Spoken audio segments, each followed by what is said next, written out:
You know about the parade, but today is about so much more than just the parade that's going down later on here this evening. The first thing that we're going to bring to you here today on Fox 5, on Fox Local, is our fitness competition. Now, you can see everyone beginning to line up right now. I got to tell you, this is going to be so much more than just individual showings of strength. These are going to be teams that are competing with each other. These are the best of the best, the fittest of the U.S. Army. And they're going to be doing these competitions for you, and you'll be able to watch it all right here on Fox Local. We also got other individuals as spectators have begun to arrive. They're going to be watching this and so much more. We're going to be interviewing spectators. We're going to be talking to the people and really getting a sense of how it is that they feel as they come out here to help the U.S. Army celebrate 250 years. And then coming up as well later on, there's a 10-miler. We're going to speak with my dear friend Maya Johnson, as she's going to tell us about the U.S. Army 10-miler. That's going to be coming up in about 15 minutes here. So keep it locked right here. The entire fitness competition, it's starting right now. Stream it all here. And again, interviews and so much more with us here on Fox Local. Hey, while we're waiting for everybody to get warmed up, how many of you guys are excited about seeing some of our Army's fittest soldiers out here putting it all to the test today? Can I hear you? I mean, that was okay, I guess, for a warm-up. How excited are you here to be here today for the Army's 250th celebration? Yeah. Ow, ow, ow. All right, and I'm going to need your enthusiasm all morning to keep our team pumped up.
Ladies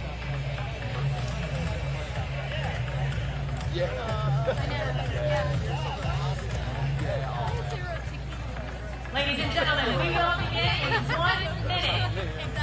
Just a quick note, we have swapped teams. The SMA's team is now at my end, and we've got 2nd Brigade, 3rd Infantry Division at the far end, in lane 1.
Ranges from 50 to 100 pounds. They must carry each sandbag down to the far end of the team. Each teammate must carry 2 sandbags. They must go over the wall each and every time. And they must climb the rope twice each before moving on to the second event.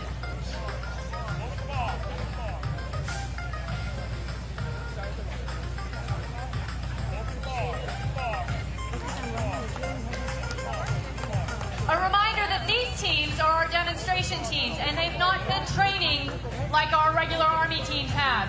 These guys are still out there killing it, proving that the Army is always fit and ready to go.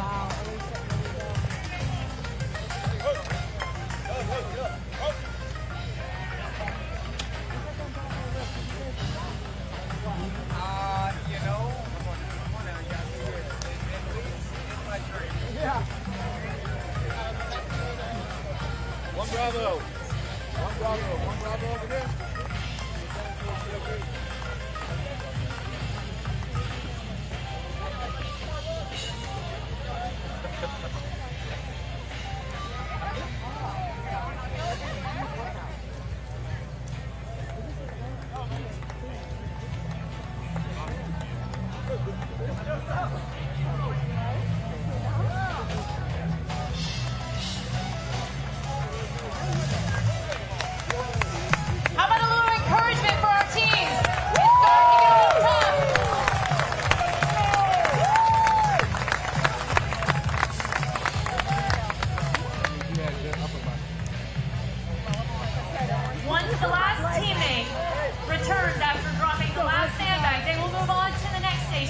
Which is a 100-calorie hold. 100-calorie hold means that 4 people on the team will lift a 500-pound lift bar. They will lift it 5 times while their teammate pedals for 20 calories. At the top of the last deadlift, they will hold the deadlift until their teammate finishes pedaling for 20 calories. And then they'll switch it up again. Each teammate must do 25 deadlifts and 1 20-calorie bike ride.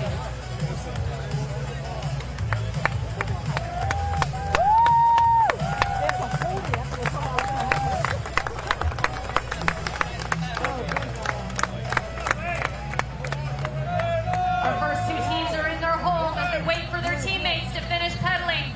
It's a grueling lift, 500 pounds among the 4 teammates as they wait for that pedal to finish. Remember, their legs are already a little smoked. They've just climbed the rope twice. They've just sprinted to the end and back twice, carrying 50 to 100-pound sandbags. This is no easy task.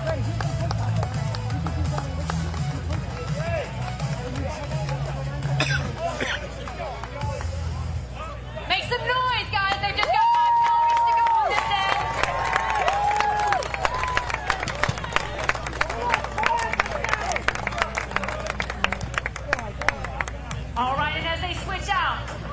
those same 4 team members start to do the 5 deadlifts again as the new teammate gets on and pedals. They cannot start pedaling until the deadlift bar is up off the ground.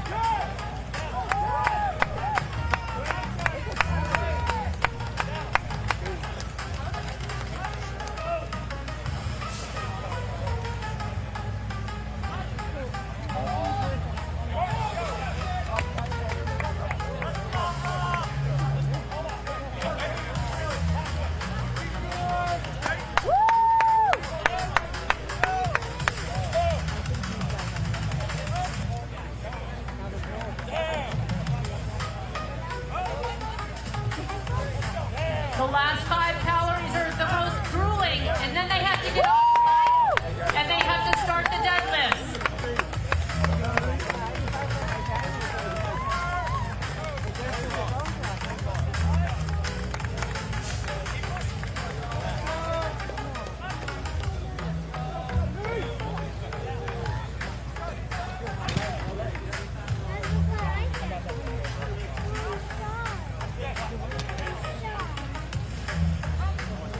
Our 2nd Brigade team down here in lane 1 is demonstrating just what it means to be a dog-faced soldier.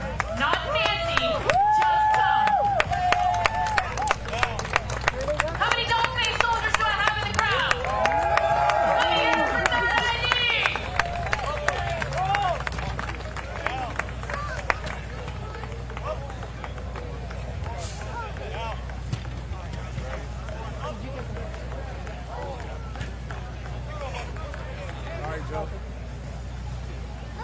This is a true test of fitness, as the Sergeant Major said. This isn't just about getting through the obstacles. It's also about mental toughness and making smart decisions under pressure. Where to use your teammates in the right places. The looks on their faces say it all. This is not easy.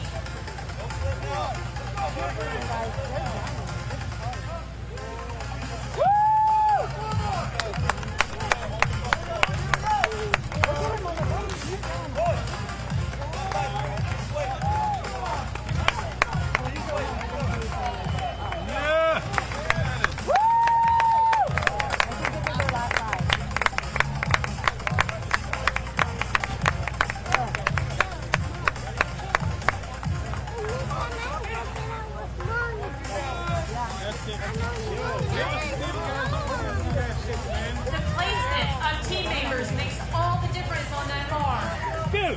Putting shorter members at the end of the bar means they have to carry more weight. Why you all guys always do that, man? You see my camera, hey, but...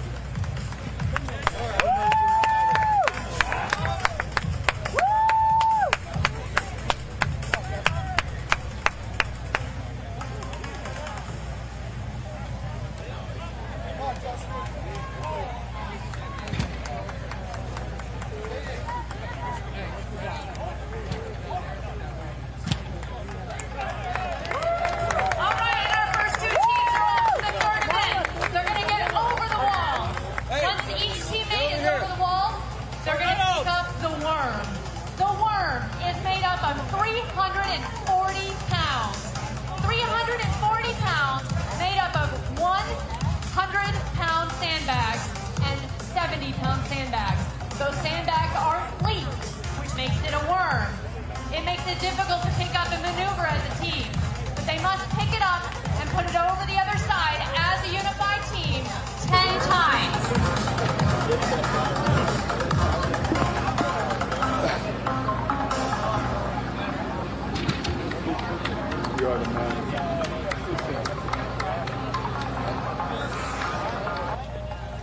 Ladies and gentlemen, let's give some love to the UFC team.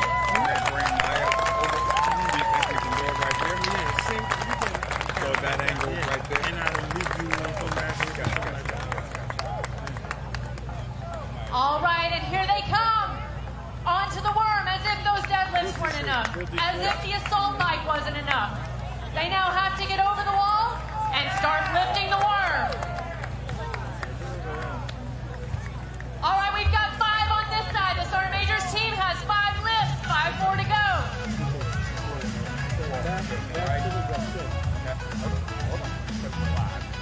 And our third ID team is on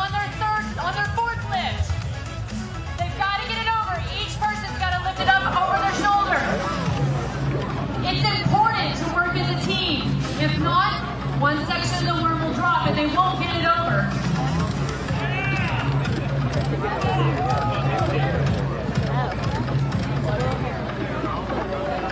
As our teammates just said, if they're not synchronized, it doesn't work.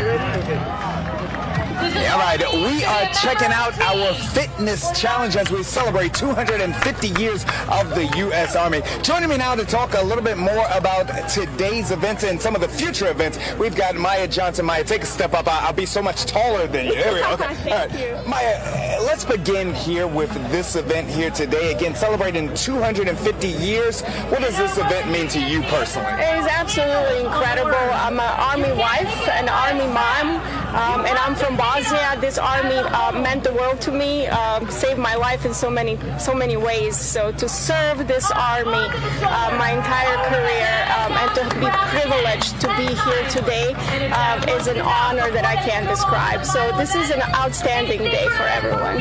And that's really what it is that we're feeling here. Is we've got spectators that are starting to show up. We see all of the pageantry. We've got helicopters. We've got this competition that's going on. And with this fitness challenge, I mean, I'm seeing it now. This is impressive. Absolutely amazing. It is brutal, actually, just watching them with the deadlift going down and struggling and going through that mental fitness that is so important, and the teamwork, not letting their teams down. That is Army. That is the United States Army. So absolutely amazing. I think that was the biggest thing from what it is that I've seen thus far. It is that teamwork part, right? Like, I knew that we were going to come out here, we were going to see these outstanding soldiers that are also athletes, but it's the teamwork that they have to hold all of this together. Absolutely. Just watching them there hold on to that bar together, and they're not letting down. They're not. Absolutely not. So it is impressive, and it's really a lesson for life. Well, this is just a tip of the iceberg to all of the outstanding things that are going down. I want to talk to you now about the U.S. Army 10-miler. That's coming up as well. You're a professional when it comes to all of that. Talk to me about the 10-miler. Yeah, so Army 10-miler is the Army's race. It's been in existence since 1985. And it grew from just a kickoff conference, AUSA conference kickoff event for about 1,000 runners to today pushing 30,000, 35,000 runners. It happens every year at the Pentagon. It's the only race on the planet that starts and ends at the Pentagon, and our finisher festival is at the Pentagon. So this year is October 12th, starts at the Pentagon, like I said, 8 o'clock. Today we are giving away shirts, we're giving away hats, we're giving away some registrations as well, and we are running a special Army 250. If you use a code Army 250, you get $10 off the registration for today. So we're very excited. We have a great turnout here today. People are coming up asking about the race, getting shirts, so we're very pleased to see it. Yeah. And for the individuals that are interested in running this 10 miles, I ran a half marathon once. I thought I was going to become a runner. I did not become a runner after I ran the half. But for this 10-miler, starts and ends at the Pentagon, where does the race go? So the race actually follows the key Washington monuments. Like I said, starts at the Pentagon, goes by the Washington Monument that we have behind us right here, and then it goes through Arlington, through Georgetown, through the city, and back to the Pentagon. So yeah, it is an incredible course. So many times in the past, we've had actually couples use it as a destination race for their nuptials or for their engagement. We have people get engaged on the course, so it is a very special race to the Army families in particular, and to the people who come to connect with their Army. That's one thing that we offer, is kind of make sure that people know that Army is so much more. So much more. And Maya, one more time before I let you go, what does today mean to all of the people that are out here celebrating? There's something for everyone here. It is an incredible event, and it is an honor and a privilege to be here sharing the 250 years of the greatest Army in the world. All right, and where do they sign up for the 10-miler? Army10miler.com. Registration is open now. Maya Johnson is amazing. Come on out here today. Be sure to check out Maya and her booth again. You can get discounts on the registration for the race, and of course you can take in this fitness challenge as well. Maya, thank you so very much.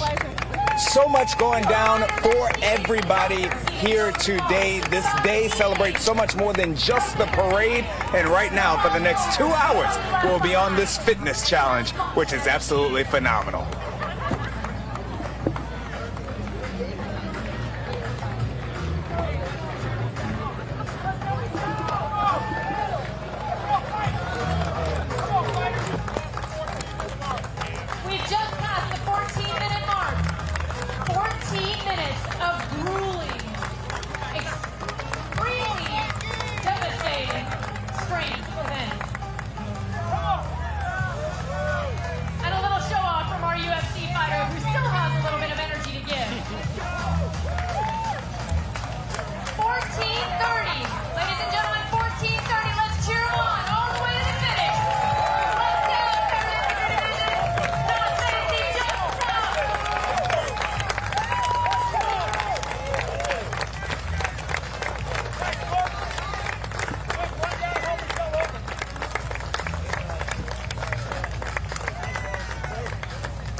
Yeah, I spoke to him. Yeah, he said he's gonna call me.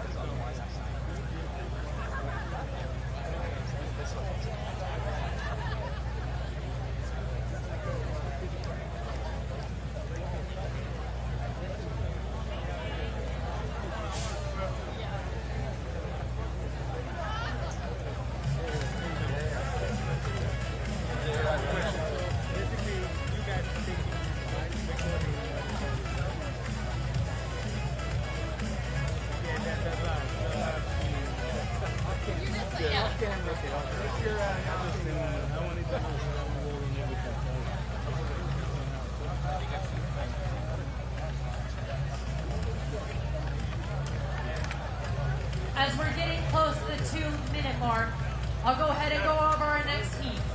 In lane 1, furthest from me, is 82nd Airborne. Do I have any 82nd fans here? That's not nearly as impressive as the 3rd ID representation. Do I have any 82nd fans here? There we go, thank you. In lane 2, USA Special Operations Command. Lane 2. There we go, you Just got get it. over here. Just stay right And here. in lane 3, we've got Cyber Command. That's what I'm talking about. Thanks, guys.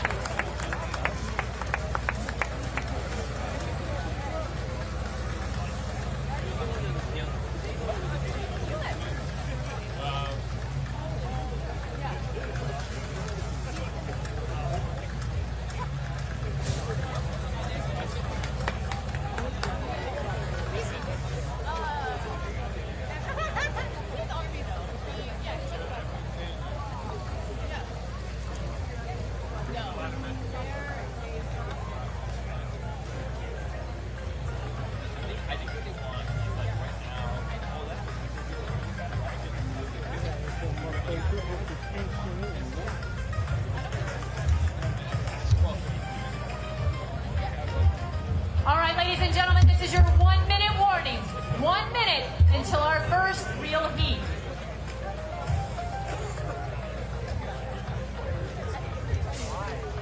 Ma'am. Excuse me, ma'am. I just moved because you stayed right here. So you moved me back in again.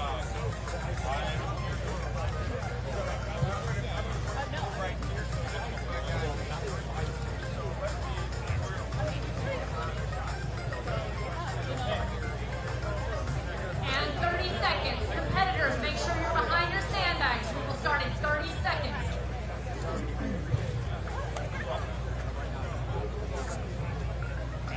Yeah, I knew it from when I was in Bliss.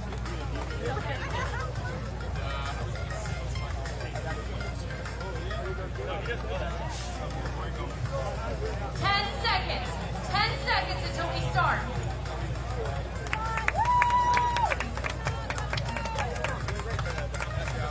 Three, two, one, go!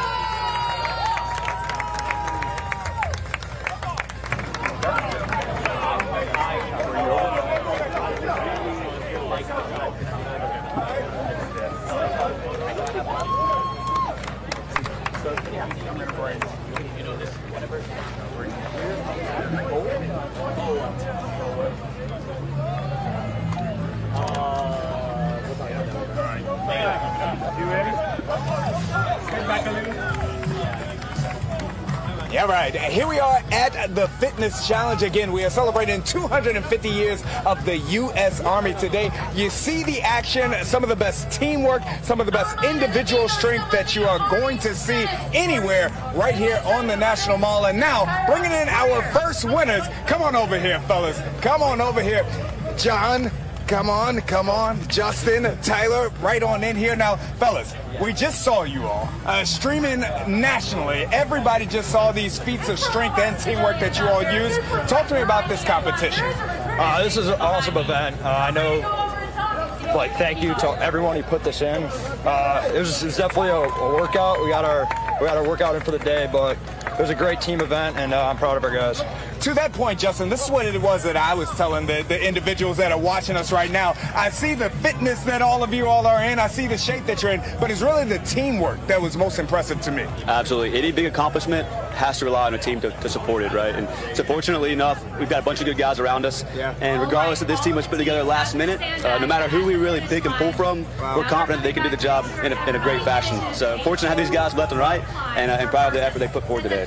Tyler, for you, what was the most challenging part of this? Because again, there's so much going on. That mental barrier, sir. You know, you can train all this all the time. You can remain lethal all the time you want. Have a great team, but sometimes that wall hits you, and you just need to suck it up pretty much with your team, realize they're going through it worse than you, and push through and accomplish that mission. I'm going to ask a wide range, a big picture thing. How does a competition like today, again, where you're using the mental, the physical strength, and the teamwork, how does that kind of correlate to what it is that you all do every day? So the Army, it's a challenge every day. There's always obstacles that come up, some bigger than others. So I think that this is just a testament to what we do every day. It's just on a larger scale. But yeah, we always got to find ways to get over some hurdles and obstacles on the day-to-day life, whether that's training back in at home station in Georgia or, you know, overseas. I get you all out of here on this. Again, a celebration today, 250 years. What does this celebration mean to each of you individually? To me, sir, you know, it really doesn't matter about the Army. It's about the American people. Whether they call upon us one day, we got to remain lethal and ready to accomplish the mission that pretty much our country calls upon us to do. We can't wait till last minute for that. That's what it means to me, sir. Love it. Honestly, this event is just kind of a testament to everything that we do, and I'm just really proud to be here, honored to be here, to walk in the parade later. It's going to be a lot of fun. And Justin, final word to you. What does today mean to you? Yeah, absolutely. Just to be a part of something so much bigger than ourselves, and to have a slight piece of representing 250 years of Army domination, right? There's a lot to be proud of that we've accomplished, and I'm especially proud to be a part of the 3ID and represent them here today. So thank you very much for all you guys and what you're doing out here. All right, you see it, and now you have heard it from the young men who are making this happen. We celebrate these young men. We celebrate the Army, 250 years. Now we'll let you get back to this fitness challenge. Thank you, fellas. Yes, sir. Thank you. Thank you, sir. Thank you. If you're close enough, you can hear the team captains yelling, down, stop, down. You already got warmed up yesterday, so I don't even want to worry about you. Must be synchronized. Each teammate must lift in unison with their other teammate. Great questions. Thank you. Can I take a picture with you? Yeah, of course. Yeah, I don't think you can. No. I was going to say, really? I was like, oh, okay. My feelings are Don't touch him, though. Don't you? We can't get it all sweaty. We want to ruin it. Do you mind taking it because my phone tag is okay? Yes, absolutely. Somehow wet you would get him. I don't like. Once upon a time, I was an athlete. And we're on to at least our third round of this. This is 500 pounds of pure adrenaline at work. Each teammate lifts 125 pounds as their share. They must lift it 5 times. That's right. If it's not 5 times. Good to see that transitions everywhere, right? Get away from that.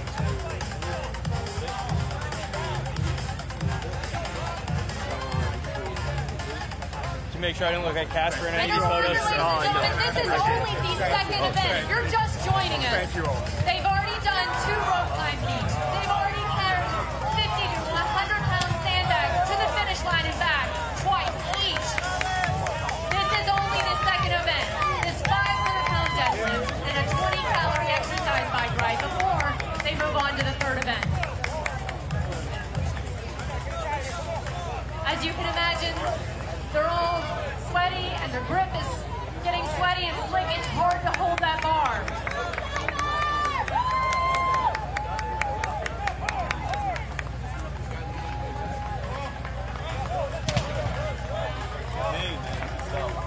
And our 82nd Airborne is first up to the third obstacle.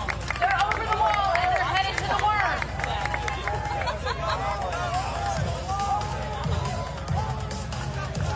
Just joining us, the worm is 340 pounds. 340 pounds made up of 2 100-pound sandbags and 2 70-pound sandbags. Those sandbags are not connected. We're at 6 minutes and 23 seconds, folks. These sandbags are not connected, making it truly a worm. If the team does not lift in a synchronized manner, it will not happen. They must pick it up, put it onto their shoulder, lift it over to their head, and down to the ground again. There are no handles on the worm.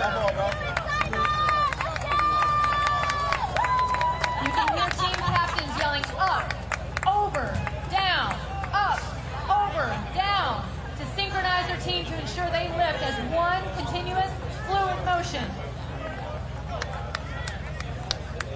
We're at the 7-minute mark.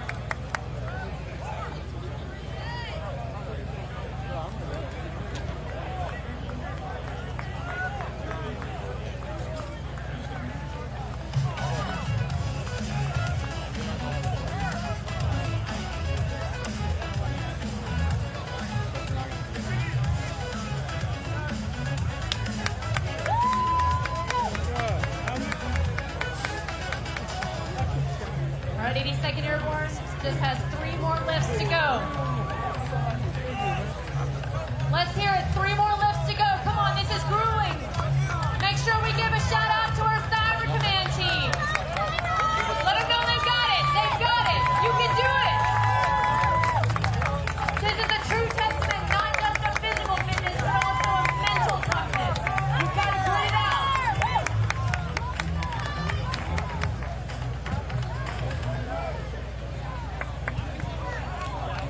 All right, our 82nd Airborne team is to their final lift. And if that wasn't bad enough, they've got to move the water to the center. And now starts the burpees. Ladies and gentlemen, if you've never done a burpee, they're not fun. Your chest must touch the ground. Each teammate has to drop to the ground with their teammates and come back up and over. They have to jump over the worm 10 times, 10 burpees, synchronized before they can fall.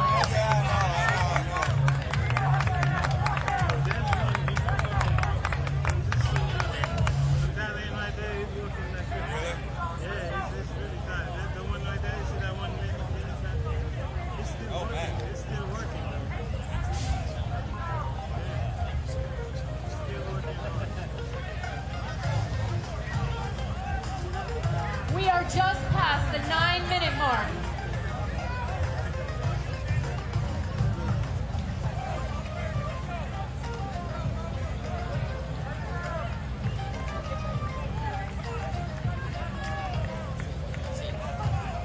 All right, 82nd Airborne has 2 more burpees to go. Just 2 more to go.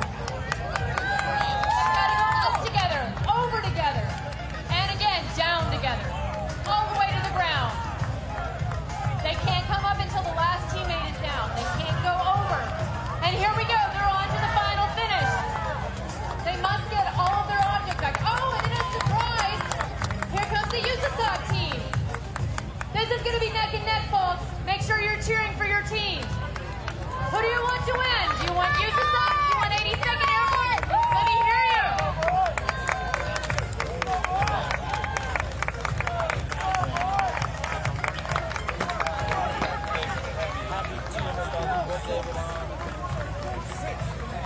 Each of these sandbags weighs between 50 and 100 pounds. The stars, some of them weigh up to 100 pounds, making them very difficult to carry and maneuver.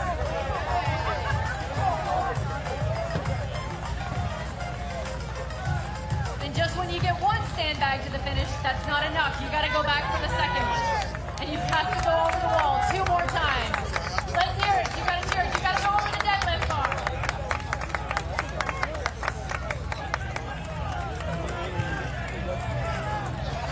Let's cheer along to the final finish, folks. Let's hear it. Get loud.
the finish. Here's some black beer. It's like a really... Wow.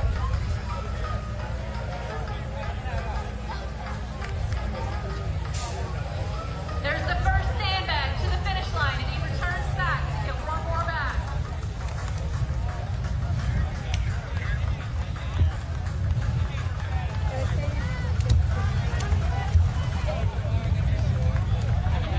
Keep cheering them on, folks. They're almost done.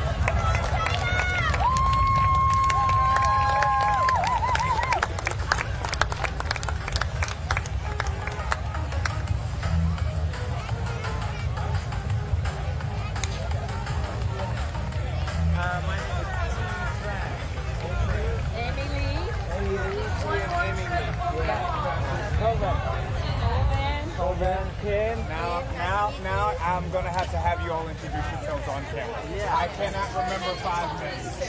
5 names is a lot for me to remember. Okay, so we're streaming, so I'm going to bring you all. And you'll notice teammates running back to help their teammates, to make sure they get over the wall, to make sure those sandbags to get back.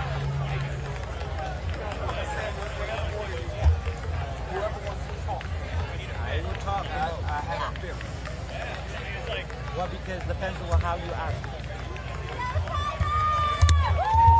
And then folks, let them know they're almost done. The last sandbag is in movement.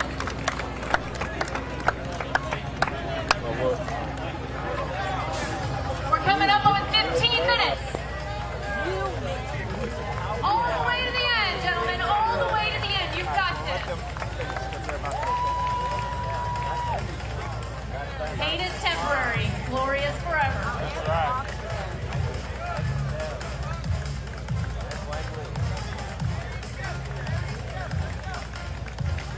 All right, and here comes the last. There we go. Let's go, guys. Let's go, guys. Here comes the finish line, folks. Yeah. We did it!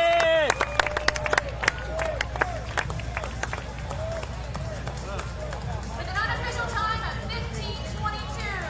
All right, we're going to get reset for the next heat. Be sure to stay with us, folks. Wow. What an amazing display of fitness and of teamwork that we continue to see out here today as the Army celebrates 250 years. One of the first things that you're going to see today is this fitness challenge. It's been going on since 9:30 a.m. this morning. We just saw our second team win there in this competition. We're reloading for the next competition, and that gives us an opportunity to speak with some of the people who came on out here to celebrate with the Army in 250. Come on over, guys. Now, some of the best competitions that we've seen. Come on over. Come. Let's get close. Let's get close. Everybody, get on in here now. You all look up. You're all coming over here. Okay, yeah. This works for me. You all look absolutely amazing. Who picked out the costumes today? Who did that? We love the red, white, and blue. We love this country. We are escape communism, and we don't take freedom lightly. Wow. So from that perspective, today, this celebration, again, 250 years of the Army, what does this mean to you all? Oh, you know what? It's meant a lot in our life because one in a lifetime we have witnessed American coming back, reviving. This is like the time that we celebrate golden age of America. Yeah. You know, look at a young man with muscle. Don't look. See these ladies? They have muscle too. Look at show those guns. Yeah. Give us those guns. That's right. We stand. I believe in a country is not strong without the strong military backup. So we have to be strong. Gotcha. So I understand the way that this works. If I want the comedy and the energy, I go here. You give the real answers. Is that how this? He does have good answer too. He's got good answer. All right. Well, sir, tell me, what does today mean to you? You know, 250 years for the Army. They, men and women, they've been sacrificing that one for the country. So we should appreciate that one, and that make American great and great again. do it. Let's take do this it. opportunity and thank you to all who have sacrificed to build this country first, to all the servicemen and women who are serving this country, and to young people who want to enlist and serve this country. And we are very proud to be an American. Yes, be an American. I know this is the 250th birthday for the Army, and it's as great as we do appreciate all the men and women in uniform that have sacrificed for our land of the freedom. And we would like to take this opportunity as well to say happy birthday to our President Trump as well. You all should sing him happy birthday. Yes, you should sing him happy birthday. President Trump, A one, we love a you. two, a three. Happy birthday to you. Happy birthday to Trump. Happy birthday to President Trump. Happy birthday to President Trump. And many, many, many more. We love you. What an outstanding group you all are. Give me fives. Fives, fives, fives, fives, fives. Thank you, ma'am. Thank you all. So much going down here today. The U.S. Army celebrating 250 years, also Flag Day, and also a happy birthday to the President of the United States. Thank you all so very much. Our next fitness challenge starting in just a moment. Keep it locked right here on Fox Local. Thank you all. Will you all take I want a photo with all of you. Oh, absolutely. Yeah. Picture with all of you. Take a camera. 30 seconds, competitors. You must be behind your sandbags at this time. Thank you very much. Excuse me. Gentlemen, behind the platform, if you are competing, behind the platform. Please. Thank you. 10, Thank you. 9, I do photography. There you go. Sorry. That was smooth. Thank you, brother. I appreciate you. 3, 2, All right. 1, go! Sorry, Joe. I'll be here. You should stay in the middle. Stay in the middle. Yeah. Let me be on the outside. Sorry about that. There we go. Up your rope, grab a sandbag, and run to the end. Oh, still one more camera. One more. One more camera in your hand. No, the other camera. In your hand. He's going to do it. Guys, he's going to do it. He's just going to take a ride. The teams have had just enough time this morning to come up with a game plan. When they went through the walkthrough, they developed a strategy. But as everybody knows, sometimes the first place plans don't There we go. Thank you. So it's also up to them to change the plan on the fly if things aren't going Yeah, Chad Ricardo. Thank you, Chad. Ready? 1, 2, 3.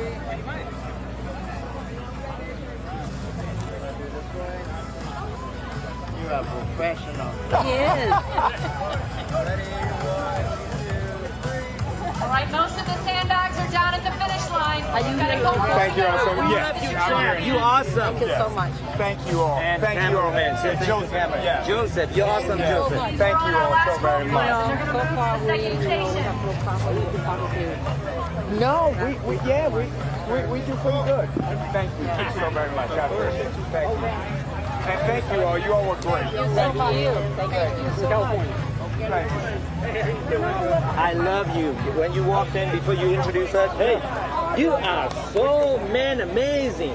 You are amazing. It's like how many years you've been in? You are gifted. I think God just gave you this talent. Thank you, brother. Yeah, no, I like you.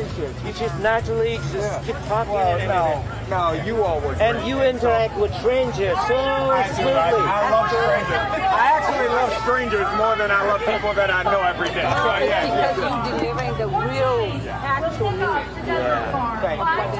Thank you. Someday you're gonna be some big name. I'm telling you, you're gonna go. Thank you, brother. From your mouth to God's ears. Oh, Thank you so very much. I appreciate you. thank you. Thank you. God bless. Yes, sir. If you've never done a deadlift is all about leg strength. It's that lower body strength. And that's what you're doing on the bike too, so they're truly smoking their legs right now.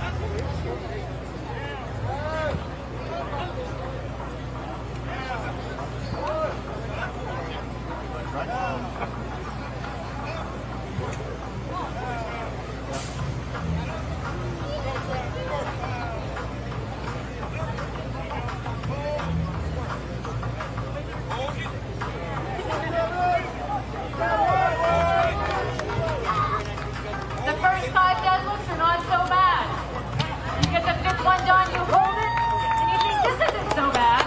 And then you get on the exercise bike, and then you do your other rounds of deadlifts. By the 5th time of doing deadlifts, they're exhausted, ladies and gentlemen. They're worn out, and it starts to become a mental toughness game.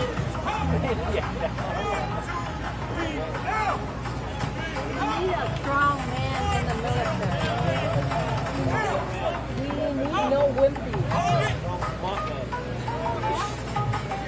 And now after completing a cardio event, when you're out of breath and you're already tired and your grip is sweaty, you must pick up the deadlift bar 5 times. And you must hold it until your teammate completes the bike. Let's go, Ryan. This must be done as a team, ladies and gentlemen. Thank you for your service, man. One person. Thank you. 500 pounds. One person cannot lift it alone. Thank you, brother. I appreciate it. Yeah. Thank you. You can hear the team captains yelling. Down. What? Did you tell me your name? I'm sorry. All right, Mitchell. Yes, sir.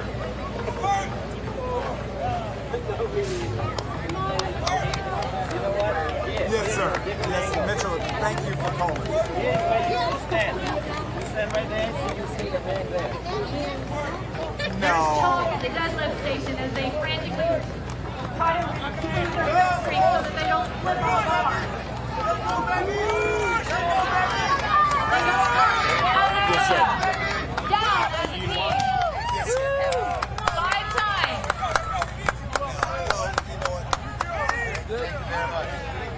This is amazing.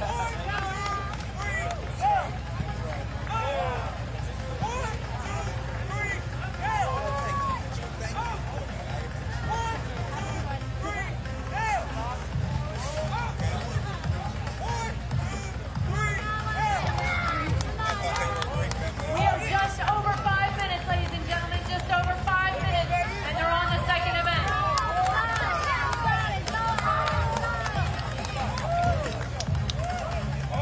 All right, and our first team is going over the wall and headed to the worm. 5 calories to go. You got it.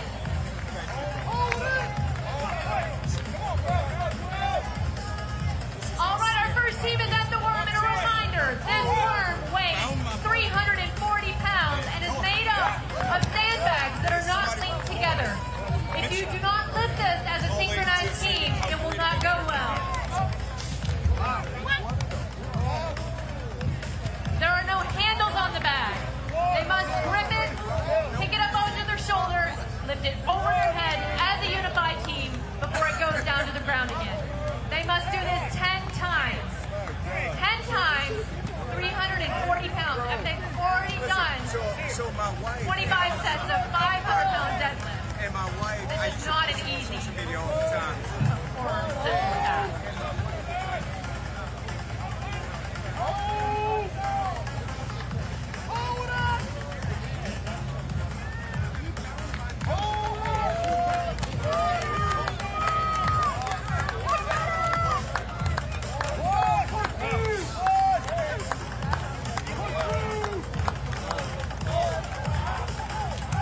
Our USA Europe Africa Command team is leading right now, but joining right behind them is our military district of Washington team.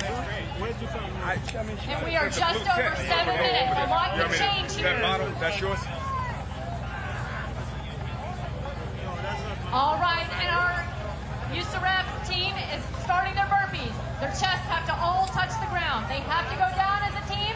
They have to come up as a team.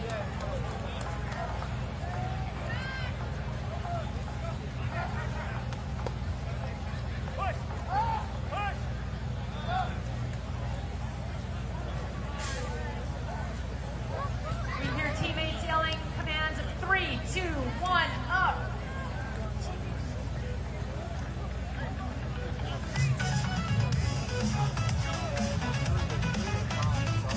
And for their burpees, they can't just walk over the worm, they have to jump over the worm. This truly is an arduous test of full body strength.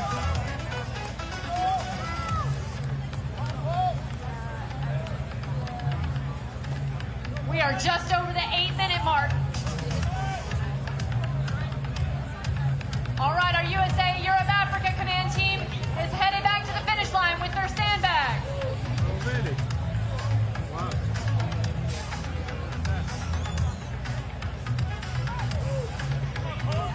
They have to get the sandbags over the wall. One more time, they have to go over the deadlift bar. It doesn't count if they don't go over the bar. And a reminder, each of these sandbags weighs somewhere between 50 and 100 pounds each. And each teammate must carry 2 bags all the way back to the finish line. Let's hear it. They're so close to the finish. They've got 5 bags at the end. They're on their way back for their last bags.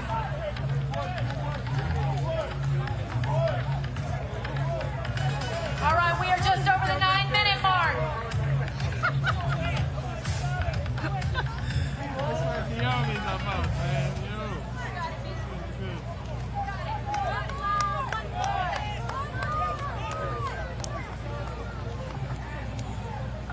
They're so close to the finish line, ladies and gentlemen. Give them a big round of applause. Cheer them on. There you go.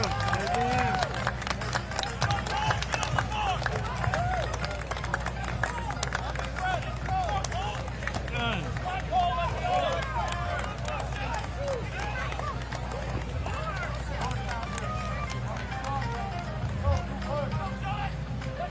All right, and our team over here, they're on to their burpees.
And it looks like Army Materiel Command Team is getting ready to start their burpees. 10 burpees.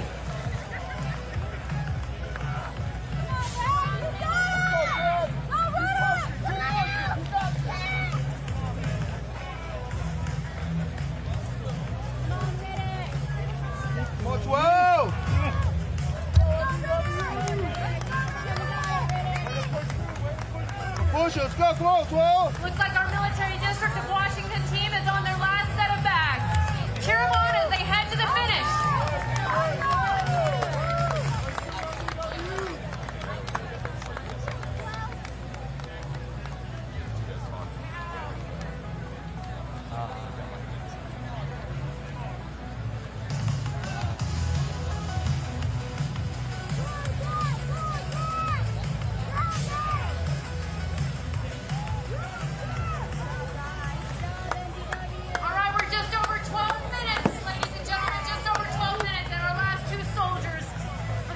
District of Washington team have their final iteration of the sandbag carry. It's a 100-pound sandbag carry to the finish. They got to get the bag over the wall and all the way to the finish line. And here comes Army Materiel Command. They've got the first sandbag over the wall, and here comes the first soldier over the wall.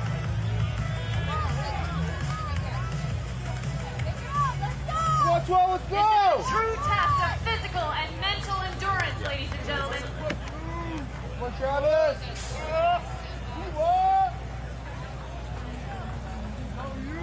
The one in, yeah, it's like All right, and we're on the home stretch here.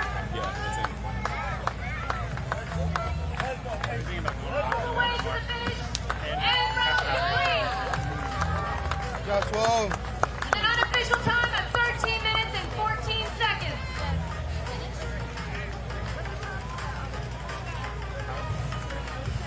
All right, in Army Materiel Command, they're almost done. They've just got a couple more sandbags to carry.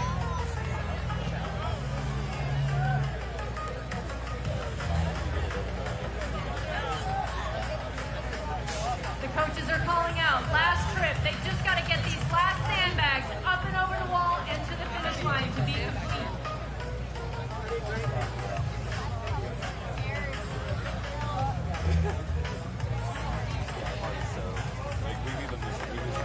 You can see strategy at play as they make sure the bag stays on the wall so they don't have to pick it up from the ground. The teammates are helping each other to make sure that they've got what it takes to get all the way to the finish line. He's going to go over the deadlift bar all the way to the end.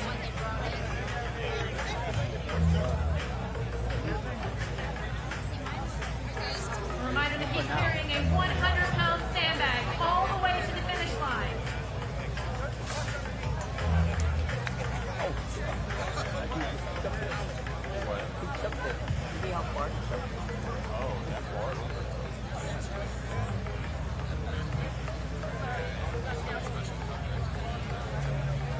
I need you guys to give them a little bit of encouragement, guys. This is exhausting work. Cheer them on. Help them get it out. Right now, it's all about mental strength. This is that last little bit of willpower to get all the way to the finish line.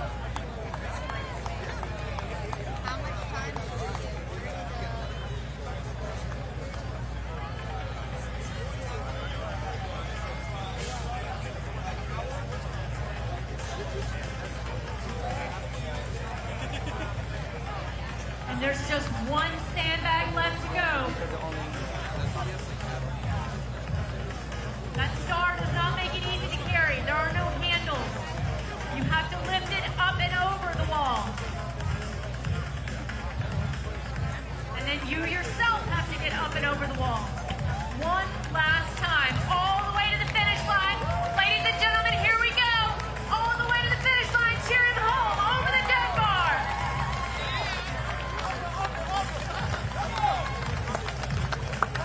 Talk it through it, cheer through it, all the way to the end. You're almost there.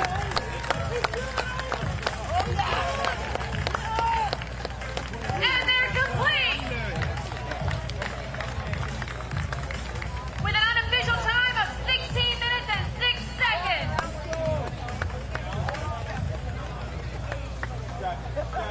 Gotcha. All right, 1 and 2. So again, so I'm gonna walk in. I'm gonna start talking, and I'll bring you all out. Nosy on each side.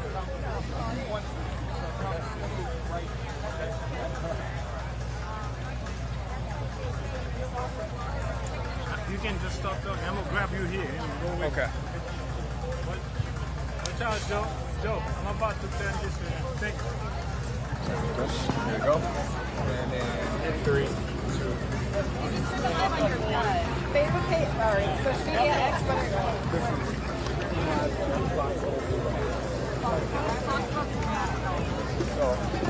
We're everywhere right now. We're everywhere. So Yeah, it's on. All right, ladies and gentlemen, this is your 3-minute warning. 3-minute warning.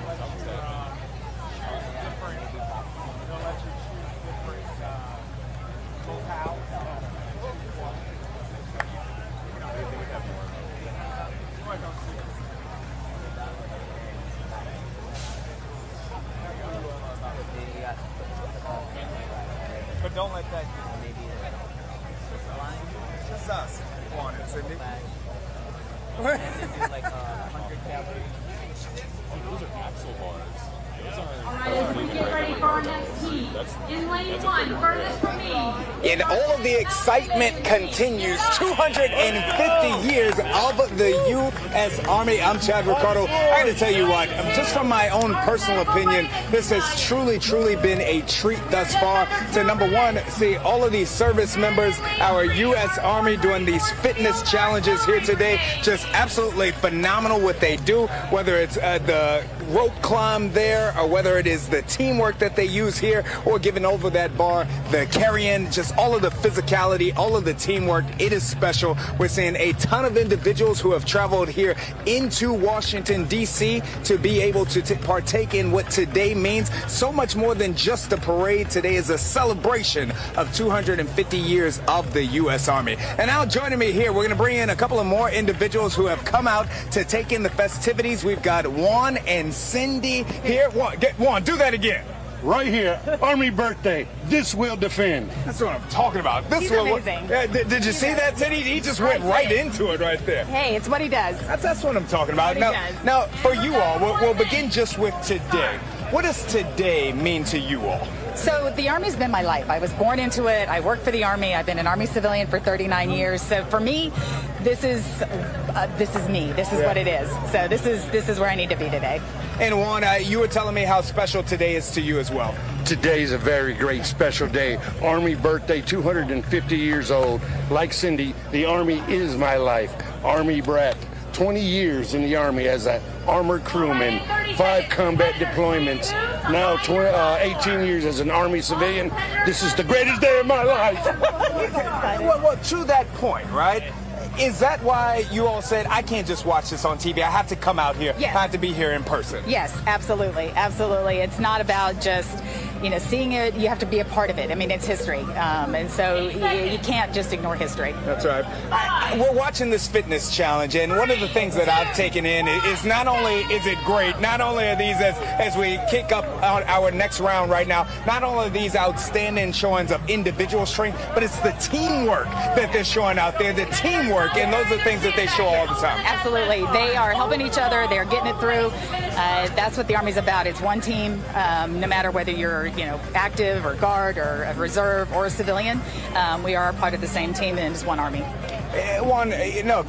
No man or woman left behind either. One team. And I was going to ask you, how has the Army, how did it shape and mold your life? I would tell you the Army has given me discipline, just able to plan, able to see forthcoming, backwards planning process, coming out here and just doing these things and thinking forward ahead with a positive, resilient attitude. And for you, Cindy? Pretty much the same thing. So the Army has brought me a culture, a history, friends, family. It's been everything for my whole entire life. So I'm going to ask you all this because it's no stranger to anyone here that this event, this has been planned for weeks, for months even. There's been controversy around this event, but what it is that I have seen, from my personal opinion, in the time that I've been here, there's a ton of love, there's a ton of support, there's a ton of appreciation for the United States Army. For those that are against this, what are they missing? I think they're missing the fact that this is about the Army and this is about our country. The Army has been around since before the nation was, before the Declaration. So this is about our country as a whole and about us as people. And Juan, I'll let you get us out of here. Anybody that's watching right now from the local region, why should they come down right now? Come down here. Big events, big people, big family. Army birthday, all the way. This will defend. That's right. Fives. Juan and Cindy, thank you all so very much. The celebration, the festivities continue as the U.S. Army celebrates 250 years, and you're watching it all right here on Fox Local. Hold it until the soldier completes 20 calories on the assault. Great job, guys. You all nailed it. You all nailed it. You should have come out. You should just run out. Just run out in the middle. Yeah. I jumped in front.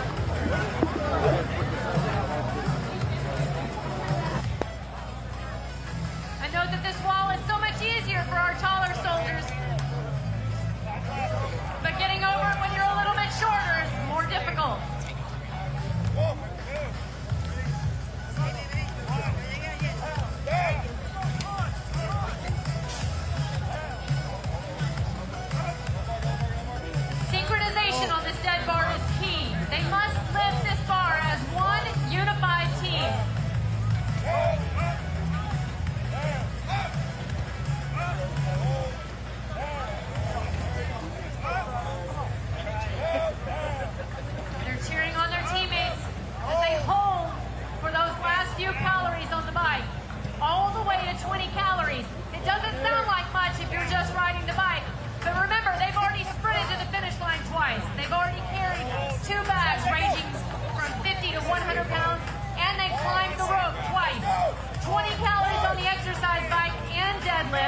is a lot.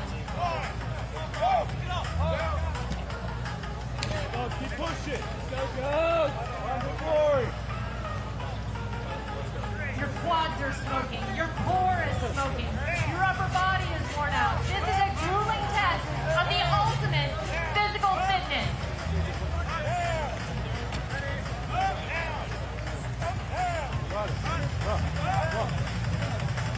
Each soldier cannot start pedaling until the deadlift bar is off the ground.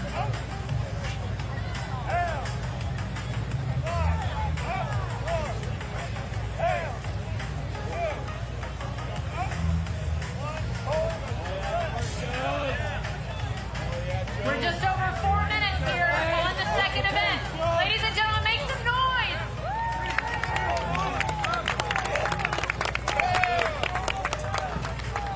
This test is just as much about mental toughness as it is physical fitness.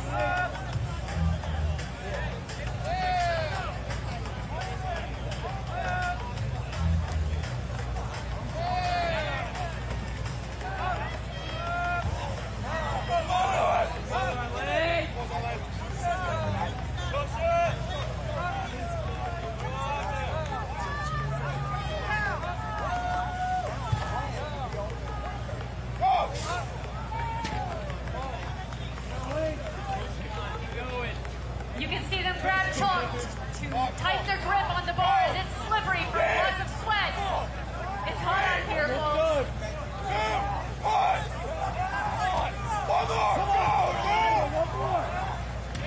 5 deadlifts and a hold at the top. 20 calories on the assault line. 5 times.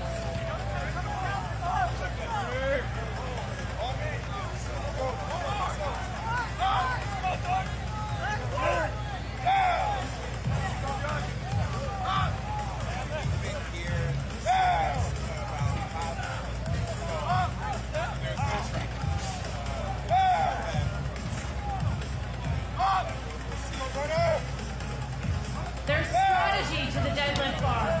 You want to make sure that your tallest soldiers aren't in the middle because you have to be standing all the way straight when the dead bar lift goes all the way up. Come on, Bernie. You can hear sideline coaches yelling at them. Get into a rhythm. Pick it up. You got this. One more. It doesn't matter. You're competing against another team. You still want to root on your competitors. All right, and we've got our first team headed over the wall to the worm. We are just over 6.5 minutes.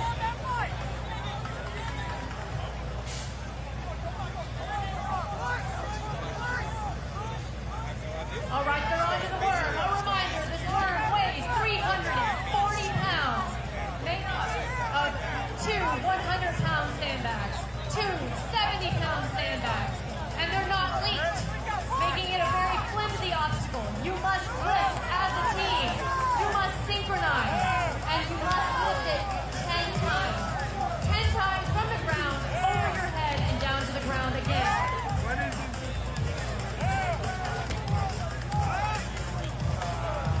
Team captains are making sure their team is synchronized by calling commands to make sure that they lift this as one unified unit.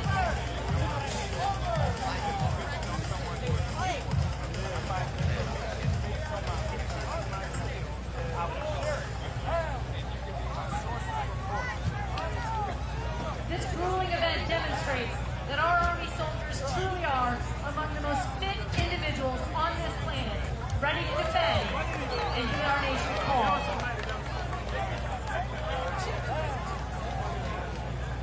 All right, our second team is coming over the wall, getting ready to start the worm lift.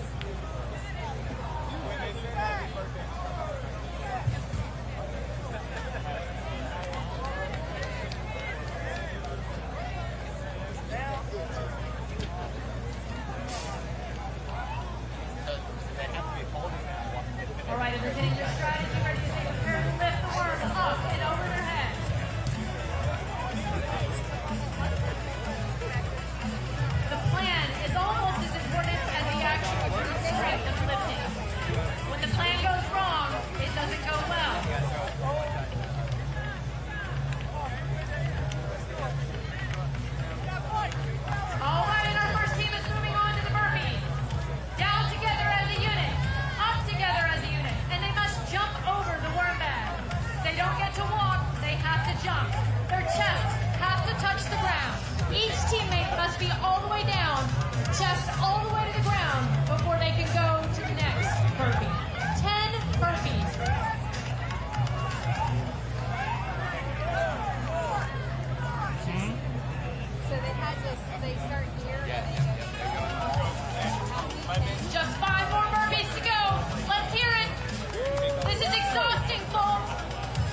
these events for quite some time now, and you can see just how physically exhausting this test is.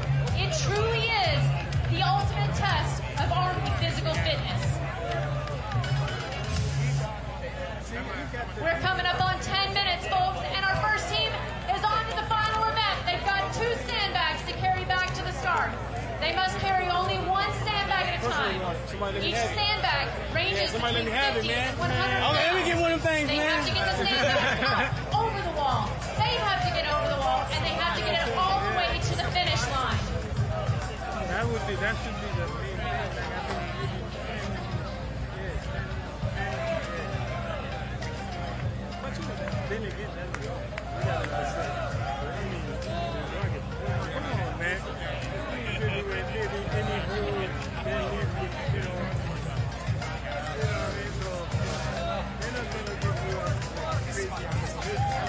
You can see just how exhausting this work is as they carry the sandbag. He said he's not tired. He's got more in the tank. That is one motivated soldier right there, ladies and gentlemen. He said he can do it again.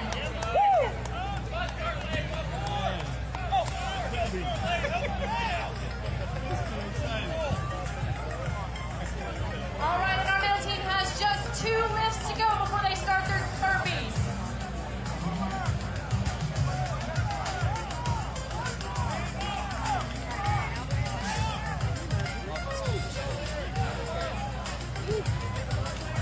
A reminder that these stars weigh anywhere between 50 to 100 pounds. There are no handles on them. They are difficult and awkward to carry, and they have to get them up over the bar before they go up and over the bar.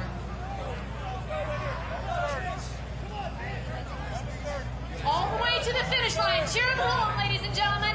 Cheer them home.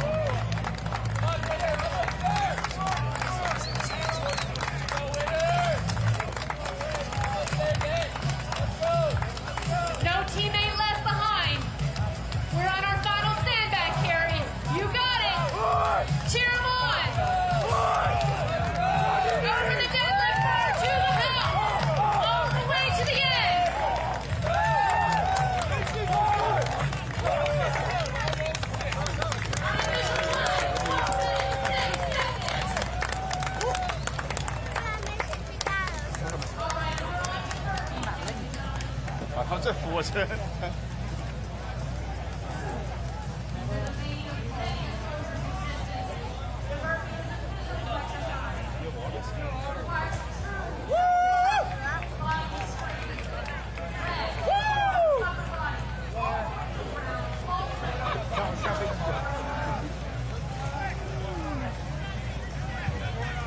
Once you've done 10 of those, on to the wall.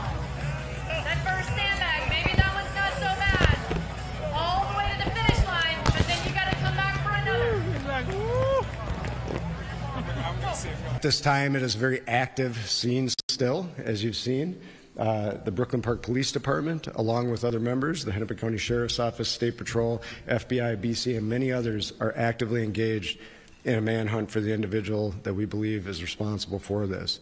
And so we'll be sharing the identity with those individuals as this progresses, but I'm going to caution you, I know there's going to be a ton of interest in this. We're not at the position we can do that as we're actively searching for that individual. Right now, just as noted, we have teams. Hennepin County Sheriff's Office and Champlain are working at the scene there that occurred there, and then we are also, as we're stabilizing this, between Brooklyn Park, working on the homicide investigation with Brooklyn Park Police, the BCA, FBI is assisting there as well, and we'll be conducting crime scene investigation there, and then the individuals that were killed will be doing autopsies of those individuals to determine the extent of their injuries and how they passed away. But it was from gunshot wounds. At this time, I will answer questions after Commissioner of Public Safety Bob Jacobson speaks, but we'll be happy to take a few questions.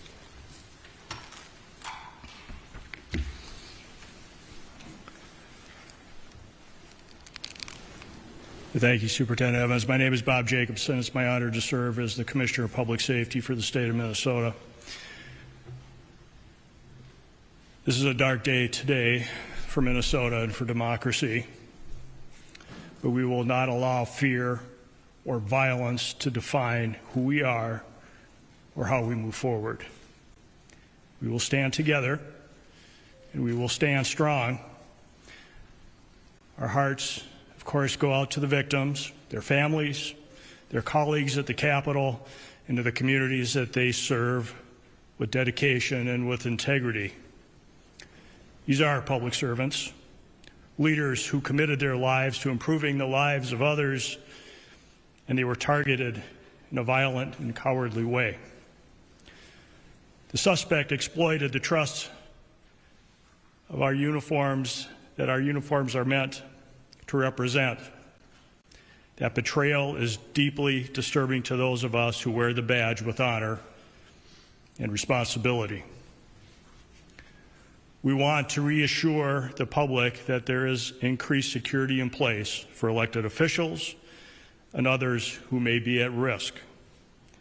If you see anything suspicious, especially involving individuals impersonating law enforcement, please report it immediately by calling 911 or your local police department. With that, I'll step back and we will be available for any questions. Thank you. One reminder, please, as you ask your first questions, please don't forget to introduce yourselves, your media organization, and to the folks answering the questions, please don't forget to repeat the question. So can you say it one more time? So you were just going to proactively check on Speaker Merritt's apartment, and then police there encountered the gunman or someone with a gun and exchanged gunfire. Can you just go over that one more time, please? I can. Good morning, Police Chief Mark Bruley, Brooklyn Park Police Department. The question is, how did we get to Representative Portman's house, and it was proactively or not? The circumstances that unfolded in Brooklyn Park this morning is that we assisted. Can you all do an interview? We've interviewed the other winner. We've done. Can we get our whole squad? Yeah. Please. Does a lot of magic. It'll take 3 minutes. Okay. Take 3 minutes and get you all out. Yeah, we got to get the other one. Jones to be there. Jones. Hey. We want to interview. Yeah, good one. I ain't gonna lie. That's tiring as fuck. We are at a 3-minute warning, ladies and gentlemen. Dude, yeah, at the end, man, I could not listen. Yeah, I was trying at the end. Yeah, 1206 is pretty good. We did good. How about we do this one right here so we can show some crowd now? Come on. Trying to get heard of. And in lane 2, a unit I'm a little bit partial for. Not fancy, just tough. 3rd Infantry Division. And in lane 3, our U.S. Army Reserve.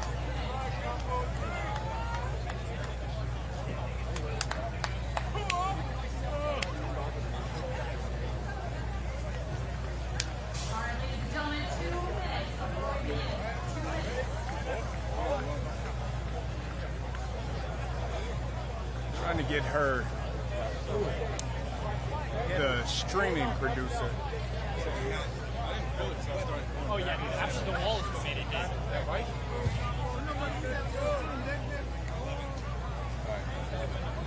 Guys, what are we doing? Good. I'll record it. I'll roll it. All right, fellas.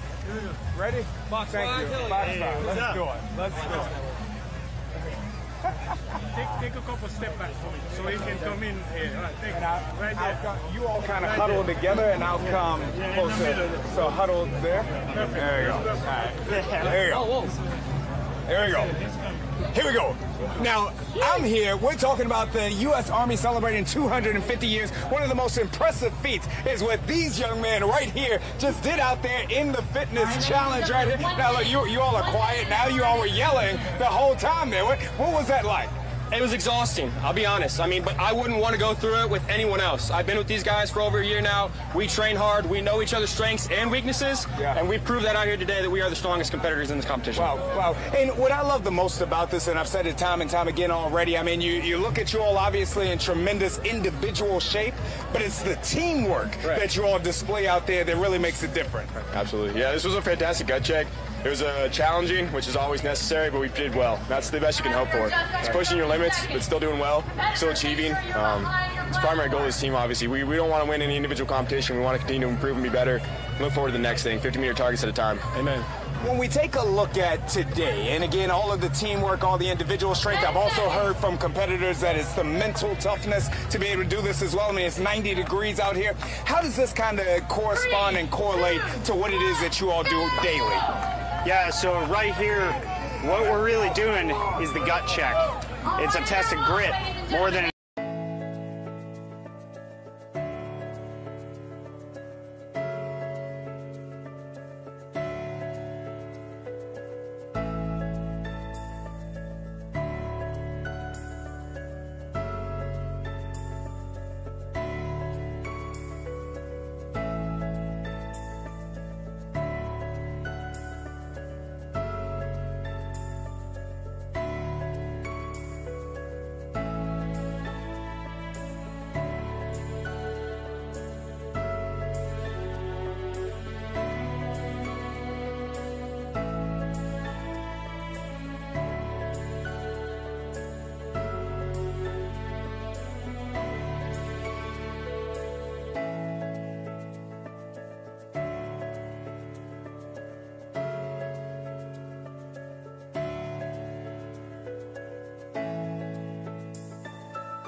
Hi everyone, this is Gwen, and you know what? It's a day where we have our eyes to the skies, and that's because we're talking about storms today.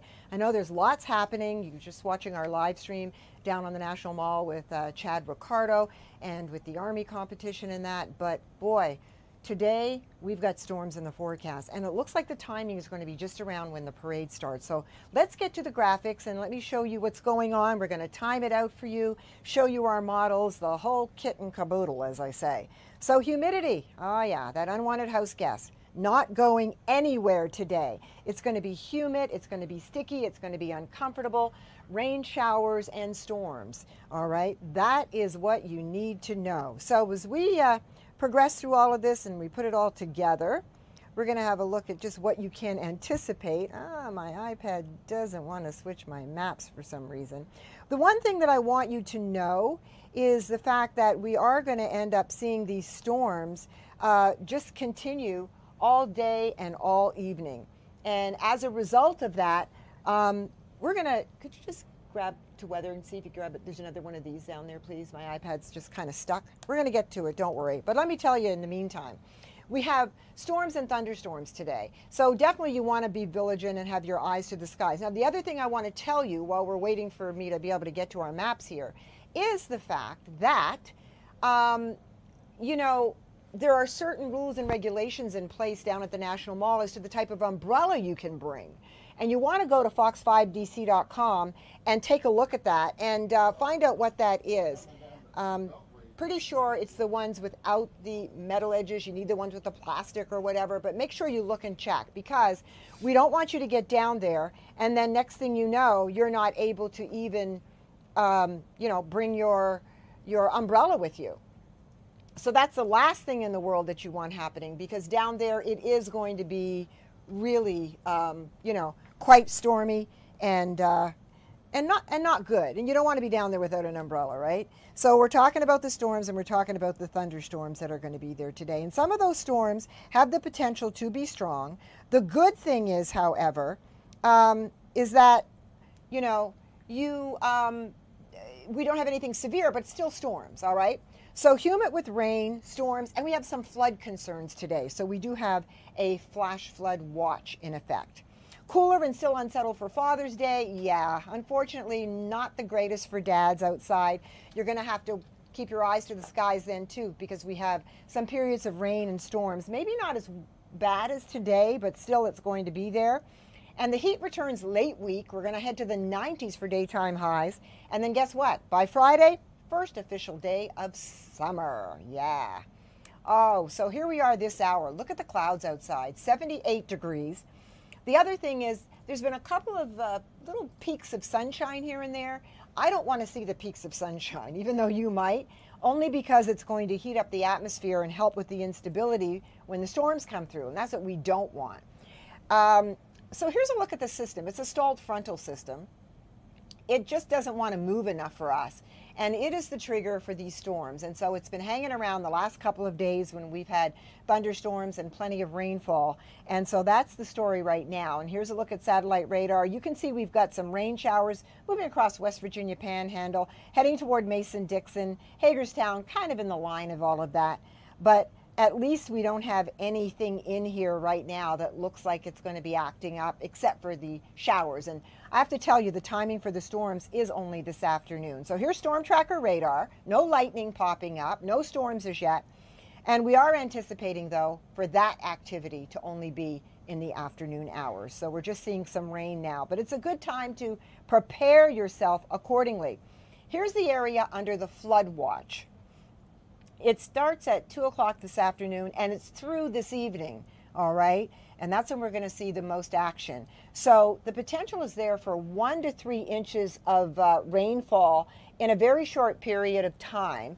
And that's because these storms are going to be strong enough to give us some pretty good heavy rainers up there. So you want to be able to, you know, keep that in mind and know that that's how much rain we could get. And if the storms start what we call training, what does that mean?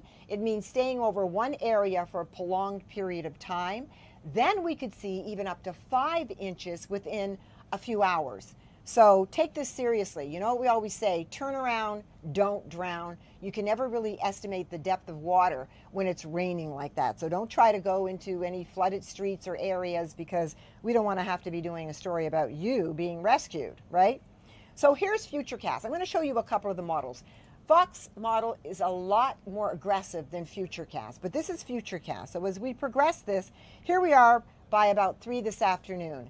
And I'm even going to say earlier than that by the time it starts to move in, but this is the standing point on this model at 3:30. The brighter the color, the heavier the rainfall, the brighter the red and darker, the more potential that there's storms embedded in that. So that's how you can read this. So here we are at 3:30 this afternoon, and you can see right throughout the district, we've got a storm popping up there, another one to the south, another one to the north. We advance it, and here we are by the 5 o'clock. That darker red to the south, that is really storm potential there down along that I-95 corridor. And then you can see also crossing over the bay, another little cluster. And then here we are by the time we get to 5:30 into 6 o'clock, more developing up to the north near Hagerstown, and then heavier rainfall to the south of the district off across lower southern Maryland. We get a little bit of a lull, 7:30 at night, 8 o'clock. Things start to die out a little bit, because we're losing daytime heating now as we get into nighttime hours. But still a little cluster there that wants to try to hold up by 9:30, and that comes across as we get into the overnight hours. Let's get into Sunday for you, Father's Day. Here you are, early morning brunch, 11:30, rain showers as well. Not as many storms predicted for your Sunday, but still heavy pockets of rainfall. And there we go right through into the evening hours, and there you see it. Now, Fox model brings a little more aggression to the storms. And so I'm showing you both so you can kind of see the scenarios between the two of them. This is our Fox model. So as we get into today in the afternoon hours, it brings you a few showers here and there, but here we are now, 3, 4 o'clock in the afternoon, some pretty strong storms starting to come through. Look at that line. And then by 6 o'clock, 6:30, an even stronger line wants to come through. And that really is through the Beltway all the way through to the south and then to the north as well. That holds up pretty strong across lower southern Maryland right through into tonight before it starts to kind of wane out a little bit. As we take a look at the temperatures, right now we're into the 70s pretty much everywhere. 78 at Manassas, 80 at Quantico, 75 for Baltimore, 75 for Annapolis, 68 for Hagerstown. And then the dew points are into the 60s and 70s as well. That's the indication of the humidity. When the dew point values are high, that's when the humidity is really out there. So you're feeling that stickiness and mugginess as you step outside. So, you know, prepare yourselves accordingly. Not a break from that at all. Winds are light right now, but the winds could get stronger in the storms. So as we get storms, we may see those winds starting to pick up a little bit and get a little bit gusty. So that's the next thing you're going to be watching for. So there's that frontal system. It's the trigger. So for today, looking at the rain showers as we showed you in the chance of storms, same scenario for Father's Day, except Father's Day, the front will have moved a little more to the south. Difference is our temperatures. Daytime highs today in the 80s, daytime highs tomorrow in the 70s. Not quite as much in terms of, let's say, the thunderstorms for tomorrow as there is today, but you still have the chance of rain showers and storms. So definitely still to keep your eyes to the skies. Here's a look at Planner. Planner is now bringing some storms in around 3 o'clock. Earlier today, they were bringing in around 2 o'clock. I'm not discounting this, but I am going to tell you, as I just showed you, once we hit that 2:30, 3 o'clock hour, please be weather aware. Here's a look at the highs for today, into the low 80s, 84 in the city, 82 at Manassas, 79 at Culpeper, 75 out to the west. And your forecast, 84 degrees with the showers and the storms. And yes, that unwanted house guest, humidity, humidity. Lows tonight on the mild side into the 60s, and we're still talking humidity. So here we go for today, 84 degrees. For tomorrow, a little cooler at 73 degrees. And here's a look at that temperature trend, those numbers up and down, up and down. And you're going to see that on the 7-day forecast because we're headed to the 90s by the time we get to hump day. Hot, sticky, and humid. Same thing for Juneteenth, chance of some storms. Stay safe and stay with Fox.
It's okay. That's your team. Go close to your team, you know? It's okay. Just be live on TV, that's all. I think my boss would yell at me. No, she doesn't. I already got both of you guys running right there coming this way. You can edit that out. All right, ladies and gentlemen, it's 2 gone. It's already been minutes. on 2 there. minutes until we begin. You must be a movie star.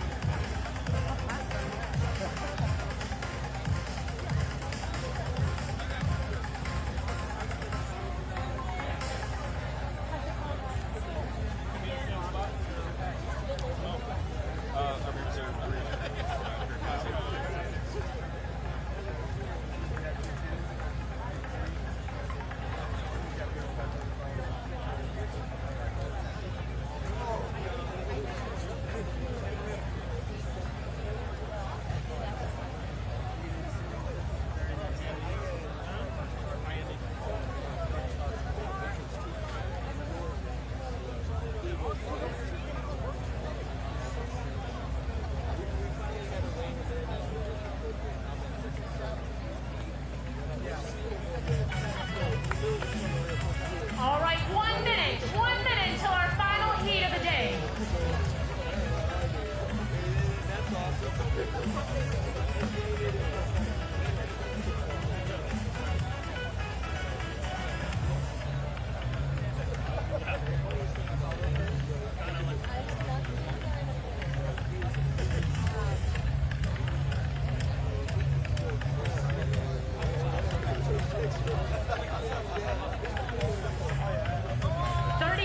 Competitors, please move to behind your platform. Competitors, behind your platform.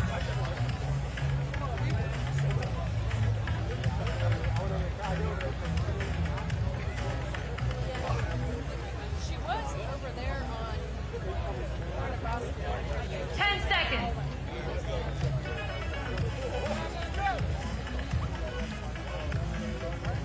3, 2, 1, go!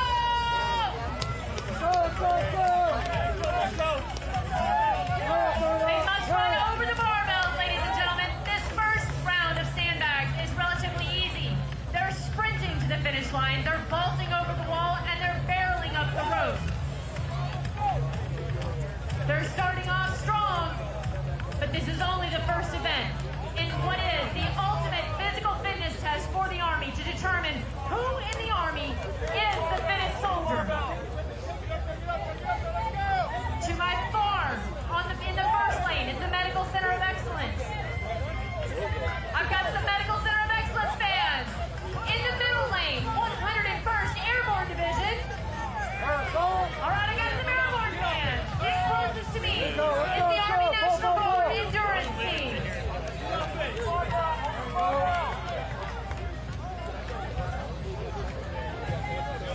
There you go.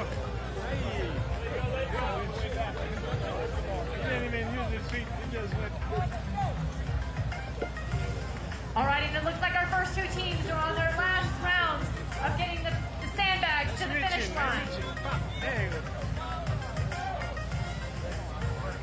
Each teammate must climb the rope twice.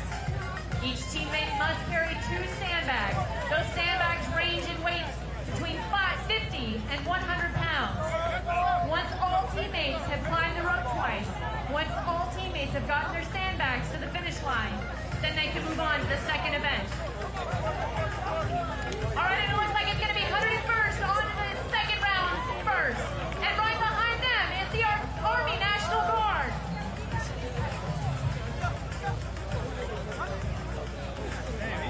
A reminder, this deadlift bar is a total of 500 pounds. They must do 5 deadlift reps and then hold on the 5th rep. They must hold until their teammate has completed 20 calories on the exercise bike. Ladies and gentlemen, 20 calories on that bike doesn't seem much when that's all you're doing. But a reminder, they've already carried 2 sandbags to the finish line. They've already climbed the rope twice. And by the end of this iteration, they will have lifted a 500-pound bar 5 times, 5 times. This is a true test of the strength of your lower body right now. Of your core strength. It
one home. 20 calories on the exercise bike, and this is only the second event.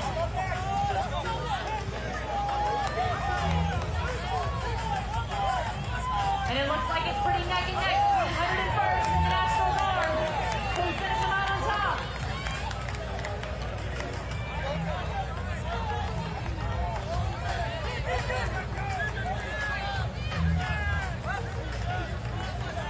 Right now they're digging in with all the help. And here goes the National Guard. Up and over the wall and onto the worm. 101st isn't too far behind them. There is still a chance for them to catch up, but right now the National Guard Endurance team is in the lead. And here they go. We're coming up on 6 minutes, ladies and gentlemen, and the National Guard is blazing through. 340 pounds up and over their heads, down to the ground again. That worm is made up of 2 100-pound sandbags and 2 70-pound sandbags. It has no handles on it, and the bags are not linked together, meaning that if you don't pick it up as a team, it becomes an unbearable weight from one of your teammates. You must pick it up in synchronized fashion. Here comes the 101st. Are they going to be able to catch up with the National Guard team? Looks like the National Guard team is down to 4 burpees, 4 lifts, or they move on to burpees.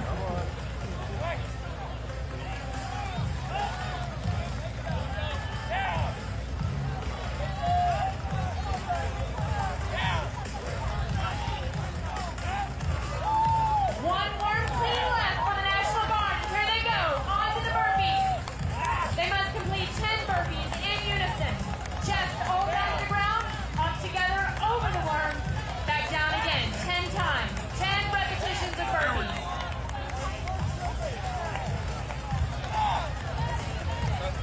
Will the 101st be able to catch up?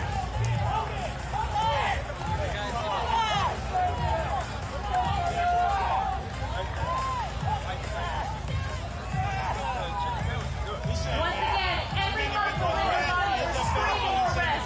They want to break, but they can't. This is an ultimate test of mental grit and determination. All for claiming the name as the Army's fittest soldier. The ultimate glory in the search for Army physical fitness. This is a true test of endurance and strength. And the National Guard has moved on to the final event. Here they go with their sandbags. A reminder, these sandbags weigh between 50 and 100 pounds. Each soldier must carry 2 all the way to the finish line. They must get the bag and themselves over the wall, not once, but twice, all the way to the finish line before they can be done.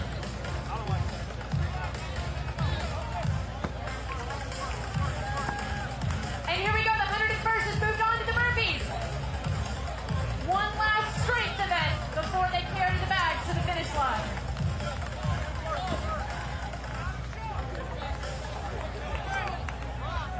And the National Guard is on to their last set of sandbags. They're going to sprint to the finish line. They're almost complete. They have to get it over the wall, over the deadlift bar. And we're just under 9 minutes right now. They could catch up to the first place team. It's going to be really close, folks.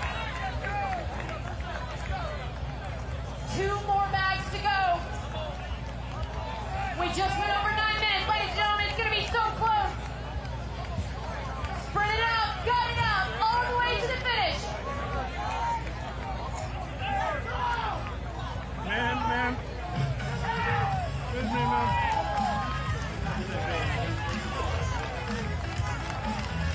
All right, we're at 9:20. So close. Here they go over the finish line. They're running to the finish line. It's going to be neck and neck. Time, unofficial time of 9 minutes, 37 seconds, ladies and gentlemen. It's going to be close. So close. And 101st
Just two more burpees.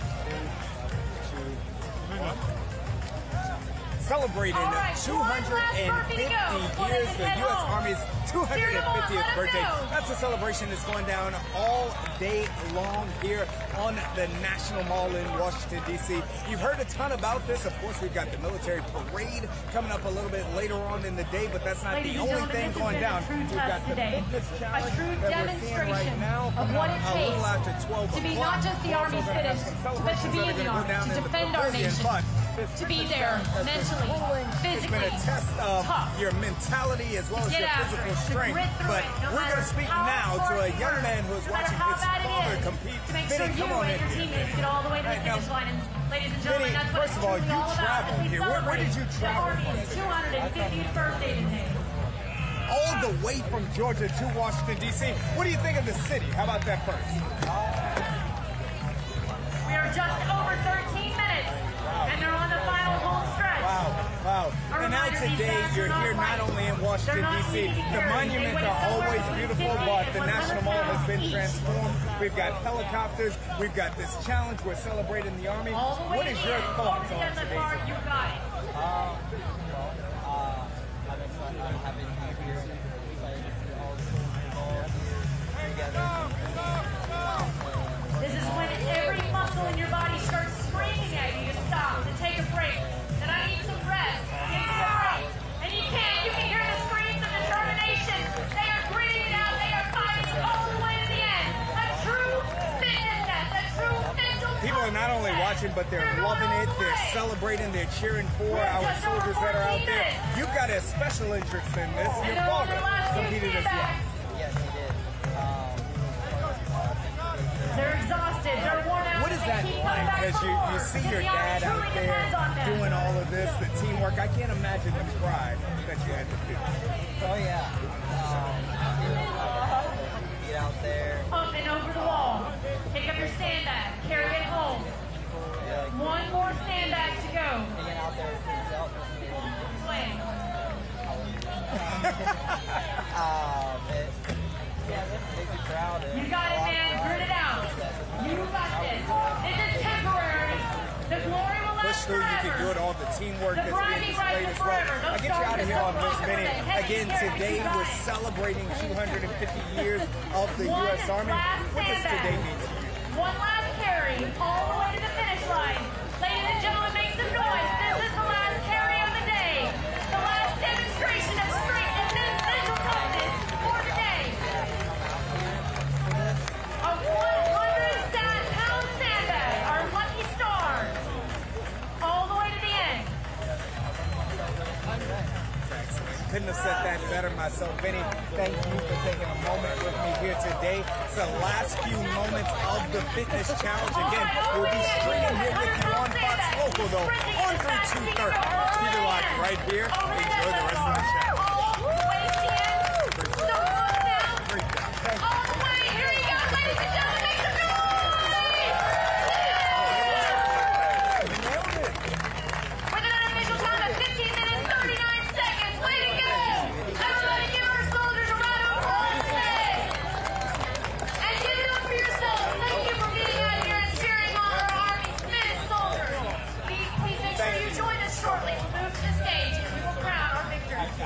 I tried to get her in there.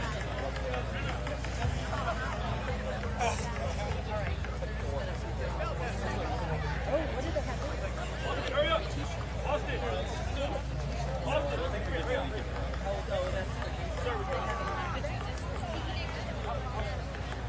I think they're like 9 minutes of it.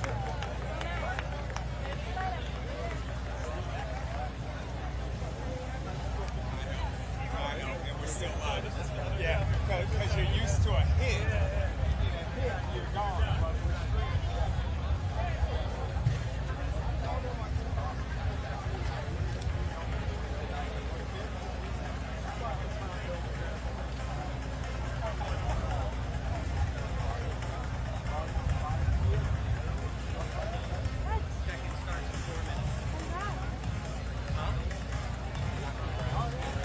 All right, ladies and gentlemen, just a reminder, as we tally up the final scores, we will move to the stage to present the awards. So don't leave.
Ladies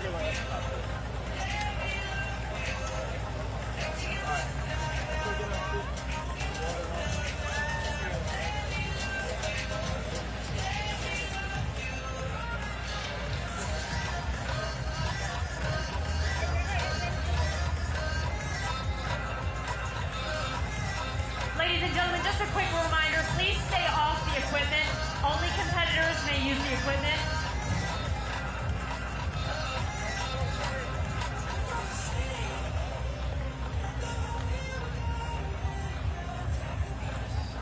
Hey competitors, let's go ahead and start moving towards your stage. Let's make the way to the stage.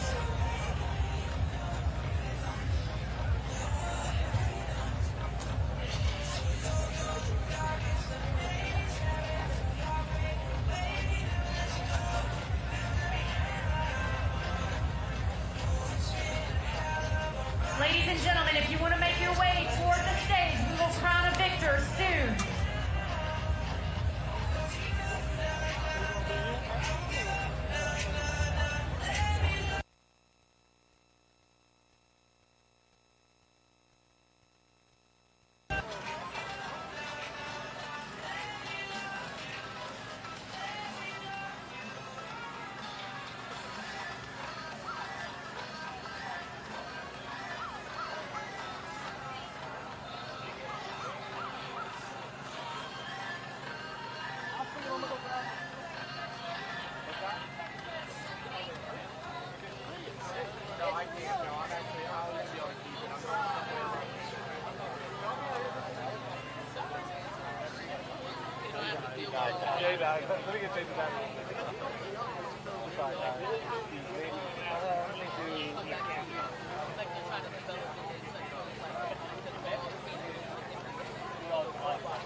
No, you ran over the other dog. Oh, my bad.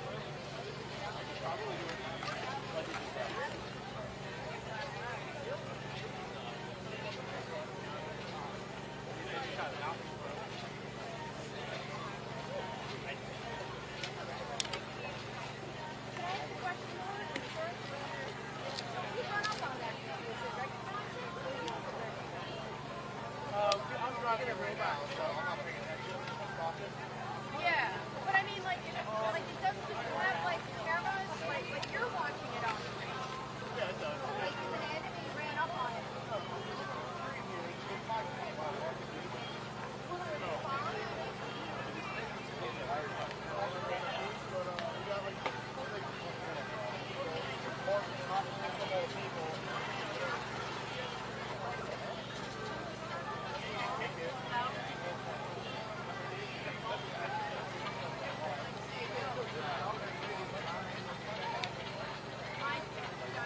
Keep going, duck.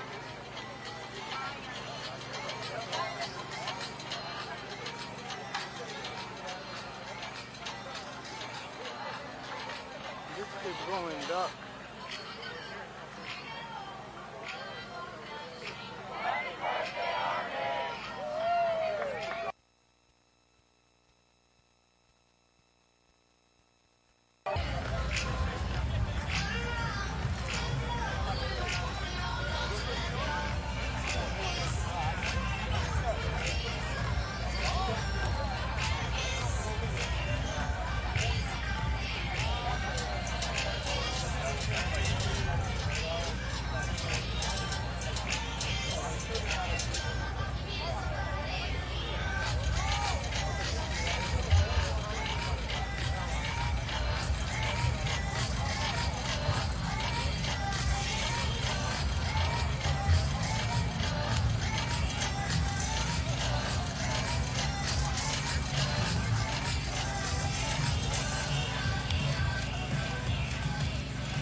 No, this battery line is way up. That's what I'm saying. Remember, I said something.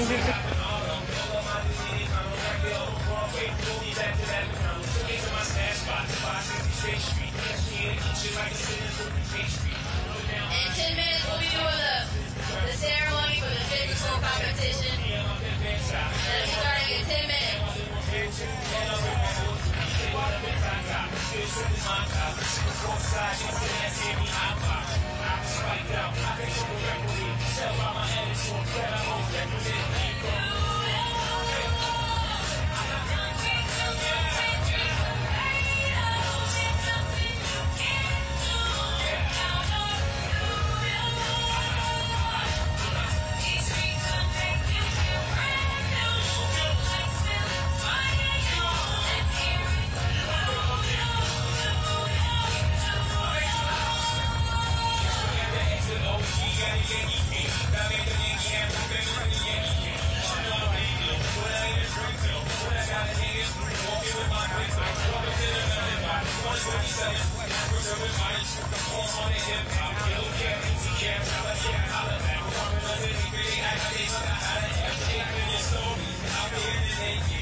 competition, we witnessed some of Army's most disciplined, resilient, and elite soldiers demonstrate physical excellence in celebration of the United States Army's 250th birthday.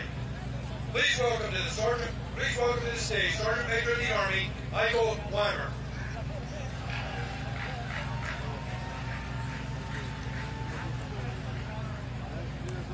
Thanks, Rose. Appreciate you. Hey, give a round of applause for Sergeant Major Grimes and the G357 team that made this thing happen. Yeah, if you're not tracking, this is not normal. This is exceptional. Hey, well done to all 18 teams. Awesome. Awesome. And an incredibly well-run event. Well done. We didn't do half bad either, did we? Just so you're tracking, we took 9th out of 18 teams. That's the old guys. Yeah, I'm actually pretty proud of that. That's pretty good. That's pretty good. So we should not have been 9th. You guys need to up your game. That's a challenge for next year. Challenge for next year. No, it's pretty damn cool to be out here with you. This matters. And that's why we kicked today off with this fitness event. And you didn't disappoint. You did not disappoint. We're going to find out who the winners are here pretty quick. I think some of you already know. Couldn't be more proud of you. I want to give AUSA a shout out. AUSA provided the medals and the class trophies for the top team today. AUSA is always a great partner. Yeah, well done. Thank you, AUSA. All right, without any further ado, I'm going to introduce your Secretary of the Army, Dan Driscoll, for a few remarks. First off, that looked like an absolute suckfest. I was sweating just watching all of you do it. Thank you for being here. To everybody who watched, we're grateful to have you. So, this is the 250th birthday of the United States Army. The country is 249 years old. So what that means is it is soldiers like all of you who built this country. The reason we as a country exist is because soldiers like you are willing to suffer and train and be ready to deploy for our nation. While you were doing that, I don't know if you noticed, but there are kids all over here. And these kids are watching you be the excellence that is our United States Army, that has existed for generations, that has helped build our country, has helped it get through its scariest moments, has helped it recover from floods and fires. It is all of you that do that. These kids that just watch you suffer, they're the ones that are coming to our formations in the next couple of years. They're the ones that will keep this legacy going so that the next 250 years looks just as good as the previous one. The threats that we as a nation are facing today, if you look at what happened in Ukraine and Russia with the drone attacks, I mean, this is going to require all of you to not just be physically fit, but to innovate for our nation, to train with each other, and to get your lessons up to us so we can get you what you need. We're proud of you. We're excited for you. I cannot wait to tell the President of the United States what I just saw here, which was a bunch of badass soldiers out there suffering and making this country proud. So with that, we're excited to welcome you all up on stage, the ones that were the most badass. All right, now for the awards presentation. Third place for the time of 9 minutes, 59 seconds. Let me get up on the stage. User Pack 25th ID. Down to the left. That's it. Hustle up. Hustle up. Hustle up.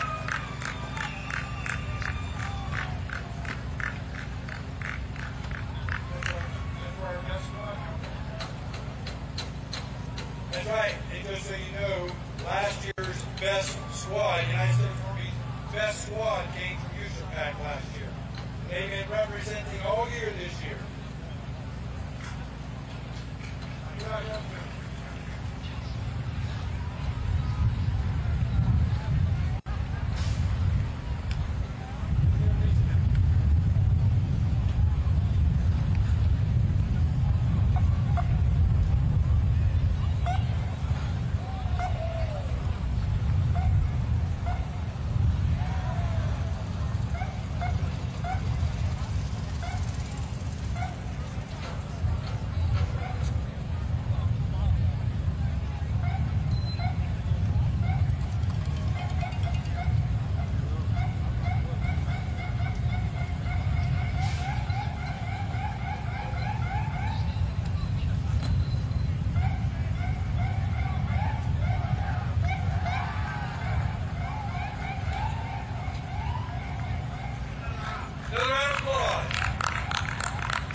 place with a time of 9 minutes and 36 seconds. Let me get the Army National Guard endurance team up here.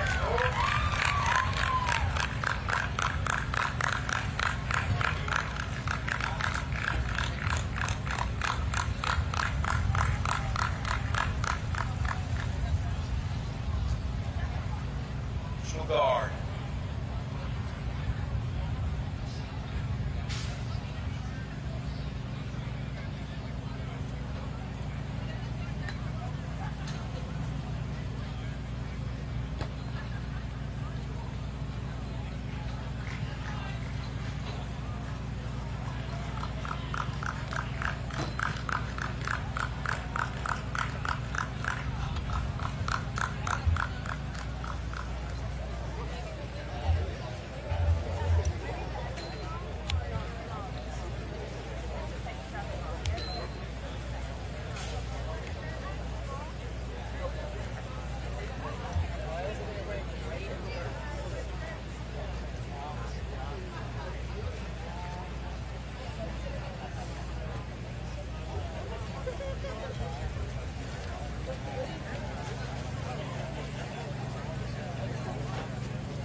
Fitness competition with a time of 9 minutes and 35 seconds. Force comp, third ID. Third ID, that's the guy's name. Yeah, I think so.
Sorry about that, guys. Oh, thank you. I appreciate it. Thank you.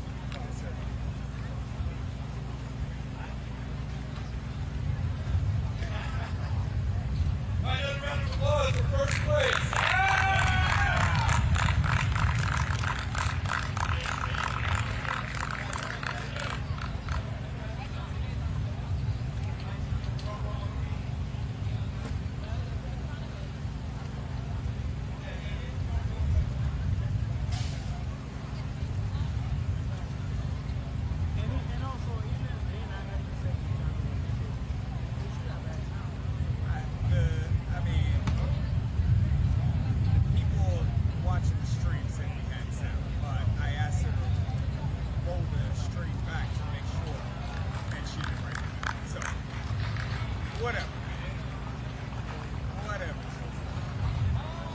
All right, thank you all for your participation and support during this celebration of fitness and excellence.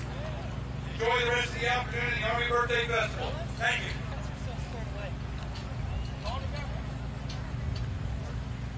That took me another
So they got the wrong location. I don't think they have the logo in it. They want us to see them. Right. That is hilarious. Yeah, if you're going to protest, you got to protest right. That's funny.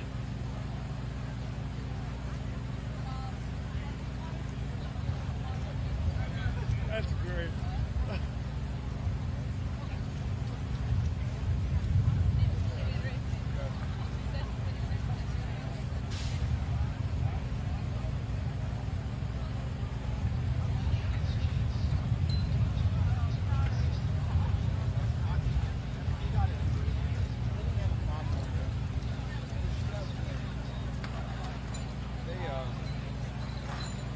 They're dropping the ball right here, not having a DJ. You gotta keep the energy up.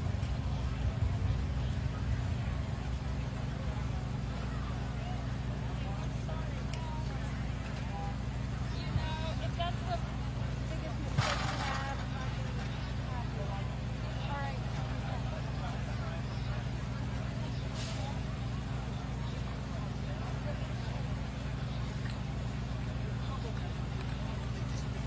Look, I mean, from where we started to where we are, it's a good number of people.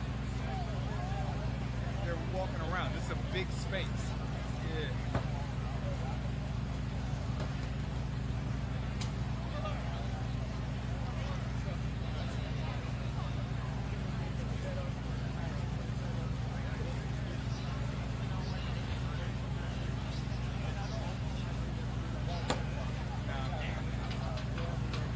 Are you? Okay, good. Do you? Got you.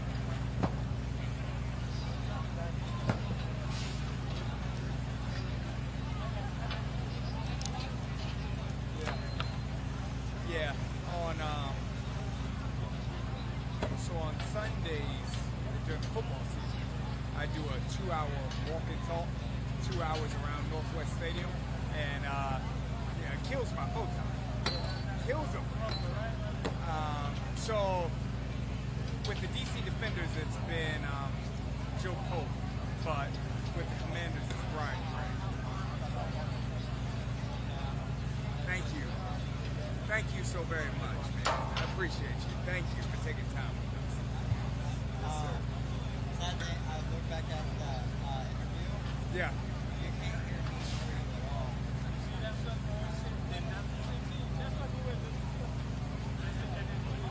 So there's no sound? There is sound, but all you can hear is like the like yelling in the background.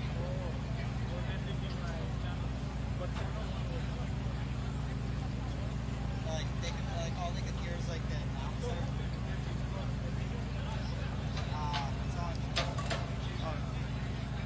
Yeah. Well, it's live on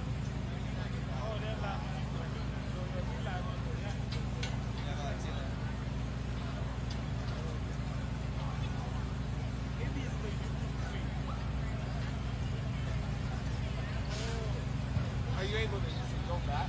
Let's see if it was this way for a hugger. Yes. Can you go all the way back to the beginning?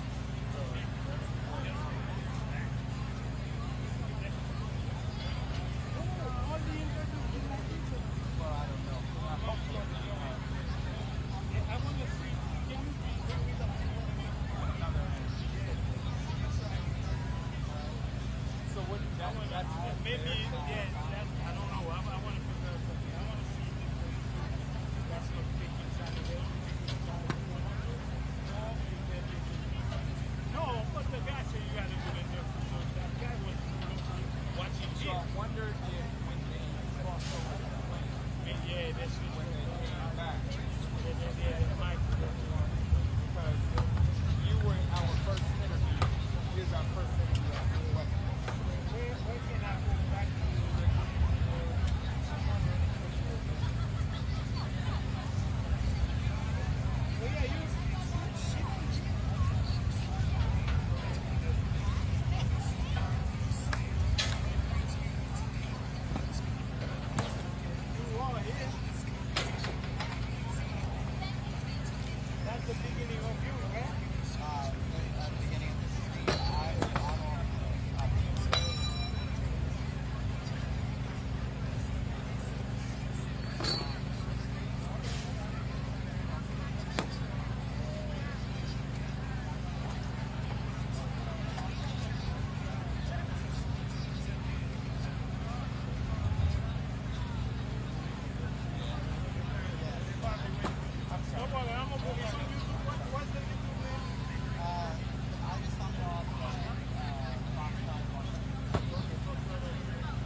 Hey, so when took weather, when you all came back to us, what it looks like is that you all were picking up channel 2 of our camera on the mic check. It's on YouTube. On YouTube, there's no audio on our mic.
hoteling to working their ER in Korea.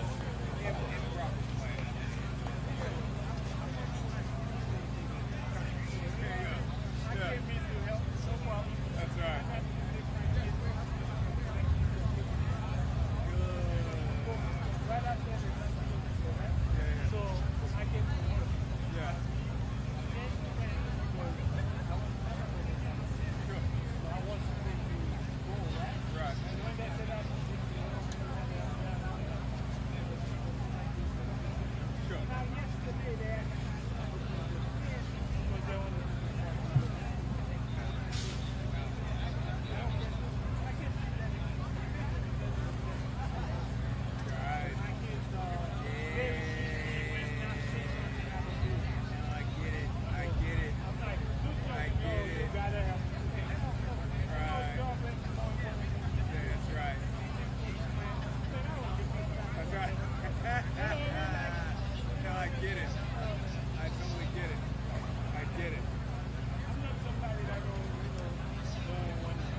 let it go till it don't make a 10-pound line. We keep driving them Silverados with them gold Chevrolet bow ties till there ain't no more of them. No more lights in the lane towns till there ain't no straight by Friday night. Good old boys chasing them girls around. I'm gonna spend my days just thanking Lord. Red sunset setting down on a wraparound porch till there ain't no more of them. Yeah! I'll be picking this old 6-string till it runs out of songs. Keep hitting that little white church on Sunday morning till I run out of wrongs. Till all my love's gone till there ain't no more of them. No more lights in the lane town till there ain't no street by Friday night. Good old boy chasing them girls around. I'm gonna spend my day just thanking Lord. Red sunset sinking down on a wraparound porch till there ain't no more of them. Yeah!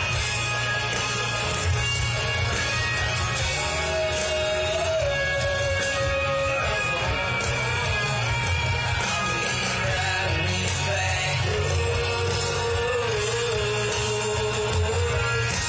slower than the summer sweet corn grows till there ain't no more of them.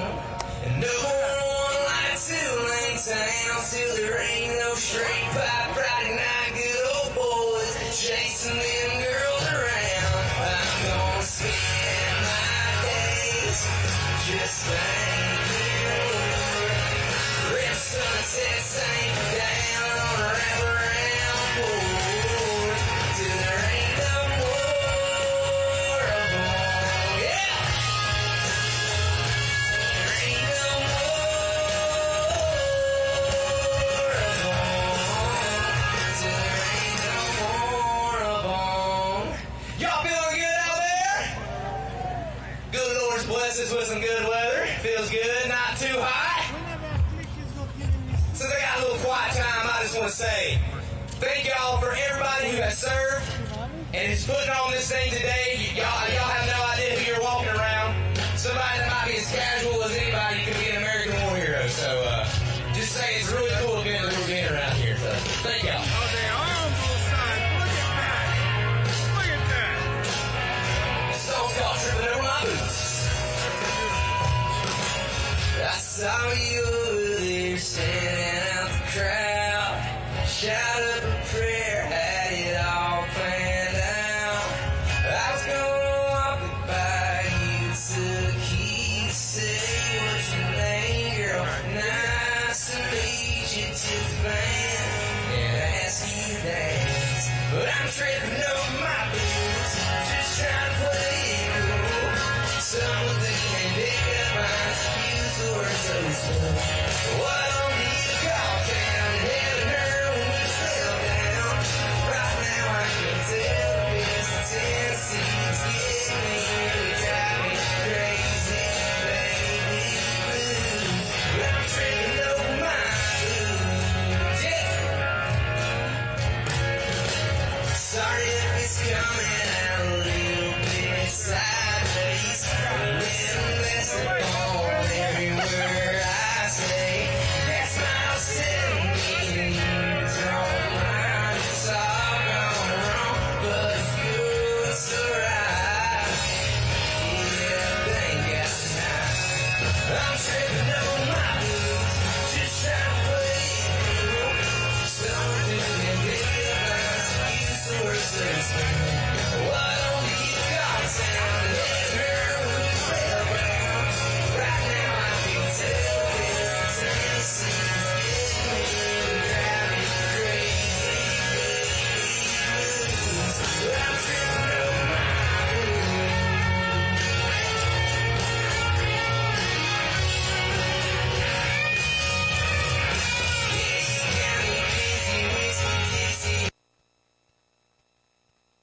so soon.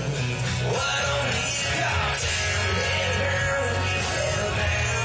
Right now I can tell this Tennessee's getting me, driving me crazy, baby blues. But I'm tripping over my blues.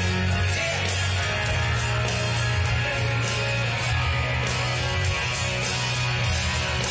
Tripping over my boots. That song's called Tripping Over My Boots.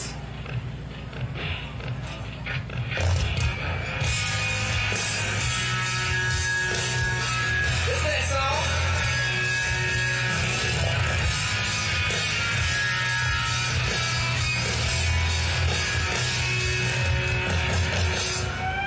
song's called Nice Memory Stories. Hope y'all like it. That glass gets bigger, time to talk about it. That book gets further away. That touchdown's longer, stiff arm gets stronger, gets harder and harder Wednesday. That night that guy pulls right over, but these days it goes and ran from. But tonight we got another one of those going. This crowd know what's coming. It's turning nights and memories, memories and stories. One big truth and another big lie. Turning nights and memories, memories and stories. Living a lonely, lonely life. In town, I see it right now. The boys and girls circle around and stay outside. Turning nights and memories, memories and stories. Story of small town Saturday night. Yeah, we gonna make some memories today, y'all, or what? Yeah. That one about the girl from the county over, happy in a backfire right from the start. When we were done acting like I didn't care and didn't know her, but everybody knew she broke my heart. I used to be mad about it every time I thought about it. Now I just laugh about it every time I talk about it. Turning nights into memories, memories and stories. One beer's truth is another beer's lie. Turning nights into memories, memories and stories. Living in a lonely, lonely life. Any given town, I can see it right now. The boys and girls circle around and step aside. Turning nights into memories, memories and stories. Glory of small town Saturday night. Yeah.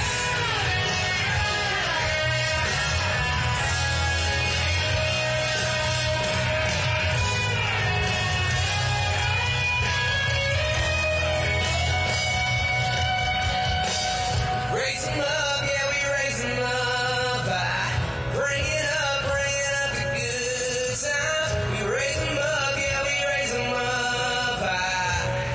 Every time, turning nights into memories, memories and stories. One big truth is another big lie. Turning nights into memories, memories and stories. Living in a lonely, lonely life. Any given town, I can see right now. The boys and girls circle around, step aside. Turning nights into memories, memories and stories. Story of small town Saturday night.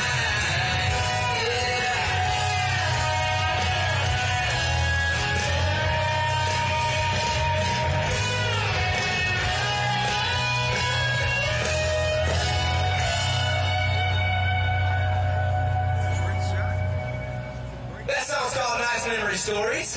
Anybody ever heard of a guy named Justin Moore? Justin Moore? Well, me and him put this song out together. This song's called Dirt Rose Dirt. Hope y'all like it. This one's for the river bank, paper sack, blackjack, sipping, taking full, pass it on down. This one's for the up and gone, working on, we can make a living, pulling that money out the ground. This one's for the sticking around, never leaving little sounds. You know what I'm talking about, raise 'em up high. Here's the all driving heavy downs with the hammer down, with some good sound, bringing out the keepers. Here's the all cruising 35s, crossing county lines, saddles in the sky, looking like a picture.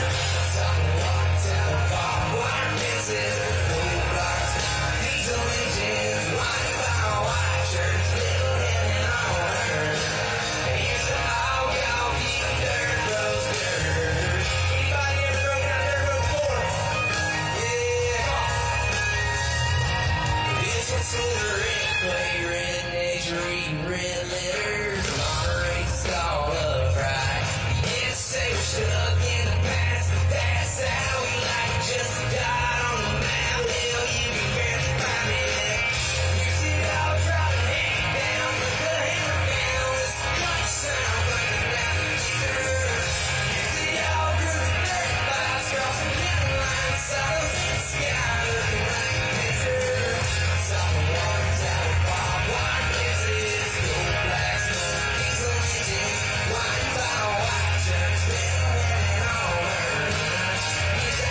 looking at the kickers. Here's the all cruising 35s, crossing county line, saddles in the sky, looking like a picture. Talking water, saddle car, wire fences, cool black smoke, diesel engine, winding by a white church, little heaven on earth. Here's the old dog keeping dirt from the dirt.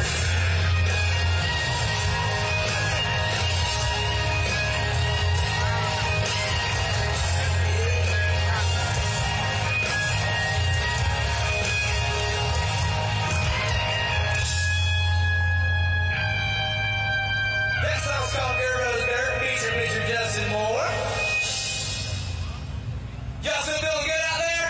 Yeah! It's humid as Georgia up here. Alright, y'all probably know this song, sing along, come on.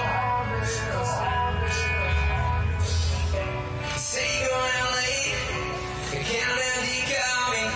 It's just one of those things that you do when you're lonely. Say it all about the chase, but you'll never let it get you.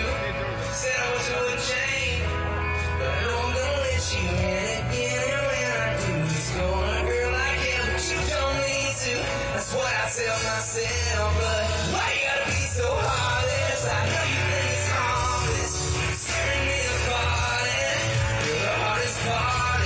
So I don't attention, taking out some inches, leave me in the darkness, never finish what we started. Why you gotta be so heartless? Why you gotta be so heartless? Monday night was just another night, Tuesday night was just another fight, Wednesday I thought everything would change, Thursday came and it was still the same, Friday night we went out on town, Saturday we should have burned down, Sunday morning came and now you're gone. I should probably know it now, but no. I should probably know it now, but no. Oh, why you gotta be so heartless? I know you think it's harmless. You're tearing me apart, and you're the hardest part. So I don't attention, taking out some inches, leave me in the darkness, never finish what we started. Why you gotta be so heartless? Girl, why you gotta be so heartless? Why you gotta be so in between loving me and leaving?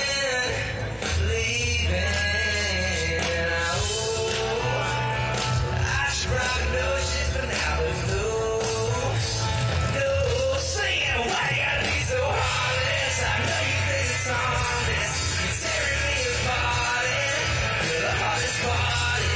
So I don't attention, taking out some inches, leave me in the darkness, never finish what we started. Why you gotta be so heartless?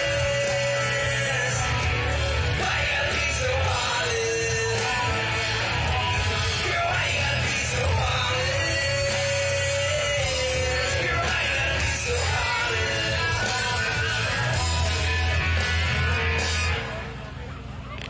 A little more wild for y'all. I seen some of y'all singing. Y'all still having a good time out there? Yeah! Yeah, come on, come on.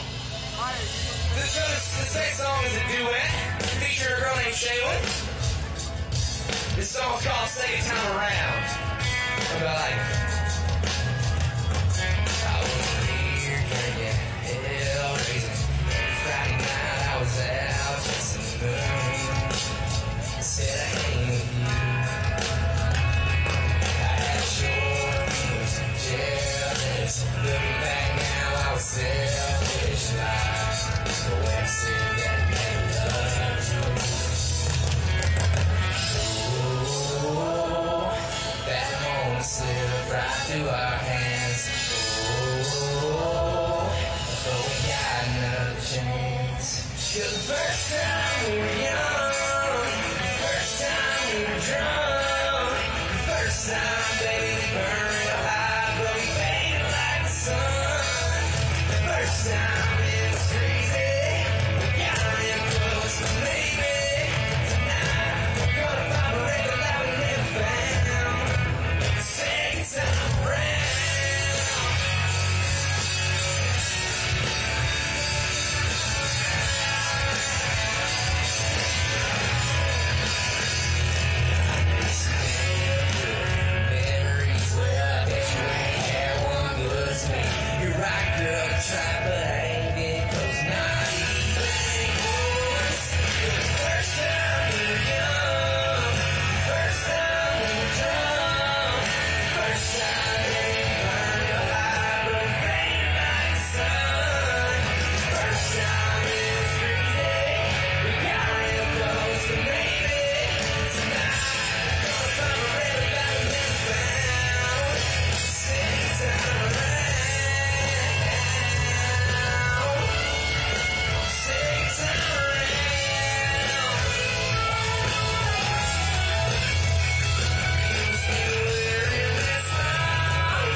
That song's called Second Time Around, featuring a girl named Shaylin.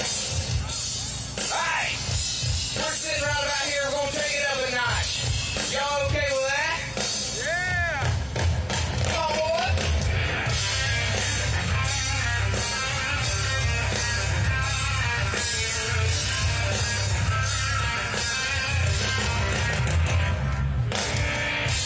Y'all sing along if you know it. Come on.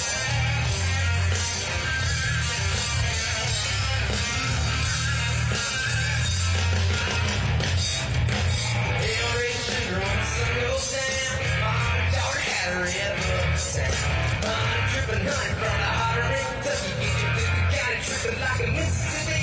She's Kansas, Francis, crazy mother trucker, undercover lover, big southern drawl, sexy swing wall, brother she's all. Y'all sing it. Country shoes from her cowboy boots to her down home. She's country from the song she plays to the bird she brings. That's the way she was born and raised. She ain't afraid to stay country, but she's country.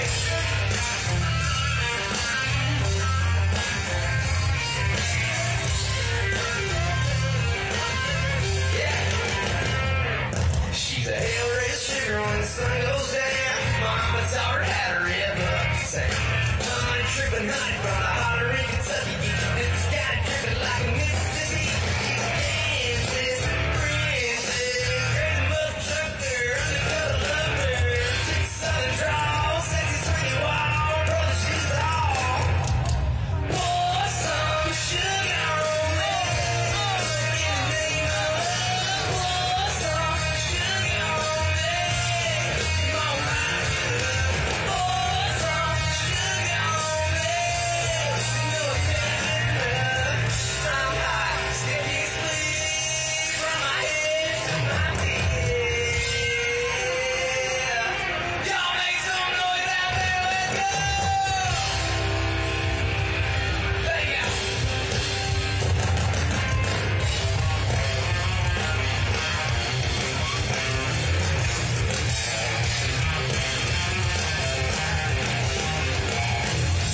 Brother, she's country. From her cowboy boots to her down home roots. Nothing but country. Country.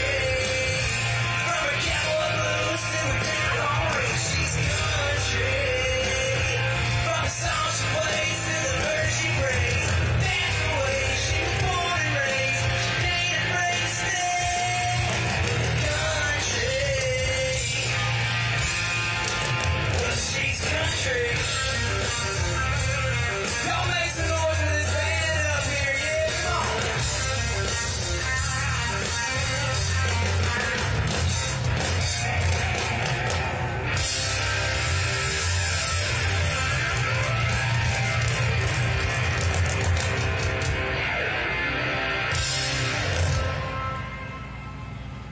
Y'all still feeling good out there? This is the next original song. This song's called Doors Unlocked. By the way, my name's No Hicks. Just Google me, you'll find me. Come on. I heard you're out tonight. I hope you're doing good. Things are kind of quiet in my neck of the woods. Yeah, I've been staying most of the time unless my phone blows if I hit the county line. And we do what we do out there. Just wanted you to know you can feel out here. The door's unlocked. In the driveway, the one slam. We said goodbye, baby. Come on over. Come on in. We can do what we do so good again. Downtown drinking, ain't thinking about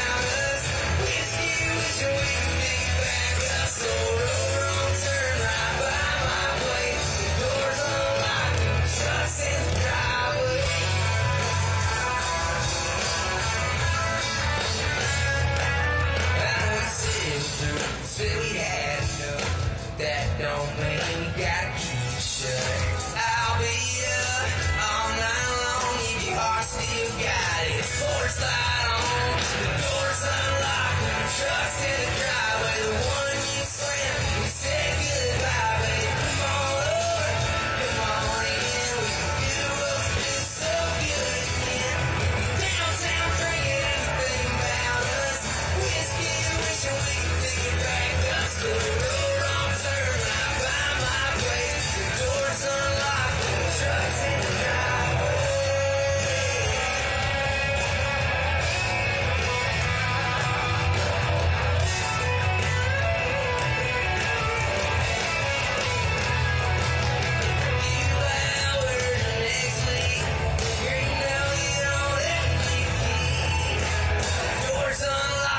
Trucks in the driveway, the one you slam. We say goodbye, babe. Come on over, come on in. We can do what we do so good again. If you're downtown drinking anything about us, whiskey wishing we could pick it back up. So roll wrong turn right by my place. The doors unlocked and the trucks in the driveway.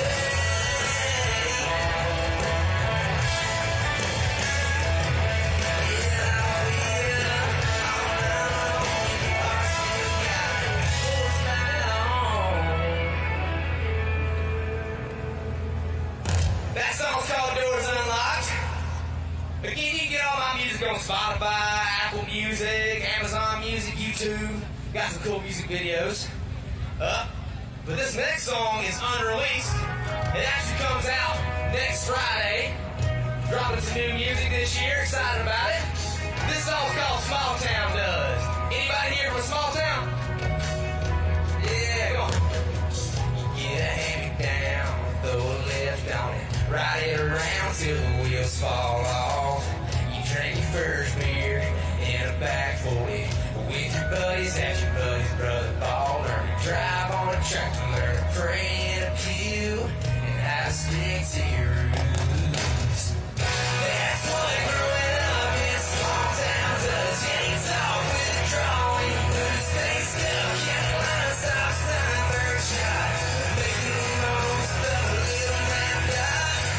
Bottom love with some hometown haze light. Hit me, hit church, and you make it right. Some people don't get, some people do, 'cause that's what growing up in a small town does. That sound familiar to y'all small town folk? Got a buck knife, your granddaddy gave you. Don't miss nothing with your 12 gauge. You get your cash from the corn and the cattle. Your mama's saying your back road to gravel. That's what growing up in a small town does. You ain't talk with a drawing. You put stakes up, county line, south side, bird shot. Making the most of a little map dot. Fall in love with some hometown haze light. Hit me, hit church, and you make it light. Some people don't get, some people do, 'cause that's what growing up in a small town does. That's what growing up in a small town does.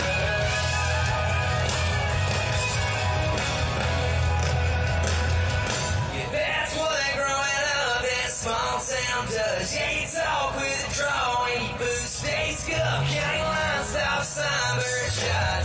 Making the most of a little map dot. You fall in love with some hometown haze light. Hit me, hit church, and you make it live. Some people don't get, some people do, 'cause that's what growing up in a small town does. That's what growing up in a small town does.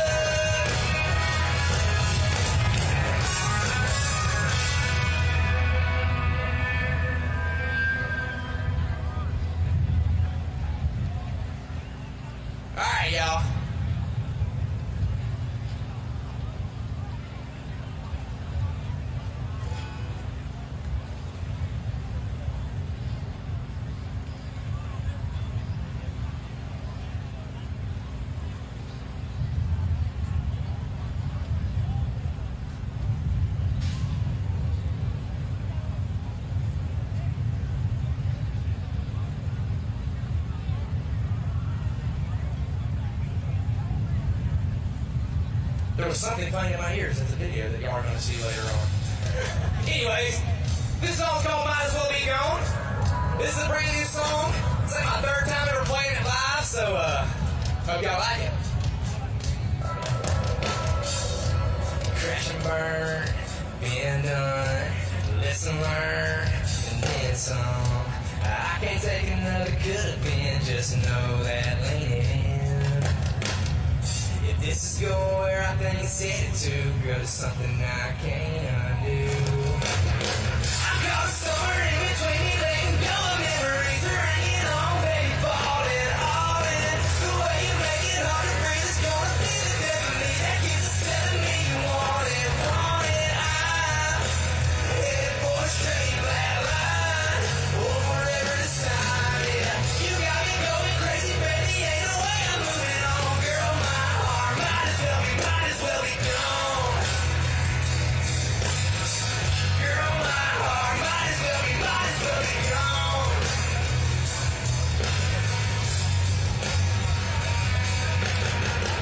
So tell me where your mind's at. Is it right here or somewhere that you ain't seeing down that road? Just tell me now, I gotta know before I go and light a fuse on the start like a ticking time bomb. Girl, I'm caught somewhere in between me, letting go of memories are hanging on, baby, falling all in. The way you make it hard to breathe is gonna be the death of me. That keeps us telling me you want it, want it. I'm headed for a straight black line, or forever this time, yeah. You got me going crazy, baby, ain't no way I'm moving on. Girl, my heart might as well be gone. Girl, my heart might as well be gone.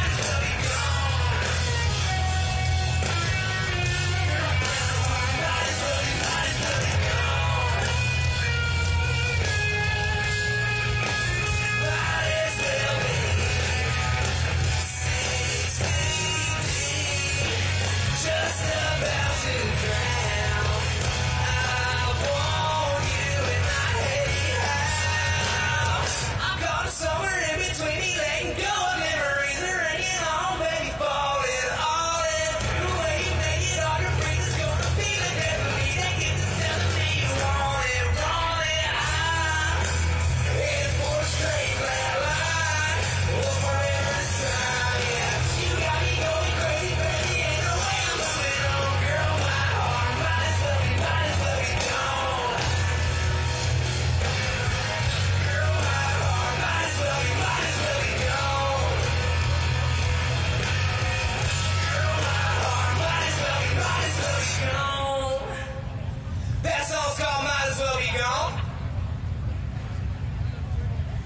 This next song is also a brand new one, gonna be put out this year. This song's called Get Enough. One of my favorite songs ever. But hope y'all like it. Leaves change and we get gone. The tree stands there all alone, waiting on spring. Kinda sounds like I could do where you are. Change the number and change the lock on that front door, but I still want more. Why am I sitting right here still waiting on it, begging for more every time that you come back around? I'm good with the gone if I'm being honest, 'cause the high that I get is worth all of the coming back down. Goodbye don't hurt like you think does, to a heart that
That song's called Get It Up.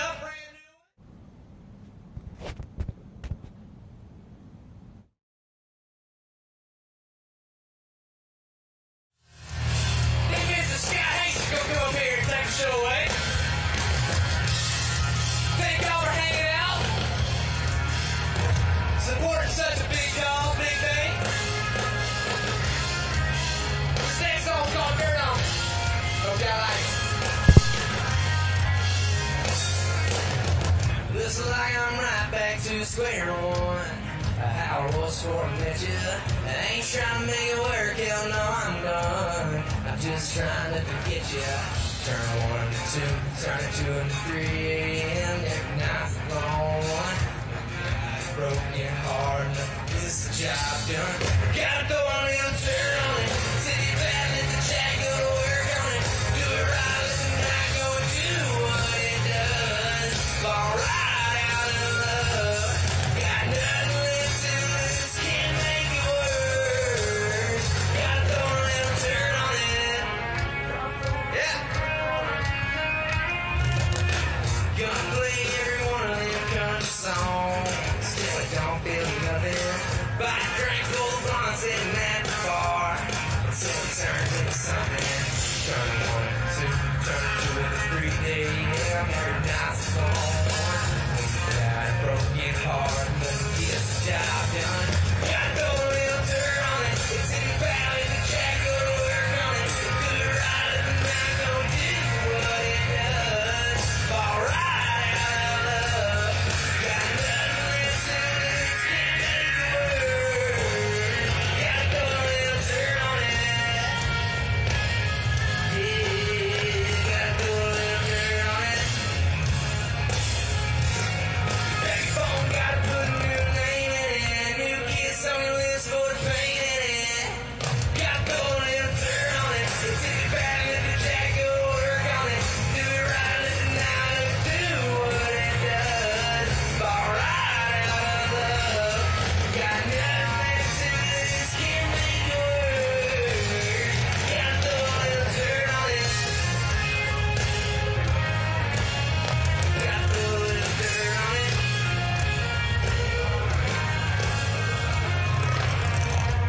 Alright guys, thank y'all so much for sticking around and hanging out and listening. My name's Noah Hicks. I'm a Georgia boy. Thank you, Mr. Gary Sinise and the Gary Sinise Foundation for having us out here.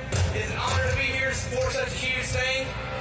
You only get one 250th anniversary, so this is a really special thing to be a part of. Thank y'all so much again. My name's Noah Hicks. Please follow me on all socials, TikTok and Instagram and all that good stuff. You post a video, I'll tag you. We got any small town ladies in the house? Any small town ladies? Yeah, this song goes out for y'all. It's called I Can Tell You're Small Town. Hope you like it. Girl, I can tell you're glad we got out of that downtown bar. Got 6 or drove up Pine Creek just to see these midnight stars. Baby, you look unreal in them high heels and that dress. But you're a little more t-shirt and blue jeans if I had to guess. I can tell you're small town. Probably got a water tower and a mantle. I can tell you're small town. Probably got one eye and 100 dirt roads. The way you lit up when I played that jukebox John Deere Green.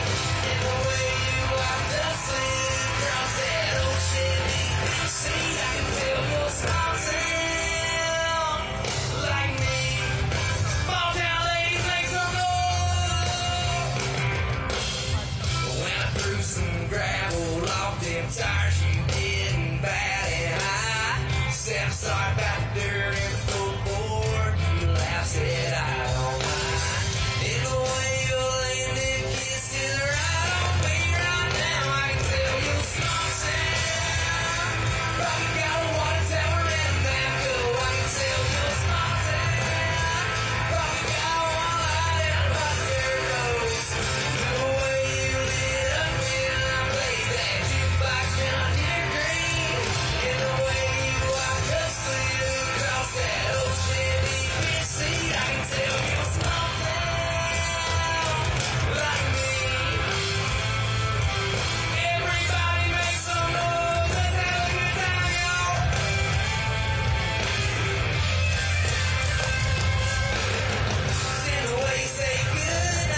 Again, guys, my name's Noah Hicks.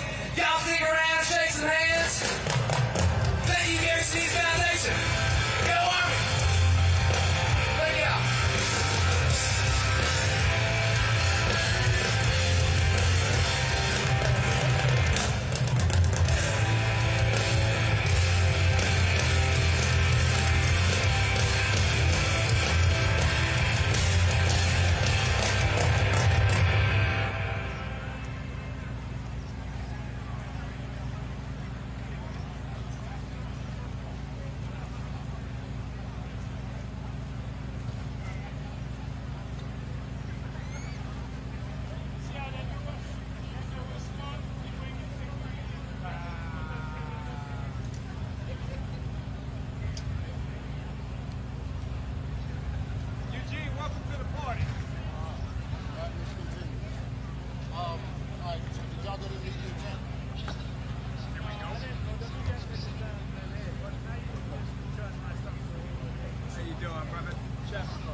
Let me go down here to meet you. 43, right? 43 and 44. Actually, look, it's right there by the stage, let's say. That's what the ladies don't like. Yeah. Army drill. He's in a great. He is in a great. He is ready to go.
Today's Army is the most capable, adaptive, and lethal land force the world has ever seen, and it's only getting better.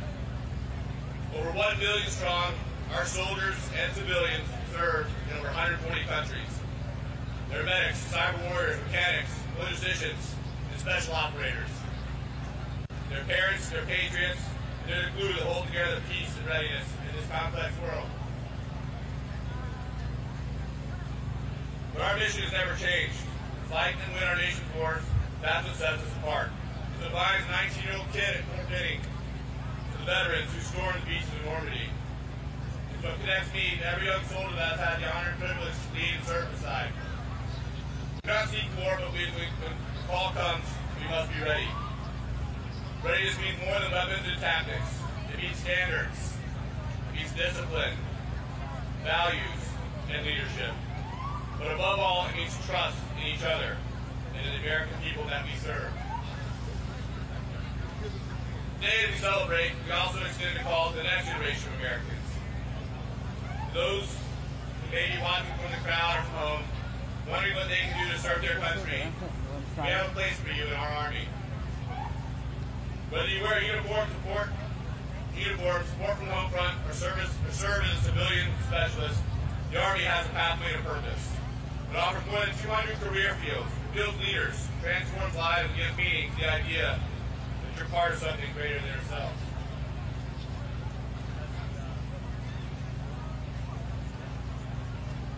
I joined to serve.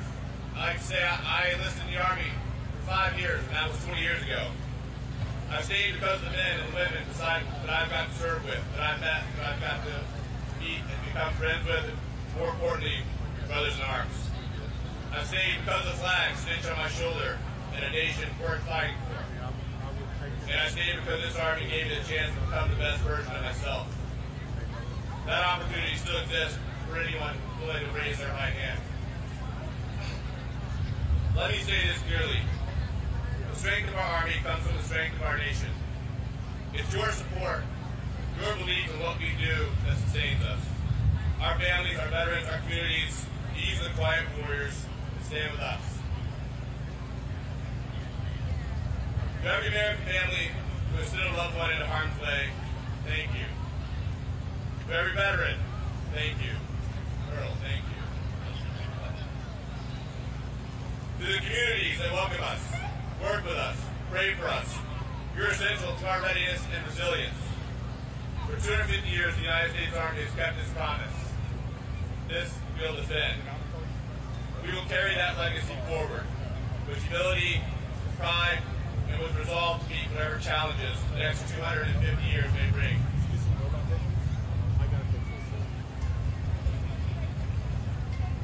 So today, we don't just celebrate a birthday, we reaffirm a bond between soldier and nation, between history and future, between the people and those who defend them. Without the unwavering support of our nations, our Army would not exist. Remember, we started as volunteers, and we continue to serve as volunteers because we believe in what's right and we believe in serving something greater than ourselves. So in closing, happy birthday to the United States Army.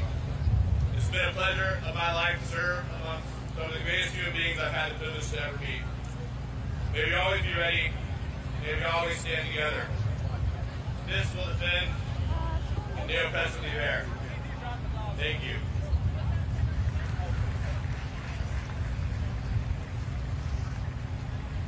Ladies and gentlemen, once again, please give another round of applause and a thank you to Command Sergeant Major Williams and his fellow Medal of Honor recipients. So just 2 minutes.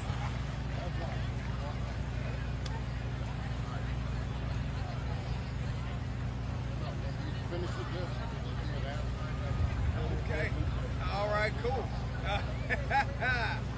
Hello, U.S. Army. Gary Sinise here. Happy 250th birthday. I to the agree. U.S. Army. I agree. 250 years. Amazing. And everybody who served in the Army, who's there, who has served in the Army, currently serving in the Army. Welcome. We are happy to be sponsoring the entertainment of Scotty Hastings and Noah Hicks today, the Harris City's foundation has thousands of donors who all care about our military, they care about our service members, they care about our U.S. Army, and they wanted to be a part of this great event in celebration of 250 years of the U.S. Army. I am a grateful American for all you do to defend freedom, to protect our country, and God bless you. Have a wonderful day. Enjoy the entertainment. God bless you. God bless America. Thank you very much. Felt like I needed to be a part of something. In 2010, I decided that I wanted to enlist in the United States Army, so I did. April 21st, 2011, I was shot 10 times. I went through a lot of different therapies, but the hardest thing was being stuck in a hospital bed and finding out that some of my best friends were dying. There's nothing I could do about it. At that point, my life was changed forever. Fast forward to 2020 when COVID hit, everything shut down. And when it's quiet is when the demons are the loudest. I needed something to escape into. I needed purpose. And I decided to jump on YouTube and start learning how to play the guitar, how to write songs. So through a chance meeting, I ended up with Black River Entertainment. And now, through my music, I get to bring hope not only to veterans like myself, but any of us who struggle and have demons in the world. I'm Scotty Hickston, and I am beyond grateful to be here.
this guy. 1, 2, 3, 4. Hey there, hi there, whoa there. Somebody should hear me. All right, let's do this. So great for being here. Thank you, my brother. I'm Scotty Hastings.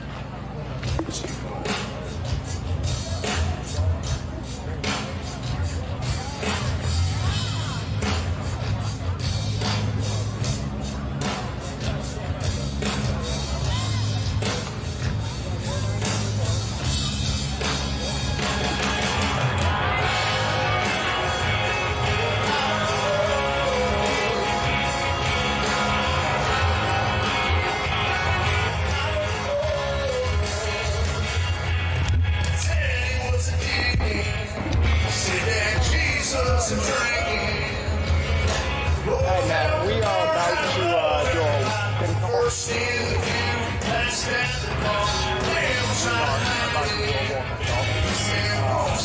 again, take that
One, two.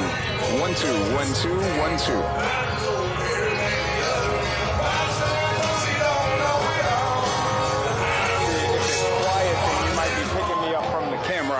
Not the mic. Let me know when you're ready. 1, 2, 1, 2, 1, 2. 1, 2, 1, 2.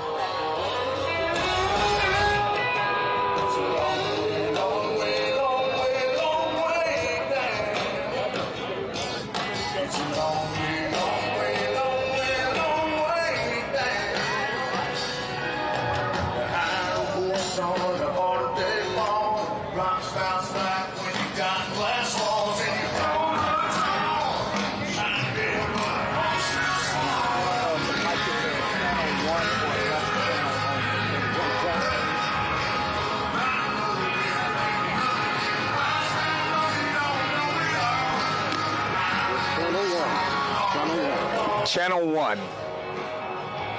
Yep.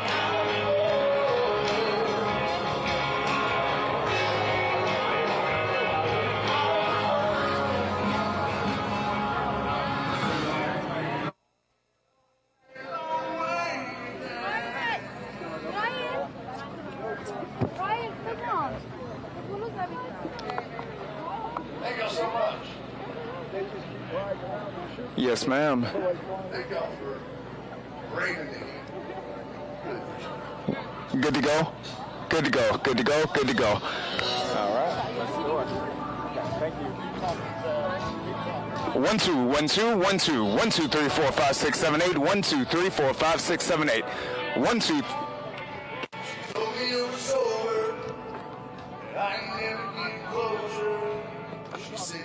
One, two, 1, 2, 1, 2, 1, 2, 1, 2, 3, 4, 5, 6, 8. 1, 2, 3, 4, 5, 6, 7, 8. 1, 2, 3, 4, 5.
Ladies and gentlemen, welcome back as we celebrate the 250th year of the Army serving this great country of ours here in the United States. I'm Chad Ricardo. We're on the National Mall. As you can see here, so many things going down, including the beautiful scenery that you always see. We've got a concert going down right now for the hundreds who are in attendance as well, but there is so much more that we have going on. As we take a spin around here, we've got helicopters that are on the horizon.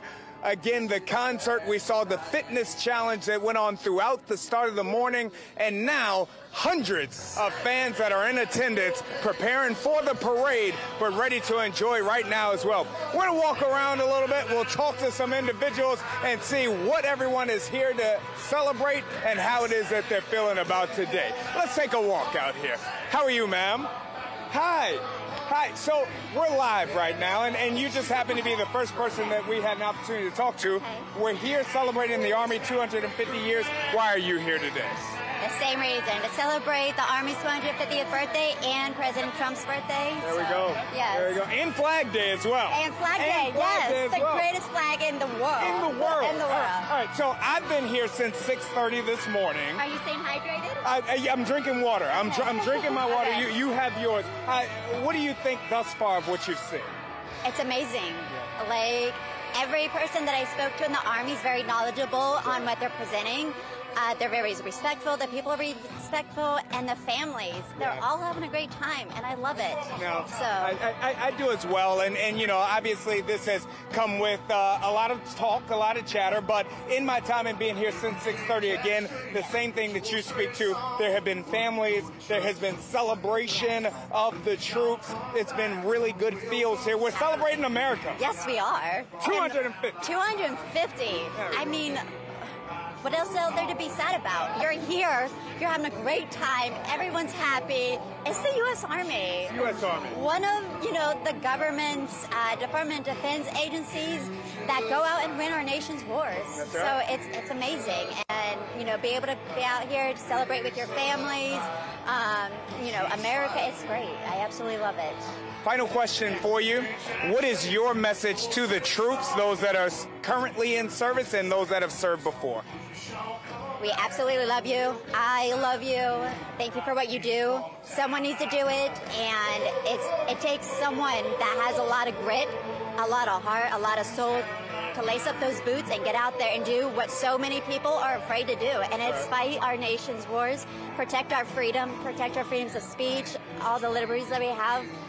Absolutely, I love you. Thank you from the bottom of my heart. My family thanks you. I thank you. We love you. You did absolutely phenomenal for me to just walk up on you like this and you to deliver this live interview. Thank you. You want to say hi to anybody? I want to thank my team, the Army that I serve with. I absolutely love you. My dad, he fought in Vietnam. He was in the Army. Hi, Dad, I love you. To my family, I love you. Keep doing what you're doing. We support you. I support you. And God bless. Thank you so very much. Booyah. That was good. That's the type of thing that we're doing here as we celebrate 250 years of the Army here, guys. So you like the shoes?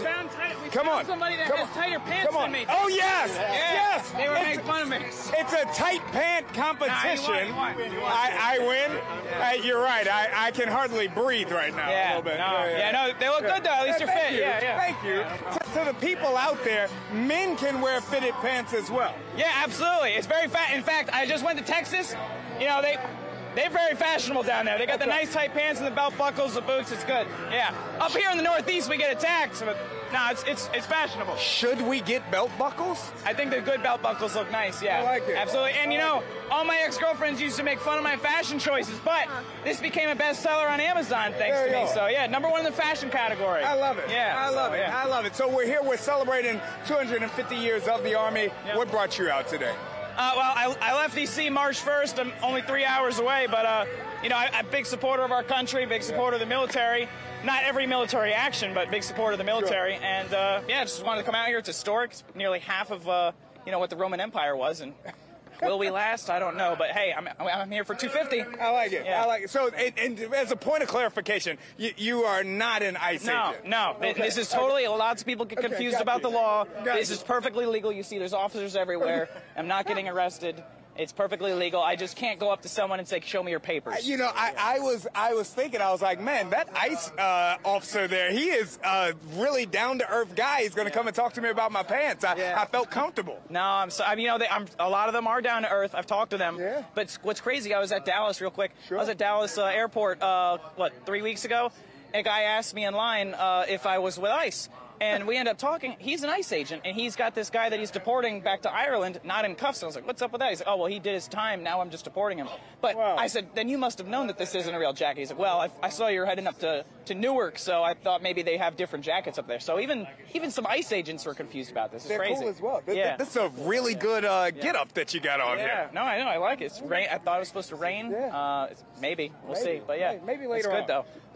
Parade coming up later on. Yeah. Your thoughts? Yeah, I'm definitely going to be there. I will say China did their good piece, their good propaganda thing by showing off their military parade, and I don't think we're going to have as many people as them in this parade, but I still think it's going to be exciting. We might. It's possible. You should tune in right here to Fox Local to find out. Yeah, well, I will say they showed off their women, and their women looked very beautiful and fashionable marching. You're man, ICE immigration. We have beautiful women too, though. Thank you for your service. Yeah. For your service. You've done wonderful. How are you, brother? So you're local Fox, huh? Local Fox, yes, sir. Yes, sir. Yes, sir. We're live. We are live. Yeah, we are live. Yeah. So you found the Jan Sixers, is what you did. I've been looking for you. Wait a minute, you found us. I've been looking for you. We're the terrorists. Yes. 250 years we're celebrating the Army today. Give me your thoughts. No, it's a fantastic atmosphere, and I'm glad they've done a good job on security. Kept some of the rougher elements out of this. Lots of families out here, so it's been fun. We've been asked a number of times if we're planning on any destruction of the Capitol, but no, not today. It's all good. No worries. Got you. As we look at the service, what does this 250 years, what does the Army celebrating them, what does that mean to you? Well, my family goes all the way back. My grandmother was a member of the Daughters of the American Revolution, so she traced our family all the way back pre-revolution. So quite literally, my family's been involved in virtually every single conflict we've ever had. My grandfather's 101st Airborne in World War II, jumped into enemy-occupied France. Yeah. And my other grandfather's buried across the way, Colonel. Wow. So the Army's always been part of my family. So it's a big deal to come out here and support that, and I support our president. It's been a meaningful day. This is, again, we see families, we see the troops, we see the police officers, we see everyone here. And again, good vibes, right? Yeah. Good vibes, good feeling. This is great. We got families right here in front of us, kids. They're getting to enjoy and check out, all the equipment and cool toys that the Army has. So no, this is, quite frankly, this is exactly what January 6th was before we got attacked by our government out here. So this is exactly what this was like, and that's what you get from every single Trump event. You've never seen violence like that before, and I don't expect that you're going to any other time. We are not the party of violence, that's for sure. Well, I thank you so very much for sharing a moment with me, brother. I love the kicks. Thank you. They're a little dirty now. They're a little dirty. Likewise, mine are brand new. But what you gonna do? And I do like the Mr. T starter set that you got here on that. All right. Mr. T starter set. The pants, we've got it all that we're talking about now. Now, one of the big attractions of the day has been these, excuse me, sir, I don't mean to cut you off, these robotic dogs that we have here. This is going to move anytime now. We've got everyone that's out here filming this. Ma'am, I'm just going to, we're live right now, so we may as well talk. Come on over here and talk to me. Come on over here and talk to me. So we're looking at the Boston Dynamics robotic dog. Has it moved for you yet? Yes, it did. Not a while ago. It's cool. I think it's cool. I mean, it moves like an actual dog. Right. It really do. Oh, it's moving. It's over there running. The camera you see it that? Running. Yeah. Yes, it is. Look. Well, it's not moving now, but it was moving. Oh. There it is. There you go, guys. Look. Oh, that is amazing, right? That is really cool. This Yes. is one of the cooler attractions that I feel out here. And again, this has been a crowd favorite as of now. What's been your favorite thing about the day thus far? Oh, the helicopters, all the Army vehicles. So that's amazing. Yeah. And everything is just beautiful. It's been a great day. Hot, but beautiful. It's a little hot. Yes. I've got sweat in my eyes right now, Me but you know too. what? We are honoring our country and the Army right now. There we go. There we go. Why'd you come out here? 250 years of the Army. We couldn't miss this for anything. This is beautiful. This is, that's one-time event, so we couldn't miss it. We come from Philly, so. Oh, wow. Yes. All the way from Philly? Yes, not far, like 3 hours. Well, I mean, to come down for that I think that shows dedication, shows Yeah. some love as well. I get you out of here on this. If you had a message to all of those that are serving right now in the Army, all of those that served prior, what's your message? I want to thank them for their service. Because of them, America is free. It's what it is. Because of them. You are amazing. Give me a 5 right there. Booyah. Yeah, what do you want to talk about? Anything. That's your mom. She just did a great job. Yeah. Yeah. Now, tomorrow's not Mother's Day, but talk to me about your mom. How cool is she? Oh, to be honest, I think she's a really good mother to me. She keeps things in control. And I'm from like a neighborhood. I'm from Frankfurt, a neighborhood in Philadelphia. Yeah, and stuff like that. Yeah, it was she's a really good mother. She seems like a good mother. Yes, she is. Can I get you to do me a favor? Huh? Can you tell your mother you love her on camera? Tell her. I love you, Ma. Give her a hug. Give her a hug. Here's the moment. Yes. Yes, yes. Love and families as we celebrate the Army 250 years. This is what we're doing. Come on, sir. Give me a 5 right there. Right there. You, ma'am. Give me a 5. Give me a 5. 250 years celebrating the Army. Talk to me about why you all came out today. We came because our son-in-law is part of the Army. Wow. And so we're here to support him. And, we came as a family. Our other kids are here, too, so we're all here celebrating him and supporting him. Wow. You bet. And Jamie's around here somewhere. I don't know where she's at, but we love the Army. Without you guys, the Army. Yeah. And anyway, we just love the Army, and we love Trump, and God bless America. God bless America. God bless. What time did you all make it out today? We got here we didn't get right here until about 2 hours ago. Okay. But, were you all able to see the fitness challenge at all? We wanted to. No. We watched it on Fox News.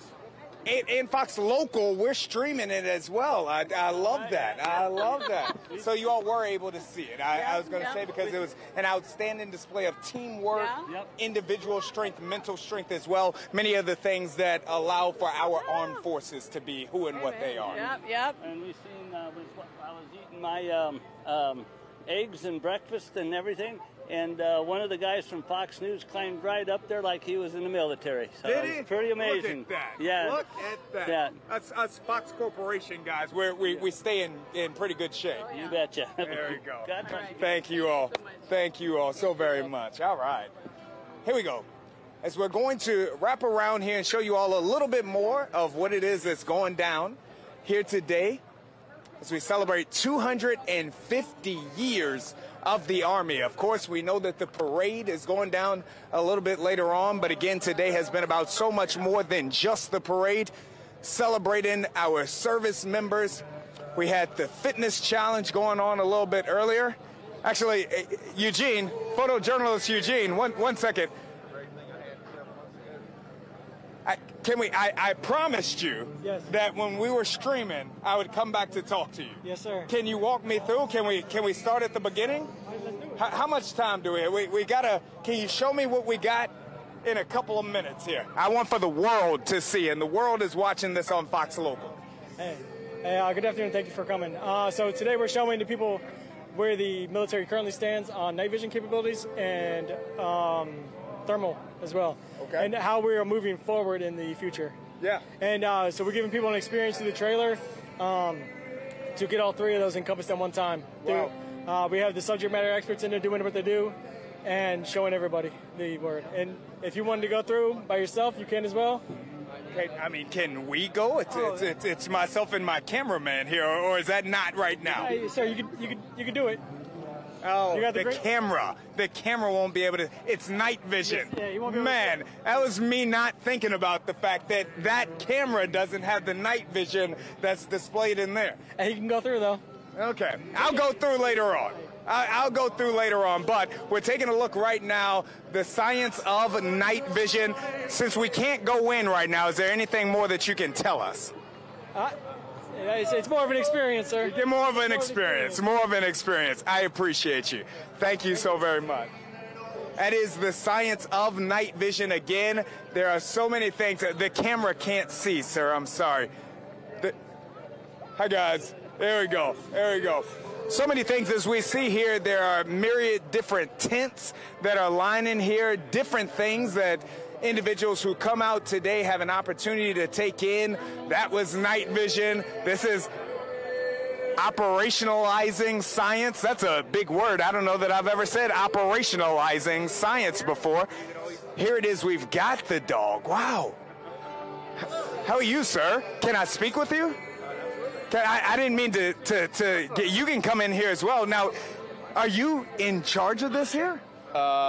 This dog works with me. Wow. So this dog, a fan favorite here. I mean, you've got individuals that are coming around, they're taking pictures, they're taking videos. Walk me through the secrets of this. Well, right now we have automatic speech recognition to text-to-speech pipeline. So we speak to the dog, it goes into the brain, which is a large language model, actually a series of them. Wow. And then it comes to the text-to-speech, and it outputs to our TAC tablet. So this is what a soldier would carry. You can see what it hears and what it's saying. We also have a image that it reports to on the screen so that you can see what it was talking about. Get out of here. Yeah, it's fantastic. We can do tracking. We can have it look in directions, and it does gesture recognition. Wow. So I'm going to ask an ignorant question here. Is this a form of AI? Absolutely a form of AI, yes. Really? Yes. Yeah. Generative AI. Wow. So, or agentic AI. Sure. Break that down for me. That's a big word. It is. So the generative AI is using these large language models. You've heard about them, ChatGPT. Agentic AI is adding tools and capabilities around that sort of brain, right? So you have the brain, and then you can put it in a robot, gives it a body. You give it certain sensors, so now it can see in different forms. And you give it tools like searching the internet or perhaps calling to a friend. Yes. And so that's the agenticity of the whole thing. My gosh, agenticity, I'm learning big words. How is something like this used in the field? So this is kind of basic research, and so we're looking at trying to make this a very versatile tool. Yes. So we don't know exactly how the soldier needs to use it. The soldier is probably not going to know exactly how they need to use it. So we're giving it the intelligence that the soldier can task it with certain things as long as it's within the capability set. Wow. Wow, this is amazing. This is very cool. Can it talk to us? It can. So we're using a microphone right now, and we have to mute it. There's a lot of sound going on around here. Sound. Yes, but what would you like to ask it? So Justin, my friend Justin, hi, I'm Chad Ricardo. We're on Fox 5 DC right now. Yes. I was just speaking with this outstanding man here. Derek. And Derek was telling me all of the capabilities here. Can we interact? You certainly can. Using this microphone, okay, you can get the robot to tell you what you see. Okay. So the name of this piece of equipment is Chase. Yeah. Tell us what you see. Got you. We're with the DevCom Army Research Lab, and we work on transformational research for the warfighter. Yes. So how about we get the robot to look around and tell us what it sees? How about we do that? All right, let's do it. Chase, look right and tell me what you see.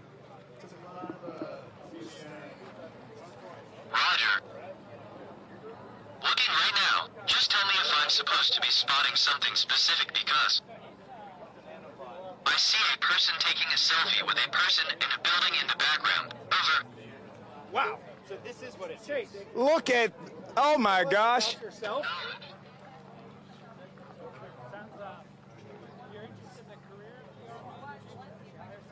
I see a group of people standing outside sightseeing. Over. Acknowledge. Tell us about yourself.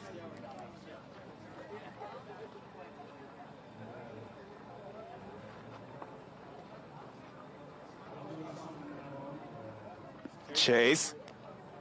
I am Chase, the Ghost Robotics Vision 60 quadruped robot, born on May 5th, 2025. I'm a member of the DEVCOM Army Research Lab team. I resemble a robotic dog, mostly constructed of black metal and plastic, and weigh about 120 pounds. I operate for approximately 2 hours on a full charge. I wonder when my next upgrade will be. Over. Wow. Absolutely amazing. Chase, lay down and take a break. The Ghost Robotics Vision 60 quadruped robot, born on May 5th, 2025. I'm a member of the DEVCOM Army Research Lab team. I resemble a robotic dog, mostly constructed of black metal and plastic, and weigh about 120 pounds. I operate for approximately 2 hours on a full charge. I wonder when my next upgrade will be. Over. All right. Short word. Over. And now we'll have the robot lay down for a well-deserved break. Chase, lay down. Roger.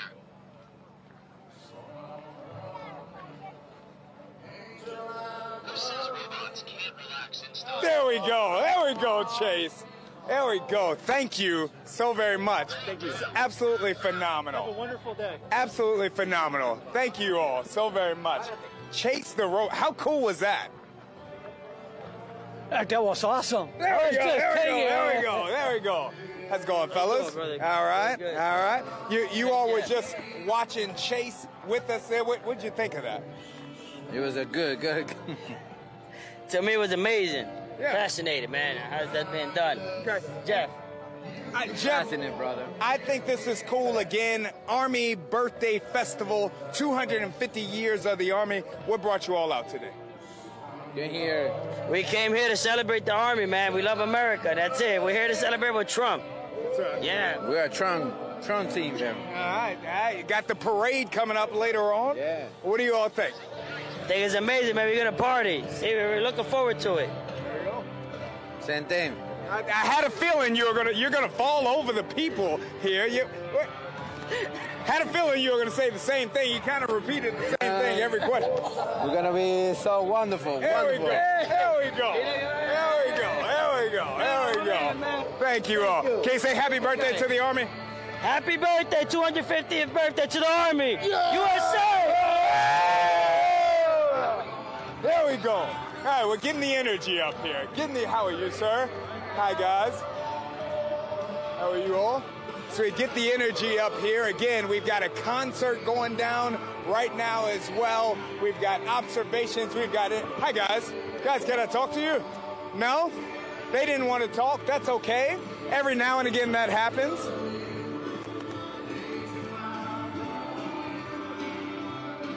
How's it going, guys? Sir, these are nice glasses. They're wonderful glasses. 250 years of the Army. Right. What brought you out today? I mean, we're living in D.C., and I think the U.S. has every right to be proud of the Army, Yeah. What have you thought of the festivities thus far? We've got the concert going on now. I don't know if you were here when the fitness challenge was going down earlier. I missed that, earlier. Yeah, okay. But it's fantastic. I mean, to see the people, everybody's happy, everybody's nice, so yeah. All right. Can we get a happy birthday to the Army? Happy birthday, Army! Yeah! That's what I'm talking about. How are you, ma'am? There we go. My son-in-law. That's your son-in-law. What a handsome young man. There we go. Hi, guys. Hi. Come talk to me. It's a wonderful tank top. Come on, guys. Hi. Come on. Come on in. These are veterans right Oh, really? Yes, they are. Oh, thank you all for your service. Thank you. Thank you. We are with Fox 5 DC, so we are here covering this outstanding event here. 250 years. What does today mean to you all? Well, I've always respected the Army. I mean, being an Air Force guy, it's just a great tradition. I mean, that's what defends our Constitution. That's right. That's what gives us our lifeblood. I love it. How about you, sir? I'm just happy to be here celebrating the Army's birthday, and even though we're both Air Force guys, celebrating with them is awesome. I love seeing them excited on their birthday, and It's just a good time to be here. I love it. And the three of us are Moms for Liberty, so we're all about freedom of speech and protecting the children. I love it. And you, ma'am? And celebrating the Army, there's nothing better than that. And I am so grateful for the freedoms that I have, and we are very grateful for all of it. And I'll tell you, I arrived at 6 o'clock this morning, so I've been here for a while. I've been here for a while. You look great, though. Well, thank you. I'm sweating a little bit, but don't tell anyone. But in the time that I've been here, there's been a ton of appreciation for those in uniform. There's been teamwork shown by those in uniform. There's been a lot of love, and there's been a lot of family as well. Today's been an encouraging day, to say the least. I want to see those recruitment numbers fly through the roof today after all of this. I love it, guys. I'll tell you what, you all can leave after this. We're going to look at that camera. We're going to say, happy birthday to the Army. Ready? 1, 2, 3. Happy birthday to the Army! Yeah! There we go. Yes! That's what I'm talking about. Thanks, guys. Even the Air Force celebrating the Army here today. Nothing but love going down all around from everyone. How's it going? Very good. How are you? I'm doing You want great. to talk? What is that? You want to talk? What station is this? We're Fox 5. Oh, you're Fox 5? Yeah. Sure, I can talk. We're Fox 5. Who would you have said no to? I don't know. Gotcha. But local. I like Okay. local stations because local station, you guys report the news. And We're you do in a the good job. streets. We are in the streets with you. Do you play BC soccer? No, I do not. I go to Boston College, though, so I'm just repping it out here. Yeah. Half of that is right. Yeah. All right. 250 years celebrating the Army. Pretty special. What brought you here? Just to see a supporter of men in uniform, make sure to see all the exhibits, and just show my support for the country and those who serve every day. A lot of great things going down right now. We got the concert going on. Who is this singing? I couldn't tell you. I don't know either. It sounds good, though. And I'm the reporter, and I don't know the answer to that. All right, but we like it. Absolutely. Okay, all right. Can we have some hip-hop? Well, I guess so, but who would you have in hip-hop to come to this event? Who do you think would do a great job and motivate the troops here? Nelly. He was here last night at the National Stadium. That's what I'm saying. Yeah, he could have come here today. He could have come here as well. That's a good idea. I think that Nelly performed at Trump's inauguration, he did. so it would have been just like a double dip there. And he's already in D.C., so why not? Let's call him. If you have his number, let me know. We'll get him on the phone here. Okay, so back to the business at hand. Yes. Beautiful event right now. Absolutely. Families, a lot of togetherness. Why is today important? What does it mean to you? Because we had Memorial Day a couple weeks ago. Yeah. We have 4th of July in 2 weeks. This is a good midpoint to continue our support for the Army in particular, and going all the way back to World War II, Revolution, just those who served 250 years. Just want to make the men and soldiers proud. That's a damn good job you did there. That was outstanding. I do my best. That was outstanding. I don't care if you play soccer or not. You are doing BC proud. I appreciate it. Thank you so much. Tell the Army happy birthday. Happy birthday. Thank you for serving. Now say it like you mean it. Thank you for serving, guys. The happy birthday part. You were doing so well. Come on, 1, 2, 3. Happy birthday. Thank you for serving. You are not the guy to wish happy birthday messages out not. here. I am not inviting you to my party. I can tell you that much. Great job, though. Right. Thank you. All right. Here we go.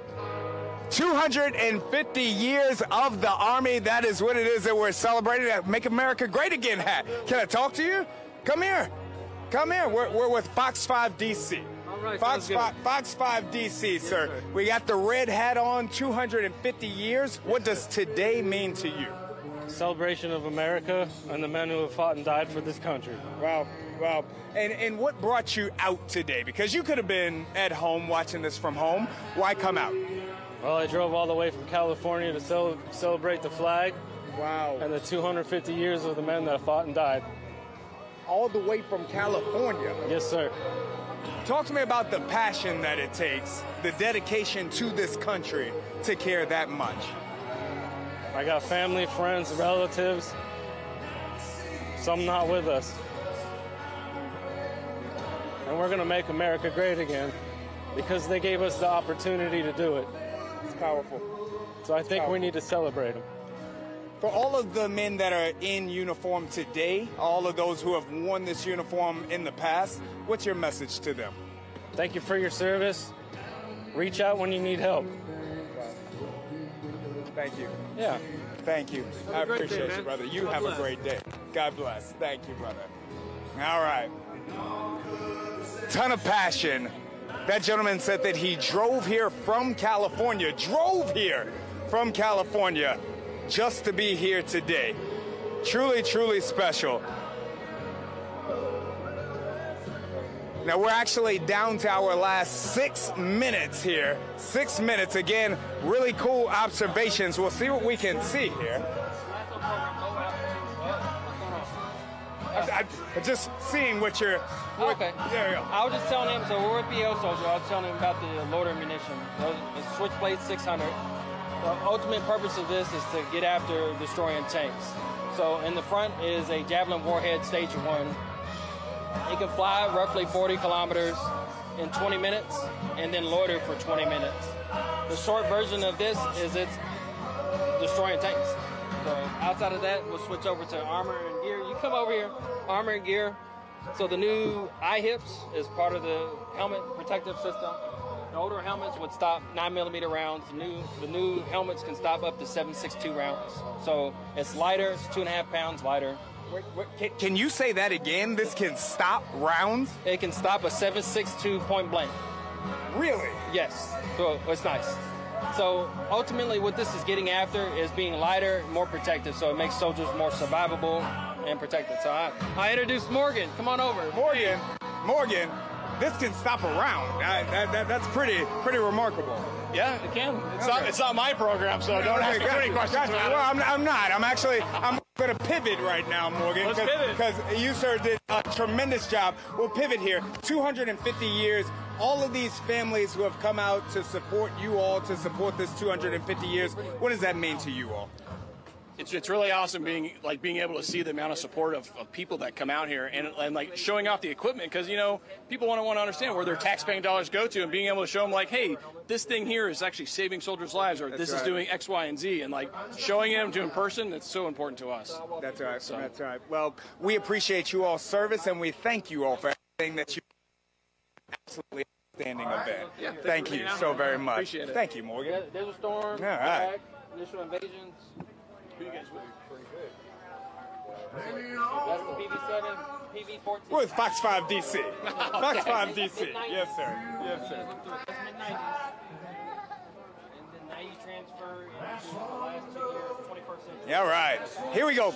Just a couple of minutes left here in our stream. This has been an outstanding day as we are celebrating 250 years of the Army. Now we've had a chance to speak with some of the people who have come out here today. They talked to us about why they came out. Again, to start our day, we saw the fitness challenge, and that was teamwork, that was mental toughness, that was physical ability. We've got outstanding tunes being played right now from the concert, and of course we know that coming up, we've got the parade that is going down as well. Fox 5 is keeping your head on all of these things. You can watch all of these activities on Fox Local. And if you're watching on Fox Local right now, I encourage you to continue watching, not only through the weekend, but each and every day, because we've got some great programming. We'll see if we can speak with one more individual here. And look, sir, you just happen to be here. How are you today, sir? How are you? How are you? Let's talk about today. Yes. What about today? What brought you here today? So I'm in the Army. Wow. So I wanted to celebrate the Army's birthday. Yes, sir. Yes, sir. And I was just telling the people that are watching at home, in my opinion, this has been an outstanding day. It's been an outstanding day in which we have been able to celebrate you all. There are families celebrating families, and everyone kind of celebrating togetherness. Yes, sir. I agree. I totally agree. I think it's been a great day so far. Nice weather. It's not sunny. That's right. It is humid, but that's DC for you. I just spoke with a man who drove here from California. Oh, wow. Drove from California because he wanted to tell individuals like you how much he appreciates all of your service that you give. What's your message to everyone who came here to support you all today? I appreciate everybody who came. Just showing up and showing out is really, it makes me feel good about my service to this country, so I really appreciate it. Can I get one more thing from you? Yes, I need you to look into that camera and you can give me a happy birthday, Army. Can you do that? Yes, sir. 1, 2, 3. Happy birthday, Army. Yeah! Great job. Outstanding. Thank you so very much. 250 years celebrating the Army. Again, you have been watching on Fox Local. We've got so much more for you, but I want to give a huge thank you to my photojournalists that have worked with us here today. Right now, Eugene is on the ones and twos, and a shout out to Joseph, who was here with me earlier today as well. The celebration continues, 250 years of the Army. Thank you all.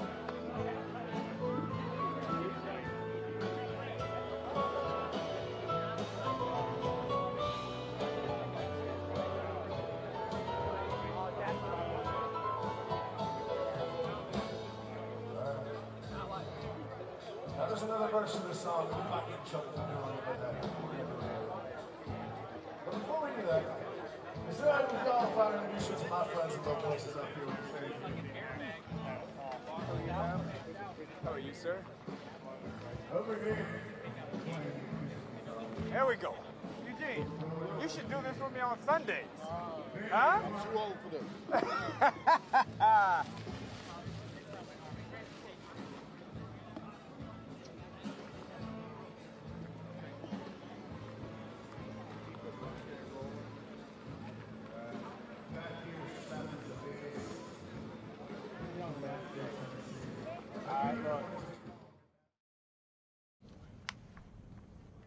Hey everyone, Jacqueline Matter here from Fox 5 DC. You've been watching our live coverage on Fox Local, streaming online and on the Fox Local smartphone app, as well as the Smart TV app as well. We've been bringing you live coverage as the Army celebrates 250 years. You heard from our Chad Ricardo, as I mentioned, who was down there at the National Mall as the Army Festival has been happening all morning long. We have live coverage for you here on Fox Local all day long up until that parade. We have all sorts of different things in store for you today for the next couple hours. We're going to be chatting with Army veterans, Army active duty, some spouses, as well as some of the organizations that help not only the Army but other military branches as well. We've spent some time speaking to all of these folks from all the way to North Carolina, to Florida, to Hawaii, people all across the country that we are going to have those interviews for you coming up. In the meantime, I do want to let you know that we are asking you at home to send us your shout outs as we do honor our nation's active duty Army soldiers and veterans. So if you are watching, please send us any pictures, videos of the person. You can also make your very own shout out with a, like a selfie, kind of just grab the phone, say who you are wanting to recognize and who you'd like to honor. Make sure to include all that information though, the name, the details of the person that you're wanting to recognize, and tell us why you want them to be honored. You can send them directly to me here. You can send them to my email. That is jacqueline.matter@fox.com. Later on in the show, we'll make sure to have that up for you, but you can send it to jacqueline.matter@fox.com. You can also head over to my social media, JMatterTV on Twitter, Jacqueline Matter on Facebook, and same for Instagram as well. Let's take a look at that first shout out. This one comes from our Fox 5 viewer, Ashley Milburn, sending us a photo of her son here. This is Private First Class Carol Michael Milburn III from Great Mills, Maryland, serving for the United States Army. Ashley tells us he is currently stationed at Fort Bragg and in airborne school out there at Fort Benning as well. Ashley says that she wants to tell him that she loves him and thanks him for his service. So like I said, you can send us anybody that you have in your life that you want to send a shout out to, and we'll have them all throughout the next couple hours here doing those shout outs. So we hope you'll send them our way. Again, jacqueline.matter@fox.com, or send them to me over on social media. In the meantime, let's take a look at our first interview right now. All right, for our next segment, I want to welcome in Colonel Brad Osterman. He is a family friend of mine. I have known him since I was a little girl. Met him at Fort Bragg when he served in the Army there. Brad, glad to have you here talking with us for Fox 5 DC for our special coverage of this 250th birthday parade celebrations here in the nation's capital. I first want to thank you for coming on and talking with us. As I mentioned, we've known each other for decades now, and you kind of watched me grow up over the years, and it's been a privilege to know you as well. Thank you. Just really happy to be here and happy to be able to help. So let's talk a little bit about what led you to join the Army in the first place. This is actually, I'm interested to learn more about this in the entirety of it. Like I said, I've known you so long, but not the whole backstory. I just know you as my Uncle Brad in some form or fashion from the younger years. So what led you to join the Army all those years back? That's a great question. I needed a job. So coming out of college, coming out of high school, small farming town in southern Minnesota, there are not a lot of prospects, and I wanted to be a pilot. So I picked a college that had a great program at the University of North Dakota, and I didn't know how I was going to pay for college. So I went Army ROTC because it just seemed like fun. And 32 years later, the fun finally got to go on the shelf. But that's basically why I joined the Army. But that's such a fun career choice that you went down. I mean, becoming a helicopter pilot, serving in aviation, that's a much different route than most people when they jump into the Army. Yeah, I didn't know what I was doing. I just went for the tuition and books and figured it out from there. I just happened to be at probably one of the best aviation programs out there, and went through this program called Air Battle Captain, and got me an aviation slot when I commissioned as a second lieutenant 4.5 years later, I guess.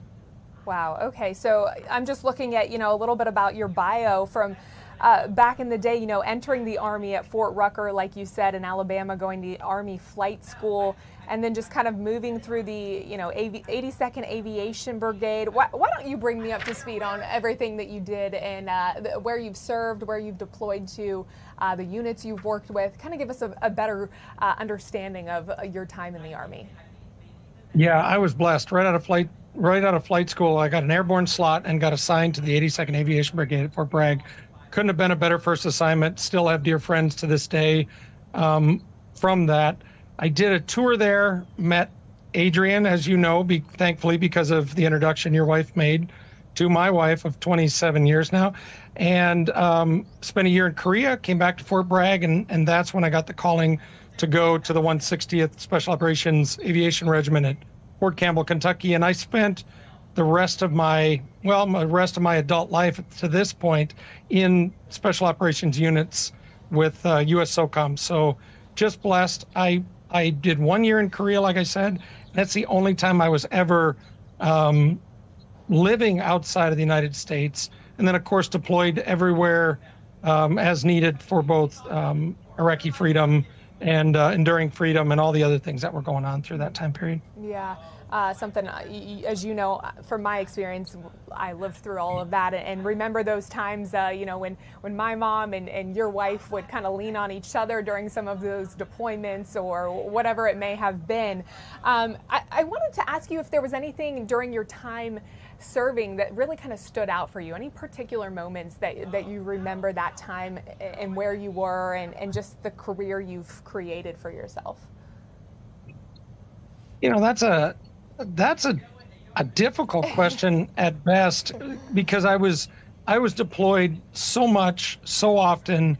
I remember probably one of the most poignant moments was I was overseas. I was the commanding officer of a detachment forward, and I got a call from the rear that my wife was sick, and sick where we need to get you home now. And just the ability to swap out leadership position and get on a plane within a few hours really speaks to the high quality of the special operations community and how they put family so high up in the importance that I was able to be home, to be by my wife's side when she was going through a medical issue, and then really just keep moving forward back to the battle space when the time was right. And I was lucky to see all 3 kids born. The unit always made sure that you were home for really important events, and I think that's what really hooked me and made me stay in that community as long as I did. Yeah. I mean, talking about the family life aspect of the military, something I know all too well. But from your perspective, being out there, on the battlefield, or in your case, potentially up in the air from that vantage point. What is that like when you're gone from your family for so long and limited contact? I'd love to hear your perspective from that.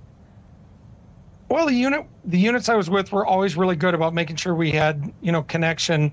But we had really, as a unit and as an organization, really prepared our families for the worst, which was our families knew that when we were forward, we needed to know that our families back home were taken care of, which then freed us from those fears and those worries, and it allowed us to focus on the mission that we had to complete. So I gotta say, I really didn't worry much about my family, and I was in a rotation cycle where I was gone for 60, 70 days and home for 30 or 60, and so I never really experienced a super long break, which seems really nice, but it was hard on the family to be gone for a short period of time and back.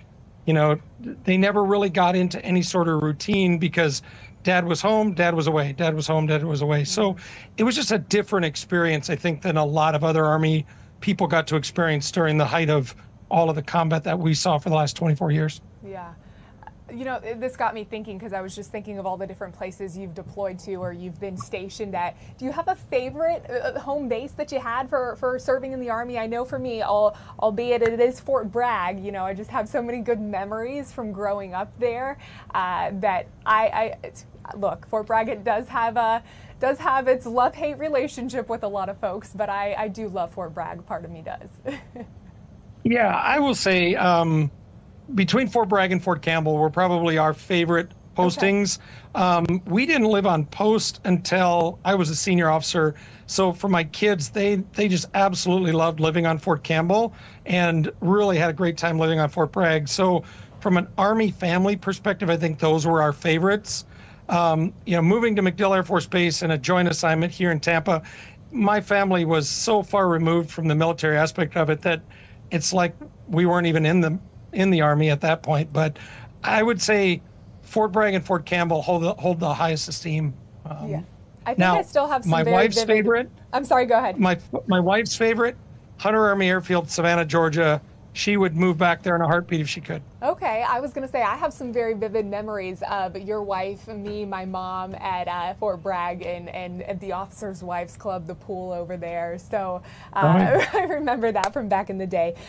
Let's transition a little bit. I want to talk to you about during your military career, as long as it was, you know, can you speak to the importance of what was impressed upon you, you know, from the camaraderie, the brotherhood of the Army? Yeah, absolutely. And it started right away. 82nd Airborne Division, it was all about discipline and standards and accountability. And I think it ingrained in me what was important to make sure that I had myself prepared and taken care of so that nobody else had to worry about me and I'd be a valued member of the team. And I think the core values that I was instilled upon by my parents were further brought out in that time in the 82nd Airborne Division. Just being allowed to lead, coach, train, and mentor, and then be held to a high expectation, I think was everything for me. And it wasn't that I was lacking it in my life. It really resonated with me. And so it became fun. It became just who I was. And a lot of that you've instilled in your 3 kids as well, right? Well, you know, you try. Each kid's a little bit different and they're at different stages in their life. But, you know, one of the mottos that drives him absolutely crazy is one that I lived by for almost my entire time in the military, which was plus or minus 30 seconds. So to this day, I don't think we've ever been on time for anything as a family, but not for lack of trying. Plus or minus 30 seconds. That was the saying, right? I think you might have cut off a little bit. Plus or minus 30 seconds. Yep, absolutely. Plus or minus 30 seconds. That's so fun.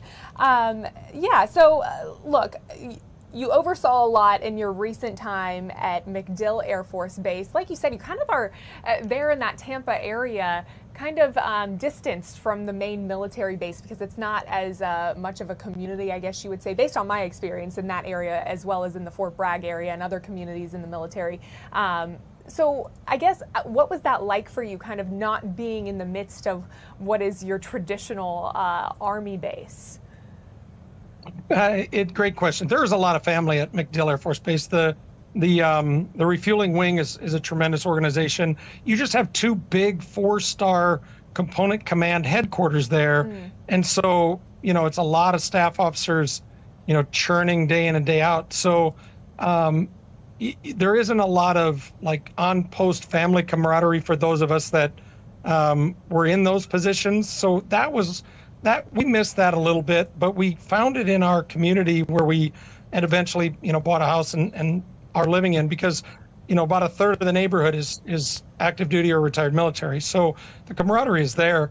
But, from a staff officer position, you're not in charge of any soldiers, sailors, airmen, Marines. You're just kind of, working for the man and producing what it is they need to facilitate success of the organization. So it's just a different perspective. But there's still a lot of military camaraderie in the MacDill Air Force Base I love that. family there. So how long have you been, I guess, retired now? And it took you a while before you finally retired too, right? Yeah, it took me several attempts to retire before I was allowed. Well, I guess, you get in a position where there aren't a lot of you or your type. They kind of hold on to you for a while. But I eventually retired after 28 years in 2023. And so I've been a civilian since March 1st of 2023. And what's that been like for you?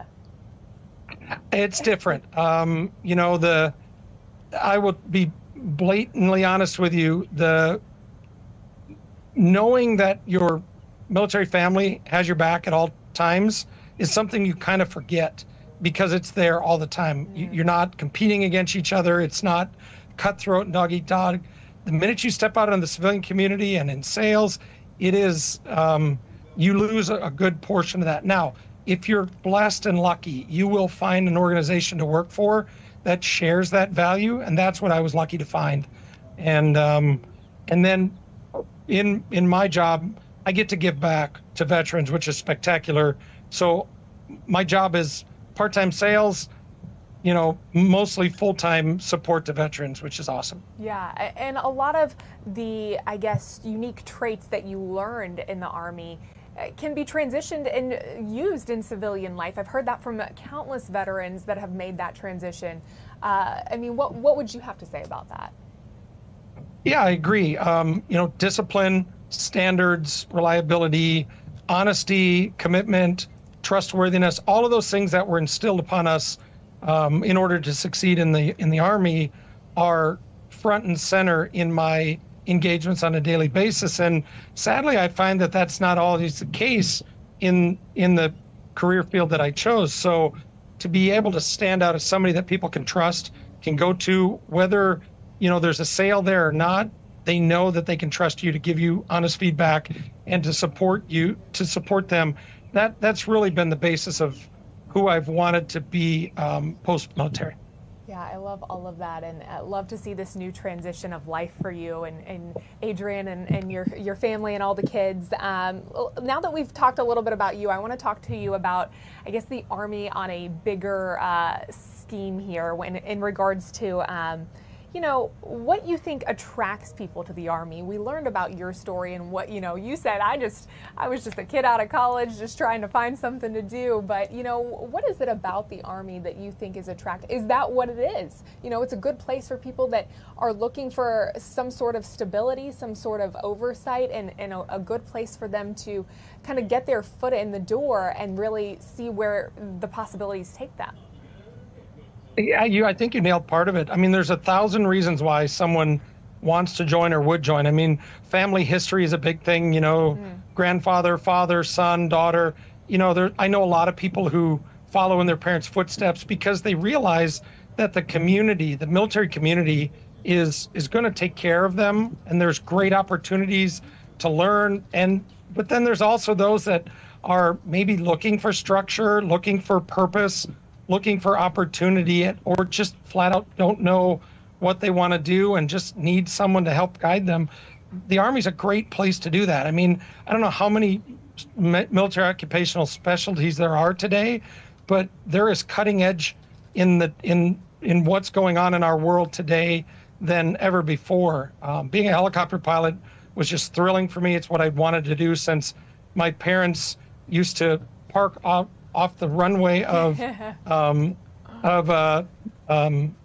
the airfield in Chicago where I was born. In order to get me to fall asleep, they'd have to go sit out on the approach end of Midway and watch airplanes take off and land. And so aviation was in my blood from the earliest.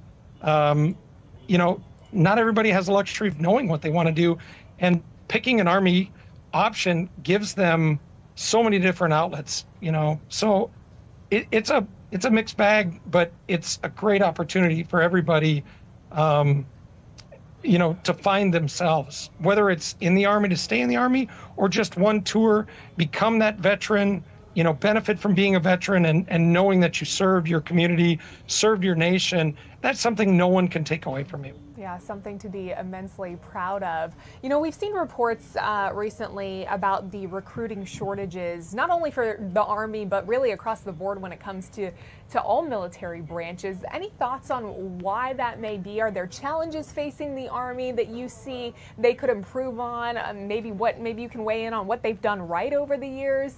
Any insight from you?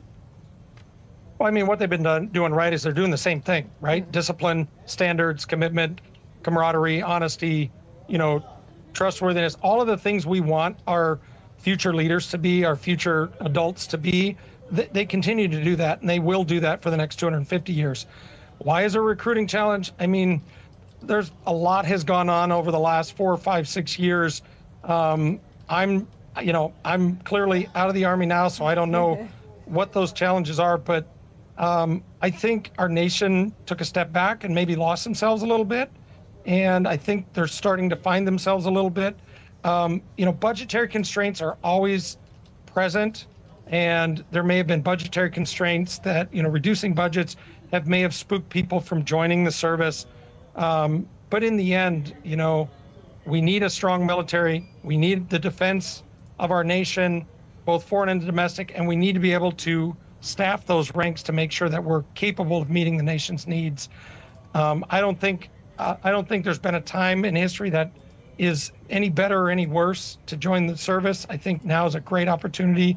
And I just recently helped 2 young men get into the service that were struggling with getting into the service. All they did is reach out and said, this is what I want to do. And I reached out to people that I knew, and they were able to help them get in and start their military careers as well. So that was really rewarding for me. Oh, wow. I love that. Thanks for sharing that with us. As we kind of wrap up here, I want to ask you, what do you want people to take away from this milestone birthday for the Army? I mean, celebrating 250 years, to be a part of that history yourself. What do you want people at home to take away from this?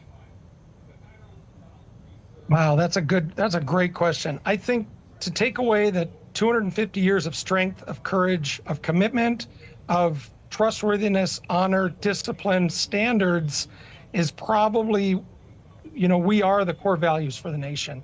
And I think the Navy, the Marine Corps, the Air Force, all the services, they espouse that in some way, shape, or form. But I think, that standing land army is key to the success and power of this great nation. And we want to make sure that everybody feels a part of that.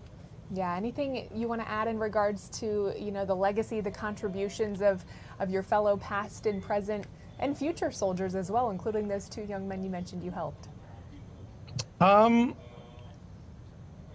Every person is a part of the legacy. Every person that serves is a part of that legacy, whether they serve, 1 tour or they retire. Everybody's legacy is a part of that success and a part of our nation's success ultimately. So, get in, make the best of it, take what you can for yourself and give back everything you have. The nation will be thankful and the nation will be stronger for it. Awesome. Brad, anything else you want to add? No, it's been a pleasure watching you grow up since roller skating at the rink in Fayetteville, North Carolina when you were 7 to seeing you, married and off on your own wonderful life. You've been an inspiration to my daughter, who enters the University of Central Florida next Friday to study communications to be an anchor herself. So thank you for the influence you've had on our family. Oh, love you guys so much. And honestly, it's thrilling to have your mom working with me on a day-to-day basis as well. So, my wife started her life working for your mom, and now your mom works with me. It's just a great experience all around. Yeah, full circle. Our family, I say our family because that's what you guys are to us. I've got tears in my eyes now crying. But that's exactly what you guys are, Adrian, you and your kids. So thank you for being a part of our special coverage here at Fox 5. There was nobody, first person that I thought of when they said they wanted to speak to some Army veterans. So again, thank you for everything you've done for me, for our life, and for taking part in our special here. Yeah, thanks for reaching out, Jackie, and good luck with married life and your career. I can't wait to see what happens next. All right, I'll talk to you soon. Have a good one. Thank you. You bet. Bye-bye. You are watching the interview there with a good family friend of mine. I'm Jacqueline Matter here in our Fox Live DC studios. And that was a good family friend of mine, like I mentioned, Brad Osterman, retired colonel with the U.S. Army. You know, I hope you enjoyed that interview with him. I've known him since I was a little girl, about 5 years old, and I thought he'd be a great representation of what the Army encompasses with their soldiers and veterans. But we've been asking you, as we've continued on with our coverage here, to send us some of your shout outs, and we got so many while that interview was happening. I want to bring some of those to you now. So big thank you to everyone who sent us these. This is from Allie Grit, who just sent us these photos here. I mean, look how absolutely precious this is. Allie says that this is her son here, and he is excited to see Daddy on TV in the parade today. They say that her Daddy is our hero, and we're so proud of him and can't wait for him to come home to celebrate their very first Father's Day. Allie, thank you for sending us. What a special moment for you all to have this parade to honor his service, but also to have your first Father's Day. Big congratulations to you all. And we also got another shout out from Sally Smith, who sent us this photo and asked for a shout out to her brother, Zach Langle. He's currently deployed right now in the Middle East, showing us this photo here with, I love the Rubik's Cube, by the way. Shout out to that. Sally says that they love and miss him so much. Sally, thank you for sending that our way. And just in the last few seconds, we also got a photo from Destiny Altier, I think is how you say that name. Hopefully I'm saying that correct, Destiny. Thank you again. And Destiny sent us this photo saying that she'd love to give a shout out to her husband, Ashton Altier, who is currently stationed at Fort Bliss, Texas. He's been in the Army for 10 years now tomorrow. So talk about a celebration weekend for them.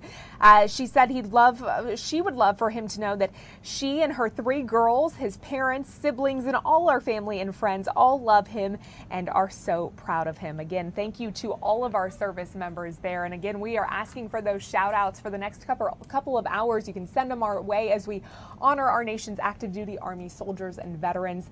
Like you saw there, you can share pictures. If you've got any videos you want to share with us as well, you can also do a video shout out. We're going to show you how to do that in just a little bit, but simply all you got to do is you maybe just take your phone out and take a quick video, and you can record whatever you'd like to say for them instead of me reading that shout out like these emails have been from other folks so far. You can say exactly what you would like to say, and we'll air that for you here. All you have to do is include the name, the details of the person you are wanting to recognize, and tell us why you want them to be honored. You can send those to me at jacqueline.matter@fox.com, and then you can also go to my social media if that seems like a better route for you. That is JMatter TV on Twitter, and then just simply Jacqueline Matter on Facebook, as well as Instagram as well. So we are loving these shout outs. They're just absolutely perfect, and keep them coming. We want to see more of them. In the meantime, let's see what's next. We've got another interview coming up here. It looks like we've got one with a good friend of ours, Tom Porter, who works with Blue Star Families. Let's take a look. I'm joined now with Tom Porter, who is the Vice President of Government Affairs for Blue Star Families. Thanks for joining us here on Fox 5. Thanks for having me, Jacqueline, and good morning. Yeah, good morning. Let's talk a little bit about Blue Star Families. Sure. What you all do, very different than what the title of a Blue Star family is by Army pretenses, but Blue Star Families in itself, an organization that really helps these families. Yes, Blue Star Families is now the nation's largest national organization that represents active duty military and veteran families. So we have very fast growing, or growing about 20% a year. Wow. We have chapters, large ones, growing across the country with an enormous a list of programs that help our military families. So those include partnerships with many libraries and museums around the country, partnerships with Disney for book giveaways for veteran and military children. We have outdoors activities for health and wellness of military families. So many different things, and they vary a lot of times depending on the chapters and where they are. And like, for example, where we are right now, we have the Blue Star Families National Capital Region. I believe it's our largest. Got about 25,000 families that are members in this region alone. And so we have activities for them for free throughout the DMV region. And for people that would like to be a part of this, if you are a military family, a veteran family, or a supporter, you can go to our website for Blue Star Families and join for free, and join the National Capital Region to find out all the details, including our many events that we host with Starbucks, another major partner of ours. Okay. Hundreds of Coffee Connects around the country every year that we host with them to connect military and veteran families with each other and to their communities. That's what I was going to say. It sounds like a lot of the work that you all do is to connect, make that connection back into what is civilian life, whether it be that transition out of the military or even just the families, like we've mentioned, you know, myself included, a military brat, an Army brat. I take that in an endearing term, but really helping them make that, bridge that gap, I guess, if you will. Yes, and as you know, military families move every 1 to 3 years. And so they are often newcomers, outsiders within the new communities that they join. And so that's a lot of the role that we play, is connecting these military families with each other, get to know each other in the community, but then also with their surrounding civilian community, close that military-civilian divide. That's huge. What drew you to this organization? Because you've worked with the military community. You yourself, obviously retired Navy captain, but also did work with some other military organizations in the past. But what was it about Blue Star Families that drew you to them? It's just a very dynamic organization. The families that I've met that are members are so enthusiastic about this mission and excited to be a part of all the programs that we offer.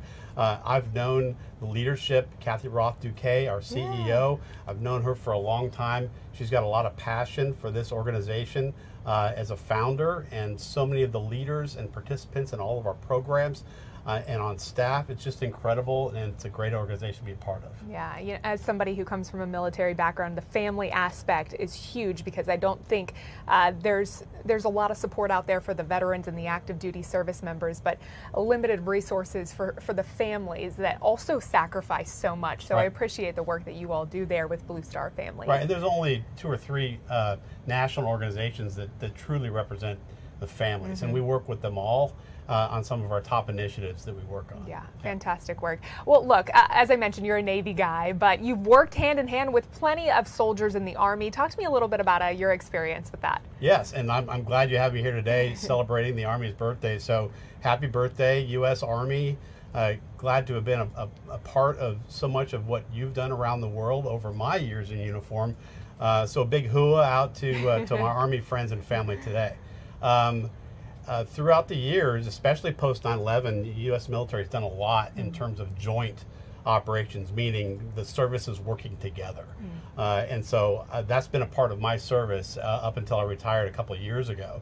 But I've trained and deployed around the world with soldiers, with the Army in Afghanistan and Kuwait and Australia, Japan, and many other places, even here at home during Katrina response, 20 years ago. Wow, yeah. So I've had plenty of opportunity to work with them, and even wore an Army uniform when I went to Afghanistan for a year because it was serving in an Army job, even though I was in the Navy. Yeah. So that's why somebody might find pictures of me online wearing an Army uniform that says Navy across the chest. So a little odd, but plenty of experience working with the Army. They're a committed bunch, and their families are certainly committed and seriously back up our country and defend the homeland. Yeah, love that. Look, I know you guys, as military, go back and forth with the different branches, kind of give each other a hard time here or there with each other. But nonetheless, like you said, you especially in today's day and age, share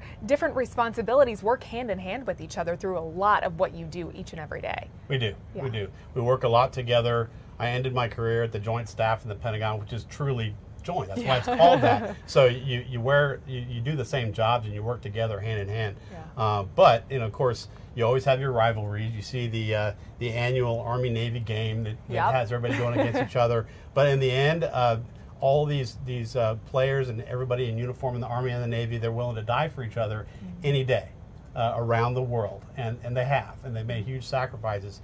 And so proud to serve alongside my Army brothers and sisters and everybody in all the other branches. Yeah.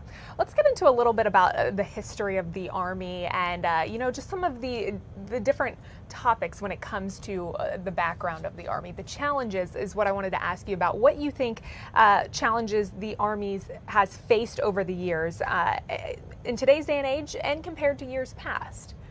I think if you look back, what sticks out a lot, my father-in-law was in the Navy during Vietnam, and so he experienced some things that a lot of the military did when they came back, and they weren't fully appreciated by the American public. And I think we made a big turn since then. Whereas in the post 9/11 conflicts, we've had a dramatic change in the way that Americans see their military, and they're very conscious of the way that America treated its military when they came back from Vietnam and don't want to make that mistake again. And so that's been a big turnaround. But then the current challenges that we have, fast forward to now, is our quality of life concerns. We have the largest annual survey done of its kind, surveying active duty military and veteran families. And what our Army families have said is their top concerns are your quality of life concerns, are military spouse employment, are their children's education, are the time spent away from home, pay and benefits. Those are big things that we're working on now. All of last year, Blue Star Families worked with Congress on both sides of the aisle to address key quality of life concerns. All year long, we worked on these along with our partner organizations, resulted in a massive 14.5% pay increase for the junior enlisted, the folks that need it most. And so we're seeing that implemented right now. So military families that would have been, a lot of who would have been on SNAP or food stamps, they are now seeing a big increase in their take-home pay. And so we're really proud of that work. So the big pay increase, also a 4.5% increase for all other ranks, increases in child care, assistance for spouse unemployment, all these things are being implemented right now. This year, our big priority is the housing allowance that the military gets, including the Army. Right now, most people don't know that only military families only get 95% of their housing costs reimbursed. And so we're trying to bring that up to 100%. That's a big priority of ours. We're trying to increase, we're trying to improve the VA's suicide prevention programs. We are also trying to pass the Major Richard Starr Act that enables combat injured, medically retired military personnel to keep all of their benefits instead of them being offset. So the Major Richard Starr Act is a big priority for Blue Star families. Wow. Okay, so a lot of work. I've seen photos of you on Capitol Hill as well, advocating for a lot of these causes, as you mentioned. And I think a lot of people, when they hear, things like 95% of their housing being covered, but, that 5% not being covered, and not enough resources when it comes to suicide prevention, child care efforts. Those are the types of things that I think many Americans get frustrated by when they hear that their service members that are putting their lives on the line are not being compensated and covered as much as they should be. Right. And so one of the big data points that always gets my attention, it's from our survey. We ask it every year. We ask our families, are they willing to recommend military service? Well, unfortunately, that number has nosedived since 2016, when we had 55% willing to recommend service. Now it's only 32. Wow. The good piece is that our Army families are saying that 88% of them greatly value their military service and the service of their Army family member. So that's good. That's a good sign. It shows that they're willing to serve, that they're pleased to serve, but we have some work to do on the quality of life things. Yeah. Clearly, you guys are doing whatever you can, and it's much appreciated. On the flip side of that, what do you think the Army has done right over its 250 years? Well, they've kept us safe.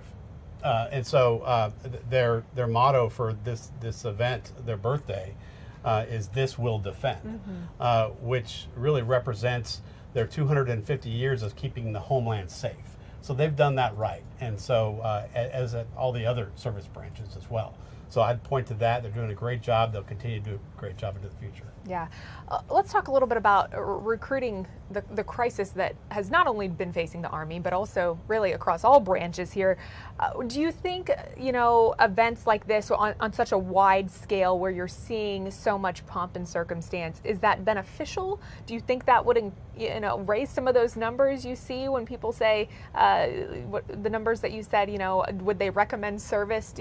Does acknowledgement of their service increase the recruitment numbers? I don't know. What do you think? I think it does. I mean, yet to be determined on a lot of the things that happen into the future, but we need to make sure that our military is treated appropriately, that they're respected in terms of we make it easier for them to serve. Yeah. The easier we make it for them to serve, the more they're going to want to recommend military service to others. And as you probably know, being from a military family, we are no longer have a draft for 50 plus years, so we rely on military families to be the recruiters. And it's become a family business where you see over the last 20 years or so, where it's been oftentimes the same families that have given over and over and over and over again, instead of taking recruits from equally around the country as much as possible. So we need to make it easier for them to serve, so that they will be the recruiters that we need them to be. Yeah, there's a lot of a sense of family pride, especially, like I've told you before, I come from several generations of military, and that's why I do what I do when it comes to advocating for veterans and service members, because there is that sense of pride. Yeah. I'm not alone. There's plenty of people that come from a military background, and it's something they continue to brag about, talk about. Yeah, and it's the same here. I mean, my father was in the Army, father-in-law was in the Navy. Had grandfathers and uncles that served. My brothers retired from the Marine Corps, and so many of my friends. I mean, the people that I trust the most in my life are in the military or they've served already. So that says a lot, and so we need to make it easier for them to be able to recommend military service. Yeah, and then find a way to reach those people who maybe don't have that military leadership in their life and experience. Right. As we wrap up here, I want to ask you what you want people to take away from this milestone birthday, 250 years of Army service to our nation. Right, we're celebrating 250 as a country overall, so we'll be participating in a lot of events. So Army coming up first. I've got to wait a little bit for the Navy. Our birthday for the 250th is in October, celebrating military's birthday for Flag Day with a lot of veterans organizations. So it's just it's a great time to exercise our patriotism. I know you may not remember the 200th anniversary, but I do. Okay, I was a little kid, and it shows that my hair is a little bit different color than yours is. But I was in grade school, and all the enthusiasm I remember as a kid, all the red, white, and blue, it was a big, big, big deal. And so I remember that as a kid, and so I want to experience more of that again this time, 50 years later, that frankly, I never thought I would see. Right. But. Wow, thanks for adding that little tidbit. That's fun. That's interesting. 200 years, you remember that. Anything you want to add in regards to the legacy, the contributions of past, present, future soldiers as well, what they've given to our country and the sacrifices they've made? Oh, it's been tremendous over the years, over the decades. I'm a military historian, as much as I can be, and I've admired the service of people from all branches, including the Army. We just celebrated D-Day and recognized D-Day for the enormous sacrifices that many in the Army made, along with the other services, in saving the world, quite literally. Yeah. And so many times over the years that I've looked back on and admired service of others, and that contributed to the longevity of our country and our democracy. Yeah. Tom, before we wrap up, I know you said you've got a lot of events coming up with Blue Star families. What's that look like over the next couple months? If people are at home watching, they want to get involved in your organization and all the great things you guys are doing. Sure. Again, we have chapters all over the country. The largest one for your viewers here is our National Capital Region. You can sign up online at bluestarfam.org, and you can join the National Capital Region for free. We have our own social media that they can use that's behind a sign-in wall, so it's secure, and they can have conversations with other military and veteran families without added risk. And then we have activities all over the region that they can take part in for free. It's just an enormous opportunity that I invite them all to join us at bluestarfam.org. Awesome. Tom Porter with Blue Star Families, thanks so much for joining us. This was really insightful, and I'm glad we had you on. You're welcome. Evening, Like It or Not producer Cecilia here. I want to say thank you to all who are serving or have served in the United States Army. Special shout out to both my grandfathers, Private Flory Perini, who was a cook, and Private Al Schiavo, who was an airborne medic. A special shout out to my favorite active duty Army soldier, my husband, Major JP Schott.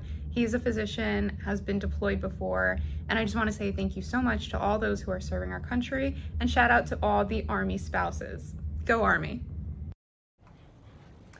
All right, guys, thanks again for sending us those shout outs. That was one of our colleagues here at Fox 5, Cecilia Schacht, giving a shout out to her loved ones that serve in the Army. But I'm back out here live in our Fox 5 Live Zone area here at Fox 5 DC. And we've got two special guests here joining us live this afternoon. I've got Rebecca Burgos, who is with, she is a Fairfax County Public School special education teacher. Her husband as well, Aldemar Burgos Rivera. And you are Sergeant First Class retired. Guys, thanks for joining us this afternoon. Thank you for having us. Yeah, and so you guys are going to be going to the parade here shortly. Talk to us a little bit about the excitement for that.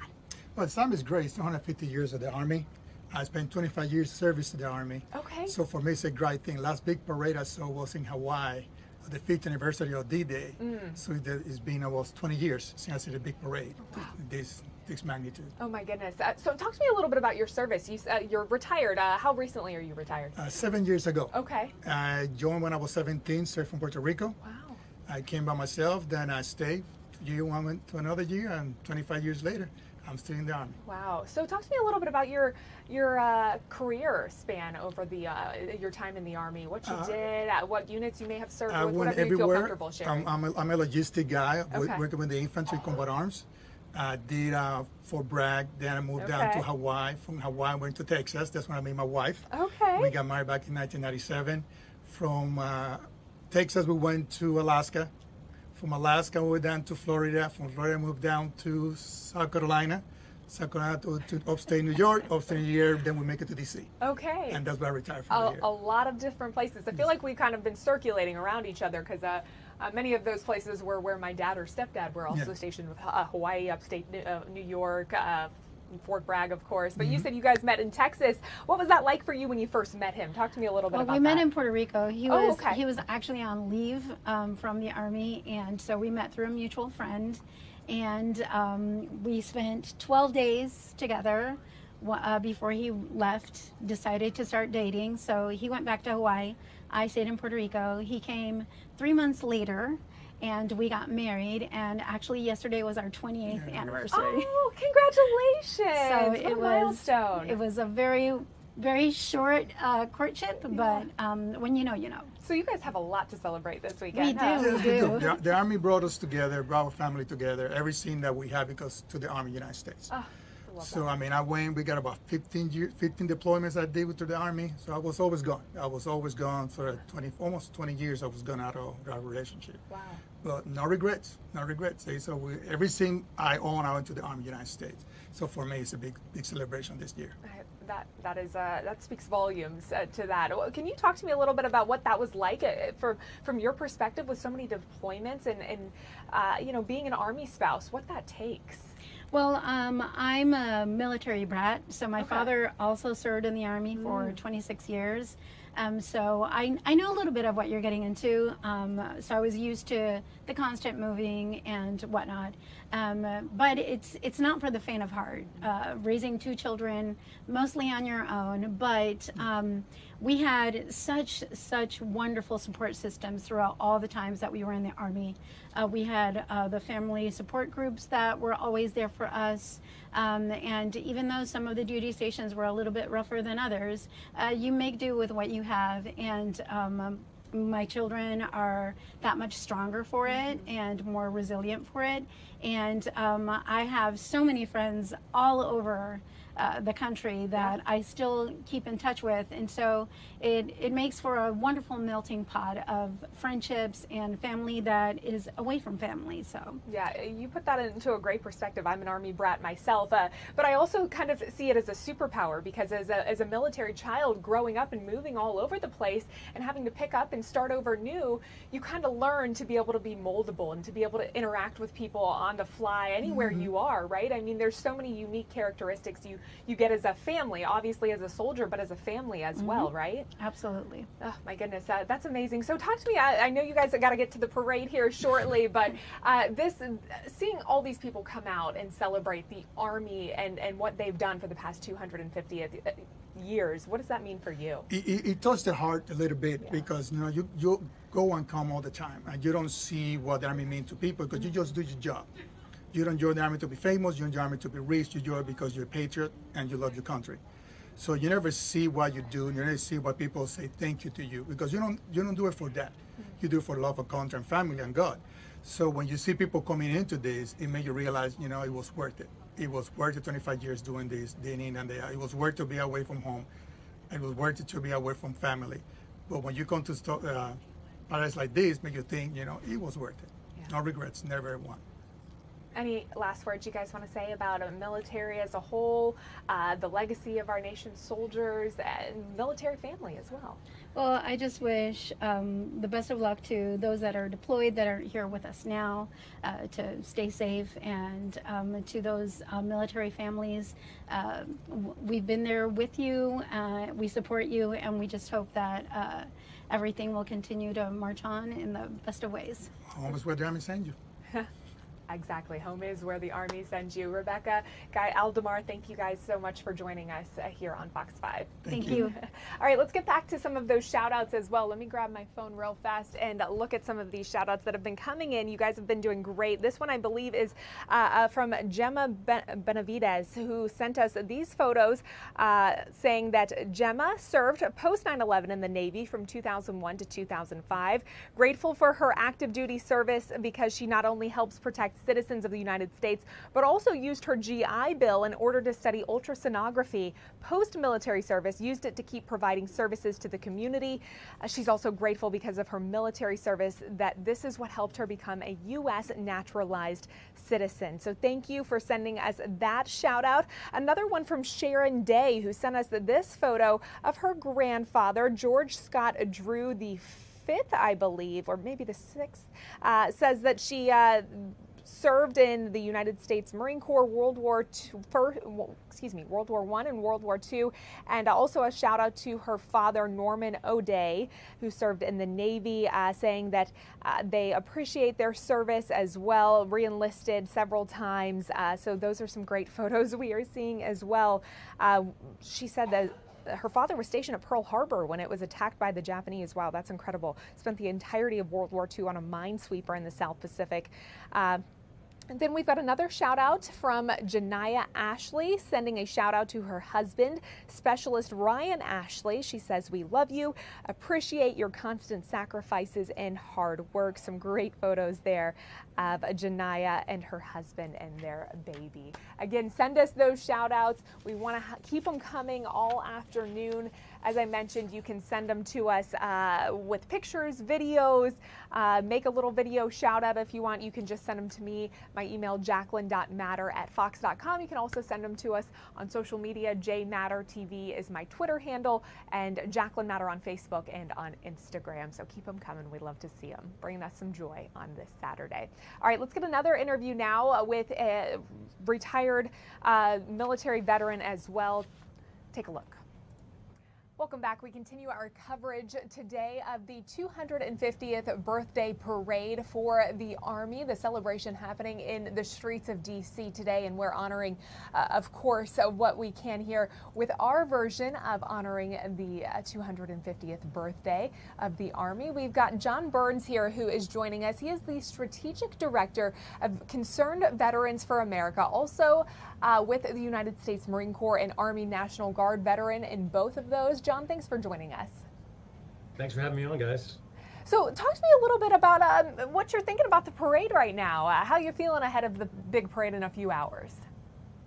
Well, I'm going to miss the parade, but I am just so proud to have served in an armed force, the U.S. Army, that's spent 2.5 centuries now defending freedom.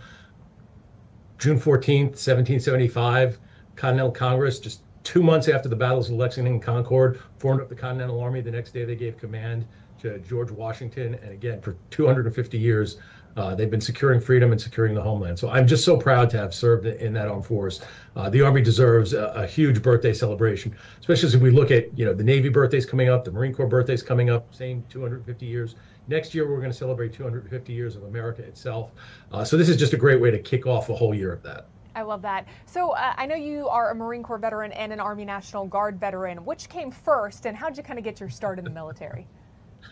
So I joined the Marine Corps in the 90s. During the Gulf War, I had a lot of friends who were already in, and I went to Marine Corps boot camp, and I finished boot camp. The war was already over pretty much.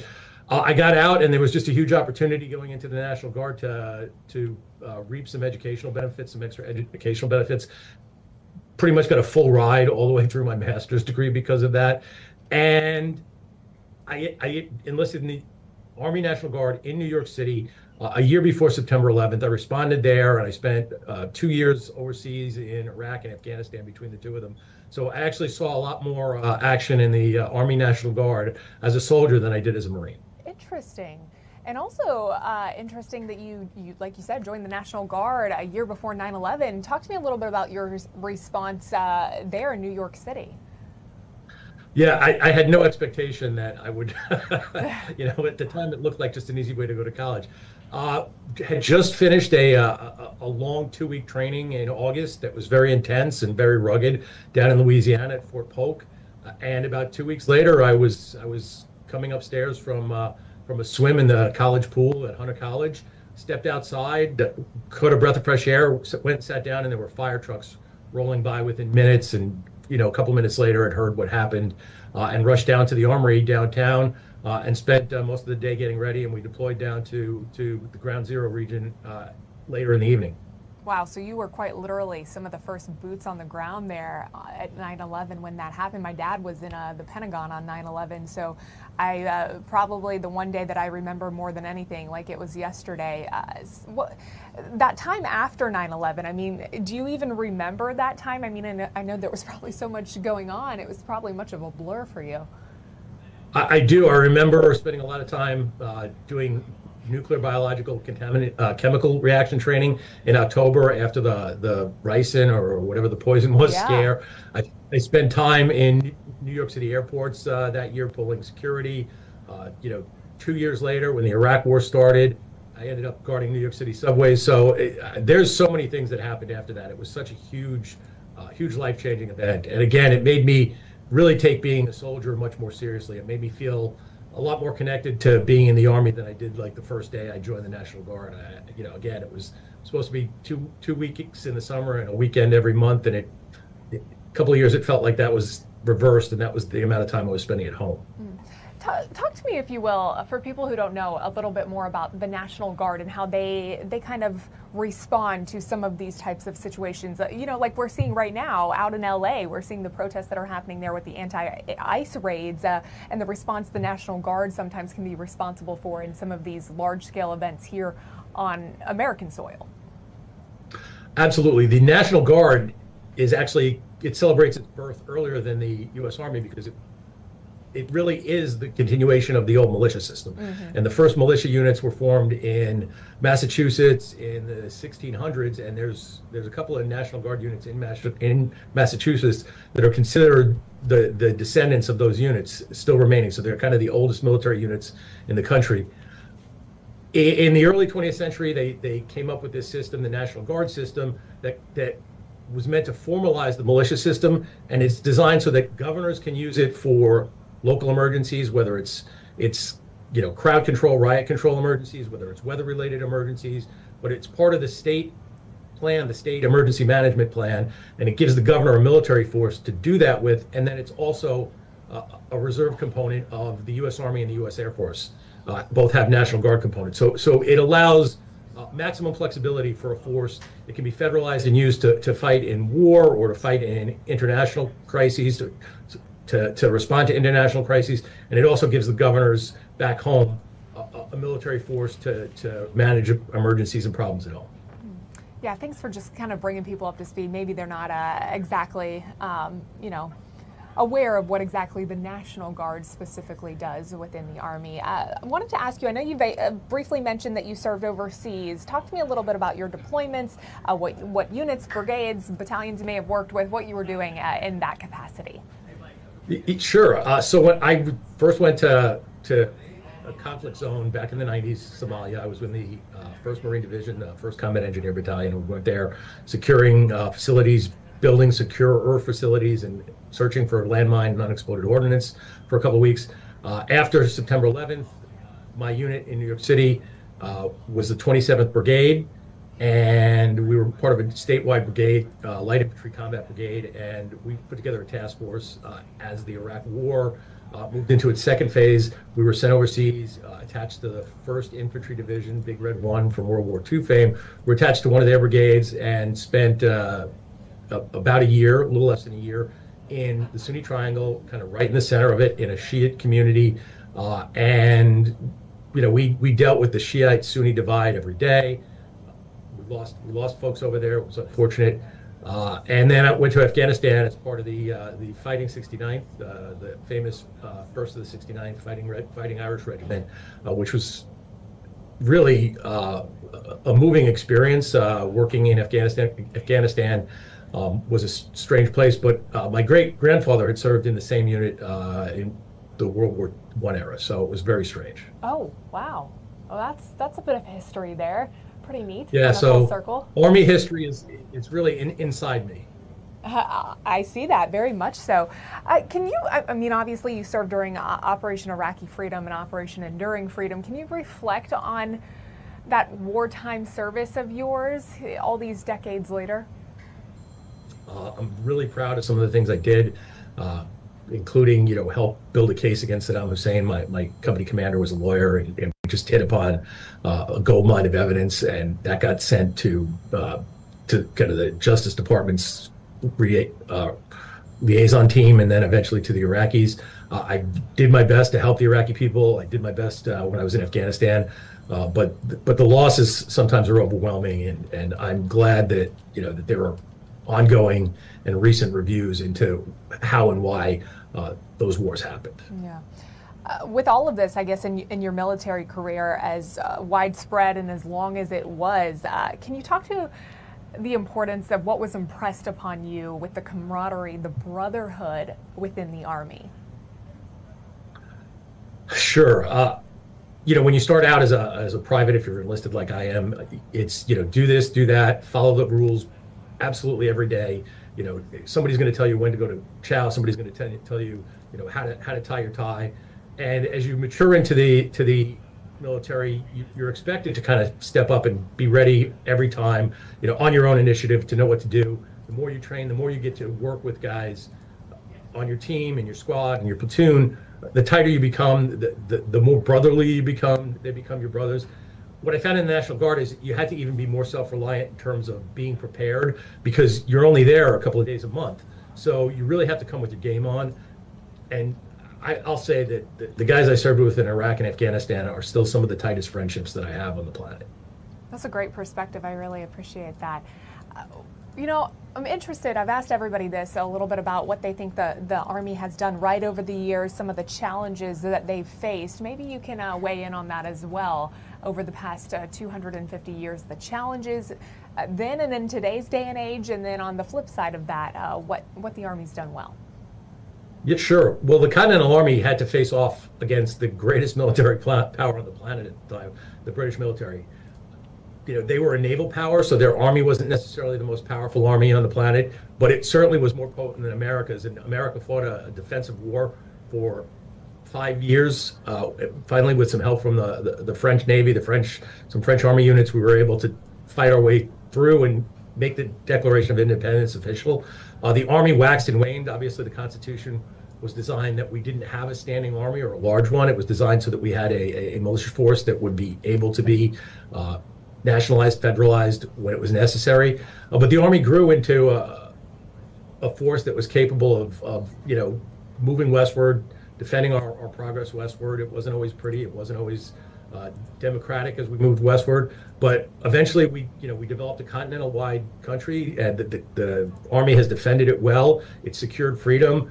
If it wasn't for the Army, you just think of some of the things that could have happened. We could have had a militarized Pacific under the Japanese and a fascist Europe under Hitler and the Nazis. We could have seen Europe succumb to the Soviet Union during the Cold War. So the Army's been a huge defender of freedom, a huge source of America's success over the years. And another, America as a beacon of freedom wouldn't have happened without the U.S. Army. Something we touched on with one of our other guests was a little bit about talking a little bit about the recruiting crisis, but in a sense that, he himself had also come from several generations of military servicemen. You mentioned your grandfather as well serving in, I think you said World War I. Do you think, a lot of the people that are serving in the military, they have that rich history of military background. Do you think more needs to be done when it comes to reaching out to folks who maybe don't have that experience and maybe they grew up in a military family? Well, you touch on a good point. The military service has become very much a family business over the last few decades. As we became a all-volunteer force and a serious one, a professionalized one, it became something that if your father did it, you were more likely to do it than somebody else. The military offers huge opportunities. The Army offers huge opportunities for folks who want to join. We have been in something of an ongoing recruiting crisis. There are lots of reasons for that. Life in America has changed. The way youth participate in sports and activities has changed. The focus on where parents drive their middle class kids to success has become a different path than perhaps going to the military and getting out with having learned a trade there or having gotten some experience that would feed into it. So there has been this ongoing recruiting crisis.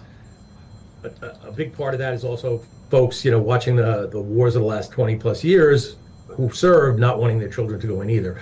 But it looks like things might be turning around with the Marine Corps has always been good. It looks like the Army's been hitting the numbers better. So hopefully we can continue to maintain a totally volunteer professional armed force, especially the U.S. Army. Well, let's talk a little bit about, I guess, your transition out of military life into civilian life, but not fully civilian life, because you still do a lot of work with your organization, Concerned Veterans for America. Talk to me a little bit about that. So I've done that like multiple times. I got out of the Marine Corps, took a break for a couple of years, went into the National Guard. It was a reserve thing. Went to Iraq, had to get out again. Went to Afghanistan, had to get out, at least come off active duty again. And then finally in 2018, I retired after, depending on how you put the pegs together, anywhere from 20 to 22 and a half years of service. Transitioning out can be difficult. It was easier getting out of the Marine Corps because I hadn't come right back from combat. It was really difficult getting off of active duty as a National Guardsman because you come from a conflict zone, combat area, and within weeks, or days, you're suddenly back in your apartment, sitting on your couch, wondering what happened. Yeah, that's I'm sure it takes a lot mentally to transition from that combat life experience into the civilian life. And I've talked with some other people in our episodes here that we're doing for this special, and they've talked a little bit about the difficulties of that transition. Would you like to see more done? Obviously we've talked about suicide rates skyrocketing and the numbers, not a whole lot being done when it comes, people trying, right, when it comes to helping veterans, when it comes to suicide numbers and mental health. But what would you like to see as far as some help on that front? Well, Concerned Veterans for America is very, very invested in ongoing VA healthcare and taking care of our nation's heroes. We work as advocates for better laws. We're working with Congress to try and speed access to mental health care, especially for veterans, because you're right, that is an epidemic, and we've lost 4 times the number of military members and veterans who served since September 11, 2001 to suicide than we did in combat operations. So it's a huge issue. Congress can move to address it. We're working to get a bill passed this summer that would expand community care and expand pilot programs for mental health. So hopefully that's going to work out, and we're going to do some real good for America's veteran community. Yeah, that's something obviously that not only affects soldiers in the Army, but also Marines, sailors, all across the board, right? It's widespread across the military. With Concerned Veterans for America, do you guys also address some of the issues with, people that were affected by Agent Orange? Obviously, the toxic water at Camp Lejeune, that's more of a Marine Corps issue, but there are, other issues as well nearby, Fort Bragg, some of the military bases around there. What other things, I guess I should say, do you all focus on? Sure. So we're Concerned Veterans for America. So we're not just narrowly focused on veterans. There are lots of great veterans organizations out there that fixate on that and do great work helping veterans directly, whether helping them get VA benefits or advocating for specific problems like Camp Lejeune water issues. We are kind of focused on the big pictures. So we work to improve America itself. So better policies for VA healthcare is obviously a signature policy for us, but we'd like to see a better foreign policy where we have fewer folks coming home and committing themselves. We'd like to see a better economic policy that sustains our military technology superiority over years and our economic superiority for decades to come as well. Oh, okay, interesting. So what's some of the response you hear from other veterans when you guys get together and you meet and you talk a little bit about some of these issues? I mean, does it seem like it's pretty straight and narrow across the board? Well, we tend to draw veterans who agree with us and military family members who agree with us on some or all of our issue set and how we approach it. We do find that there is a huge amount of frustration with getting care at the Department of Veterans Affairs. So that is a touch point, and it's one of the reasons we work on it. Is we hear from veterans all over America that getting the care they need when they need it can really be a problem. There are, including myself, tons of veterans who like the care they get at the VA, but it can be problematic when you're getting good care and then all of a sudden there's a bureaucracy in your way because your doctor gave you or your provider gave you a referral for something that can't be solved right there on the spot. So we find veterans, the full spectrum. There are veterans who love the VA, veterans who hate the VA, veterans who think that we should be more aggressive overseas, veterans who think that we should be more restrained overseas. But we tend to work with the ones who favor, small government solutions, expanding community care at the VA, and perhaps being a little less aggressive, and again, not creating a situation where we're creating another generation of veterans with PTSD and other war wounds. Yeah, look, all the veterans I've talked to, unfortunately, have, obviously they reach out to people who work in the news and have issues. So many of the conversations I've had with some of the veterans have concerns with the VA and problems that have arisen because of those issues. But it seems like it can be like pulling teeth, trying to get some of the care that they're asking for, and sometimes that results in some really serious complications for them. Sometimes even some people alluding to death in some instances because they were not able to get the proper care that they needed. What would you like to see more done on that front when it comes to the VA? I mean, I think I read a script earlier today that was mentioning, some of the funding that was supposed to go to help some of the healthcare and the payroll systems, money being funded to the VA to help with the PACT Act was going to be rescinded because the funding was basically being taken back, which, I'm sure for many veterans out there to hear that may be affected by, some of the toxic exposure, some of the issues that the PACT Act covers. Really concerning to hear that information. So the VA is not underfunded. It's just not using its funds efficiently and effectively and appropriately. The VA is the second largest bureaucracy that we have in government, tied at the hip to the Department of Defense. It has an enormous budget in the hundreds of billions, but it also has, thousands of bureaucrats who, again, can be a barrier to getting quick health care rather than an access point that helps veterans move through the system. So, the whole ongoing rescissions, cutting staff conversation has certainly gotten fraught, and it's been a sore point for a lot of veterans.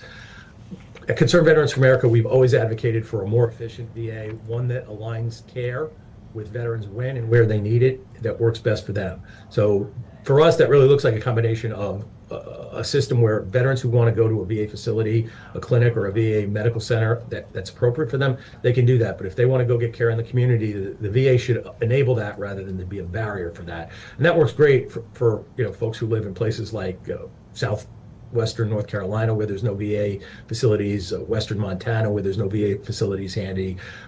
Lots and lots of places across the rural part of America face VA long distance drives or even out of state flights if they want to get care. So we want them to be able to get the care as close to home as fast as they need it. And again, that really, when it comes to mental health, that's a huge issue, getting those veterans who need it timely quality care for mental health. Yeah, that's a great point. Well, look, let's wrap things up here in just a few moments. I want to ask you a little bit about this milestone birthday, of course, for the 250th for the Army. What do you want people to take away from this this huge birthday, what it means to the people of America? As I was talking about earlier, it's 250 years, 2.5 centuries of freedom brought to you by the United States Army, and some of its, brother and sister forces, of course. But we should really ruminate on that. Again, next year we're going to have a 250th birthday for the country. I've been all over the planet. I've been to developing nations. I've been to European and Asian developed nations. And I still love this country. I don't think there's any place in the world like it. And I think that we should celebrate the freedom we have for the next almost 2 years, year and a half, through the military birthdays, all the way through the end of 2026 and our 250th birthday. America's a great place. The Army's been a huge part of that story. I love that. Anything else you want to add in regards to, the legacy of past, present, and future soldiers, or any last thoughts you may have? Well, I'm just going to plug our organization, of course, cv4a.org on the web. We certainly, love our Army soldiers. We love the Marines and the sailors and Coast Guardsmen and airmen that we work with. But America is just a great place. The Army's been a part of that story. We'll be celebrating the Navy and the Marine Corps birthdays later this year. But absolutely, love the fact that I've been in the Army and that I've been part of that story and that I've been able to help be part of the team that has kept America free and secure. John, thanks so much for joining us here on Fox 5, and thank you as well for your service. Jacqueline, thanks for having me on. Happy to do it. That was John Burns right there that you were listening to, Strategic Director for Concerned Veterans for America, also a United States Marine Corps and Army National Guard veteran. We've been bringing you live coverage this afternoon, I should say, lost track of time, ahead of the Army 250th birthday parade. Right now we are honoring the Army in this special where we are talking with veterans and active duty service members, soldiers, and their spouses, as well as some of the organizations that help serve them. And all of this in anticipation of tonight's big parade as we take a look back at 250 years of Army service. In the meantime, we've also been asking you at home to send us your shout outs. You guys have been great. We've been getting some fantastic submissions. They've been coming into my email all afternoon. So let's get to some of those. This one from Cecilia Schreiber. She sent us this photo here of her husband, Michael Schreiber. She said he is a retired Green Beret and Black Hawk helicopter pilot, served in Lebanon and Iraq. Says he is an awesome hero. Cecilia, thank you for sending us that one. Our next one coming in from Victoria Roche Kugel. She wanted to shout out to her dad, Paul Tyler, in Sedro-Woolley, Washington, who served in the Army from 1967 to 1970, also fought in Vietnam. She said that she wears his Army ring proudly today and thankful that she has him in her life. I love that unique touch with the Army ring as well, Victoria. And lastly, for this shout out, we've got Tori Smith, who sent us this one. Her daughter, Sergeant First Class Jasmine Smith, and she said that her daughter, Sergeant First Class Jasmine Smith, will actually be one of the soldiers appearing in the swearing-in celebration this evening. She said that her family's so proud of her and every accomplishment she has made during her years of service, and went on to say, "Go Army. So keep those coming. We've got a few more in the chamber ready for you coming up after our next interview, but we want you to keep sending them our way. We love seeing all of these from you at home.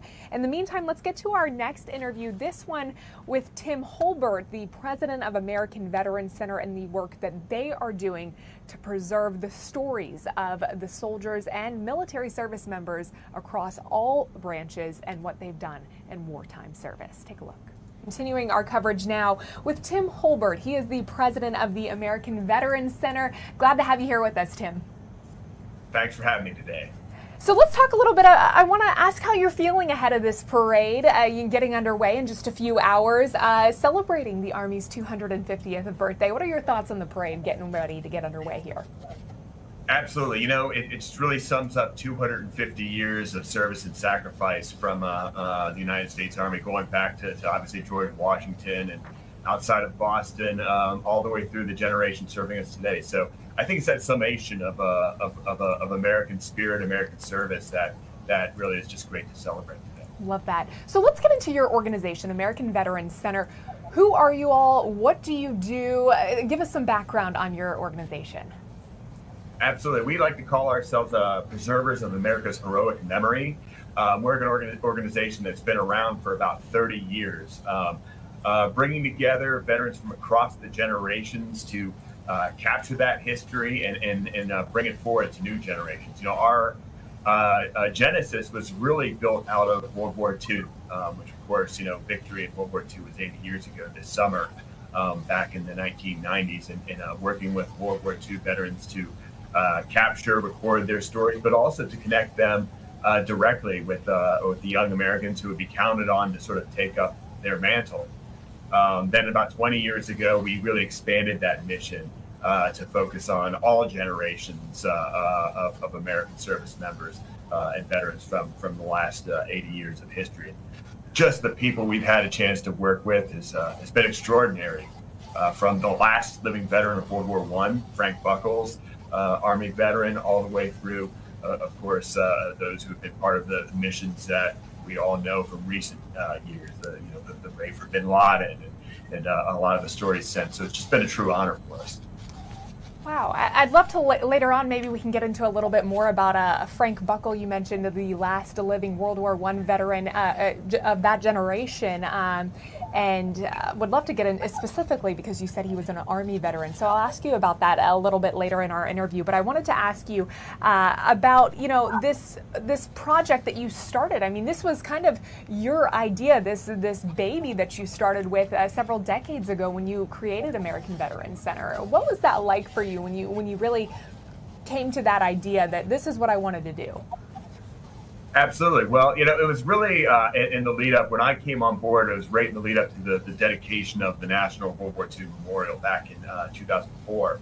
Obviously, you know, I came on board right before I saw, you know, hey, this is an opportunity to really do something for the generation that saved the world at that time, 60 years previously, and knowing they wouldn't be around all that much longer. You know, my grandfather had been in World War II, you know, just a regular guy, drafted, went over to Europe, military police, proudly served in the Army during the war. You know, didn't have any especially heroic story to tell, but you could always tell how important it was to him and his life and who he became. And so that connection, I think, of, you know, just seeing what that meant to him was really inspiring to want to be able to take that experience that so many have had and be able to engage, you know, far more widely. And so that's when, you know, capturing these stories and bring them out over the past 20 years has really been just, you know, a personal mission for me. Just seeing how much it's touched so many people, like, you know, my grandfather, who's now been gone for 10 years. But, you know, those legacies really have the opportunity to live on. Yeah, you know, history, really the art of storytelling in itself, something you have succeeded in with this organization and with many of the projects you've done. Did you think all this time later that it would be as important as it is now, what you've done? No, you know, you see how all these opportunities present themselves over the years, right? And, you know, it was that dedication of the World War II Memorial that spawned so many opportunities. You know, the first was that weekend, it was Memorial Day weekend of 2004. Thousands of World War II veterans here in Washington for the dedication. And there was a big groundswell and effort to want to do a parade for all the vets who are here as we talk about parades today. And obviously, when the American Battle Monuments Commission was managing the dedication ceremonies for the memorial, they couldn't handle taking on a parade for the veterans, so they asked us to take it on. And we proudly did. We didn't know anything about doing parades, but obviously for our World War II generation, we'll do anything. And so we did. We did a World War II celebratory parade in honor of the vets that Memorial Day weekend of 2004. In the parade was Mayor Anthony Williams of Washington that year. And he said, this is something you guys should be doing every year. And we looked around and said, where's the normal Memorial Day parade in Washington, D.C.? And saw there hadn't been one since World War II. And we used that to launch what is now the National Memorial Day Parade the following year in 2005. And over the last 20 years, built that into the largest Memorial Day event in the country. So as we honor and celebrate the Army's parade today, we also, the American Veterans Center brings every year the National Memorial Day Parade, honoring our fallen every year. So just one example of the many programs and projects that ABC has kind of had that honor to build up over the years, just with our dedication to that memory and service. Well, then you're the perfect person to express and explain what parades like this do for specifically the military to see this pomp and circumstance. What have you experienced while putting together the Memorial Day parade that you've put on in the streets of Washington, D.C., from seeing young kids on the side of the street watching what's going on as they see World War II veterans coming through, and seeing marching bands, to seeing what we're going to see later today with this Army parade? What is the experience you've seen from that? Absolutely. That's really what it does come down to. It's that engagement, the energy, the positive energy that we see, when it's really these moments that remind us we're all on the same team. That's what's so powerful, is that exactly right. When you're watching the parade, and of course for Memorial Day, we have many families of the fallen that participate in honor of the fallen. We have World War II veterans still joining in honor of the 400,000 who made the ultimate sacrifice, and so many more. And so when you see those people in the parade who are there for personal reasons to remember and honor there and engaging with the hundreds of thousands who line the streets, it's that positive energy and engagement and reminder in the end that again, we're all on the same team as Americans, and make us believe a little bit more, stand a little taller, and really remember what it's all about. Yeah. I think the numbers now for the number of World War II veterans that are still alive, I think is a little under 100,000 at this point. And I know you guys have worked deliberately to try to tell their stories. Of course, we don't have much time with the greatest generation that's left. So what do you all do? How do you tell their stories to keep them alive? Absolutely. We do that through, of course, the big public events like the parade. We do that through educational programs and events, bringing them together with future leaders. Every Veterans Day, we bring together just dozens of incredible stories from the last 80 years of history, where they share their lessons and experiences with hundreds of students from all the military service academies. So coming down from West Point, the Naval Academy, the Air Force Academy, ROTC programs from around the country, all coming together to learn from surviving veterans of D-Day, of World War II, going through Vietnam with Vietnam POWs. And this year, of course, is the 75th anniversary of the start of the Korean War. And so we'll have Korean War veterans come out. It's the 50th anniversary of the end of the Vietnam War. And so all of these great stories together in one place, where they can pass those lessons and legacies along to the young men and women who are going to be counted on to carry it forward every year. So events like that every Veterans Day and beyond, bringing them together. And then, of course, multimedia has opened up so many new opportunities for not just preserving history, but getting it out to Americans who care. Our YouTube channel, which is devoted to nothing beyond going out and capturing stories told by veterans, first-person accounts and interviews. That YouTube channel is now almost at 1 billion views, well over 1 million subscribers. Our Facebook is nearly 1 million subscribers and 500 million views.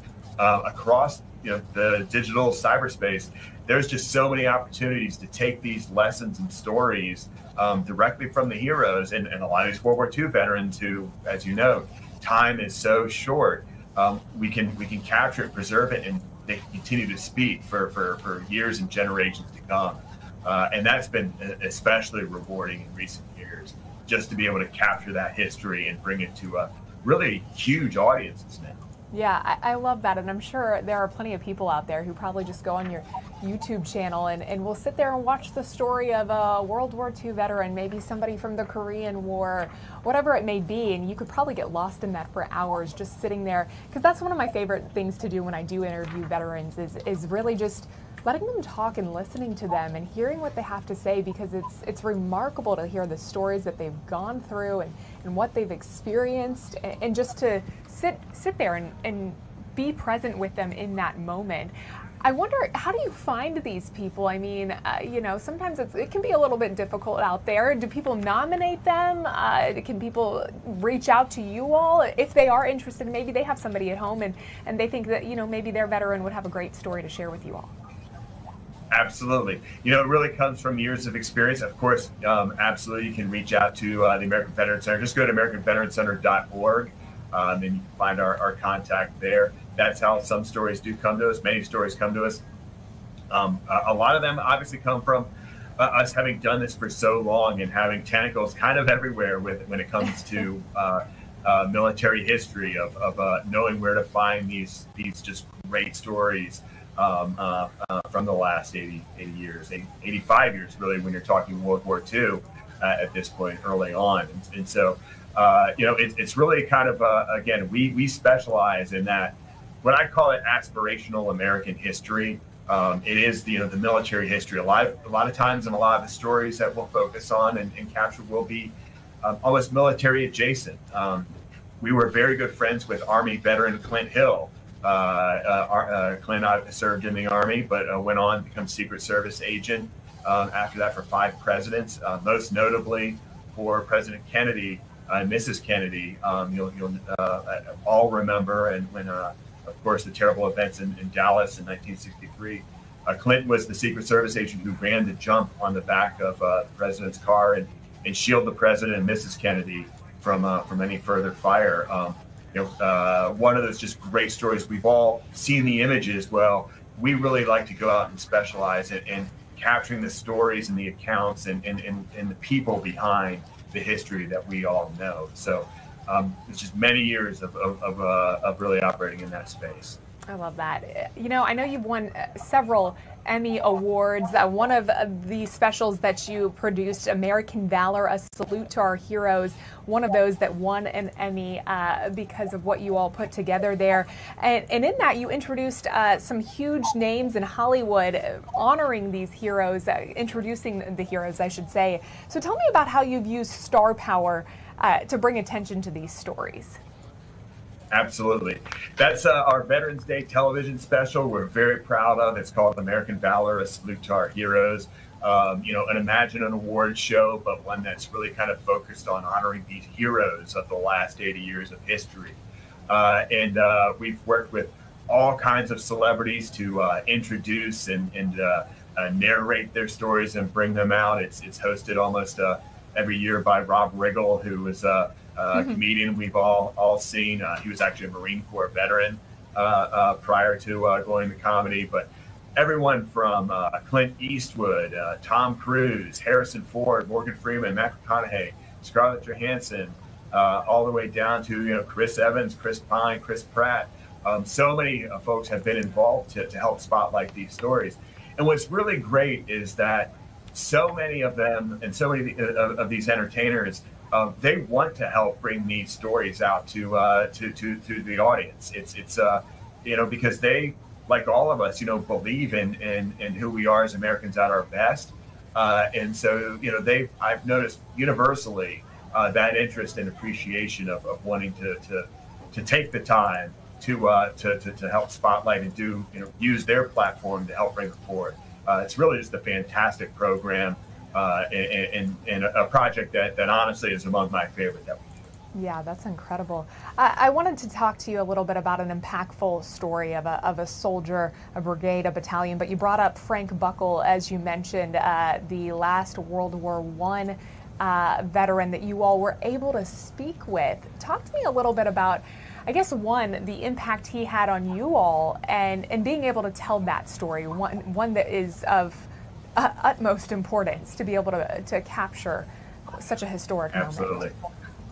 Yeah, that was that generation that we, as World War II quickly fades, and we can't imagine a world without World War II veterans. Every one of us grew up with it, and we grew up with that generation really being the ones to sort of, be the ones that we all stood and looked up to and admired. Well, prior to that, of course, there was the World War I generation. We watched, I remember them when I was a kid, the World War II, or the World War I guys were the really old ones. My grandfather was World War II, but it was the World War I guys were the really old ones, but they were still around and out there. And then during the 2000s and kind of my early years here, we watched as those numbers were trickling down. And I remember it's into the hundreds now, and then there was down to 4 left at one point. And then I remember, when it was down to 1, Frank did join the National Memorial Day Parade. He lived right up in Charlestown, West Virginia. And so we got to know Frank in his last years and get that last perspective, the last real perspective of anybody who was there and part of the First World War. And so when you're around such precious history and know how soon it will be gone, honoring that, capturing it, having it as a representation of that in generation becomes, again, all the more precious and urgent. And so getting to know him was very special for all of us. Oh, absolutely. I can't even imagine. What a remarkable story. I want to ask where you go from here when it comes to preserving the stories of other veterans, of course, Korean and Vietnam War veterans, but also, we're talking Operation Iraqi Freedom, Operation Enduring Freedom veterans, which I feel like, not many people have dabbled in telling their stories yet. Absolutely. And that's really the powerful thing is that when you watch it and look at what Americans watching on YouTube care about, they really do care about and want to hear from stories from the recent generations. We, of course, World War II was the genesis for us here, but there's so many generations since that have served honorably with so many stories of sacrifice and valor, and people care. People really do care. And when you put out great, compelling stories from Afghanistan and Iraq, many times, those are ones that will really pop off with millions of people wanting to watch them. And we see people care. I know Netflix right now, there's a documentary on the raid for Osama bin Laden. Mm-hmm. People want to hear those stories, and that will really continue to be a focus. We're already operating and capturing those stories now. Of course, there is that big effort in getting the last of the World War II generation while we can, because the numbers are just going so quickly. But when we get past that, of course, there is the Korea, Vietnam, and then the generations that have served recently. And so our work will not be slowing down in any way. And I don't think Americans' interest in hearing these stories will change. Yeah, I love the passion that you all have for all the work that you do as well. As we wrap up here, I wanted to ask you what you hope people take away from the parade today, from this 250th anniversary, the birthday celebration of our U.S. Army and the legacy of our nation's soldiers. It's really that confidence in remembering who we are as Americans. You see that 250 years of service and sacrifice, and the honor that stretches back to General Washington and right when he took command of the Continental Army 250 years ago today, all the way to present day, that we carry the mantle of freedom and liberty and everything that goes back to the revolution, that we hold these truths to be self-evident, that all men are created equal. That that genesis at that time and that legacy continues today. And it's the kind of thing that I think when we see moments like this, you know, if we can all remember that we're the heirs to that, and let's carry it forward proudly. Absolutely. Anything you guys have in the pipeline for the upcoming next couple months when it comes to what work you're doing and where people can find you? Absolutely. Visit AmericanVeteranCenter.org to learn more about us. Of course, our YouTube channel, American Veterans Center. You can find us on Facebook, Instagram. We're all over the place for just incredible, great stories. We're out there hitting the road, capturing more interviews. Have some great interviews next week with some of our Army Special Operations helicopter pilots as well, which will be great. Interviews all summer, and then of course Veterans Day, bringing together some of the last great stories from World War II through the present day with the hundreds of Academy kids and the American Valor Special. Our plate is full, so just visit AmericanVeteranCenter.org to learn more. Love it. Incredible work, Tim. Thanks as always for joining us here on Fox 5, and have fun at the parade if you're going. Thank you so much. Look forward to it. You were listening live there to an interview with Tim Holbert from the American Veterans Center. And as we continue to wrap up our coverage here for our honoring our military, our Army soldiers and veterans, I hope you've enjoyed some of these interviews we put together for you.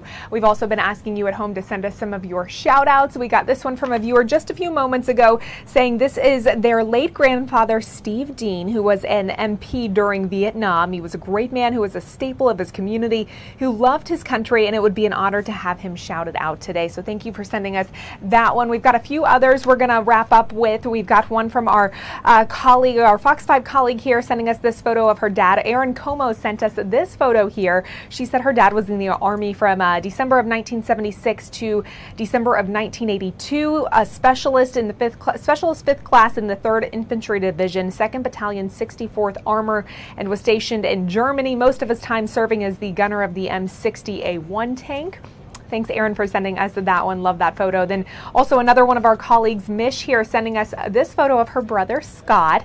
He served with the 3rd Battalion, 11th Special Forces Group Airborne, and 478th Civil Affairs Battalion as a specialist. He was at Fort Devens in Massachusetts, Fort Benning as well in Georgia. Mish said that she is proud of the man he has become and the incredible brother that he is. And I also wanted to give 2 special shout outs of my own, 2 photos here. One with my dad, who is on the right, my stepdad on the left there. Both of them serving in the Army. My dad was, well, actually both of them were also in Special Forces. My dad serving with Rangers, 82nd Airborne, as well in Fort Bragg, Delta Special Forces, currently serving as Chief of Staff out in Nevada, in Fallon, Nevada. And then my stepdad also worked in Special Forces as well with the Army station at Fort Bragg out in Colorado. All sorts of places. Grew up in the Army, born and raised in it for me, and something I am very proud of and honored to be a military brat. I know some people take that term and think it's not a very endearing term, but for me it is something I am proud of and something I am dedicated to helping honor our military and also bringing awareness to some of the issues that are affecting both our active duty service members, their families, and our veterans here in America.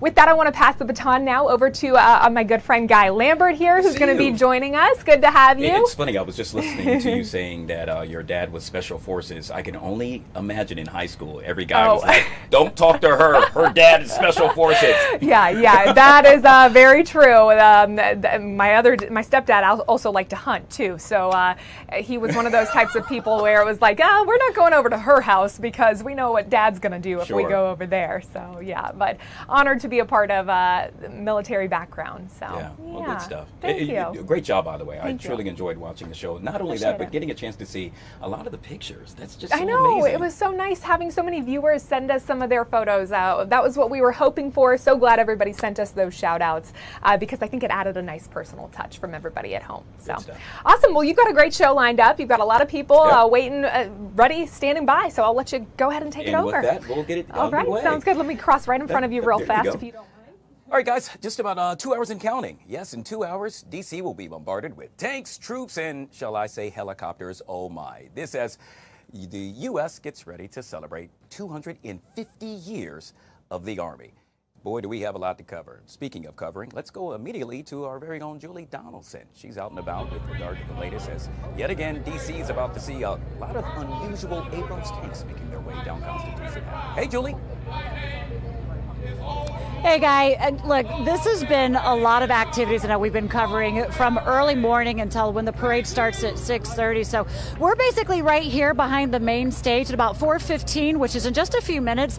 They're going to be having a cake cutting for of course, when you have a birthday, you have to have a cake cutting since we are celebrating 250 years for the Army. So that's going on right behind us. But this place has been pretty active with folks coming and going. When we were trying to get in here, there was a line probably 4 or 5 blocks long on both sides of Constitution Avenue going all the way back to the Capitol. And we know that that's only going to pick up as we do get closer to the parade. Right now, the weather is holding off. It's kind of hot and steamy, but I want to show you something that's pretty cool because the Army is putting on a display, of course, all of their machinery, all of their Air Force and equipment, but we also have some robotics going on here. This is Sergeant Miller, and we've been watching. I want to call them cute, but I suppose they are not cute. They're probably quite dangerous. Tell us what these things are. Yeah, so essentially, I'm Sergeant Miller from Fort Belvoir. We work on the robotics side of replacing soldiers in the battlefield. What we have here are 2 autonomous robot dogs, and we're basically using these dogs to clear minefields overseas. So instead of using soldiers like me and the other beautiful men and women that serve our country, instead of using them in the fight, we can send dogs out there, robot dogs, that could detect these mines and clear these mines without putting any soldiers in harm. I know that's one of the most dangerous things is when you are trying to go and clear an area, you just don't know where that mine is, and we see so many coming back or maybe not even coming back from discovering them. What is the range of what they can find? Do they have to be on it? Can they sniff them out within a certain area? So essentially we could operate these through satellites, so the soldier himself doesn't have to be involved at all. These dogs will completely by themselves just go out through a field and they'll find the mines and they'll mark them and then they'll send other robots in to come clear them.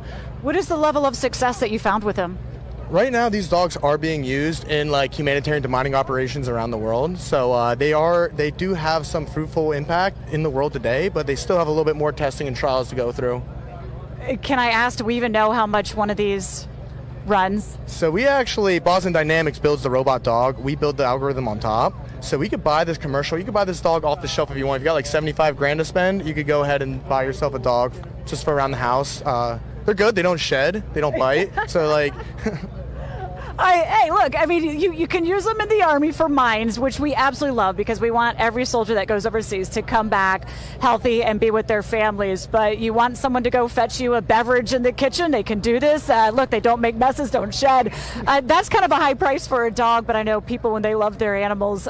Anything else special about these? How has the reaction been? We see the kids absolutely loving it. Oh, my God. Kids absolutely love it. Some of them are petrified. I mean, it's a very intimidating looking thing, but you know what? Like, I think when people start seeing it, it's a familiar thing. You know, it's a dog and people treat it like a dog, which I think is funny. Kids go up and pet it, people are playing fetch with it, you know, they're treating it as a dog, but really it's a robot that's made to help survive and improve lethality on the battlefield. All right, thank you, Sergeant Miller. This is great, and we appreciate you coming out here for your service, for putting on a demonstration. We can already see lots of reaction of everybody just really enjoying this out here today. Thank you so much. Yeah, you have a great day. So yeah, Guy, there's things like this as you walk all the way around the mall. Robotics, there's satellites, there's a lot of different equipment that's on display that the Army has and uses to try and keep our military safe as they go out and do this. But this is what this whole day is about. It's about celebrating everything that they do.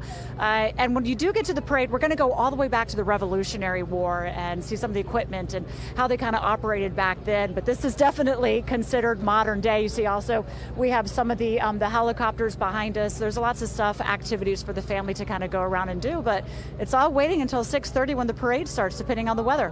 Yeah, Julie, I got to tell you, with regard to the robot dog, one who lives in an apartment, I think the best thing about it is it does not bark. I'll take that any day. Yeah, this dog's quiet. That's great. Absolutely love it. Julie, appreciate you. Julie Donaldson. Yep, we'll see you later. We'll see you soon, celebrating all things for 250 years of the U.S. Army. Well, not only is it an anniversary in a major way, but it also marks a significant milestone in the nation's history, commemorating the establishment of the Army back on June 14th, 1775. This anniversary provides an opportunity to reflect on the Army's long and, well, let's say, impactful history.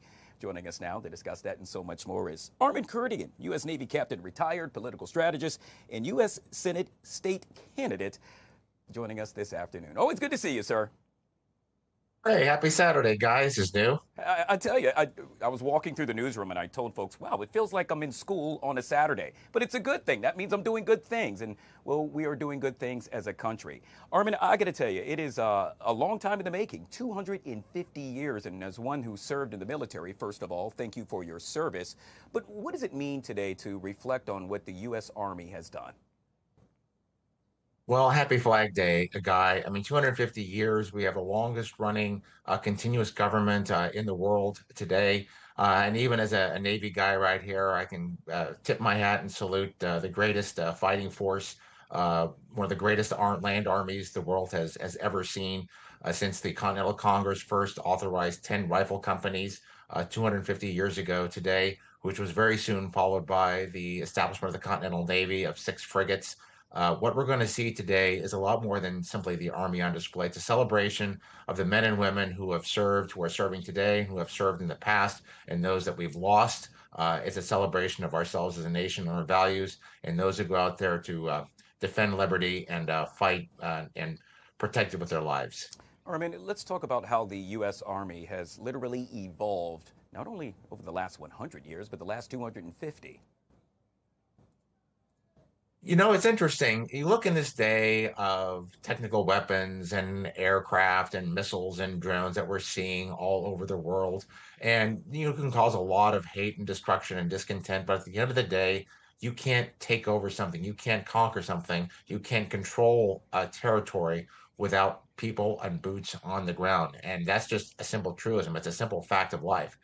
You've gone from an era of infantrymen, and then you add in cannon, cavalry, horsemen, and eventually the development of the tank at the beginning of the 20th century, armored vehicles, and then helicopters, fixed-wing aircraft, cyber experts, all of these things, missiles. The Army is a big, giant hodgepodge of technology and folks who are capable of employing that technology in various and innovative ways. The Army has its own Futures Command, where they look at not just warfare today, but the warfare 20 years down the road, because one of the great lessons of history is a lot of times fighting forces are always prepared to fight the last war that they fought, and they're not ready for new innovations in warfare. And the truism that the United States follows, that the more we bleed in peace, the less we bleed in war, is very, very holds very, very true. Yeah, well, Armin, we know that the celebration will also look at, well, the next 250 years. Hard to believe, right? We're looking ahead already. In this case, what do you suspect the Army will look like as we continue to venture on? Well, in terms of the weaponry we're going to see, there's always an evolution, and you always want to be ready. You don't exactly know what the future is going to hold.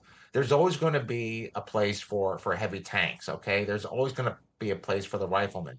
But in the future, I think you're going to see a lot more technology. You're going to see a lot more directed energy weapons that are out there. You're going to see a lot more counter-drone, counter-electromagnetic technologies that are out there, systems that we're already employing in greater quantities to deny the enemy the use of the electromagnetic spectrum, communications, and navigation system while protecting our own in a very robust fashion. You're going to see forces that are very light and nimble, able to go make lightning strikes, and other forces that are much heavier that can go in and do the kind of things that we saw at the beginning of the Gulf War. There is always going to be a need for these various aspects, and anybody who tells you that the age of tank warfare is over, or that the age of the aircraft carrier is over, or that the age of this, that, or the other thing is over, simply isn't a very good student of history. No one knows what the future holds, but you've got to be prepared for it. And that's why our Army is so powerful, so well trained, and frankly, to be honest, why it costs so much to maintain it going forward. Yeah, good stuff. Yet again, we've been joined by Armin Kertigan, political strategist. Always good to see you, sir. Happy Flag Day. Happy Flag Day, Guy. Thank you. All right. Yet again, the countdown on. Just a little under 2 hours before, well, we'll see a plethora of Abrams battle tanks making their way down Constitution Avenue.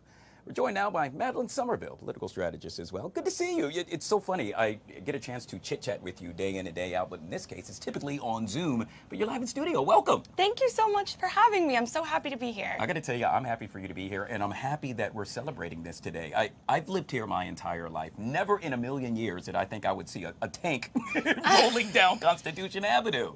Well, there's a first time for everything, and today is a very special day because you get to see your hometown honor the most honorable people in the country. Yeah. So in essence, a lot of folks are saying, okay, it's pomp and circumstance, but it's so much more than that. As we just heard Armin allude to, this is really a time to recognize the might of America. It's a time for us to celebrate what the U.S. Army has done. For you, what does this day mean?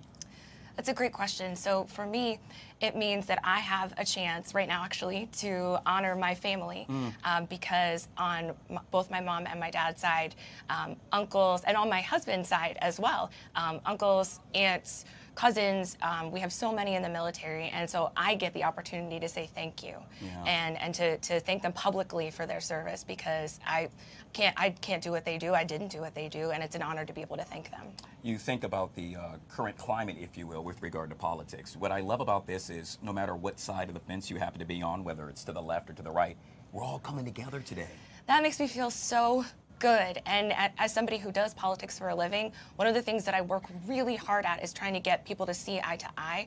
And today we can just remember that we're all in this together and that we're all Team America, no matter what one side or the other might say. All right, so when the parade does start, we are going to see yet again some 6,600 soldiers, 24 horses, 2 mules, and a dog. That's just so funny to me. I mean, there's more than one dog in this world. And, hey, whatever floats the boat. It's just so awesome to think that that special dog is going to get a chance to take part in history. Anything in particular you're looking forward to seeing? Honestly, it was the marching dog named Doc. I was super excited about that. I love dogs. But I'm also really excited about the fife and drum, actually. Really? Yes. Do tell. So I'm a drummer, but there's going to be 3 different marching bands that we know of for sure. And one of them is going to feature the fife and drum. And then we're also going to see uniforms from every war in America. So we can kind of see the costumed individuals throughout history. And that I think that's so cool. Yeah, no, I would agree as well. Not only that, but a chance to celebrate the U.S. troops as well. They work so hard day in and day out, and to think that they're going to get a chance to march down, well, in the nation's capital, and we'll all get a chance to cheer them on and celebrate. I just think that's so cool as well. I really do too. And my favorite president of all time is President Carter, and he says no one loves peace more than a soldier. Really? I love that. Wow. Yeah. Well, we love you being here. Thank you so much. Yes, we're just getting started. This is All Things America 250. We'll be right back.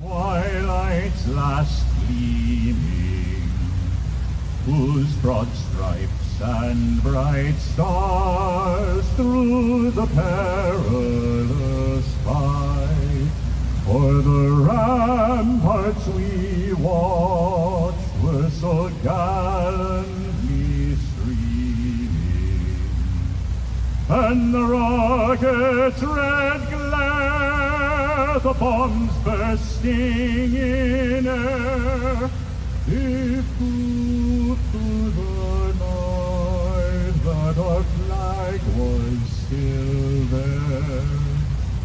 Oh, say does that star-spangled banner yet wave o'er the land of the free and the home of the brave?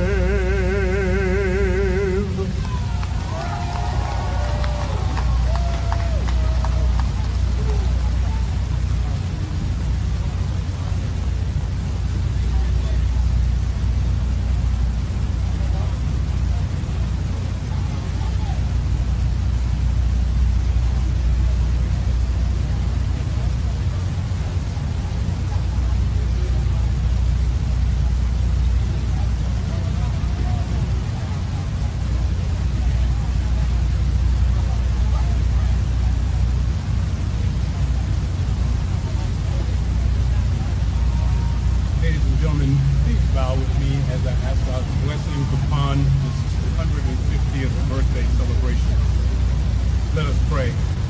Almighty God, as we gather to celebrate the 250th birthday of the United States Army, we pause to remember where we've been and who we are. And we express our heartfelt gratitude to you for the brave men and women who have served and are serving the United States Army as a force of freedom and a light of liberty at home and abroad.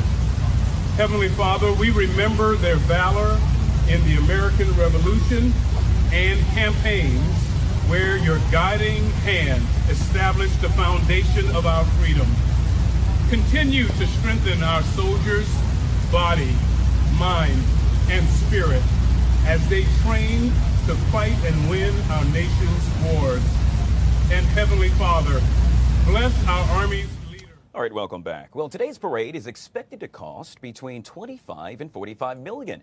The U.S. has held military parades throughout history, but they're not especially common, and they're typically held to celebrate the victorious end of a war or the return of military personnel fighting. According to a new poll out of the Washington Post, a majority of U.S. adults believe, well, the parade is a waste of taxpayer money.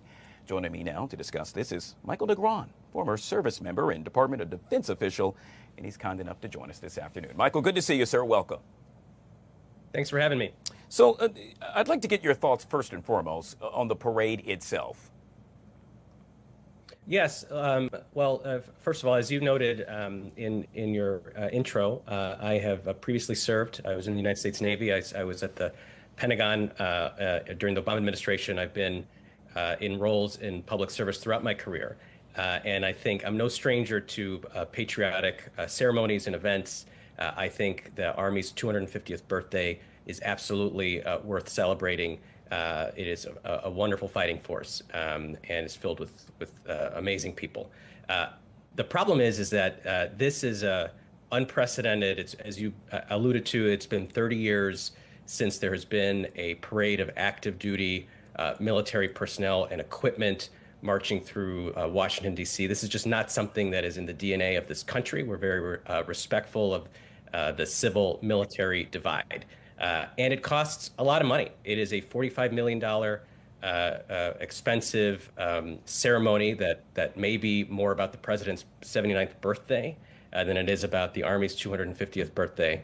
And maybe that doesn't sound like that much when you've got bills and you got members of Congress in Washington talking about a big bill that would add $2.4 trillion to the deficit over the next 10 years. But $45 million, that is a year's worth of disability benefits for more than 7,000 disabled veterans. It's a year's worth of Medicaid for about 15,000 kids. And so it's real money. And at a time when people in Congress are talking about trying to balance the budget, expanding expensive tax cuts, $45 million potentially for the president's birthday just doesn't seem like a very good example of priorities that we should be following right now. You somewhat touched on this, but there are many who lost their jobs as a result to DOGE, attempting to save money for America.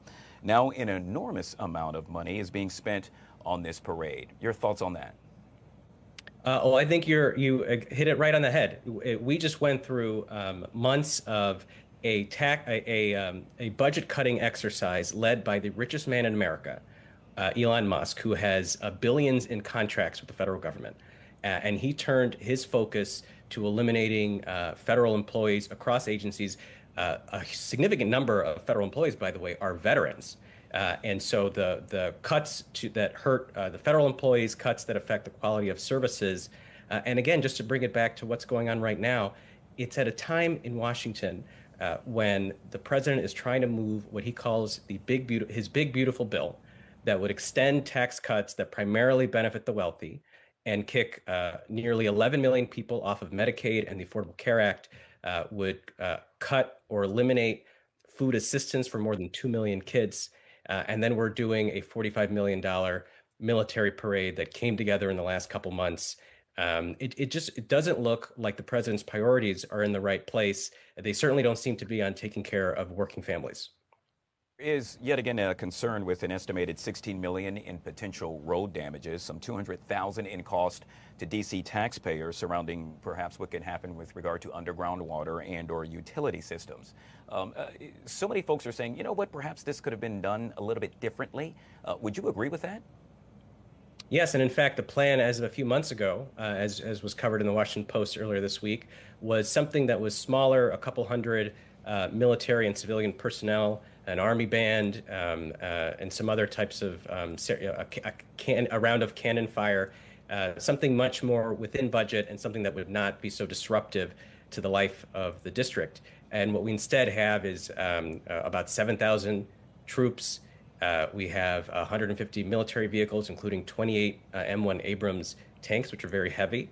We have the Golden Knights parachuting in to present the president with the flag today. And so it's quite an extravagant ceremony at a time when the district itself is going to have to make potentially massive cuts because of the big, beautiful bill and because of how the Republicans left things with the budget bill earlier this year. And so it's just, it's not a sign of good priorities, focused on people and where they are.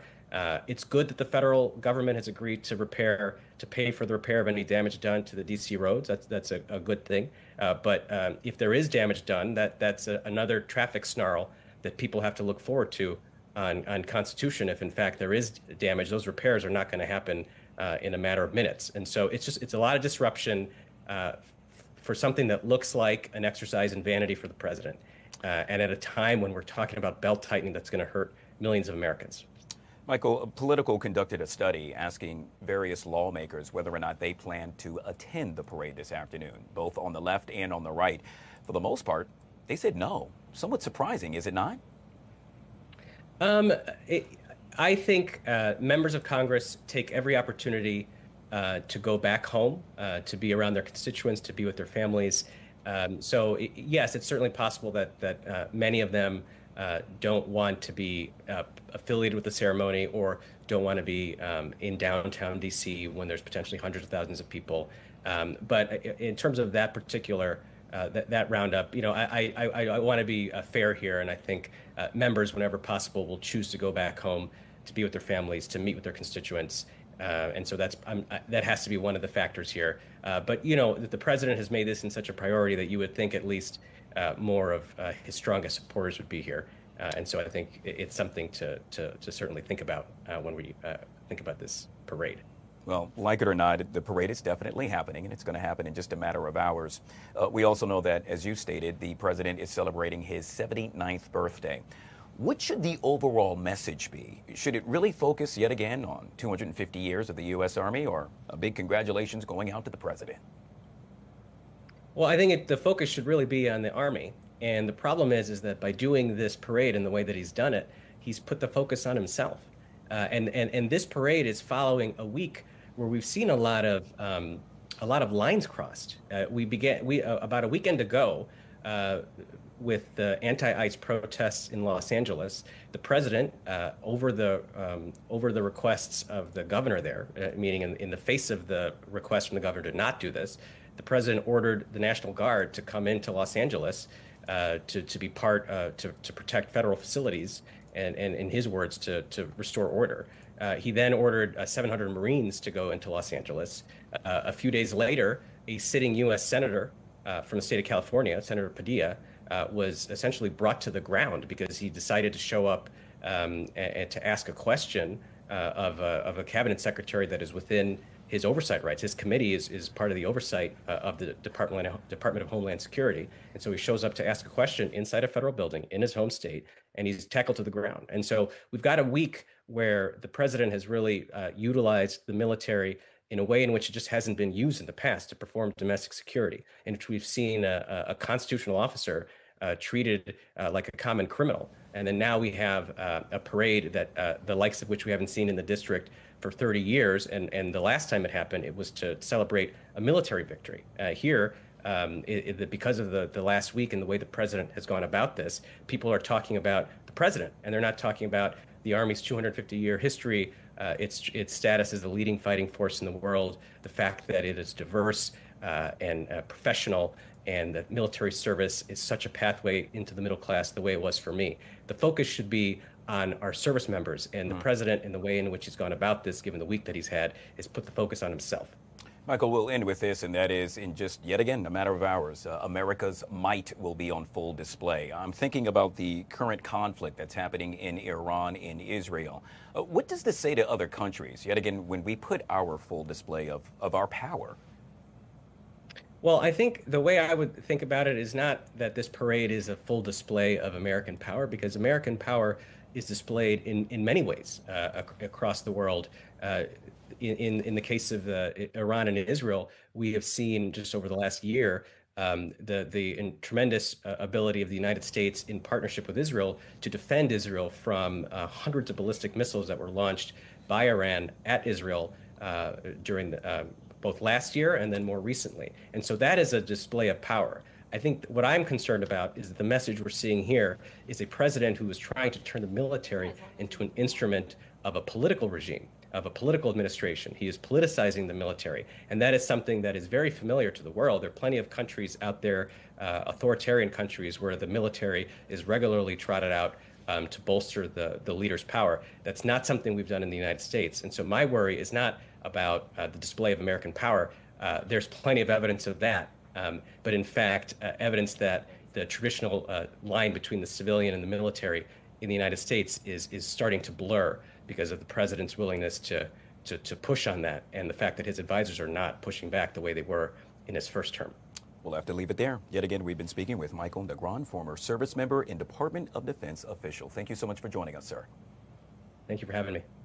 Well, as promised, we told you we were going to be out and about today, and of course a lot of folks gathering along Constitution Avenue, as well as yet again they await those Abrams tanks rolling by. But our very own Bob Barnard happens to be standing there right now. Hey Bob, how's the party going? It's just getting started. The parade hasn't started. Still have almost 2 hours before the first tanks and soldiers and bands will be going by. But take a look, Guy. You got people here who have been lining up since the gates opened at about 2 o'clock. The closest gates to get here are right at 19th Street at C Street, kind of where Virginia Avenue merges with it. You can also come in from the festival grounds and come through the security checkpoint at 14th Street. But you see a lot of people are lining up. Our vantage point is the south side of Constitution Avenue, and that's what the Army said would be the best place to view the parade. And we are at the far western end of the parade. We're just at about 22nd Street northwest. The parade starts at 23rd Street, and you see folks just kind of trying to take some shade, hoping it doesn't rain. And Joe, keep spinning around, and we'll kind of keep coming to the right.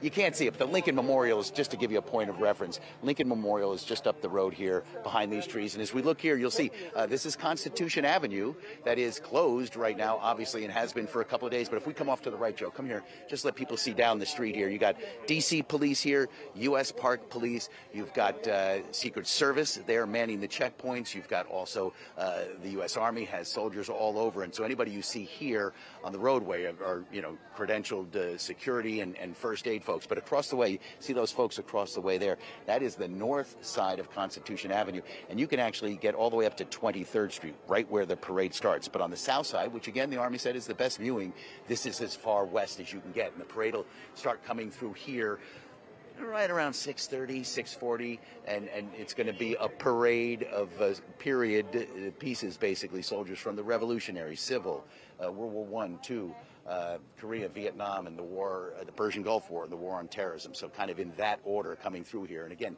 you see police are here kind of maintaining order, and everything's been fine so far. Joe, come on this way. We're going to go introduce you guys to Dr.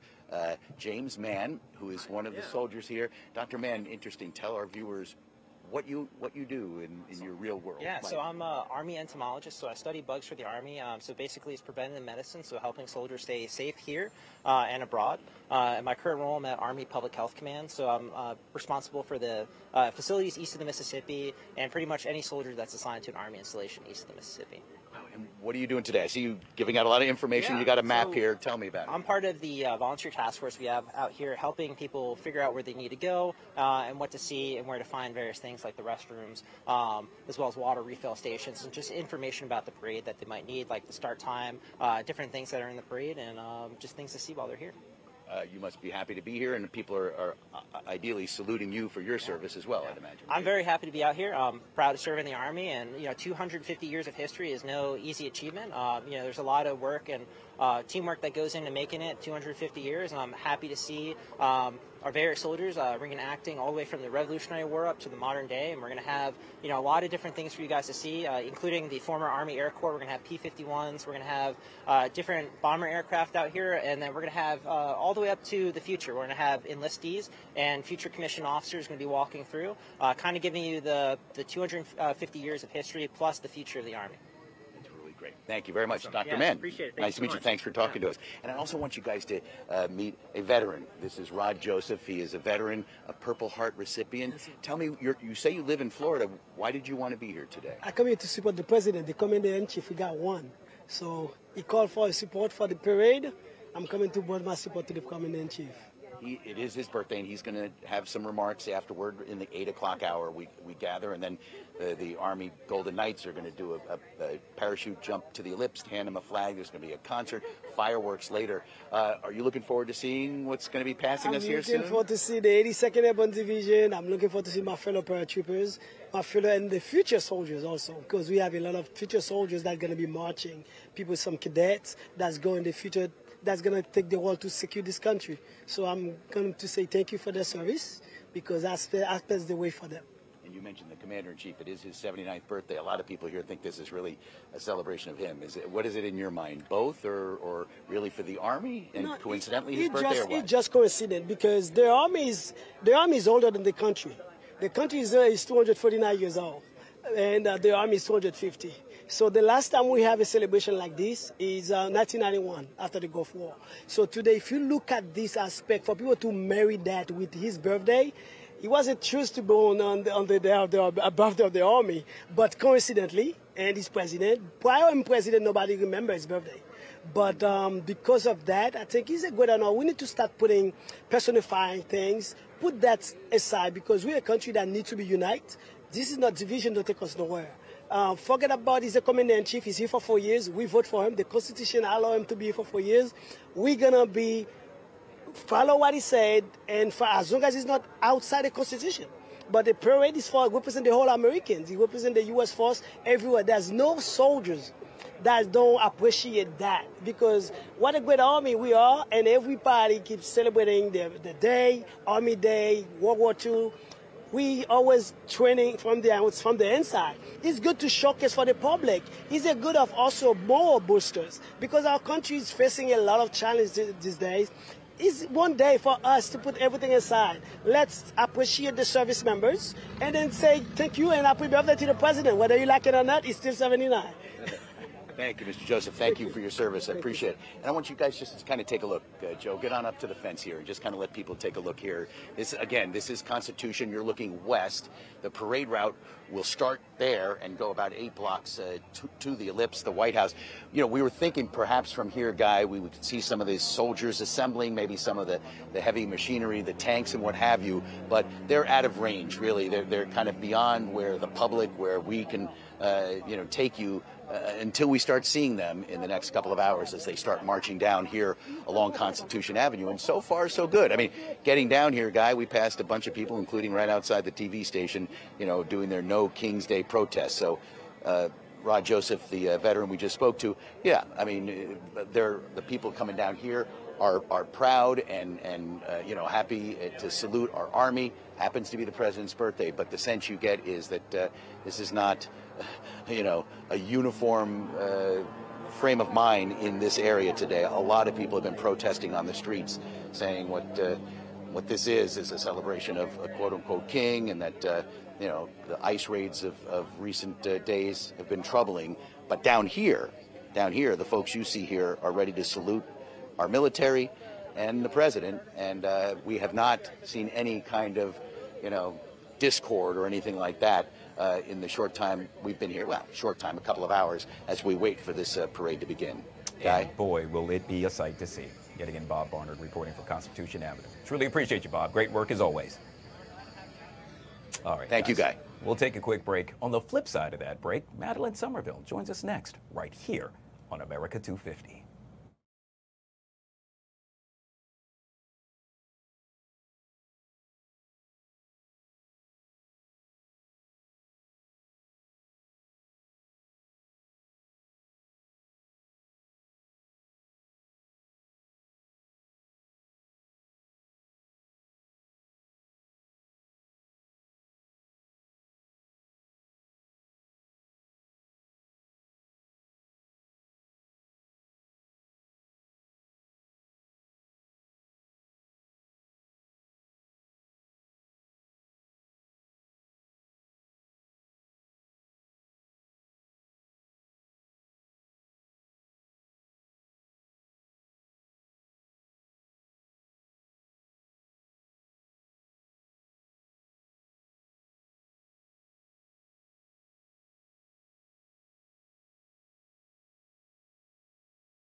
All right, guys, welcome back. Thanks for joining us yet again on America 250. I'm Guy Lambert, and we're joined by none other than Madeline Somerville, political strategist. So, gosh, a lot to cover. On my way in to the TV station this afternoon, of course, we're based in Bethesda, I was confronted by a number of protesters making reference to the No King's Day protests, one of many taking place right here in Bethesda. We just had a report from our very own Bob Barner down there at the along Constitution Avenue. Apparently, didn't see any protesters there as well. So I passed the same protesters that you passed coming in too, Sure. with lots of homemade signs and things that you would typically see at protests. I think it's very interesting that the choice to call it the No Kings protest coincides perfectly, actually, with what's going on today. It was as a political strategist, it was a brilliant way to name it. So in our Declaration of Independence, and the reason why our army was founded in the beginning was to fight against kings, right? We were there to first, because as the gentleman said before, actually we had an army before we were a nation. At first it was to try to make sure that our rights from the king were honored. Then it was to make sure that we were free. And so it's actually perfect that they decided to call it this No King's Day protest, because it was part of the founding of the Army itself. Yeah, I can tell you from what I saw and from what I've heard thus far, it remained peaceful. Yet again, that protest taking place right outside of our building right here in Bethesda. Let's focus on the parade itself and the significance surrounding this parade. I mean, 250 years in the making. I love just saying that, because you're not going to get a chance to say that every day. You are not. So I think as a political strategist, when I look at what Trump's message is, right, what he's trying to communicate to people, I think what he's trying to do is link himself in the public consciousness with America, right? They're one and the same, because it's his birthday and we're celebrating this today. It could be just a coincidence. In fact, I think it is. But the significance of that is he can stand there and say, I am America. When you think of this word, think of me. Overall, though, and the way I would like to feel about it is that it is an opportunity for us to come together, even through all of this. I remember actually one time my mom was driving me and my brother home from school, and it was right after 9/11, and she had put a little American flag on her car, and the flag fell off, and 2 cars behind her stopped to try to pick it up for her. And wow. it was just a moment that was so beautiful to acknowledge that we're all in this together. And so I'm hoping to see more moments like that. At the same time, it's incredible for people to be able to exercise their right, their First Amendment right, and to do so peacefully and in a way that I hope that the president will acknowledge is part of what makes us American. We touched on this earlier, and that is, yet again, obviously there's folks that lean to the left and folks that lean to the right. Did I do that the right way? Yeah. This left, this is my right. And so with that being said, today is a day that we all come together and we all reflect and celebrate, yet again, what this amazing military institution has been able to do for some 250 years. Yeah. I'm so excited to see what's going to happen in the parade today. I know we've got 6,700 soldiers, and we have at least 60 people manning the tanks themselves that are coming down Constitution Avenue. So it's going to be crazy. And we can't forget about the dog. I love the dog, Guy. Sorry. Yeah, this is definitely going to be a sight to see. I am really curious yet again to hear what the president has to say as well. What message do you think he should deliver to the American people? I think he should deliver a message of unity, Guy. I think that's the most important thing he can deliver to us right now, because he is the president of all Americans, and he understands that there's a lot of turmoil right now. He is also a president who cares deeply about what his approval ratings are, and somebody who's a really good showman. And so I think we've seen him walking back a few of the policies that he's been trying to institute recently. I think he might take that opportunity today to talk about those things. He doesn't always stay on message. I hope that the culmination of all of it has to do with unity, and I hope that it has to do less with him personally and more with America itself and honoring these incredibly brave men. My favorite motto of ours is "Land of the free and home of the brave." Sure. It's my favorite, and so I hope we can turn the messaging around to that. Some have argued that this parade, if you will, and this celebration is being used as somewhat of a distraction, if you will, surrounding perhaps some of his failed policies. Yeah. And so with that being said, I'm curious, what do you think will happen next, or what should happen next? So It's very interesting because I was on a different show a few days ago, and while I was talking, it looked like President Trump is actually walking back those policies, acknowledging the humanity in a lot of the people who were being removed, right? People who lived here peacefully and kindly, and how they were working in industries like the service industry and the agriculture industry, and it was significantly impacting that. So, and also, this is the lowest dip in his approval ratings that he has seen since he's been president, was right after those raids that happened in LA.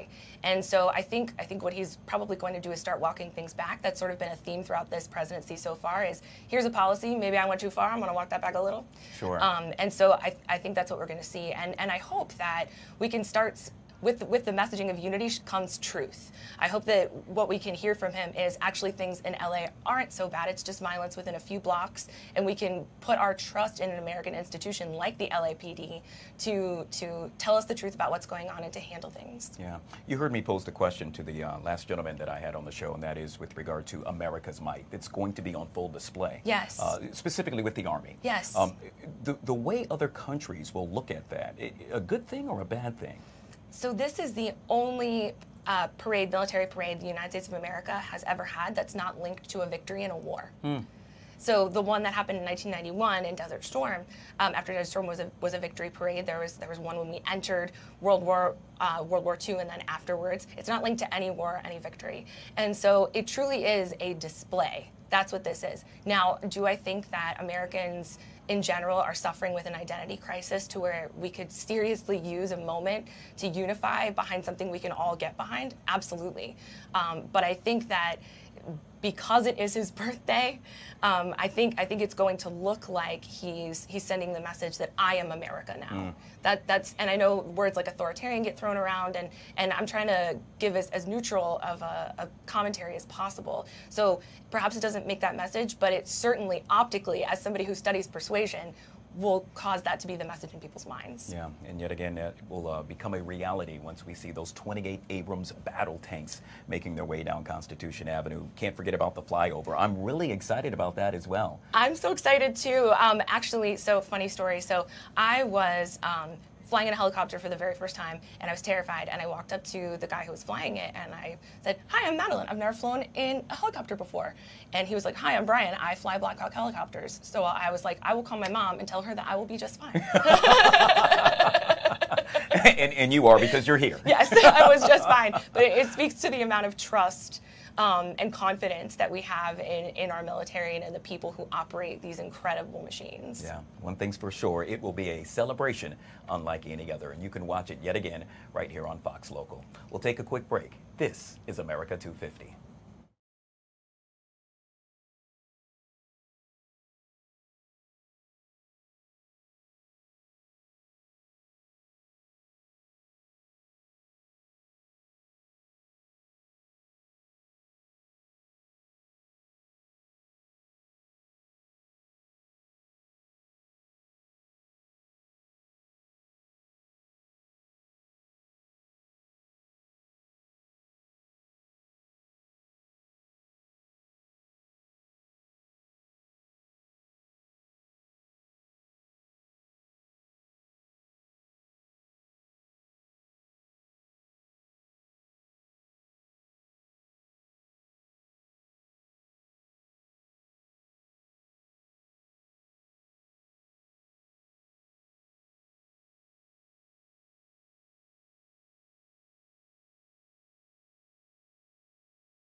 All right, guys, back here on America 250 as we count down yet celebrating all things surrounding the U.S. Army. I'm joined yet again with Madeline Somerville as we prepare to see Abram tanks making their way down Constitution Avenue. You made mention of a Black Hawk helicopter. Yes. I expect to see that as well. Plenty of planes flying overhead. And then we go down to the National Mall where we find our very own Julie Donaldson, who looks like you're having all the fun, Julie. I mean, why not?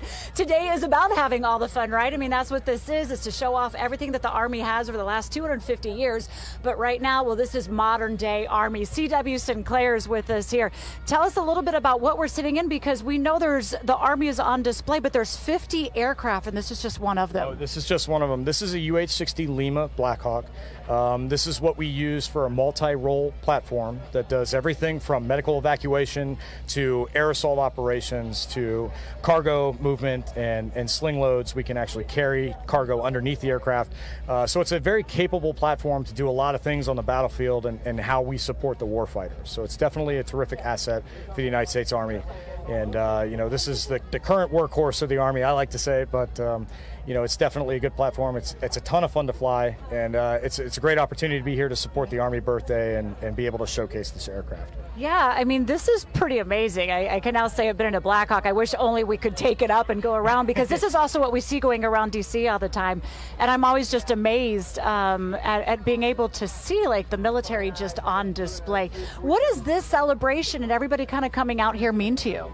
Well, you know, it's terrific because from a community outreach standpoint, it's really important for us to understand what America's Army brings to the fight and the different technologies that we're leveraging and where we're shaping future battlefields and future battle space. So it's really important to be able to show the public, which we don't always get to do. You know, we don't really have really cool air shows that we get to participate in and things like that. So this is really key to show everybody all the different platforms and also show everybody the depth of the U.S. Army. There's a lot of missions here. There's a lot of war fighters here. There's a lot of capability that we bring to the fight for the Department of Defense and our country.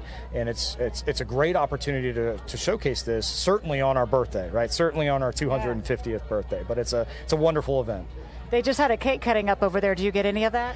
No, not yet. we need to see if you can snag us some. Yeah, well, we can go ask, right? We can go ask. So there's also some other aircraft right around here. I want you to go up and shoot the aircraft right up in front of us here. Come out and tell us a little bit about what we're seeing up here on this one over here. Okay, so our aircraft belongs to the Maryland Army National Guard, and it's a UH-60 Black Hawk, but right in front of us is an AH-64 Apache attack helicopter who belongs to the North Carolina Army National Guard. And it's an attack platform that's designed to take the warfighting functions to the battlefield, take that to the enemy. They can do a lot of different things with their aircraft to engage the enemy, but that's their main goal is to engage the enemy, to leverage their weapon systems and their weapon platforms, against enemy targets, and that's their focus. That's the one that's not messing around with anybody. No. You don't mess with that one. Yeah, you shouldn't mess with this one either, but yeah, don't mess with that one. And then we have, to my understanding, is another one over here that might be just maybe a little bit older, but a different version of the Apache. Yes, ma'am. That's an AH-1 Cobra, and this is sort of the Gulf War variant, the first Gulf War. This is what they flew as an attack platform as the Apache was coming out. It was coming into service in the early 90s. It was relatively new. The AH-1 Cobra was sort of the attack platform of the Army during that time frame. And it's also a very effective, and it was very lethal on the battlefield as well. So it's another attack platform that's just excellent.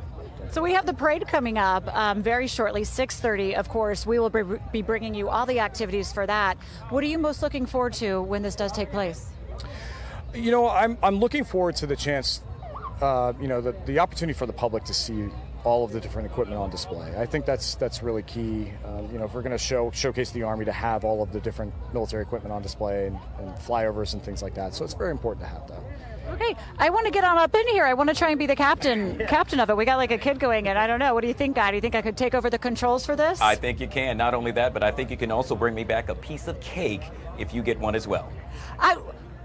We're going to see. C.W. Sinclair said she's going to effort the cake for us. They want some cake back in the studio, too. Oh, cake in the studio. I'll do my best. A man of honor. That's what everybody in the military is. Definitely fly it. We could fly it over if we need to. I mean, look at that. He's going to get the cake. He's going to fly it in the Blackhawk straight to the station for us. That is called honor and commitment. We thank you for your service. Thank you very much. Appreciate it. I really do kind of want to go up in one of these. You will see a picture. I can't right now because there's a baby in the controls. The baby is captaining this flight right now, which could be very dangerous. But I'm going to post a picture later of me up there because, I don't know, I like to captain things. What can I say, guy? And you do it oh so well, Julie. Julie take Donaldson. those controls. Yeah. Live from the National Mall. Truly appreciate you. Of course. All right, guys, welcome back to this special edition of the Fox 5 Live Zone as we celebrate all things U.S. Army. Yes, today we are acknowledging and celebrating the 250th birthday of the U.S. Army, and we'll do so in the form of a parade set to get underway later this afternoon. And all some 6,000 plus soldiers you're going to see march down the streets of Washington, D.C. 150 military vehicles. Oh, by the way, a Black Hawk helicopter as well. And those cool flyovers. It will truly be a sight to see. Joining us now to discuss this and so much more is Mr. Arif Halaby, Republican political strategist, back here on the Live Zone. Good to see you, sir, and happy 250th Army birthday. Great to see you. And I never thought on the 250th anniversary I'd have a family member actually in the Army. As an immigrant to this country, my father, it was a big deal for him to not have us in the military because where he came from, it was a scary event. In the Middle East, but now he couldn't have been more proud to have part of his family in the Army. So what an exciting event. I can't imagine 250 years. Can you imagine? Every single country in the world celebrates its military in some form or fashion, whether it's France and Bastille Day, or whether it's, of course, in the Soviet Union on May 1st. There's always something happening historically in the world with their military, and it's nice that we get to do that as well. Yeah, the key word that comes to mind for me happens to be patriotism. I'm thinking about how it feels to be an American right now and how we can celebrate all things surrounding, well, let's say the institution that really protects us all and allows us to remain free. I think it's an amazing time in our history where there's a kind of a flip happening in the political world where middle class and minorities are now flipping more towards the conservative side of the spectrum. Billionaires and large corporations are flipping towards the open borders and the left-wing side of the country's politics. So that is interesting. Of course, the lawfare that is happening every time you turn around, whatever President Trump says, they're going to sue him on. So that's an interesting, really, aspect to what most of us think is a free society. It almost seems as if we're trying to have two branches of government instead of three. Yeah, Arif, but you know, as I sit here and I'm thinking, I mean, obviously you lean to the right, others lean to the left, and then as we both stated, there are folks that are right there in the middle. Isn't this a day that we should put all of that aside and celebrate our amazing Army? I think it is, because regardless of who's in the White House, we would have still had, I hope, a celebration of 250 years as an Army. I mean, think of what we can do in the military today that just 50 years ago we couldn't. 100 years ago it was unheard of. From satellites to telecommunications, communication back and forth to the front line, and listening to our soldiers really explain and understand that it's a lot more of an equal time, right? From the Tuskegee Airmen to today, and listening to women in the military serving as combat pilots, doing amazing jobs in leadership. I don't think that would have even been a thing 25, maybe 50 years ago, right? It's incredible to see how America's Army has really turned into something that we can be proud of. And then there's the flip side of that coin. We do know that today a number of protests are underway, in this case the No Kings Day protest. I'm curious, yet again, you served as a LA police officer at one point, correct? Yeah, in 1992 riots, and in 1991, people don't know, but we had countless riots in Westwood and in West LA where I was stationed. In fact, my very first week getting to that division, I'd been on about a year and a half, and I get over to that division in 1990, and all of a sudden everybody's, we're wearing our helmets. I'm like, this is just something we did in training. Now we're doing it almost weekly. So it was a very big change. And today we see this No Kings rally as part of the left's approach to really neuter President Trump. So we know that in America, we can't exercise the First Amendment. There's nothing wrong with having a protest. The concerns around, let's just say something turns violent. And the reason why I brought up your past history is because as a former officer, I'm curious, what steps will be taken and should that happen? Well, in any of the left-leaning cities where their mayors are more on the liberal side, you see a lot of leeway given to protesters. In fact, I think too much leeway. Being on the front lines, I can tell you, there isn't a line that they appreciate or that they adhere to. It just doesn't happen. If you back up a little bit in the law enforcement world, the void is filled by the bad guys. And now we know it's an organized group, right? It used to be no oligarchs. I think they couldn't spell oligarchs, or it wouldn't fit onto the sign, so they had to switch. Is it a Y or an I or a C or K? So they just changed it to no kings. As they're going to see how far that goes. Look, this is a very, very well organized protest. We saw it when I was on the job 35 years ago. There was easily an organization through ACT UP LA and then the Occupy movement and then the BLM and Antifa. So we saw this. It's the same group, same underlying group. Now it's very paid very well. It's on Craigslist. They're advertising. It's reported that the pay is actually quite good if you're protesting. And if you're arrested, you actually get a bonus, believe it or not. Yeah. Well, yet again, we know those happen to be the paid protesters, but I'm curious from your stance, are you okay with the protests actually taking place, those exercising their right for free speech? We loved it, yes. In fact, it was a very big deal. You would occasionally see officers, especially when we were doing a lot of the anti-no AIDS funding from the state, and a lot of officers are part of the LGBTQ community in LA. And so even on their days off, they would go out and walk the streets or stand on the corners with signs. Never a problem.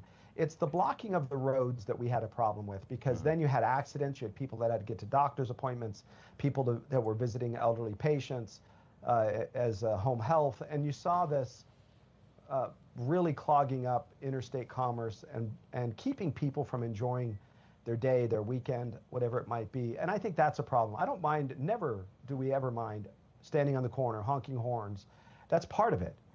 But I think the difference is this group today is really about violence, or at least on some of them, certainly not all of them.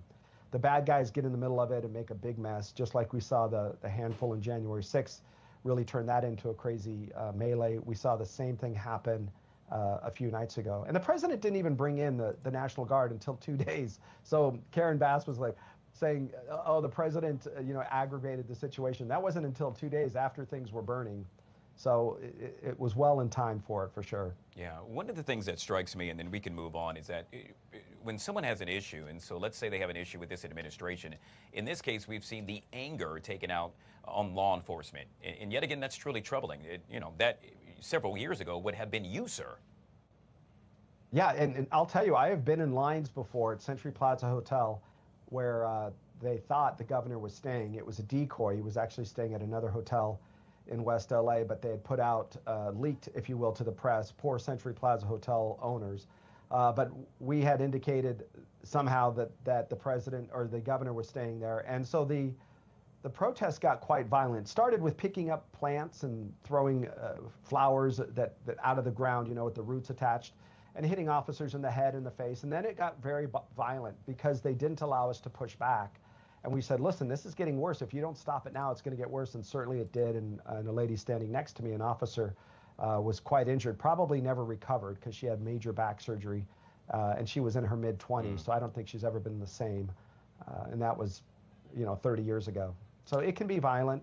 And I think when we leave a void, it's filled by bad guys because that's just what they do. Yeah. Yet again, we are stating that if you do plan to protest today, to make sure that you do it peacefully. Arif will end with this, and that is your final thought on, yet again, the U.S. Army celebrating 250 years.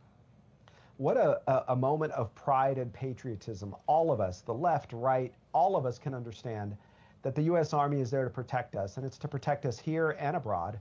It's to give us the sense of, superiority, even though our force is a lot less than it might have been during World War II and some of the other peaks of Vietnam, et cetera. But the men and women who served with distinction and with honor. And to have that be honored today in a bipartisan, I hope, a bipartisan manner, really brings pride to me and to you, and it should to all of us. Well said, sir. Folks that want to get a chance to listen to you, how would they go about to do so?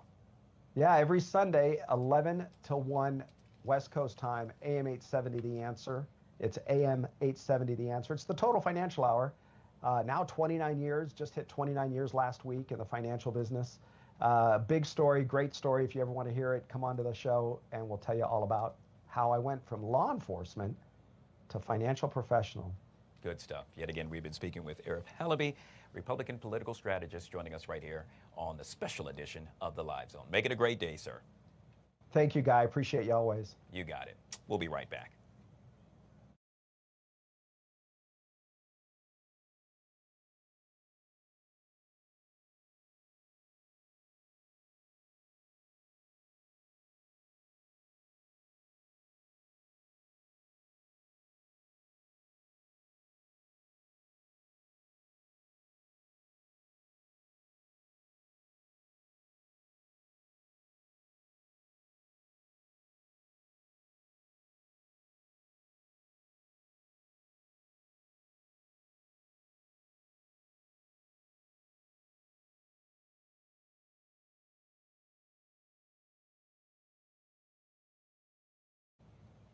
All right, guys, back here on this special edition of the Fox 5 Live Zone as we celebrate all things with regard to the U.S. Army, the 250th anniversary. The special event honors the sacrifice, service, and legacy of soldiers past and present through a day of pride, public engagement in the heart of the nation's capital. Joining us now to discuss this and so much more is Dr. Todd Belt, Professor and Director, Political Management Master's Program at George Washington University. Sir, truly glad to see you. Thank you so much for coming on the show. Thanks for having me on. It's great to be with you. You are, in essence, a true historian, if you will. I got a chance to do my research, and so I have been waiting to ask you this all day. That is, what would you say is the biggest takeaway with regard to the U.S. Army over the last 250 years? I know it's a vast question, but at the same time, it's something that I really want to hear what you have to say. Well, with regard to the U.S. Army, it has been the best equipped and best well-trained militia in the entire world. And it is going to be on display for its birthday here in the United States Capitol. And I think it's important to remember that under our Constitution, the United States Army, all armies and navies are raised and trained by the Congress. So even though we oftentimes think of the president as being commander-in-chief, it's actually the Congress that gives out the Congressional Medal of Honor and is supposed to be able to train and raise them.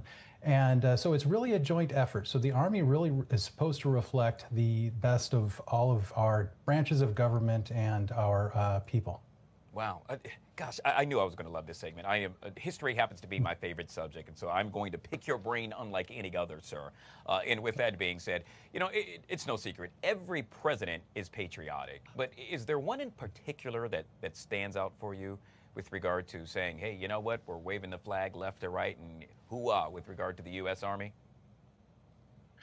Well, I think when you think of patriotic, you have to think of, you know, somebody who is doing the best for the country. I mean, it's hard to get away from, you know, General Washington, who became President Washington, right? He was the one who led us through the Revolution and certainly is the one that really comes to mind. We've had a couple of other generals who have become presidents, and then, of course, lots of others who have served in some sort of military capacity. A number of folks are stating that President Trump should not align his 79th birthday with the celebration of the U.S. Army. In your mind, is it taking away from, let's say, all things U.S. Army, all things America? Well, there is something in the United States that is very different with regards to our armed forces than anywhere else in the world, and that is the fact that we have civilian control of the military, and it's also split control. Remember, Congress is the one who's supposed to declare war. This is something that's, the use of our military is not supposed to be something that is really very done with a light decision. It's supposed to be very, very important. And that's why for some of the president's detractors, this parade, the feeling of it sort of runs cold and runs deep in terms of being more authoritarian, as we see in other nations.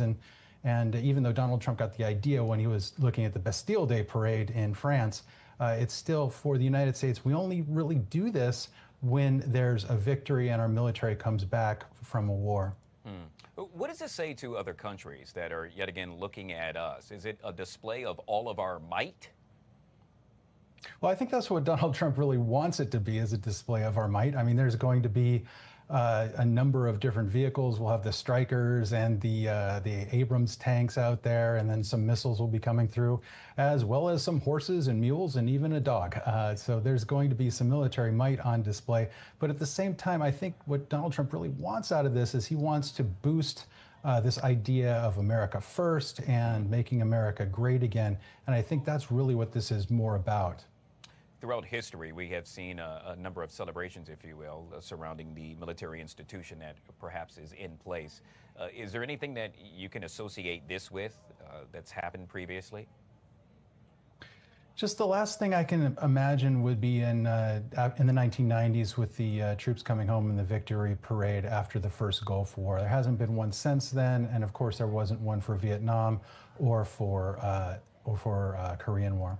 And with that, we'll wrap up with this, sir. Obviously, being a true historian that you are, what will the history books say about this parade? Well, I think it's going to depend a lot on what goes on this weekend, right? We have no Kings protests going on all over the country, more than 2,000 of them. And in contrast, we have this parade, which is celebrating the birthday of Donald Trump as well as the birthday of the armed forces. And I think how this is going to play out really depends on what people do tomorrow and how they look back on it. Yeah, yet again, the parade set to get underway momentarily.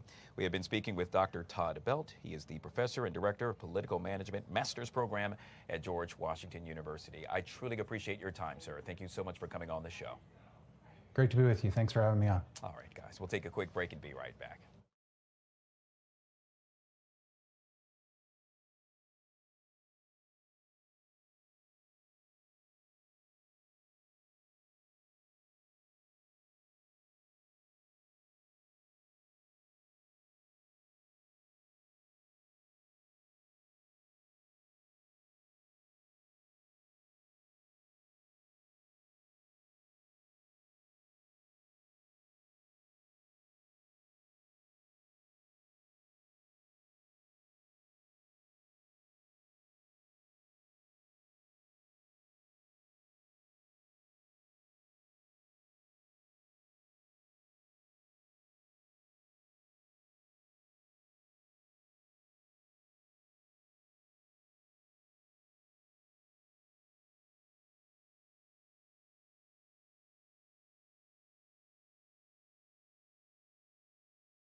All right, guys, back here for this special edition of the Fox 5 Live Zone. As yet again, we celebrate the U.S. Army, 250 years. Did you know also during the month of June, it also happens to be PTSD Awareness Month? Hence, we're going to do just that, bring more awareness. And that's where my next guest comes into play.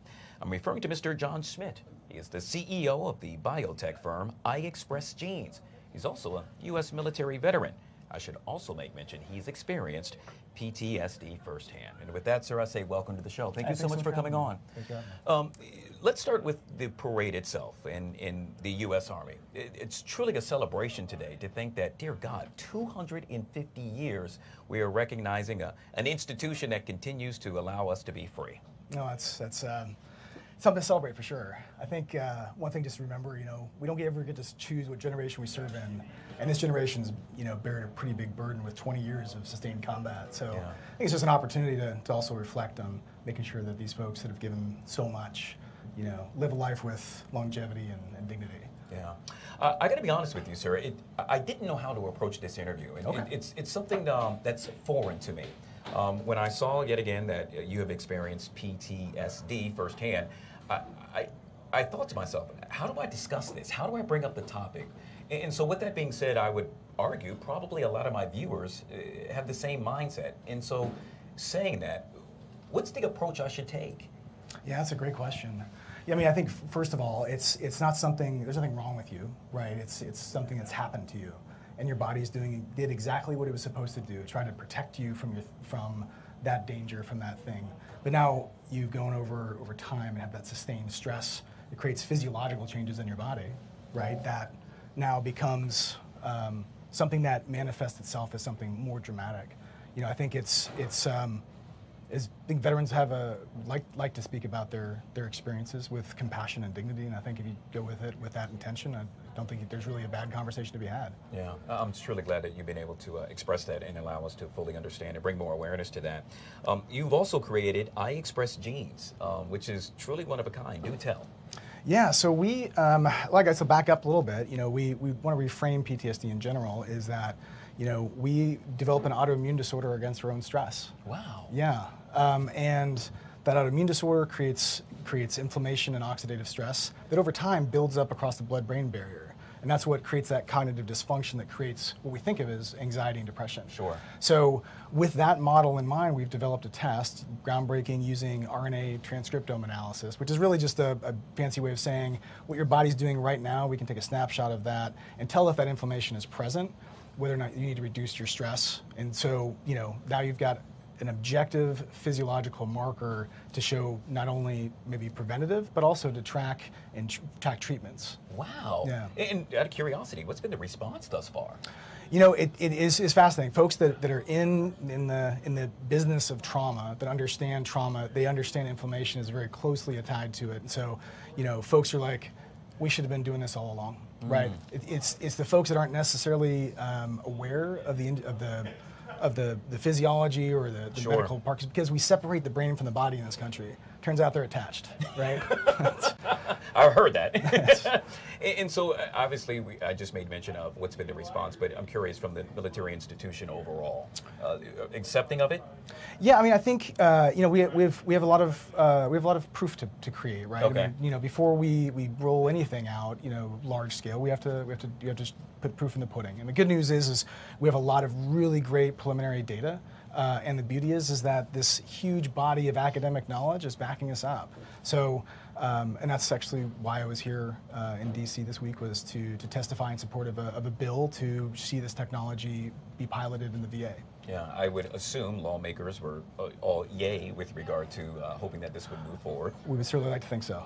All right. One of the cool things that we got a chance to chit-chat about prior to this interview is that you were based in Huntsville, Alabama. And as soon as you said that, I said, hey, I attended the University of Alabama, not too far away, spent a lot of time in Huntsville. And that's so, fantastic. Yeah, we have somewhat of a link, sir, if you will, with regard to Alabama. Yeah, absolutely. I think, you know, Huntsville in general it's a special place, right? But I think, you know, Huntsville was responsible for putting a man on the moon, right? And wow, I didn't think about that. Yeah, and literally, you know, changing the trajectory of human exploration forever. We like to think we can do the same thing with human health, with this test. So as we wrap up, yet again, celebrating all things U.S. Army, 250 years. One of the things that I thought about driving in today is how much it has changed throughout that time. And I mean, obviously, you nor I were there when it was first initiated some 250 years ago. But for you, what do you think the biggest change within the U.S. Army has been, whether, let's say, starting in the last 100 years, 200 years, or most recent? That's a great question. I mean, definitely the uniforms. I think I went through 5 or 6 myself. You know, but I think it's the complexity of the world we live in and the challenges, you know, geopolitically that we place young men and women in that didn't necessarily exist, you know, 100 years ago. That we're now because of media and exposure, you know, that strategic private can impact national security strategy. Yeah, you know. I got to tell you, I am so excited. Yet again, we are just hours away from the military parade getting underway. We're going to see more than 6,000 troops march down the streets of Washington, D.C. I'm from here, and just to envision that is just something that it's leaving me in awe, if you will. Yet again, the military vehicles, we saw a plethora of tanks shipped in, or they came in by train, and it's just going to be really cool. Any big takeaway for you once the parade starts? Anything in particular you want to see? No, I think I'd just like to see those guys. I know that they're going to be here, you know, on TDY. They'd see them get home to their families, you know, afterwards. But I think it's awesome to be able to celebrate them and honor them in this way. Yeah. Good stuff. Well, sir, we truly appreciate your service, and thank you so much for coming in. Yet again, we have been speaking with Mr. John Schmidt. He's the CEO of the biotech firm I Express Genes. Folks that want to find out more information about that, how would one go about to do so? Just our website's a great place to start. Okay. And the website address? This is iexpressjeans.com. Easy as 1, 2, 3. Sir, That's it. really appreciate your time. Hey, thank you so much. All right, Appreciate guys. you. We'll take a quick break and be right back.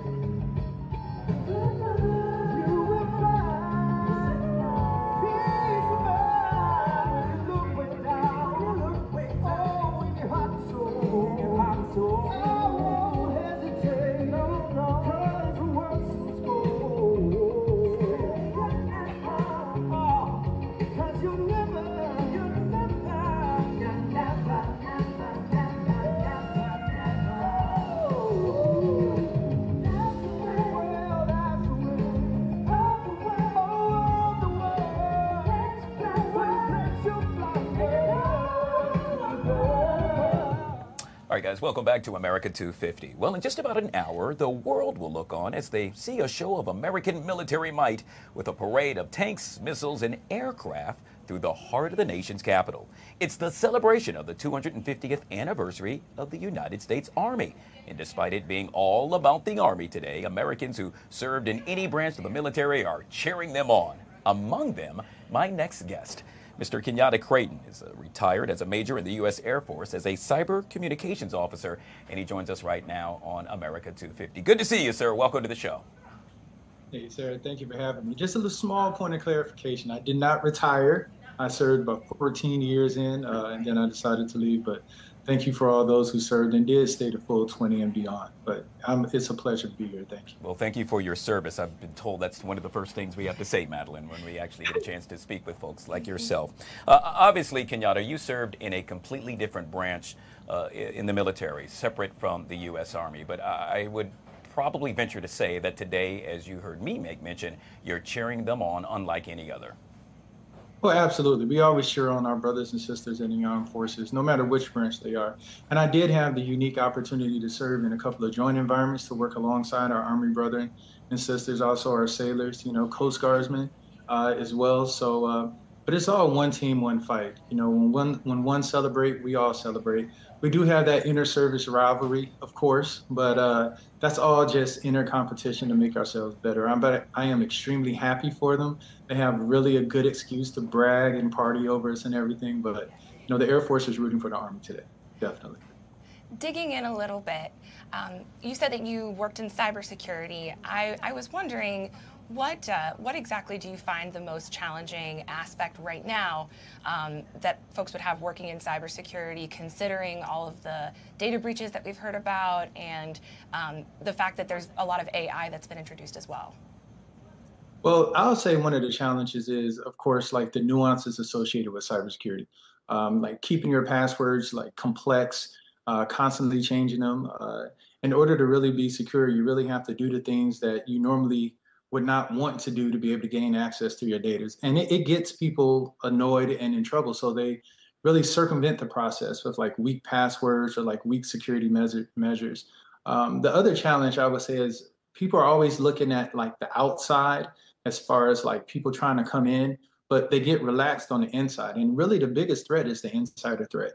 And so people just have this false sense of security, thinking that, things really aren't going to happen to us. It happens to other people. They have weak protections in place, and they're not really looking on the inside of like the insider threat.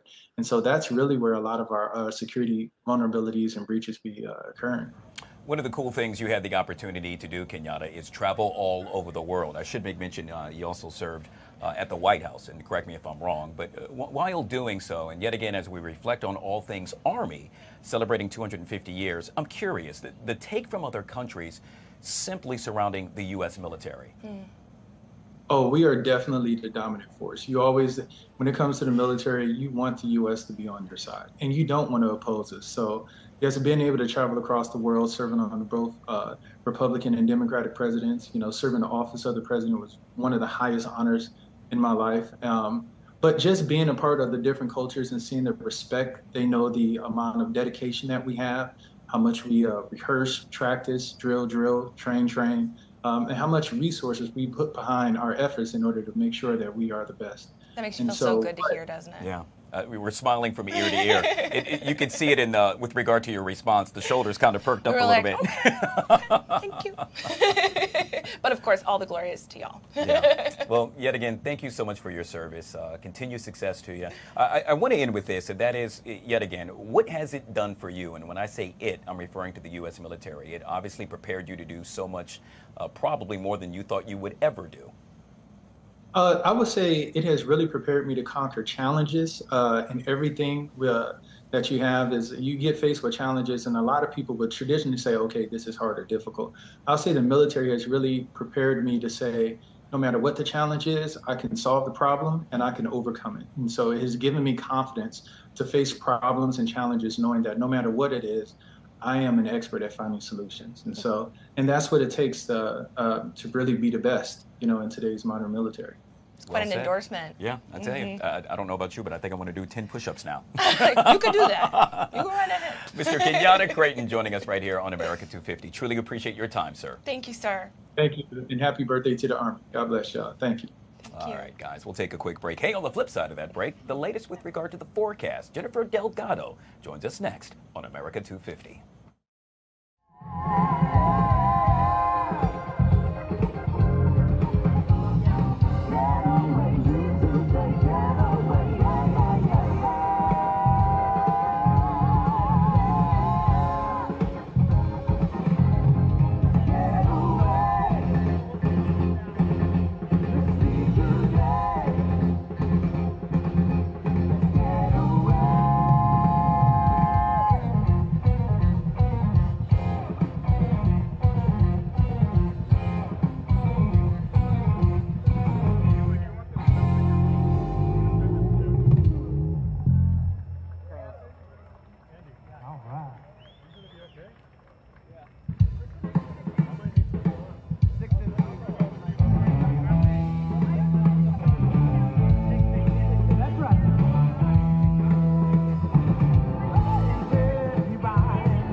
All right, guys, welcome back to America 250 as we get ready to celebrate 250 years of the U.S. Army. Jennifer Delgado now joining us. And it's the million-dollar question, Jen. What's up with the forecast? Is it going to rain? I tell you what, we have really lucked out so far because some of the models, when we were looking at them yesterday, our forecast models, they were more aggressive. And we thought we'd see some storms popping up right now. And we're going to show you the radar, but I got to tell you, you still need to bring an umbrella tonight, right? All right. And a poncho is a good thing to have because any of the rain that we do see could bring some heavy downpours. Okay. Because we do have a flood watch in effect for us tonight. We had some flooding last night when they were setting up for the big parade. Let's show you what's happening and what our weather headlines are for tonight. Isolated storms around for the parade. And then tomorrow, Father's Day. Did we forget it's Father's Day? Hopefully we didn't. And you got the gifts ready. Tomorrow it's going to be cooler, but we also still have a chance for some rain and maybe a few isolated thunderstorms around. So we look outside and we have hazy conditions. This is our camera from the stacks, and it's showing you dry conditions. We checked the airport right now, and the temperature 85 degrees, and our winds are from the north. The problem is we have this little pesky boundary that's been hanging out, and you can see really to the north of it's a little bit cooler, down towards the south a little warmer, a little juicier, but our temperatures right now are in the mid 80s, and it feels about I'd say about 5 degrees warmer than that because of the amount of humidity in the air. But we want to point out to you that we do have a flood watch in effect until 11 o'clock tonight. That includes the entire area with so many people traveling, coming in town for the big parade. Certainly the weather is a big concern, heading there, watching the parade, and of course coming back home. So here's a look at our satellite and radar. We're quiet right now. Starting to see some returns showing up right now across parts of Montgomery County. Very light showers popping up, but we are dry in D.C., Guy, and that is ideal. We go all the way up to the west. You can see some of the storms right now from Middleburg, and we got one severe thunderstorm warning, but that's west of I-81. We wanted just to stay there. We wanted to stay dry for the start of the parade, which is at 6:30. So we do a wide sweep all across the area. Again, there's that one storm that we are following right now in Fauquier County, kind of closer to the Plains area. But here is our boundary in place. You see the big blue over there. This is what's causing problems, and it's going to hang out here for the next several days. We could be looking at rain around, Guy, as we go into Tuesday, maybe even Wednesday, and then we got Juneteenth, and we've got summer. Oh, man, we just need to get this bugger out of here for sure. But again, tonight, some storms popping up. Any of those do develop could bring some locally heavy rainfall across the area, potentially some isolated flooding. We don't want to see that in D.C. With those tanks coming through. I don't know about you, but I'm kind of excited to see them. You and me both, yeah. I am. You know, I saw one of them yesterday. I thought it was pretty cool. I mean, when else are you ever going to be able to see like a tank like just rolling through D.C. and know that, and know it's not like the End of Us movie or something like that, right? Or it's like a zombie movie. No, it's not. It's a celebration. So for tonight, we keep those temperatures in the 70s. 7 o'clock, we have a 50% chance of storms around. I know the parade wraps up at 7:30. Did I hear that the president may speak at 8:30? That's and then what we're hearing. Fireworks. That's what we're hearing. We hope it works. We hope it works. We all want to see some fireworks and all the above. Here's 8:30 when the president is expected to speak. Storms coming through. Look at that, moving just into the D.C. area. I would say moving things up a little bit earlier is better. Then we go 10 o'clock at night. You're supposed to be at home. You're celebrating. You're done. Another round comes through. And then Sunday morning, this is Father's Day. We start off with dry conditions. Guy, we got to take the dads out, show them a good time. And then it looks like a few possibly thunderstorms popping up in the afternoon. Maybe a few showers early on, but really it's going to be better than tonight. That's all I got to say. All right, so that's through Saturday, through Sunday, through Father's Day. Our rainfall amounts show a ½ inch to an inch. Now, that is if you don't get caught in some of these storms that produce the flooding. Am I talking too long? Do you want me to wrap it up? I mean, I can wrap it up. You said sure. You're supposed to say no, Jennifer. Well, we love you. You want to get back to the parade. All right, so here's our risk for the flooding, as well as some of these storms bringing with it damaging winds, heavy downpours, and maybe even a little bit of hail. I'm going to get right over to the 7-day forecast because you're tired of me by now. Oh, no, okay, for your Sunday, high of 72 degrees, 70s around. We should be around 83 degrees. And get this, the 80s come back, 90s come back for the first day of summer next Friday. Good stuff. Isn't if you like it wet. I know, and hot. Not too bad. Hey, it could be worse. We can't change it. Yeah. We're doing better right now. All right, I see Bob Arnott's out there. Yeah, he really is. Oh, I know those flag guys. I talked to them yesterday. Speaking of Bob, he's standing right there along Constitution Avenue. Hey, Bob, before we go to you, you just heard Jen make mention of the potential for rain, yet still it appears as though folks are still showing up in droves. Oh, yeah. And I think they're expecting the parade to happen. Whether the flyover will happen is questionable right now, but this seems to be the attraction right now. This is a celebration of the U.S. Army. Some people have said, oh, no, this is all about the commander-in-chief, the president. Well, these two guys, we'll hear from them in a moment, but they think this should be a coronation of the president who's spending his 79th birthday celebrating the U.S. Army. Take a look around here. You got like people sitting down here, kind of taking some shade. It's mostly cloud cover, but there is some sun coming through. So people have been kind of camping out here on the lawn, and we'll spin around and show you. This is Constitution Avenue here. At the head of the parade, the start of the parade will be just about 2 blocks to the left of us as you're looking at the right now empty Constitution Avenue. It'll start at 23rd Street. None of the marching bands, the soldiers in period uniforms, or the heavy equipment are visible yet, although this parade should be starting probably within the hour. And I want you to take a look above us here, and this is the issue. We're hearing nothing official, but if the parade was happening right now and they were calling for the flyovers to begin, Guy, right now, they would not happen. Apparently the cloud cover is too low for the flyover, multiple flyovers, like World War II aircraft and helicopters from the Army from, basically World War II to the present. So we're seeing, obviously, flights taking off, heading this way from Reagan National Airport nearby, but as of right now, the flyovers may not happen. And we want to walk over here. One of the people who's here waiting for the parade to begin is Maina. Can we say hello? Hi there. So tell me, what are you looking forward to, and why did you want to be here? Where are you from?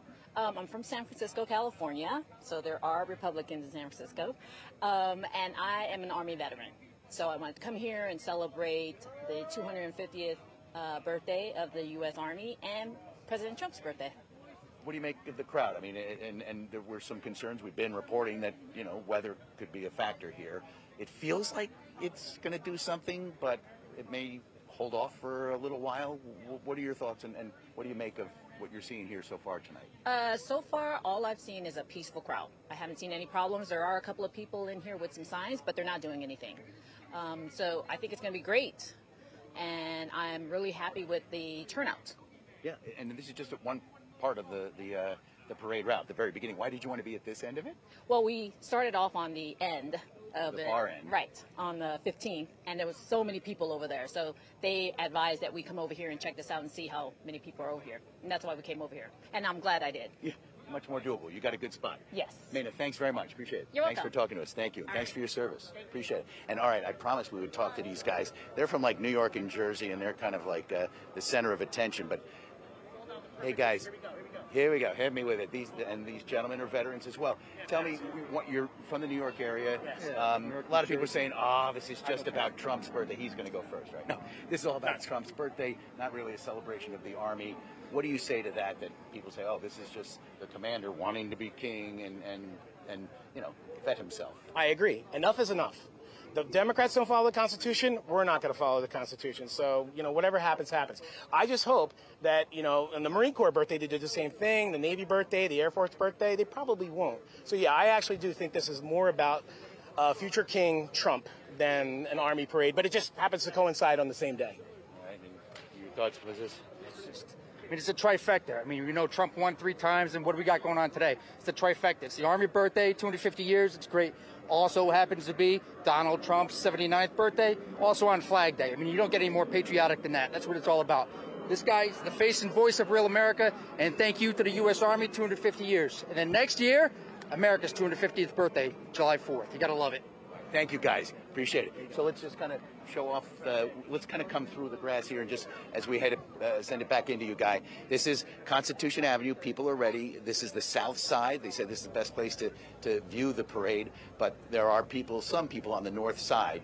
But it's about an hour and a half, well, no, maybe 45 minutes to an hour away from the scheduled start. We'll see if it happens. Weather permitting, fingers crossed. Yeah, that's the key word, fingers crossed, or words, I should say. Bob Barnard reporting from Constitution Avenue. Truly appreciate you, Bob.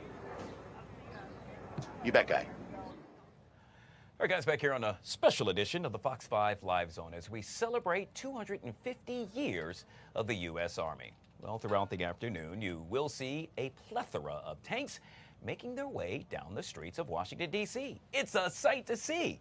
Of course, the million-dollar question is, what will happen to the roads? Yeah, a big question, and hopefully we can get some answers. I'm pleased to say that we're joined by none other than Kim Rodas. Who is she? Well, she happens to be with George Washington University. She is with the Department of Civil and Environmental Engineering and kind enough to join us right here on the Live Zone. Ma'am, it is truly a pleasure to see you. Thank you so much for coming on the show. I'm glad to be here. So I got to tell you, when I first thought of tanks rolling down the streets of Washington, D.C., dear God, I thought it would be in Hollywood and perhaps it's a movie. In this case, reality.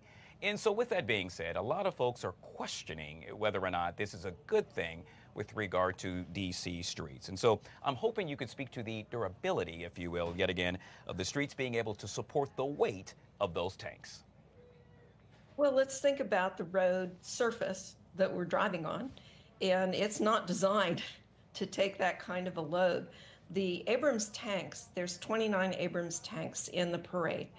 The rest of the vehicles and other things that are in the parade aren't any concern for the street, but the Abrams tanks are the heaviest tanks that I know of in service. They're 76 tons, which is 152,000 pounds. So that's about twice as much as a heavily loaded truck going down DC streets. So that's about twice as much as DC streets would be expected to see as the heaviest load. So what happens is when they go to turn a corner in particular, they can tear up the driving surface. They can tear up the asphalt. They can put ruts in it. And so that would need to be repaired. And so with that being said, I'm curious, what are some of the precautions that the Army has now put in place? Well, in the clip you just showed, you can see that there's 1-inch steel plates that have been put down on the road. And the reason for that is because those are the places that have the most likelihood of damage to the street. And you can also see, if you know what you're looking for in the pictures of the tanks, you can see that they have rubber on the bottom of the treads. And so those two things should go a long way to prevent tearing up the surface of the street. What I'm more concerned about is what's going on underneath the street. Well, do tell, because yet again, for folks like me and that are just thinking about what's happening above ground, I really didn't think about, perhaps the pipes and things of that nature that happen to be beneath our beloved DC streets. Well, there's a lot of infrastructure for the city that we all rely on that's underneath the streets. There's tunnels, which is our transportation, both subway and highway. There are pipes that are in there that supply us with both clean water and take away dirty water. There's a lot of cables, and they do all of our different communications, not just our telephones, and of course the cell phones are going through the air for the intermediate transmission. But there's a lot of communications and data that goes over cables underneath the ground, and then all the electricity. So what could happen is you could have, since that is such a heavy load, you could have that damage, say a pipe, a big pipe underneath, and then that could cascade to cause other problems with the infrastructure that, as I say, we rely on all the time, but don't usually think about. I can give you a good example if you'd like one. Please do. About how that would help something that you might be more familiar with. Please do, yeah. Obviously, this is of concern for so many folks. I live in an older home, and when we moved in, there was a lot of heavy moving, right? The movers have to move a lot of heavy furniture around. And one of the things that the movers do is they put down moving mats to protect the floor finishes. And so we didn't have any floors that were scratched up. But something I hadn't considered was when they were moving around upstairs, they actually broke a chandelier downstairs. Oh, wow. So, of course, for us, it was easy to fix because we can get to downstairs. But if you think about it, if you have something that breaks a pipe or a cable underneath the road, you can't get to it. And so that's actually a much more concerning possible kind of damage that I hope we don't see. The DC city engineers, when they permitted for the parade, have looked into this, and the Army is doing things like spacing the tanks out so that they aren't putting all of that load on right away. They also have limited the number of tanks that they're bringing in. As I say, there's only 29 of the Abrams. Wow. Yet again, truly fascinating, and a great example with regard to what could happen right here in the nation's capital. You are also an expert on the application of AI, and so with that being said, if you happen to oversee this project, what tactics would you imply? Well, one of the things that I'd use AI for is really data processing, because there's a lot of data that DC has about what's underneath its streets. And so, for example, one of the things that the Army did do when they were setting out the route for the parade was, you may not know this, but the aqueduct for Washington where most of Washington's drinking water comes from. It has to get from the Potomac to the water treatment plants in DC. And it's the Army Corps of Engineers that put that in the 1800s, and they maintain it. But it's something that has been there a long time, hasn't seen these kinds of loads, and shouldn't have a bunch of Abrams tanks running over it. And the Army made sure through, mapping that they're not over that part of our infrastructure. So that's the kind of thing that I would be using. I would be looking at all of the different data sets that we have and trying to ensure that we were protecting the areas that were most vulnerable. But ma'am, someone with your vast knowledge, I would assume the Army would reach out to someone like you and or have someone similar to you that could provide them with that information. The Army Corps of Engineers is one of the best groups of civil engineers in the United States. All right, well said. I'm thinking we're based in Bethesda, just outside of Washington, D.C. I can tell you, I guess sometime early or late last year, there was a water pipe that literally cracked right in front of our TV station. Obviously, water began to spew into the streets. In layman's terms, are we going to see that with regard to the tanks that are going to make their way down the streets of Washington, D.C., in your mind? I don't think it's likely. As I said, both the city and the Army have thought this through and are trying to prevent that from happening by the different measures that they're taking. However, it is a heavier load than the streets normally see. That means that there could be a weak spot that we don't know about that could cause a problem. So this is something that we do our best to keep from happening, but it's you prepare for the worst, and I do not expect the underground problem to arise, but it might. And so it's one of the reasons that DC has been very concerned about the tank weight on their streets. I do expect there to be some surface damage, and the Army has said that they will pay to repair that. We'll take the optimistic approach. Yet again, we have been speaking with Dr. Kim Rodas from George Washington University, kind enough to join us for this special edition of The Live Zone. Thank you so very much for your time. Thank you for having me. All right, guys, yet again, the countdown is on. Just a couple of minutes, you are going to see a plethora of Abrams tanks. Can't forget about that one dog. Doc the dog. Making its way down Constitution Avenue as we celebrate all things with regard to the U.S. Army. 250 years, Madeline. 250 years. Yeah. I'm thinking about, let's say, past presidents and what they might have said about today.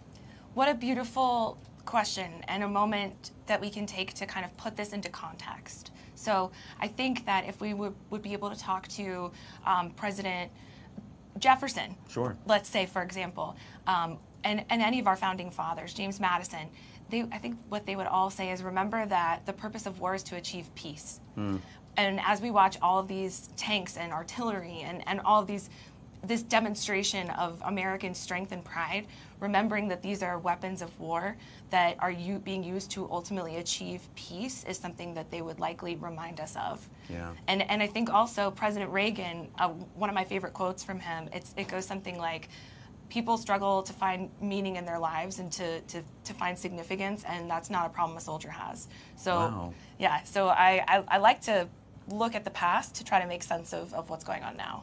Yet again, the stage is set. It's going to happen momentarily. I'm thinking about what's going to happen following that. I know if I happen to be there, I would have several thoughts as I walked away. For me, it's probably going to be, oh my gosh, I saw an Abrams tank. I'm wondering what, with about a minute left, what you think the Americans that have the honor of actually witnessing this are going to think as they walk away.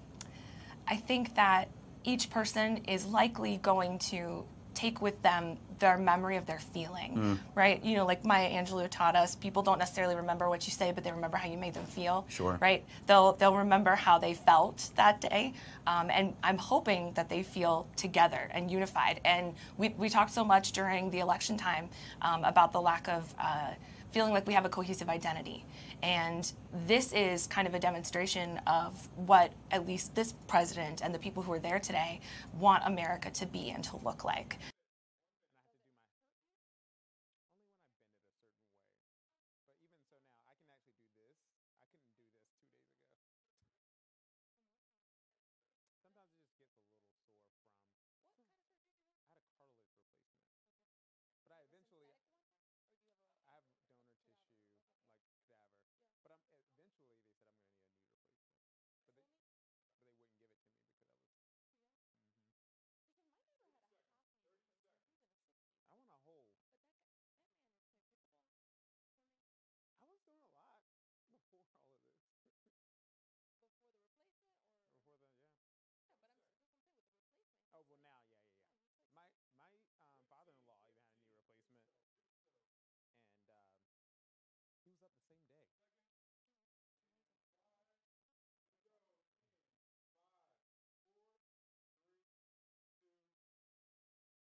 Welcome into Fox Local here tonight.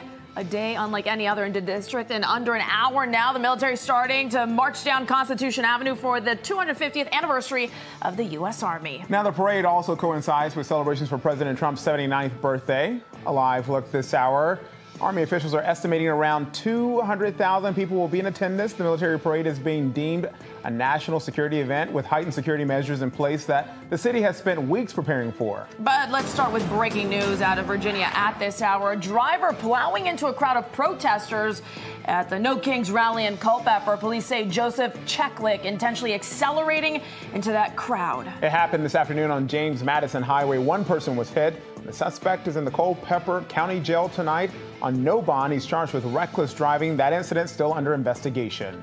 And the protests in Culpeper, one of nearly 2,000 scheduled against the president. The events billed as a nationwide day of defiance, expressing their discontent of his policies. Protests were happening throughout the DMV and from Los Angeles to Chicago. More on that still to come. But let's go to the parade set to begin at the bottom of the hour. We have team coverage for you tonight. Bob Barner, Julie Donaldson, Chad Ricardo, all downtown on that parade route. But first, let's get a check of that forecast. A live look now from our Fox 5 Skycam. You can see the Capitol Dome there. A lot going on in the district this weekend, and so people need to know what that weather is looking like. Yeah, we're joined right now by our meteorologist Jennifer Delgado, keeping us abreast of everything weather-wise. And Jen, the big question here is, will they move up the parade even by a few minutes to get ahead of this rain? Oh, I think that's a really good idea. I think 5:30 would have been a great idea as well. You know, we see outside right now, it's hot, it's hazy, but it is dry. But right now, we are tracking a few isolated storms on the radar, but right now we are dry across parts of D.C., and we want it to stay that way for the big parade with so many people being outside, being spectators at this hour. Certainly, we're worried about that potential for some of those storms, as well as the threat for some lightning and gusty winds and heavy rainfall. Here's the view right now. It shows you we are dry, hazy conditions. Temperature right now, 80 degrees out of Dulles, and we do have some storms reported there, but we are dry at Reagan with a temperature right now of 82 degrees. So let's look at your satellite and radar. Here's where the rain is right now, kind of in the southeastern portion, or I should say southwestern portion of Montgomery County. Some more showers and storms to the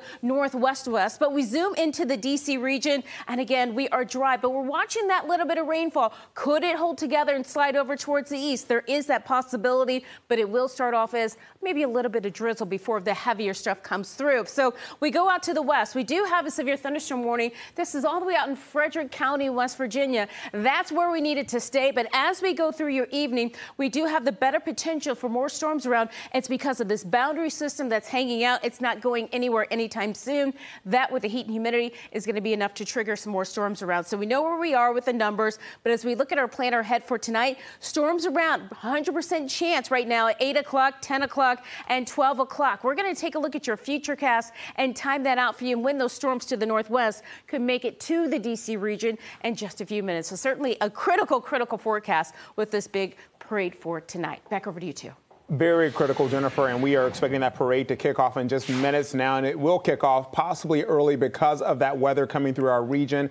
Again, you can watch that parade right here on Fox Local. It'll start on Constitution Avenue and 23rd Street, then continue down the avenue, ending at 17th Street just before the White House. Let's get out live to Fox 5's Bob Barnard. He's been there all afternoon long, ahead of the parade route. Bob, what's it like at this hour? It started. Hey there, Marina and Kenneth. Take a look. I'm going to get the heck out of the shot here. This is like the Revolutionary War period military army wear. That these are current soldiers who are dressed like they would have been back in the Revolutionary War. So the parade has started. We were told it was going to start early because the weather looks a little iffy right here downtown. And in fact, we've been told that because of the weather not looking so great, that they may in fact have to delay or cancel the flyovers. If you look up, you can kind of see Joe showing the sky. So I mean, it's a very low cloud cover. Flights are taking off from Reagan National and heading right over us, but apparently for the military aircraft, the cloud cover is too low. So take a look. I mean, the parade has started. We're at roughly Constitution and 22nd. The parade route going, as you're looking from left to right, it'll make its way to the ellipse, but starting kind of with the Revolutionary War era soldiers' uniforms, and then you see the next ones in the blue uniforms, the Civil War era. So you've got, they're kind of going to go through one after the other. Revolutionary, Civil War, then World War I, World War II. And if you look to the left, you'll probably see it through the trees here, Joe. You want to show them the horses that are lined up? It's harder to see. We've come up on a hill to give you a better perch to see the parade starting. But this, we're told, is Civil War era cavalry, and there are some Army veterinarians who are here to kind of help make sure everything goes well for them. All right, I guess we're gonna walk over here. Just got to show you, and look at that, you got a wagon in the back here, and they're gonna kind of like join the parade in progress here momentarily, we're told. As you see the horses kind of hanging. So it has begun, guys, and so far so good. It's obviously very humid. That hasn't kept people from coming out here. Let's go back and show them the parade here. There are a lot of people out here hoping that it doesn't rain on them, but so far so good. And again, this is the start, the head of the parade. We're told kind of down by the Washington Monument. We are just north of the Lincoln Memorial, down by the Washington Monument. Toward the ellipse and the end of the parade, it is crazy crowded there, and so people have been coming this way west to kind of have a better, more easy access to the front of the barricades here. And during the week we kept seeing them put up those 10-foot anti scale fencing, but here along the parade route it is just these like bike barricades, so people are able to get right up on Constitution Avenue and have a pretty good look at what's going on here. And this, we're told now, will be like between World War I, World War II era. And at this point we were supposed to see our first flyovers, and we don't hear them, we don't see them, and there's a good chance, guys, that because of the low cloud cover, no rain yet, but the weather conditions, the flyovers may not happen. But guys, I mean, the parade has started. Here it is right before us. And these are, active duty military, some almost 7,000 soldiers who are going to be wearing period uniforms of the Army, kind of spanning its life, which is a year older than our nation, 250 years, guys. Got to go back all the way to the days of the Revolutionary War, to the very, very beginning. 250 years, certainly. And you can see from that vantage point, no fence there, so you get really close. It's probably the best place to be right now. The spectators are definitely getting a good show right there. And we know that people have been out there for hours enjoying these festivities leading up to this big 250 parade. And Fox 5's Julie Donaldson has been along that parade route with them as well. Julie. Hey, guys. Look, you just heard Bob talking about his side, that it was there coming down there because it's really crowded here. Well, this is what he's talking about, where it is really crowded. You're coming down the National Mall from the Capitol. You had to go through this zigzagging of a very long line in order to get to a second security checkpoint. You had to go through one at the beginning of it over on 7th and Madison, and then a couple blocks down there was another long line one. Secret Service is doing the bag checks. Really not allowed to bring a bags, but you see people coming in with very minimum items. So you had to leave a lot of water bottles and everything outside the first checkpoint. So those really shouldn't be here at this point right now. But the line is long. You see they're all crowding on in, heading up towards the National Monument. Constitution Avenue is behind us. People have been out here all day really enjoying it. We have some folks that have sitting around waiting to talk and experience this. We have Vicki and Jack here with us. Tell us a little bit about what you're looking forward to tonight. Ooh, Oh, the fireworks, of course, at the end, the many tanks that are coming through. Why is it important for you to be here? I just like to celebrate America, you know. Yeah. What do you make? We've not really seen ever a parade of this magnitude here in D.C. What do you make of this taking place? It's really cool. I mean, the last time it took place was, what, 93? And you know, I thought it was historic, so I thought I'd come out. Yeah, it's very cool. Anything surprise you so far? The crowd. I didn't think it was going to be this big. Yeah, we've met a lot of people that traveled out of their state just to be here, and we do live here. So I was like, oh wow, it's so surprising to see so many people come out from across the country. Well, we know we stopped them from being in line and trying to get to the parade. So this line looks like it's going to take you a while. Thank you so much for stopping. Enjoy the parade and everything. Like people coming down, we've been able to see a lot of the aircraft. There's 50 aircraft here, and you heard Bob mention there's supposed to be a flyover. Some of it's supposed to be spaced out.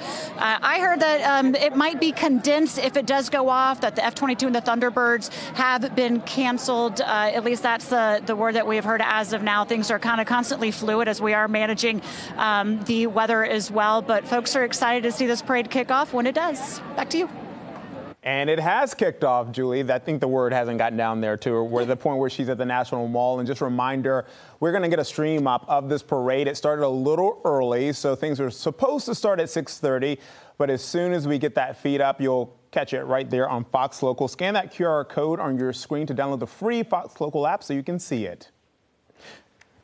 And we want to show you live pictures, images of the president, the first lady, and the defense secretary right now. There at the parade and the start of that parade, the president getting there a little early. Yeah, this was, as Julie had said, very fluid right now, and hopefully we can get some sound, but it seems as though saluting the troops there, the flag, and I imagine all the protocols that start ahead of this parade. Let's listen in.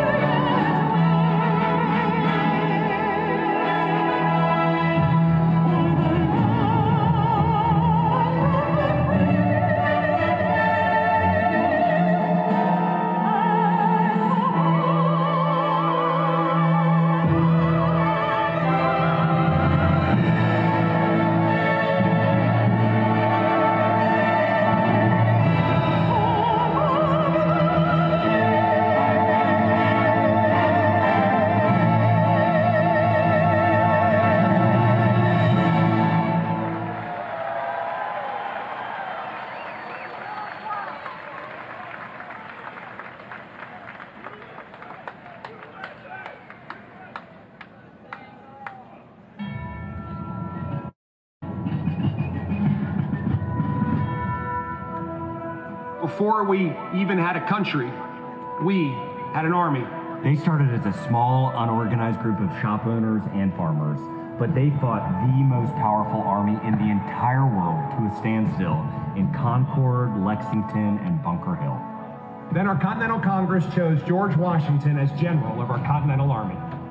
But it wasn't until 1 year later, on July 4th, 1776, that news arrived of the signing of our Declaration of Independence. Now we had a new army and a new nation.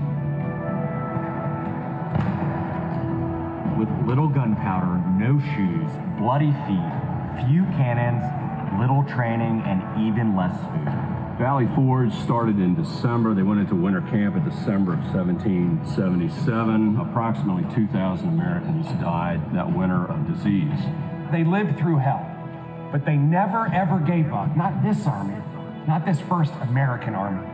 Finally, Washington and his army arrived here at Yorktown, where they had General Cornwallis and his powerful British army trapped in this city against the sea.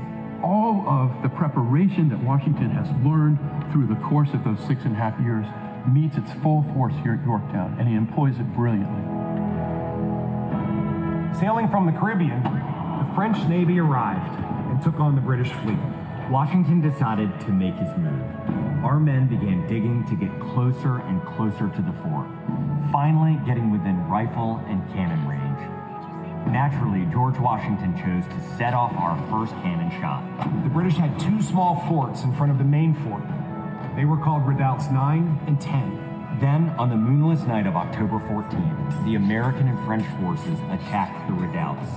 The hand-to-hand combat with bayonets, knives, and fists was bloody, to say the least. But within an hour, we were victorious. And as the sun came up the next day, Cornwallis looked out and realized he was in serious trouble. So he prepared an all-out, desperate counterattack. It didn't work, and the British were forced to surrender. We were supposed to lose to the best army and the largest and most professional. He was in serious trouble. So he prepared an all-out, desperate counterattack. It didn't work, and the British were forced to surrender. We were supposed to lose to the best army and the largest and most professional navy in the world. But our young army had won the war and our freedom, the freedom we hold so dear. And 250 years later, for what started as a ragtag group of shop owners, has now become the most powerful army in the world. Today, many things are very different from that army here at Yorktown, but one thing remains the same. An undying passion, guts, and love for our country remains deep in the heart of today's Army. When I look into their faces, you can see it. That will never change. God bless the United States Army, and God bless the United States of America.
Watching the very early stages of this 250th U.S. Army birthday celebration parade here in Washington. Sergeant Major, give us a sense of what it is that we're seeing here on the screen with soldiers in present-day garb marching with the music as opposed to what we're going to see from the period folks later. So what you're seeing right now is the beginning of the parade, and you have the military district Washington commander of troops who typically leads the United States Army Band, Pershing Zone. They are the premier music organization of the U.S. Army, our nation's most senior service. Stationed at Joint Base Meyer-Henderson Hall, Virginia, it plays an important musical role in events of national and international significance. They were founded back in 1922 by Army Chief of Staff John J. Pershing. They're led today by Colonel Bruce R. Pulver and Drum Major Rob Moore. Today, Pershing Zone is playing a melody entitled The Army Goes Rolling Along. This was actually written in 1908 by the then Lieutenant Edmund Louis Snitz Gruber, which was a descendant of Franz Gruber, who composed Silent Night. It was originally written to be the 5th Artillery Regimental song titled The Caissons Go Rolling Along, and in 1956 the lyrics were revised by Harold Arberg as the official song of the U.S. Army, and then retitled The Army Goes Rolling Along. Pershing Zone carries on its century-old legacy, playing a march that brings soldier, the Army Song. The 3rd Infantry Regiment, the oldest active duty unit in the U.S. Army. Established back in 1784, the unit was dubbed the Old Guard by Major General Winfield Scott during a victory parade in Mexico City after the Mexican War. It is the U.S. Army's official ceremonial unit and presidential escort, conducting year-round tactical training to ensure the highest standards and utmost discipline of its soldiers. The unit routinely represents the U.S. Army and our nation in official ceremonies, major sporting events, and their own, the U.S. Army's own Twilight Tattoo. The Old Guard also maintains 24-hour vigil of the tomb of the unknown soldier, while also conducting funeral services honoring our fallen heroes in Arlington National Cemetery. The regiment's 50 campaign streamer stand is a testament to its long, faithful service to our nation. Ladies and gentlemen, the 3rd Infantry Regiment, the Old Guard.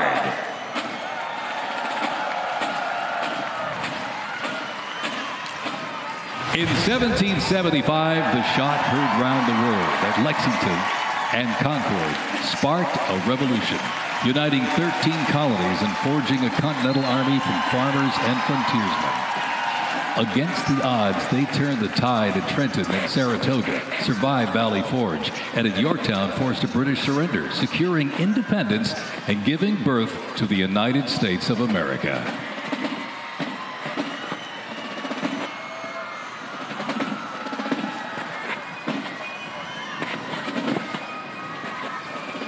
Before radios and field phones, sound was the signal. In the Continental Army, fifes and drums carried commands across the chaos of battle, telling soldiers when to advance, when to retreat, eat, even when to rest.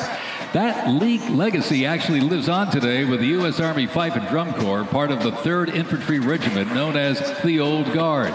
Founded back in 1960, they're the only unit of their kind in the armed forces. Performing in uniforms patterned after those worn by General Washington's musicians.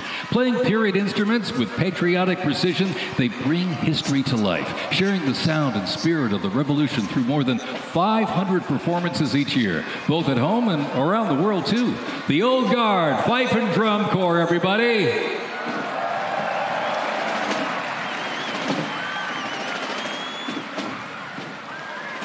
And now, from high above, ladies and gentlemen, celebrating 250 years, your United States Army parachute team, the Golden Knights. Descending at over 120 miles an hour, the Golden Knights are using flexible wing gliders to maintain their formation. They open their main canopy simultaneously and negotiate the softest possible landing. I'll tell you, they can't hear you, but they sure can see you. You can give them a great big wave, ladies and gentlemen. The Golden Knights, the finest parachuting team in the world.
Fort Sumter in 1861, a nation divided.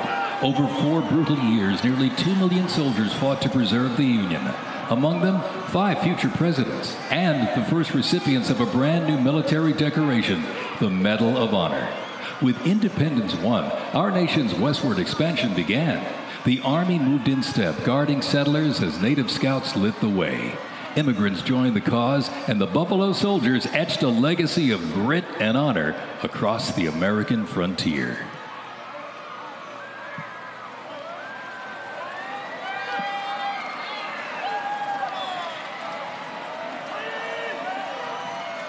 As they march by, a soldier's uniform signals their duty, their role, and their readiness.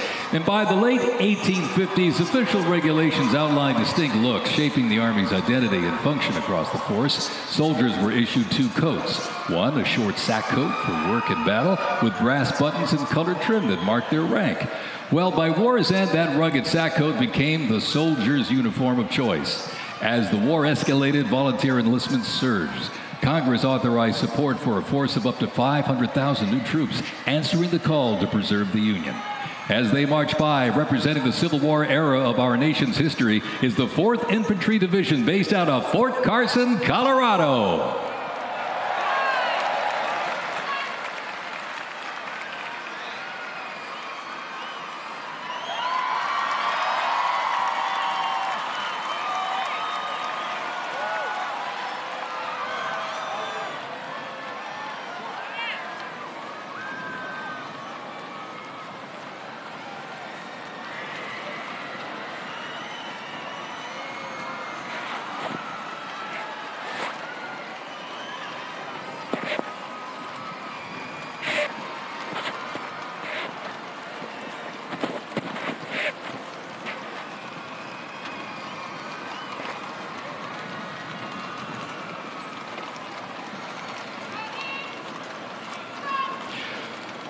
From Port Cavazos, Texas, home of legends, the 1st Cavalry Division rides with pride. Born from the thunder of horse cavalry traditions of the Civil War, the 1st team forged its reputation on the front lines of history. They stormed Manila with the flying column, charged into Pyongyang as the first to breach the line and face the brutal crucible of Ia Drang, the first of 13 named campaigns in Vietnam where they proved their mettle. Today, that same warrior spirit lives on. You'll know the name, and you'll know them by their iconic cav hats, elite soldiers, and cutting-edge equipment. Tough, fit, fearless. The 1st Cavalry Division is a lethal, disciplined force that stands ready to fight and win anywhere, anytime, and the legacy rides on. This is the Cav.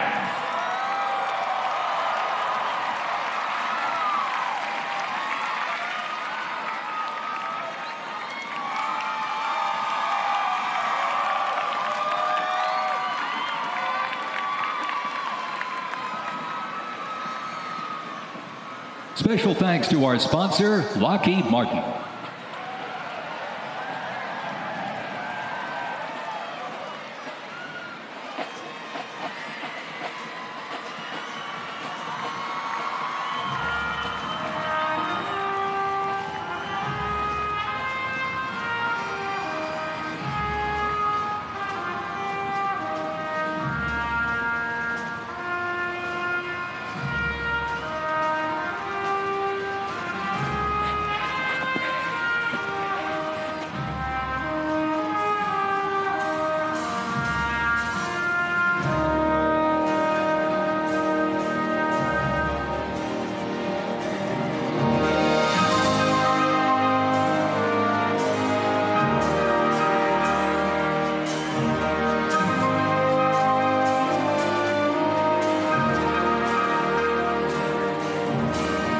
In 1914, years of escalating competition between European alliances culminate in the outbreak of the First World War. The 2 sides engage in the savage war of attrition, defined by opposing trenches, barbed wire, poison gas, and mass casualties. The United States initially maintained its neutrality, but was eventually drawn into the conflict in 1917.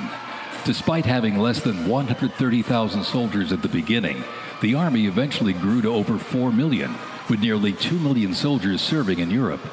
In 6 months of fighting, nearly 50,000 Americans lost their lives, with another 190,000 wounded.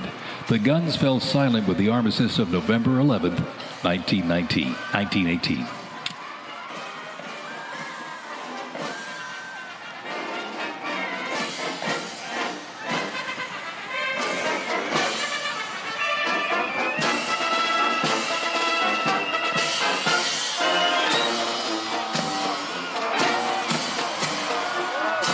We continue on with more USA World War I rolling stock. This 1918 Dodge touring car was part of the legendary 1919 Transcontinental Convoy.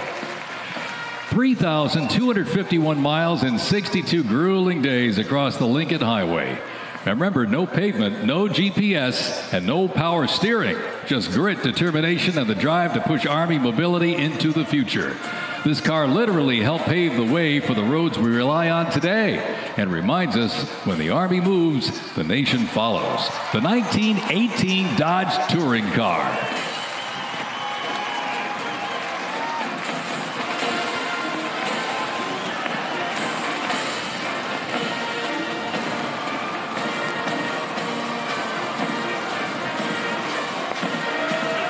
Headquartered in New York, this is the 42nd Infantry Division Band. At the start of World War I, the 42nd Infantry Division was formed with troops from 27 National Guard units, stretching across the country like a rainbow.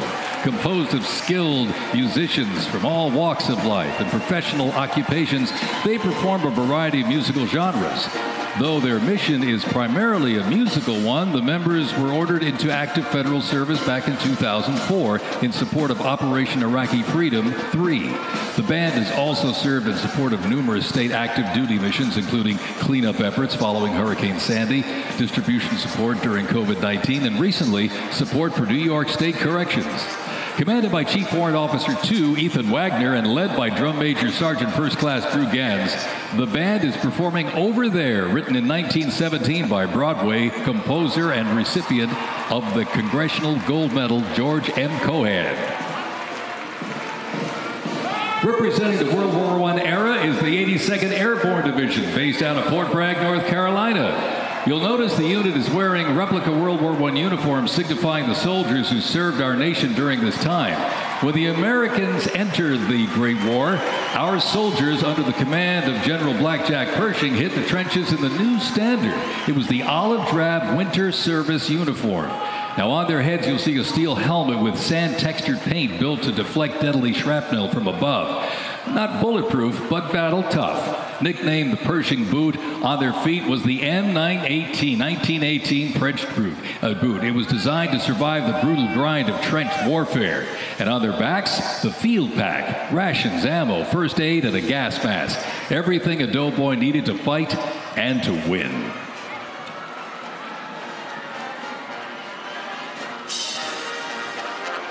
Incidentally, the 42nd Infantry Division was deployed to heavy combat abroad and then deployed again in World War II, ultimately liberating the Dachau concentration camp.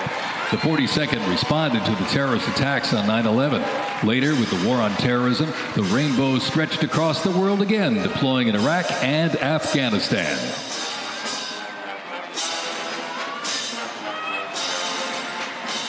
Thundering into view, the pride of Fort Sill, the U.S. Army Artillery Half Section.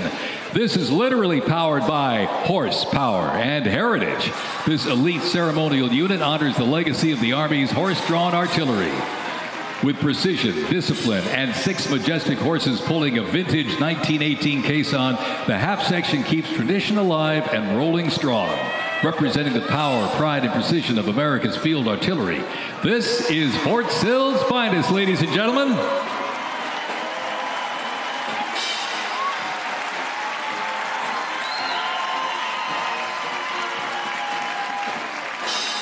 Special thanks to our sponsor, Form Energy.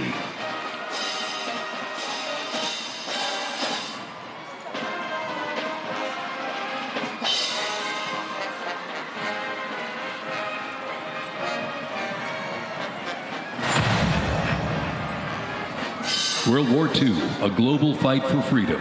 In history's darkest hour, the United States Army was on the front lines. From the beaches of Normandy to the islands of the Pacific, the greatest generation faced down tyranny and turned the tide.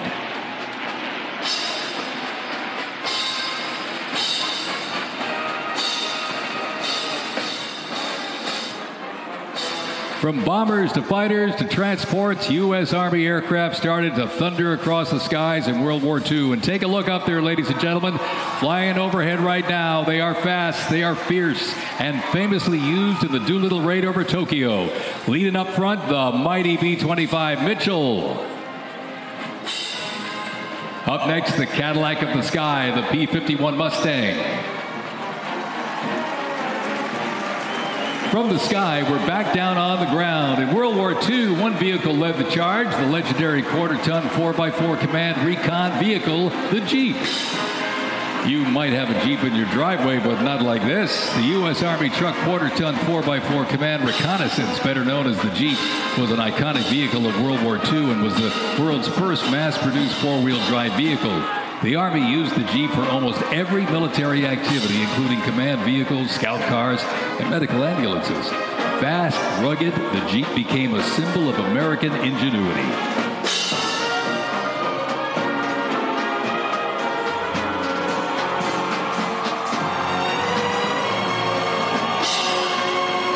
From Fort Bragg, North Carolina, this is the 82nd Airborne Ceremonial Band. The 82nd received the nickname All-Americans after a contest as it represented the diverse origins of its members from every state. This name remains today symbolized by their iconic AA patch. Fort Bragg's finest, ladies and gentlemen. Give them a big round of applause, the 82nd Airborne Ceremonial Band.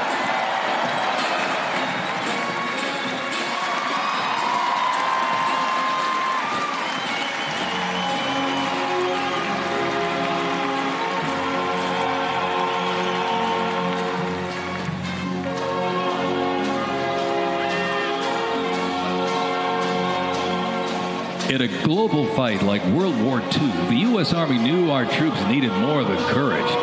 They needed innovation. Uniforms evolved for every environment, but olive drab remained the mark of the American soldier. Shaped by lessons from the trenches of World War I, the Army introduced two battlefield essentials: the M1 helmet, tough, stable, and built to protect under fire, and the M1 Garand rifle, powerful and fast. It gave American troops a very clear edge. General George S. Patton called the M1 rifle the greatest battle implement ever designed, and history proved him right.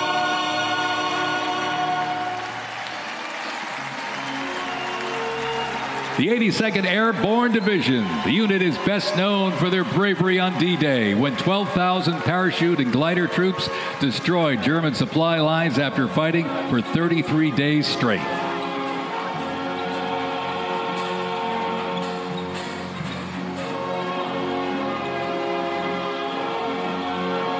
The 101st Airborne Division, based out of Fort Campbell, Kentucky, traces its lineage back to 1918 when it first established as the 101st Division.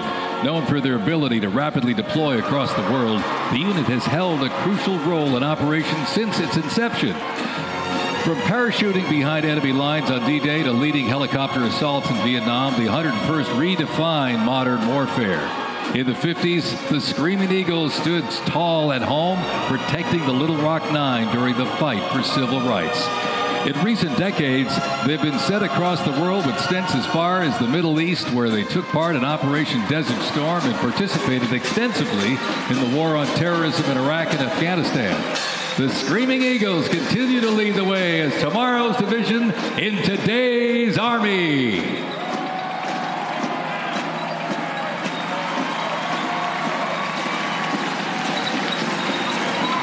The iconic Sherman tank is here, ladies and gentlemen. It was the cornerstone of the U.S. Armed Forces, showing its military might in World War II.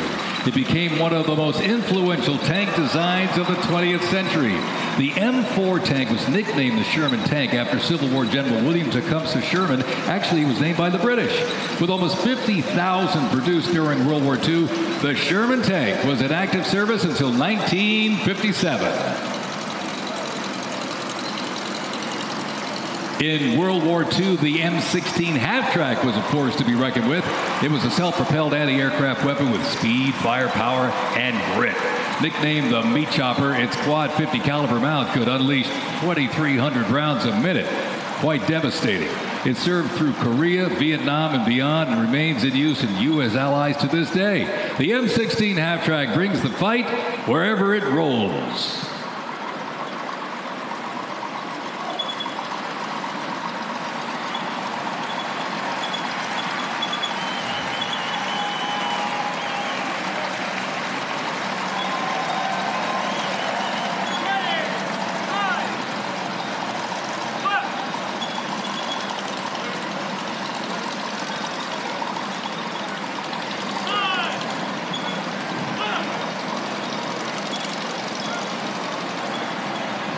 The U.S. Army Transportation Corps motto states, "Nothing happens until something moves."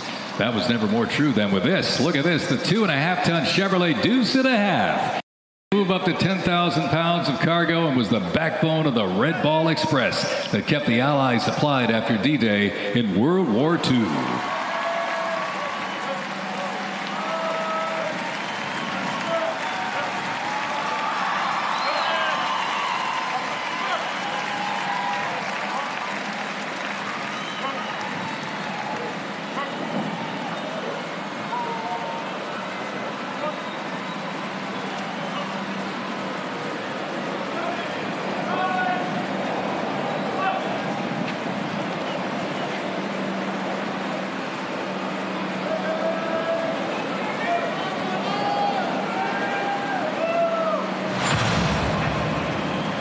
The Korean War, often referred to as the Forgotten War, began on June 25, 1950, with the North Korean Army's invasion of South Korea. A coalition of South Korea, the United States, and other United Nations members defeated the invasion and advanced into North Korea. The coalition fought and defeated 2 Chinese offensives in the spring of 1951. Armistice negotiations began shortly after that defeat in July of 1951 until the armistice was signed 2 years later in 1953. Combat consisted of small attacks, raids, and patrolling. During this war, the United States deployed approximately 6.8 million military forces to the Korean Peninsula.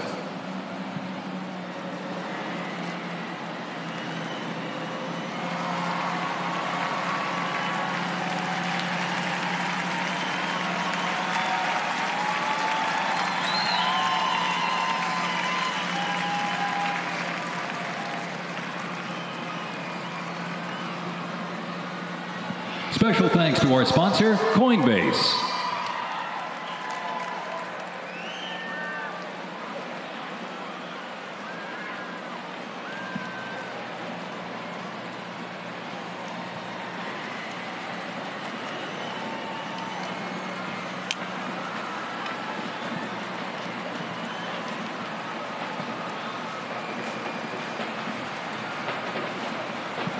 The M151 kept rolling along as the lightweight, high-mobility general-purpose vehicle replacing the famed World War II Jeep back in 1961. Officially named the Military Utility Tactical Truck, or MUT, most servicemen generally referred to it as a Jeep. The vehicle spanned more than 40 years in 4 manufacturers and were everywhere that the Army was deployed.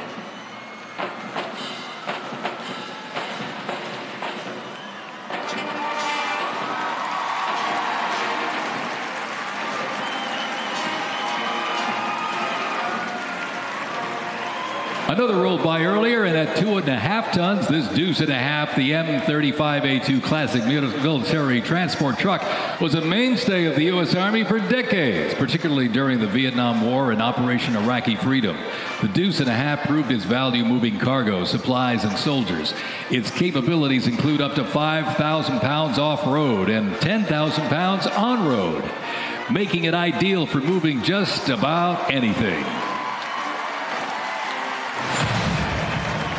In the jungles of Vietnam, the U.S. Army faced a new kind of war. Helicopters became the new workhorses of battle, delivering troops, firepower, and supplies into some of the most unforgiving terrain on Earth. This is the U.S. Army in Vietnam, the era of air mobility, fierce firefights, and unwavering brotherhood.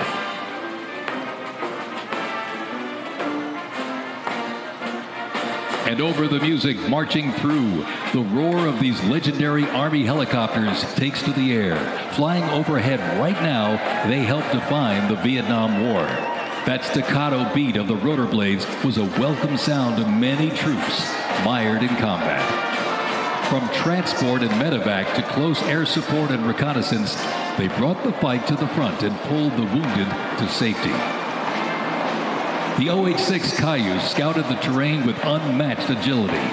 The AH-1 Cobra, also nicknamed the Snake, brought serious firepower.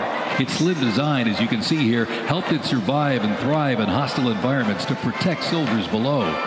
And the icon of the era, the UH-1 Huey, the first turbine-powered helicopter in service with the U.S. military. There was nothing the Huey couldn't do. general support, air assault, cargo transport, medic evacuation, and ground attack missions.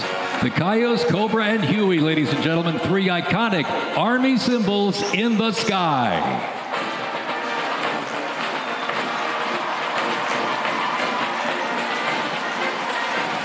The 1st Cavalry Division Band, based out of Fort Cavazos, Texas, has played a vital role in U.S. military history. Since its origins back in 1855 as the band of the 2nd Cavalry, it has supported operations from the Civil War to Desert Storm.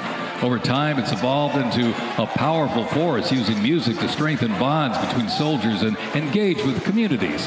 From World War II in Korea to the Vietnam War in Bosnia, the 1st Teen Band has enhanced morale and upheld the division's enduring legacy. Today, the band continues its mission using music to shape perceptions, foster trust, and promote national Army and division interests. Standing ready to serve, it remains an enduring symbol of the 1st Cavalry Division's legacy and commitment to duty. The band performs Hit the Leather and Ride, a march composed by Captain Robert Meredith Wilson. This piece reflects the cavalry's transition from horses to mechanized warfare, capturing the speed, the resilience, and the tradition of the division. From Fort Cavazos, Texas, everybody, the 1st Cavalry Division Band.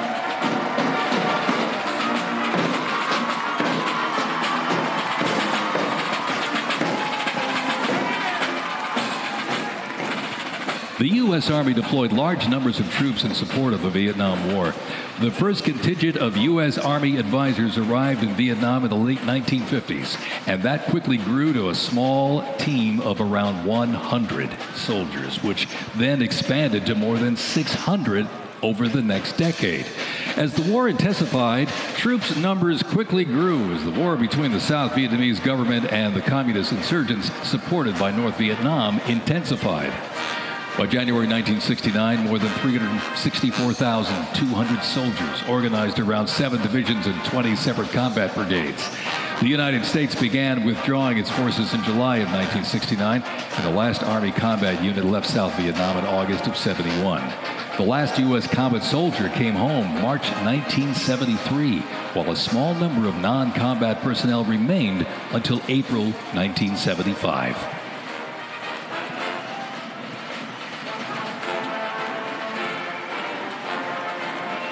Representing the Vietnam War era is the 101st Airborne Division based out of Fort Campbell, Kentucky.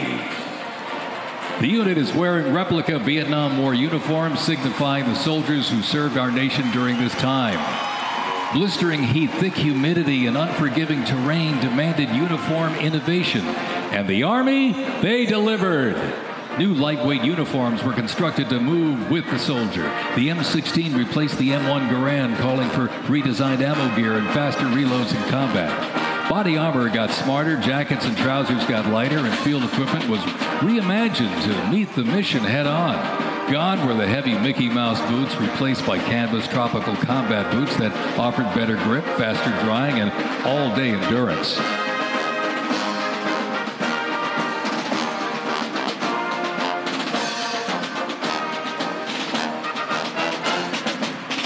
Special thanks to our sponsor, Oracle.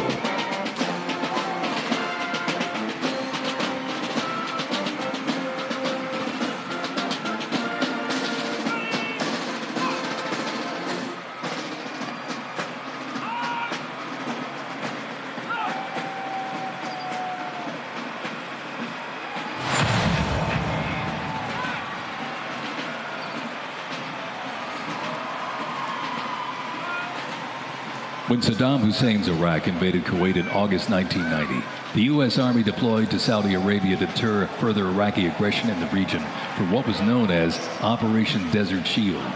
By the fall, more than 750,000 troops comprising U.S. service members and coalition partners from more than 30 countries had assembled in the Saudi Arabian desert.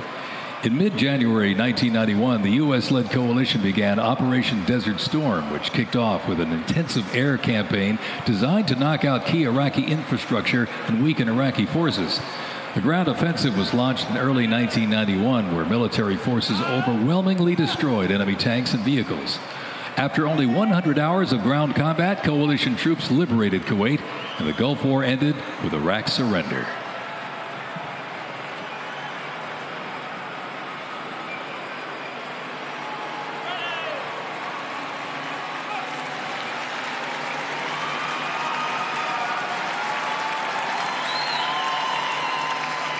From Fort Riley, Kansas, this is the 1st Infantry Division, one of the Army's most storied divisions.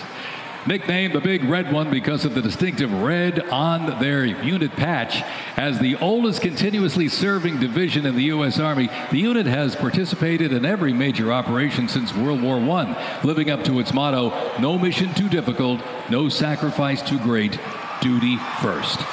The 1st Infantry Division was originally established as the 1st Expeditionary Division in 1917 and spearheaded the American Expeditionary Forces in France during World War I. In World War II, the Fighting First stormed Omaha Beach on D-Day and liberated Nazi concentration camps.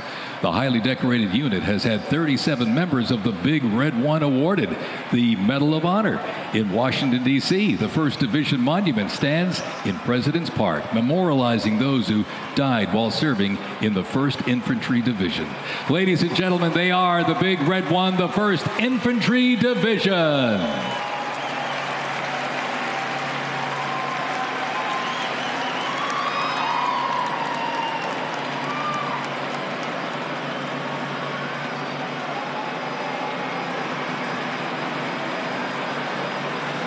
More military rolling stock. During Operation Desert Storm, the M2 Bradley fighting vehicle proved its value on the battlefield. It is fast, it is tough, and it is lethal. Named for General Omar Bradley, a leader from West Point's famed class of 1916, the Bradley was built to carry troops into combat with protection and power. Armed with a 25mm chain-driven cannon and twin-tube launched optically tacked wire-guided missiles, it played a critical role in clearing the way during the ground assault into Iraq. While the Paladin looks and sounds like a tank, it is technically a self-propelled howitzer and was first introduced back in the 1960s. Over the years, it's been upgraded to perform in versatile battlefields from Vietnam to the Soviet Union to Iraq.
In the Gulf War, no division hit harder or moved faster than the 1st Armored.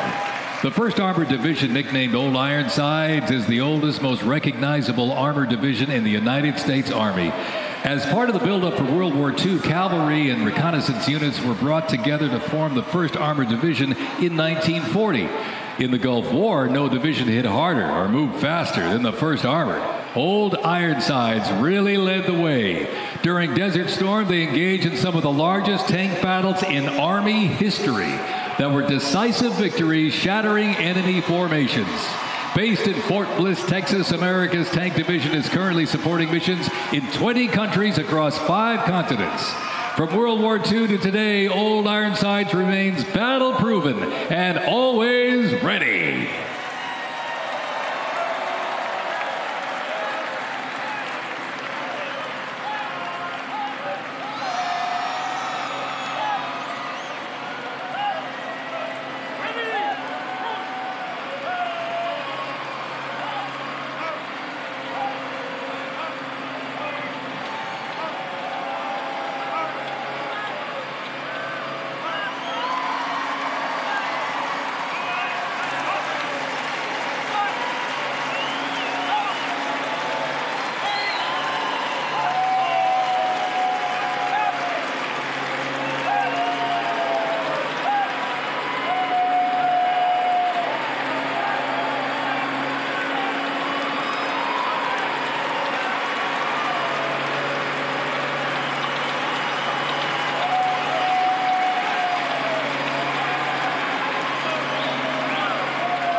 First used in Operation Desert Shield and Desert Storm, the M119 howitzer brought precision firepower to the front lines. Lighter and more mobile than larger artillery, it was built for the infantry brigade, able to fire high into the air or directly at the target depending on the mission.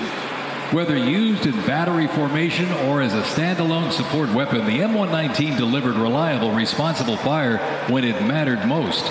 Still in service today, including on the front lines in Ukraine, it remains a trusted part of the Army's arsenal.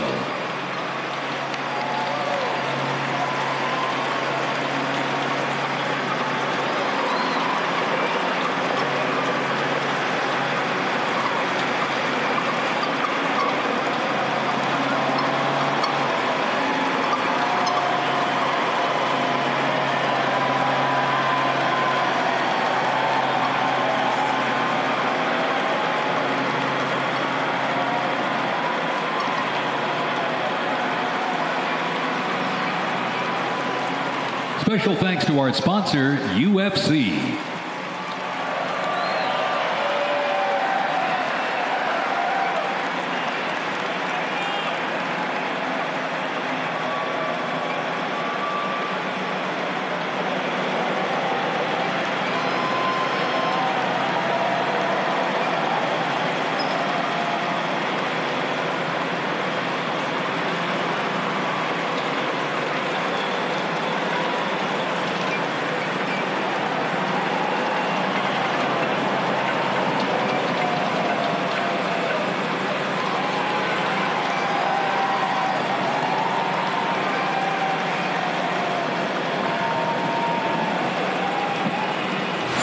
On September 11, 2001, terrorists destroyed the World Trade Center in New York City and struck the Pentagon in Washington, D.C. using commercial airliners. In response, the U.S. launched the global war on terrorism. The U.S. would stop potential threats around the world and take the fight to terrorist groups and the nations that back them. The Army immediately deployed forces to Afghanistan to destroy Osama bin Laden's al-Qaeda terrorist organization and depose his sponsors, the ruling Taliban. The 2003 President Bush expanded the war to Iraq. Soldiers and other armed services overthrew Iraq's dictator Saddam Hussein. The fight to stabilize Iraq and prevent terrorist groups from overthrowing its new government continues to this day. The campaign in Afghanistan lasted until 2021, when U.S. forces withdrew and the Taliban returned to power. Over the course of the two-decade conflict, over 2 million servicemen and women, less than 1% of the American population, deployed in support of the global war on terrorism. Most of those who served were members of the United States Army.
global war on terrorism saw the introduction of a range of new technologies on the battlefield.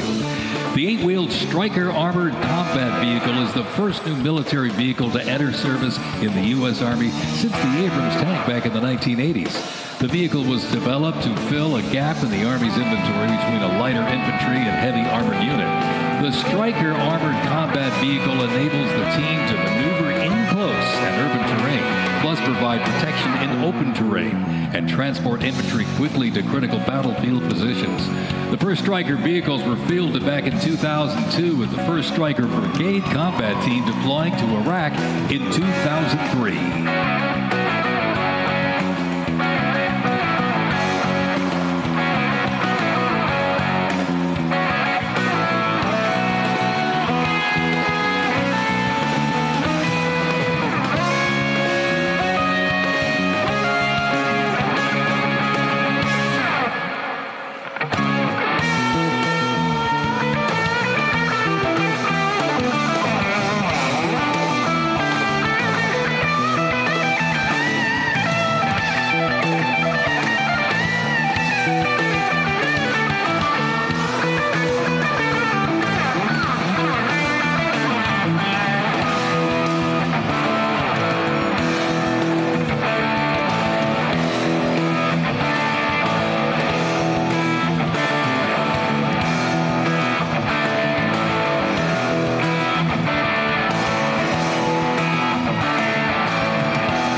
U.S. Army Rangers predating the Revolutionary War fought in the War of 1812 as part of the regular Army and patrolled the frontier from Ohio to western Illinois on horseback and by boat, with the likes of Daniel Boone and Abraham Lincoln in their ranks. After the 9/11 terrorist attacks, Rangers were called upon to lead the way in the global war on terrorism. As part of the U.S. Army Special Operations Command, the 75th Ranger Regiment, based out of Fort Bragg, North Carolina, represents a lethal, agile, and flexible force capable of conducting many complex joint special operations missions. Today's Rangers Regiment is the Army's premier direct action raid force. It is always combat ready, mentally and physically tough, and prepared to fight our country's adversaries. The U.S. Army Special Operations Command is an elite group of individuals trained to lead and succeed in protecting the country from their threats. Composed of 5 units with unique specialties, Special Operations works in small tactical teams, taking on the most challenging and sensitive missions. Military legends to service members and civilians alike, they take on terrorists through quiet guerrilla war-style missions in foreign countries. Ladies and gentlemen, the U.S. Army's Special Forces.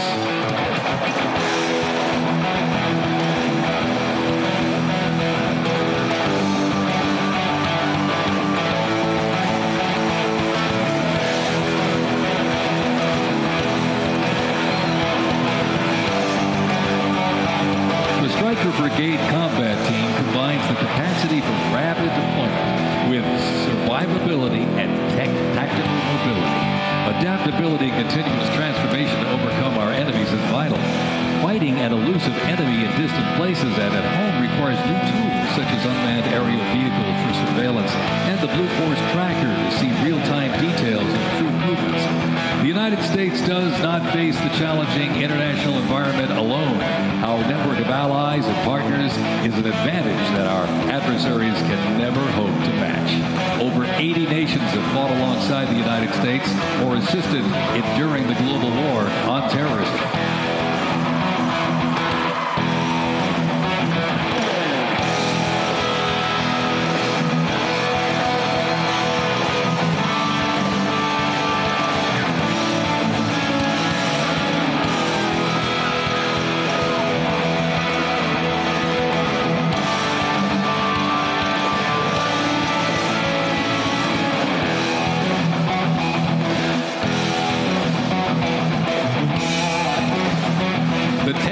Division's climb to glory began with its establishment as the 10th Light Division in July 1943, the only one of its size in the U.S. military to receive specialized training for fighting in mountainous conditions.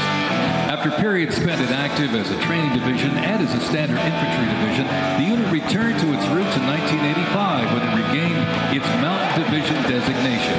In the 1990s, the division participated in numerous humanitarian and peacekeeping operations. During the War on Terrorism, the 10th Mountain Division proved their mettle as light fighters through repeated deployments to Afghanistan and Iraq. Now, since 2002, the 10th Mountain Division, based out of Fort Drum, New York, has been the most deployed regular Army unit. Its combat brigades have seen over 20 deployments to both Iraq and Afghanistan in support of Operation Iraqi Freedom and Operation Enduring Freedom.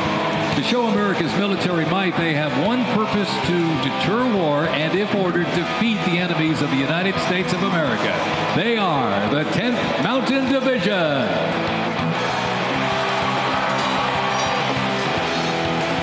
Investments in cutting-edge systems, drone technology, and capabilities strengthen the force, equipping soldiers with tools they need to protect the country and defend democracy.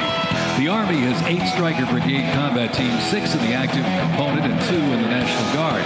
More than 2/3 of the 7,000 servicemen and women who sacrificed their lives fighting the global war on terrorism were part of one of the Army's 3 branches: active duty forces, the Army Reserve, and the Army National Guard. The Army is continuously transforming to deter aggression to ensure our adversaries cannot outrange or outpace us. This transformation is not just about adapting, it's about maintaining dominance, ensuring that America's Army remains unmatched in its speed, flexibility, and ability to support the nation's strategic priorities.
today, the U.S. Army's mission is to deploy, fight, and win our nation's wars. How?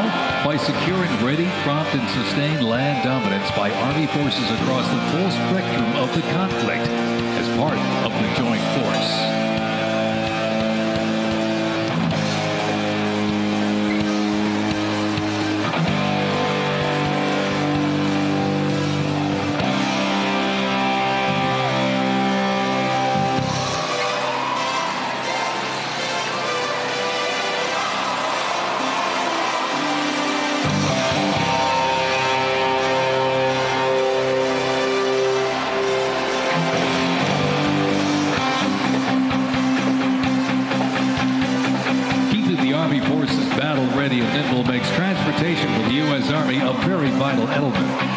Spread across the parade today, numerous fighting vehicles, some designed for very specific functions and others for flexibility, but they all must be maintained. With over 200,000 trucks alone, wheeled vehicle mechanisms ensure that the fleet of vehicles are ready, and these mechanics get the job done.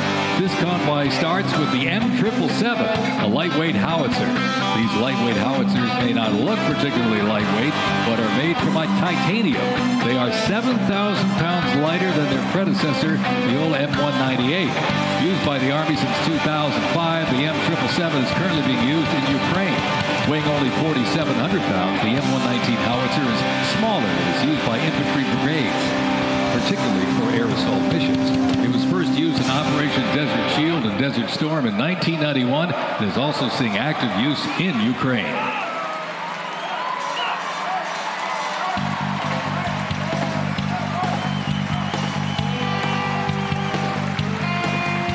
The 7th Infantry Division, stationed at Joint Base Lewis McChord, has been seeing continuous combat action ever since activation in World War I. From Europe to the Aleutian Islands, Japan, Korea, Afghanistan, and the Pacific, the Bayonet Division boasts a proud history of answering the call of its motto, "Trust in me," with resolute dedication. Sent to deployments and conflicts around the globe since it was founded, the division returned to Fort Lewis in 1971, its first time on American soil since 1934. The 7th Division, originally called the Hourglass Division due to their patch design, gained the nickname Bayonet Division during their deployment to Korea in June of 1950.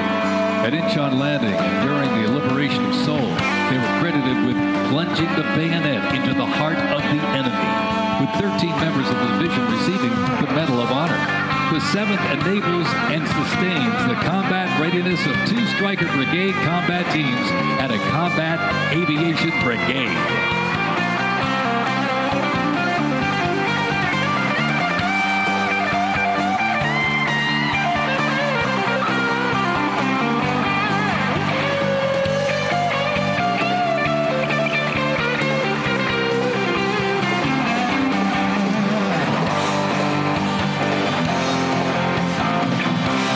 The American soldier, the cornerstone of everything the Army does, we are continuously transforming. Army careers span the spectrum from attorneys to astronauts and mechanics to engineers. The Army's greatest asset is our people, the finest men and women our great nation has to offer, with a myriad of talents that make us stronger. Aside from its people, the Army's next greatest asset is its technology and equipment. Coming up next, these vehicles offer a glimpse of what the Army employs for readiness and battle. The portable howitzers and the portable Abrams tank were used extensively in the Gulf War, along with Bradley tanks and the infantry squad vehicle.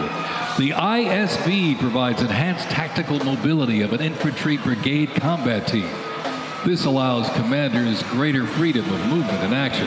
The ISB provides the warfighter with increased flexibility to ensure infantry units maintain momentum to achieve mission success.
When duty calls, U.S. Army soldiers don't just answer, they lead. From Fort Bragg, witness a powerful demonstration of strength, purpose, and the unmatched capability of today's Army.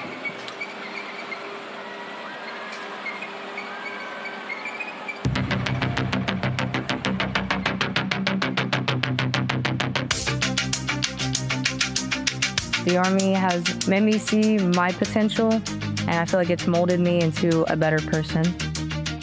I grew up in a very patriotic household. My grandfather, he served in World War II, and his brother, my uncle, served in Vietnam. I can do this. If they can do this, I can do this. When I was born, my dad was still serving in the military, and him coming home in his uniform, I'm like, yeah, I want to do that. Ready for takeoff. My motivation, I think it follows in line, I think, with what my family's done is kind of a sense of duty to serve our country and give back since it's given us so much. I'm a very, let's say, timid person, but definitely helped me become a more confident person.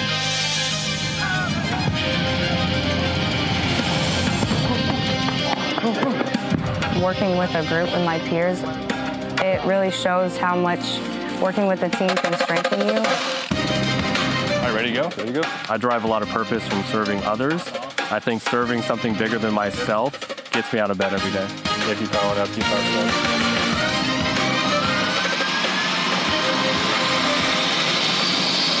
I definitely pushed myself further than I ever thought I could go.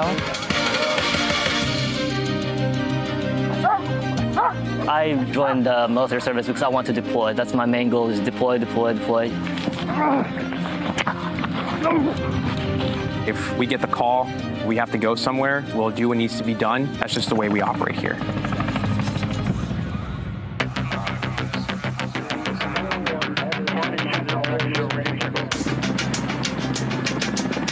This is one of the few jobs in the nation where we all take an oath to say, I'm willing to put my life on the line for you, and they're willing to put their life on the line for me. This is what we train for. This is what I want to do. My team leaders and squad leaders, they know exactly what to do. Check equipment, check weapons, check ammo.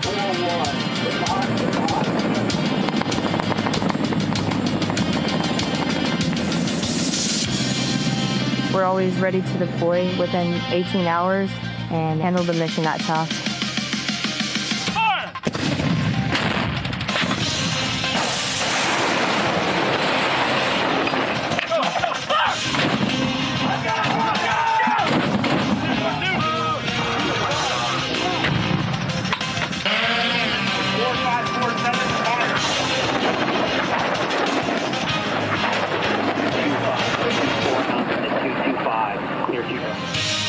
We jump so frequently so that our jump masters and the paratroopers are ready to deploy. I'm very passionate about being a jump master. The paratroopers, they see you and, you know, they believe in you. I love to instill that confidence with my passion into those paratroopers. It's a rush. It's great. Drop them clear for personnel drop.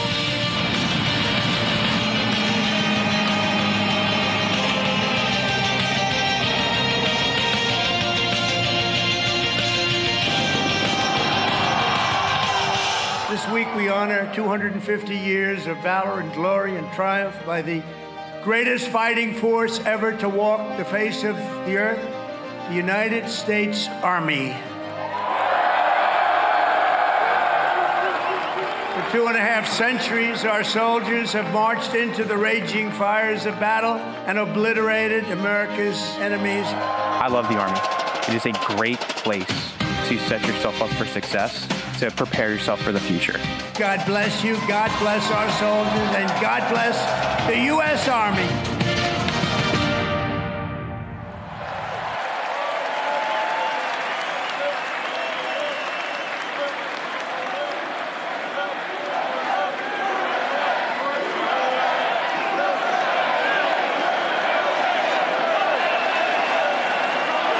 Joint Base Elmendorf-Richardson, Alaska is the home to America's Arctic Angels, who execute expeditionary operations worldwide conduct multi-domain operations in the Indo-Pacific theater and the Arctic, and on order decisively defeat any adversary in extreme cold weather, mountainous and high-latitude environments through large-scale combat operations. The Angels are the Army's only Arctic division.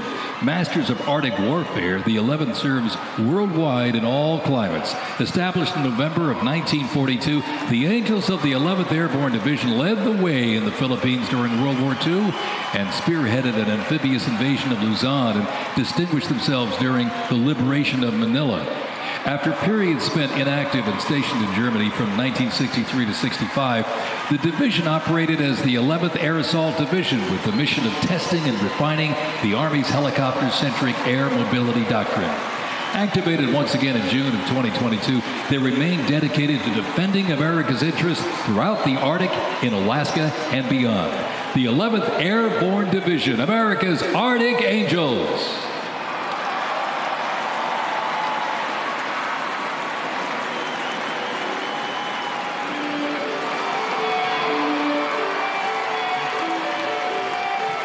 Requiring ongoing maintenance in the field and on base because nothing happens until something moves, wheeled vehicle mechanics supervise and perform maintenance, repair, and recovery operations on vehicles that serve the Army in a variety of mission-critical roles. Included in the array of mobile artillery such as Paladins and the Abrams tank is the Joint Light Tactical Vehicle known as the JLTV. It's highly adaptable, providing protected and sustained mobility for personnel and payloads. The JLTV is known for its off-road capability while providing armor against small arms and improvised explosive devices. The JLTV right there.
The U.S. Army Reserve is inseparably linked to America's long-standing citizen-soldier tradition. Organizationally, the Reserve's roots lie in the Medical Reserve Corps, established back in 1908 to provide a ready reserve of medical manpower. This organization was folded into the new offices of the Officers Reserve Corps in 1917. Reserve organizations furnished crucial manpower to the Army during World War I and were merged into 1920 into the Organization of Organized Reserve. During World War II, the Army activated 26 organized reserve infantry divisions, and roughly a quarter of the Army's officer corps came from the reserves during the conflict. During the Korean War, the Organized Reserve Corps was reorganized and redesignated the U.S. Army Reserve. The Army Reserve has since served as a vital source of manpower for the force during times of need, gradually transitioning from a strategic force to an operational force in response to the pressures of the war on terrorism. In the 170,000 Army Reserve soldiers and 11,000 civilians serving their home communities, and when needed, they can quickly mobilize. The Army can't deploy, they can't fight or win without the Army Reserve. They are an important component of Army readiness. Let's have a big hand for the Army Reserve.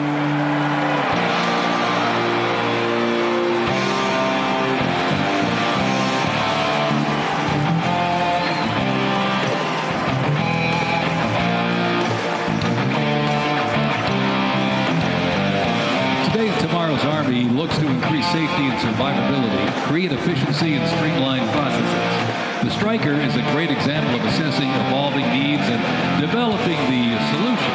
Strykers provide a balance between heavy armor and infantry brigade and combat teams.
Hear the name Bastogne, they remember one of World War II's most heroic defenses, the Battle of the Bulge. Surrounded by German forces in the frozen forests of Belgium in December 1944, soldiers of the 101st Airborne held the line.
Army 2nd Battalion, 327th Infantry Regiment, 1st Mobile Brigade, 101st Airborne Division, Bastogne. They are showcasing the Army's Transformation in Contact Initiative, a program that allows the Army to rapidly test, evaluate, and equip our soldiers with the newest technologies. Modern, mobile, and mission-ready, the Bastogne Brigade continues to adapt to new threats while staying rooted in the fierce resilience that defined its birth. They are carrying the next-generation squad weapons, the XM7 and XM250, both equipped with the XM157 optic. The vehicles are the infantry squad vehicle, a new mobility asset that can rapidly move through most terrain types. The trailer is the S-MET, and it's capable of carrying heavy loads under its own power through restrictive terrain. This platoon is equipped with 3 types of small unmanned aerial systems. They are the Ghost X, located on the S-MET, the C-100, and right above us there, the X-10D, which are flying above the formation right now.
Fighting vehicle has proved itself to be lethal and survivable in multiple theaters since it first fielded back in the 1980s. Designed as a troop transport tank killer and to match speed with an Abrams tank, the Bradley is a fierce fighting machine. The Bradley accompanies American troops often with the M1A1 Abrams tank, nicknamed the Beast and Whispering Death because of its firepower, accuracy while moving, and its stealth. Together, they offer mobility and firepower, a fearsome combination.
Apache. It's the premier attack helicopter in the world.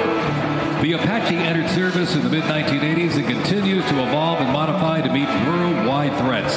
It can deliver intense fire on the battlefield with an array of aerial rockets, guided Hellfire missiles, along with 30-millimeter cannon fire. The aircraft you see here is configured with a sophisticated targeting radar system and can operate in poor visibility and in the black of night. With more than 1,280 aircraft in operation accumulating over 5 million flight hours, 1.3 million of which have been in combat, the AH-64 Apache represents the backbone of the U.S. Army's attack helicopter fleet and a growing number of international defense forces.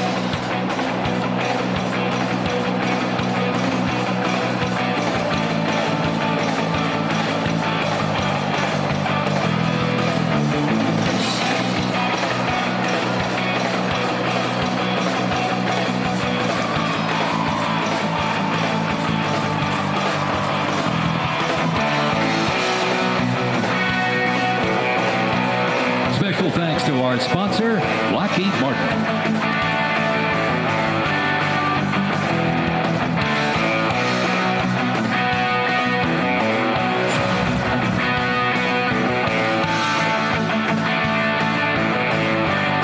Now, let's roll on to the future of Army readiness.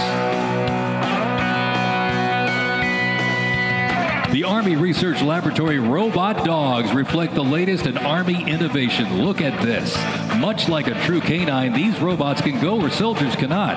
They have increased mobility, improved tactical awareness, reduced risk to soldiers, and enhanced teamwork.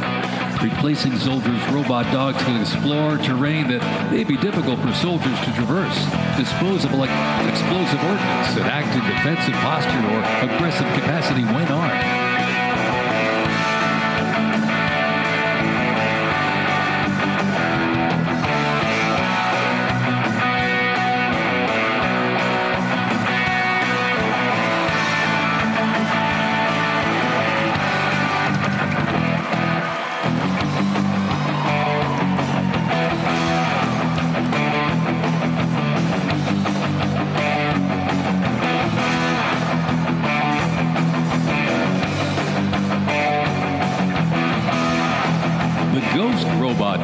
Another innovation that can adapt seamlessly for various missions from recon to bomb recognition. These dogs reduce risk and support soldiers completely in high-stakes missions. They have a standard walk speed of 2 miles per hour and are working towards 6.7 miles per hour sprint.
Serving Army band and the oldest unit at West Point, this is the United States Military Academy Band, ladies and gentlemen. The West Point Band traces its history to a single drummer and fifer appointed by George Washington during the American Revolution. Over the next 2 centuries, this band evolved into one of the most capable and versatile performing groups in the world.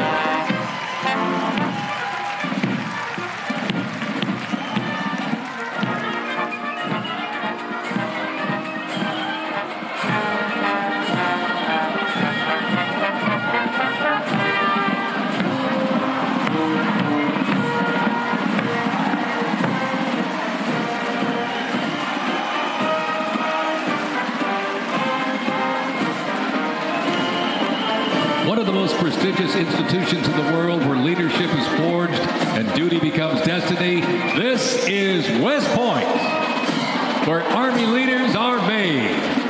With the motto of duty, honor, and country, West Point trains the best and brightest to serve their country as Army officers. Founded back in 1802 by President Thomas Jefferson, West Point is the home of the Long Gray Line, a legacy of courage and excellence that includes 77 Medal of Honor recipients, 2 U.S. presidents, Grant and Eisenhower, and numerous generals, including John J. Pershing, Douglas MacArthur, and Norman Schwarzkopf.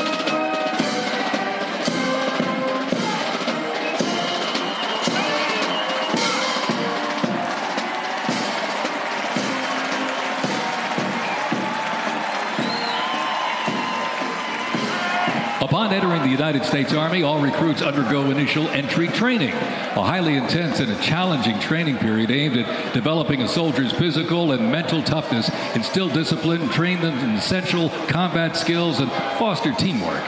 IET transforms civilians into soldiers based on the 7 core Army values: loyalty, duty, respect, selfless service, honor, integrity, and personal courage.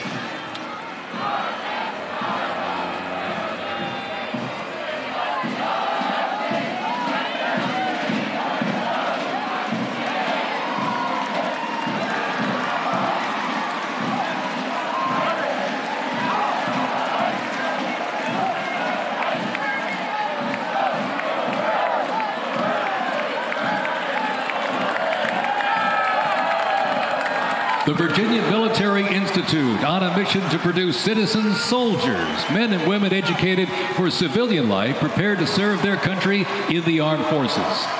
VMI counts a Nobel Prize winner, 11 Rhodes Scholars, generals, 7 Medal of Honor recipients, and a Pulitzer Prize winner among its graduates. As one of the nation's senior military colleges, students at Virginia Military Institute can participate in Army ROTC or the Corps of Cadets. While cadets in the Corps can serve in any branch of the United States military or pursue other careers, those in Army ROTC earn their commission as officers, ready to serve on active duty in the National Guard or Army Reserve.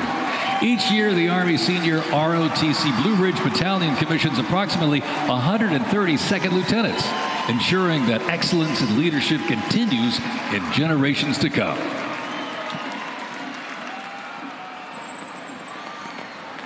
The Citadel, the Military College of South Carolina, offers students the opportunity to participate in Army ROTC or the historic Corps of Cadets. Founded in 1842, the Citadel is the 3rd oldest of the senior military colleges and is known for its Corps of Cadets living and studying under a classical military system that makes leadership and character development essential. While military service is not required at graduation, more than 120 students earn their commission each year through the Army Senior ROTC Palmetto Battalion, playing a vital role in shaping the future.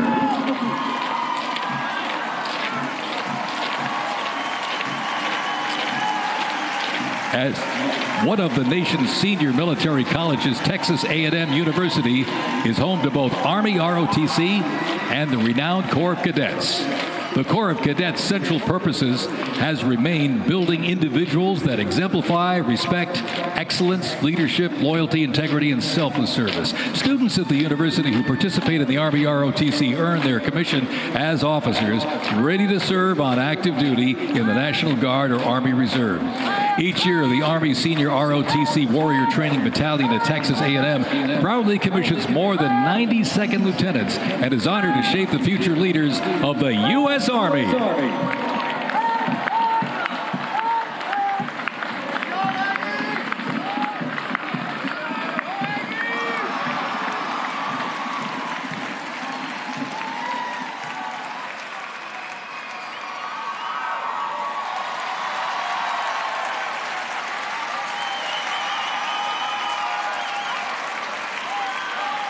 In a powerful display of commitment, these future soldiers will raise their right hand and take an oath of enlistment, pledging to serve our nation.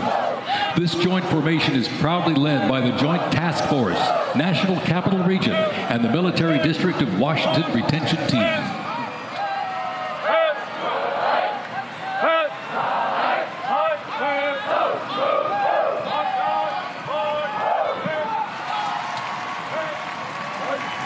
Shaping tomorrow. tomorrow's Army, West Point's most inspiring cadets remind us that America's future is courageous and in capable hands.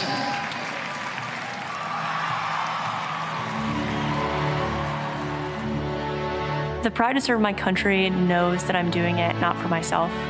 Every day I put on the uniform, I'm not just representing Caroline Robinson. I'm representing my company here at the Academy. I'm representing West Point. I'm representing the United States Army, and ultimately, I'm representing the United States of America. I really came to West Point because belief in the American dream and giving back to our country. You're a part of something that is much bigger than yourself. You're a part of a tradition of excellence and a legacy that's connected not only to the Academy, but to the American Army. I'm surrounded by people who want to make themselves better and serve our country. Excellence is their baseline, and that to me is what it means to be a West Point cadet. From the earliest days of our nation, this supreme tradition of American military service has been passed down from soldier to soldier and generation to generation, and it's a beautiful thing to watch. My brother preceded me here, and originally I didn't really know what West Point was until he came. But when I saw the mission that they were committed to, of upholding the principles of American democracy and protecting the Constitution, I knew it was somewhere I had to be. Every time that we lived outside of the United States, I always developed this sense of gratitude and pride of being an American, and I wanted to give back to my country what it gave to me. And it wasn't until I zipped up the blouse and I put the belt on for the first time that I realized that I was going to be serving my country, and it felt right. West Point was the place that I needed to be, and more importantly, the Army was where I wanted to be. I just looked to the left and right over basic training and realized that we all had the same American patch on our shoulders, that we're all fighting for the same thing. I mean, there was no better feeling in the world knowing that every single person around you is committed and willing to die for that mission. You came for excellence, you came for duty, you came to serve your country, and you came to show yourselves that you are among the smartest, toughest, strongest, most lethal warriors ever to walk on this planet.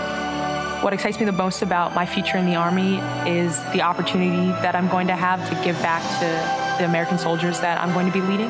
Because ultimately, they don't get to choose. And to me, it's that burden of responsibility to be the best leader. And as a young officer, that's going to be exactly what I get to do. I was the cadet basic training first detail for the first 3 weeks. And I got to see the new cadets come in from their families' homes and being in process on their very first day and watching them grow so quickly. I would do all the formations, and I looked out at these 1,000 new cadets, people who had just come out of high school. They were completely different people. I don't think there's another institution in the country like West Point where the student body is so committed to furthering the mission of America and ensuring our democracy and freedom for generations to come. I'm really surrounded by the best of the best. Remember, you have a lawyer. They can get you the answers you deserve. Call Science and Kirk at 1-800-LAWYERS or visit youhavealawyer.com. If you have a phone, you have a lawyer.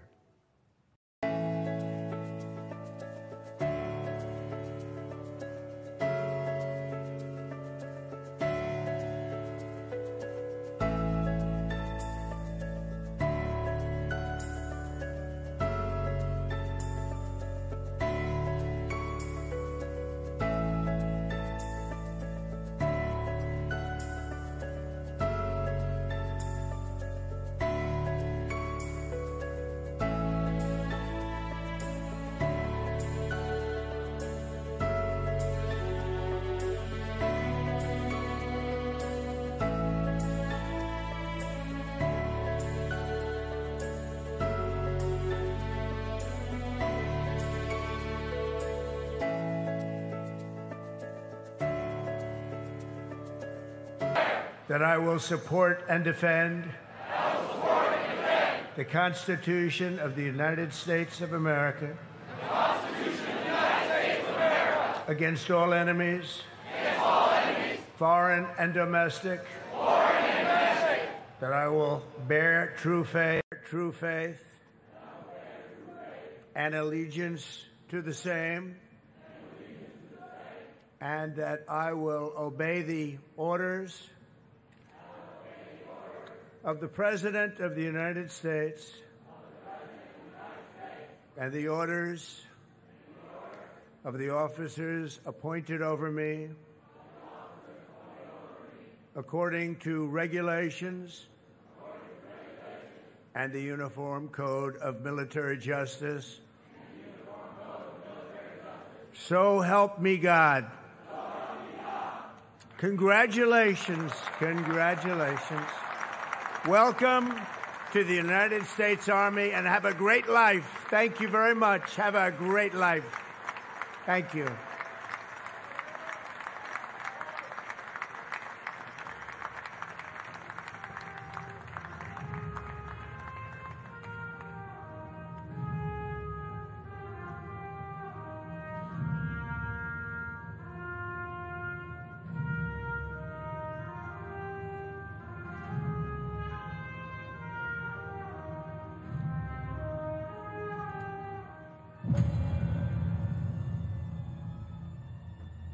Ranger School is the best life insurance for our Army. It will always end with two people facing off with each other, and we need young leaders to be able to close with and destroy the enemy and defend our nation's interests forward. Surrender is not a Ranger word. It's not an option. I know that I'm not going to be able to get to do this again. This is my chance. It all starts at the legendary Ranger School, the crucible where these elite warriors are forged. It has been described as the longest approved gut check in the Army. Over 62 days, students will patrol hundreds of miles over mountains and through swamps under the crushing weight of their equipment. All the while, they are deprived of both food and sleep, forced to perform at the very edge of their physical limits. But it's not just the physical challenges that make Ranger School so intense. The mental strain will break these soldiers down to their core. If I have a come to God moment, I have to take my PC off my patrol cap. And on the inside of that, my commander gave me a Ranger tab, the yellow and black one that you get during graduation. And I pinned it to the inside of my PC. Ranger School is not for the faint of heart.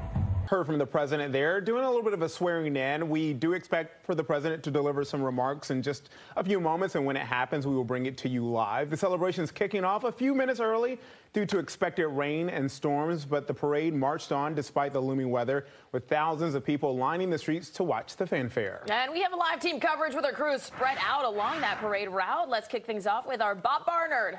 Bob, you saw it come through, and it seems like weather was not the big disruption we expected it to be. Not at all, Marina and Kenneth. We felt a few drops, but it never really rained. And we were told about an hour or so before the parade was going to start that because of the low cloud cover, they weren't going to be able to do any of the flyovers. It looked like the Golden Knights kind of started early. They jumped well ahead of time because of the weather concerns, but then all the flyovers went ahead as expected and planned. Let's show you some highlights from this parade. And it started a couple of minutes after 6, so about a half hour early because of the concerns of the skies that looked like at any time they were going to open up. But again, they really didn't down here. I mean, it was impressive. You had soldiers dressed in period uniforms going back to the Revolutionary War, the Civil War, World War I with those old helmets, and World War II.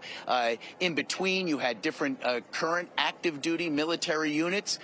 You had lots of heavy equipment, tanks and other armored vehicles. You did have some flyovers, primarily of helicopters. The first ones out were some vintage aircraft from the World War II era. And then at the very end, you had the cadets from Texas A&M, the Citadel, the marching band from West Point. So it was impressive for the folks who we were with watching this, which it just ended maybe about 15, 20 minutes ago, at least where we are at the far western end, the start of the parade route. Here are some of the people we spoke to and their impressions of what they saw and experienced. Just to see them, to celebrate them and know that we're backing them up, you know, even though I served back in the day, I'm still, you know, I still have that love for the Army. I'm so excited to be here. I was at the one they had back after the first Gulf War, so it's reminding me of that, and it's so exciting. My sister is an Army veteran, and so we're here, and we're very excited. This is fantastic. It's great that our nation honors our veterans in this way, because all them guys that are in the ground, I was lucky enough to come home and hang up my uniform, and a lot of gut boys weren't, like they got buried in it.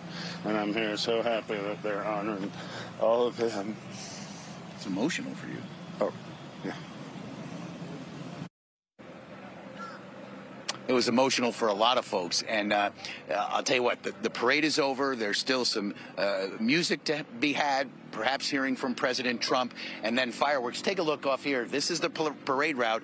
It was, yes, we saw a lot of those big 10-foot tall, anti-climb and scaling fencing. But for the folks watching the parade, it was just these, chest-high bike racks. And so people throughout the parade route, only about 8 blocks long, had a great view. And now the cleanup, a little bit of cleanup. Hopefully the tanks didn't tear up the streets. We were watching that carefully. We'll see as those reports come in, guys. But, basically the night is over for the most part, but getting out of here, a lot of the ways to get out are still going to be blocked off until the fireworks are over. So a lot of people who are saying, hey, I need to go home, aren't going to be able to. And we look back to the left here, you see some of the folks here that are heading out of here, hoping to get home sooner than later, guys. But so far, and I will tell you, from D.C. police, they had 9 people that had to be taken to the hospital for, various issues throughout the day, but not one arrest. Not one arrest that we know of, guys. All right, Bob Barner, thank you. And yes, the parade is over, but we have moved into the concert portion of these celebrations. You see those live performers on the stage right now. And as we turn our attention to the weather, Marina, you mentioned it, not a big factor, not a major disruption as we were leading up to this point. There was a lot of coverage about possible severe weather impacting the celebration. All around seems uneventful, which is the best you could expect given what we had in the forecast here. Let's check in with meteorologist Jennifer Delgado with the latest here, because it seems like at least the route avoided much of those showers. We are so happy to be wrong about this, and we're so happy to see that it actually was dry. It was a good news. It was good that they actually started a little bit early, because we still could see some showers around and maybe an isolated thunderstorm. Now, as we look outside, you can see there's a haze in the sky. We have lots of clouds around, but we also have some fire, some smoke coming in from New Jersey. As we look outside and we check the airports, right now we do have some rain that's being reported, isolated storms right now out at Dulles and light showers out at Reagan. But we're so happy to see that the parade got underway without any disruptions from the rainfall. Now we're starting to see some of the rainfall trying to creep in to the Beltway. We're going to zoom in a bit more for you, but you can see overall for D.C. and down towards the south, it's been nice and dry. We're going to really zoom in into Constitution Avenue. You can see 23rd Street and the whole way, just a few little sprinkles. What you're seeing right now indicating the green as well as the blue. We're widening up the view for you. Still, we're looking at a few storms around, but a lot of this doesn't even have a lot of lightning with it. The healthiest right now is through Gainesville. So we do have the concert and we do have the fireworks. And I think, obviously, maybe we might be able to get that going the way the radar is looking. As we look at the satellite and the boundary, that front is now towards the south of us. As we look ahead, we still have the potential for more rain and a few isolated thunderstorms around. But overall, based on what I saw, and even with the helicopters out there, the visibility was 3 miles. Talk about some really impressive skills coming from our Army. I tell you what, I really loved that parade. I wish I could have been there for it. So it looks pretty cool, guys. A lot of people lining those streets. Thank you, Jen. And they still are at this hour, continuing with that concert and, of course, waiting for the president to make those remarks at the stage. Yeah, they've been out there, and so has Fox 5's Julie Donaldson. Hi, Julie. Hey guys, look, we're out here on the National Mall, and there are thousands of people that came out to celebrate the Army today. For those that did get a close look, you had to be here very early. It was probably, I counted maybe 15 to 20 people deep lined up the entire way on. You see, folks aren't in too much of a rush to get out of here. They had big screens for those that couldn't get close enough to actually see the activities all in person. Folks laying out here having a good time, enjoying the festivities, the music. We've seen some of the military and the Army soldiers that were in the parade come around and be able to mix and mingle with some of their family and friends that came here. Everybody's coming from all over the country, but I do have a couple of soldiers here that are stationed locally. Now, they didn't march in the parade, as there were 6,700 soldiers that were marching from all over in every unit, but there were even more of a presence here to make sure that everything went smoothly. Tell me a little bit about where you're from and what your role was here today. So pretty much I'm from the Pentagon, working with the CCSA, the G357, under Colonel Reed. And here we pretty much just a voluntary event today, just passing out water to service members as well as civilians today and join the parade, ma'am. I know we talked to earlier, Bob was saying there were 0 arrests. I asked the police officers how many were working. They said absolutely nobody got the day off to make sure that this day was safe, and it has been peaceful. How has this day been for you, and just being able to celebrate it with everyone that wanted to be here for a part of the Army's 250th birthday? Yeah, talk about a historical part of our country and a historical celebration itself. I mean, 250 years, a quarter of 1,000 years, that's pretty incredible. So to have the opportunity to be out here with the American public, you know, the people we serve, and the Washington, D.C., it's an incredible experience, and it's been incredibly humbling to just see everyone so thankful for our service. And now we can get back a little bit by handing out some water and guiding some Americans. It is a little bit hot and humid out here. Water has been key, but you mind you the bathroom, so you have to keep that in mind as well. Look, you're out here experiencing this just as much as everybody else. Do you have a part that really stood out and resonated with you? I think the part that really resonated for me was I used to be stationed in Fort Hood, so seeing aviation, seeing helicopters fly across, that was something that I always favorited. So getting to see that again and experience that again was amazing. It was so amazing seeing all the military vehicles and the tanks go down the street. But for those that couldn't get right up to Constitution Avenue, this was the area where you could see all the aircraft go by and the helicopters. They did quite a few flyovers. It was a really unique experience for those that were able to come down here. As you can tell, you can hear, it continues on. The weather is held up as well, guys. All right, meantime, we're following this news alert out of Virginia. A driver plowing into a crowd of protesters at the counter-protest of No Kings rally in Culpeper. Police say Joseph Cheklik intentionally accelerating into a group of protesters. It happened this afternoon on James Madison Highway. One person was hit. The suspect is in the Culpeper County Jail tonight on no bond. He's charged with reckless driving. An incident still under investigation. Meantime, protests against President Trump and his administration happening across the DMV. Hundreds taking to Wisconsin Avenue right outside our Fox 5 DC studios in Bethesda as part of the nationwide No Kings protests. These demonstrations are meant to counter the military parade and what organizers call a day to feed the president's own ego.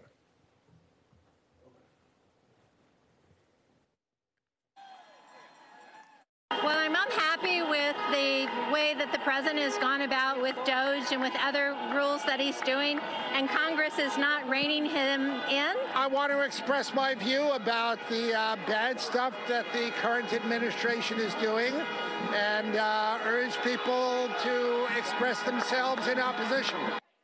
Peaceful protesters spent a good part of the afternoon waving signs and chanting. In Virginia, No Kings protesters holding signs above 495. This was the scene between Tysons and Springfield earlier today. And in Rockville, dozens lining the streets there protesting against the Trump administration. The goal is to send a message to people that are driving by is that you are not alone. If you are dismayed, if you are anxious, or you are nervous, you don't quite know what's happening with the direction of our country, you can join us. We don't want oligarchs. We don't want kings. That's not what America is. And what you see here aren't only protests local to the DMV, other protests happening across parts of Northern Virginia and Maryland as well. Now to another Fox 5 News alert. A manhunt underway in Minnesota after a brazen early morning attack on 2 Democratic state lawmakers. Former House Speaker Melissa Hortman and her husband Mark killed inside of their home. Senator John Hoffman and his wife Yvette injured at their home just 9 miles away. Police say the gunman posed as a police officer in a fake police cruiser. Fox's Connor Hansen has the latest. Former Minnesota House Speaker Melissa Hortman and her husband were shot and killed early Saturday in their suburban Brooklyn Park home just north of Minneapolis. A second state lawmaker, Senator John Hoffman, and his wife were also shot multiple times in nearby Champlin. Police believe both shootings were targeted and politically motivated. We must all, Minnesota and across the country, stand against all forms of political violence.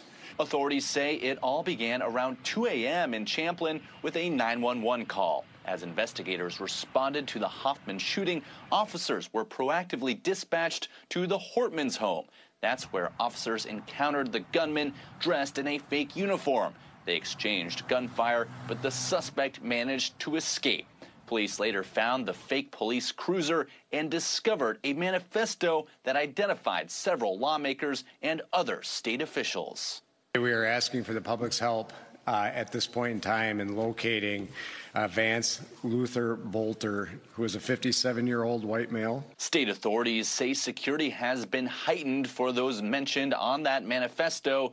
Capitol Police, as well as the president, have also been briefed. President Trump released a statement saying, in part, quote, "Our Attorney General Pam Bondi and the FBI are investigating the situation, and they will be prosecuting anyone involved to the fullest extent of the law.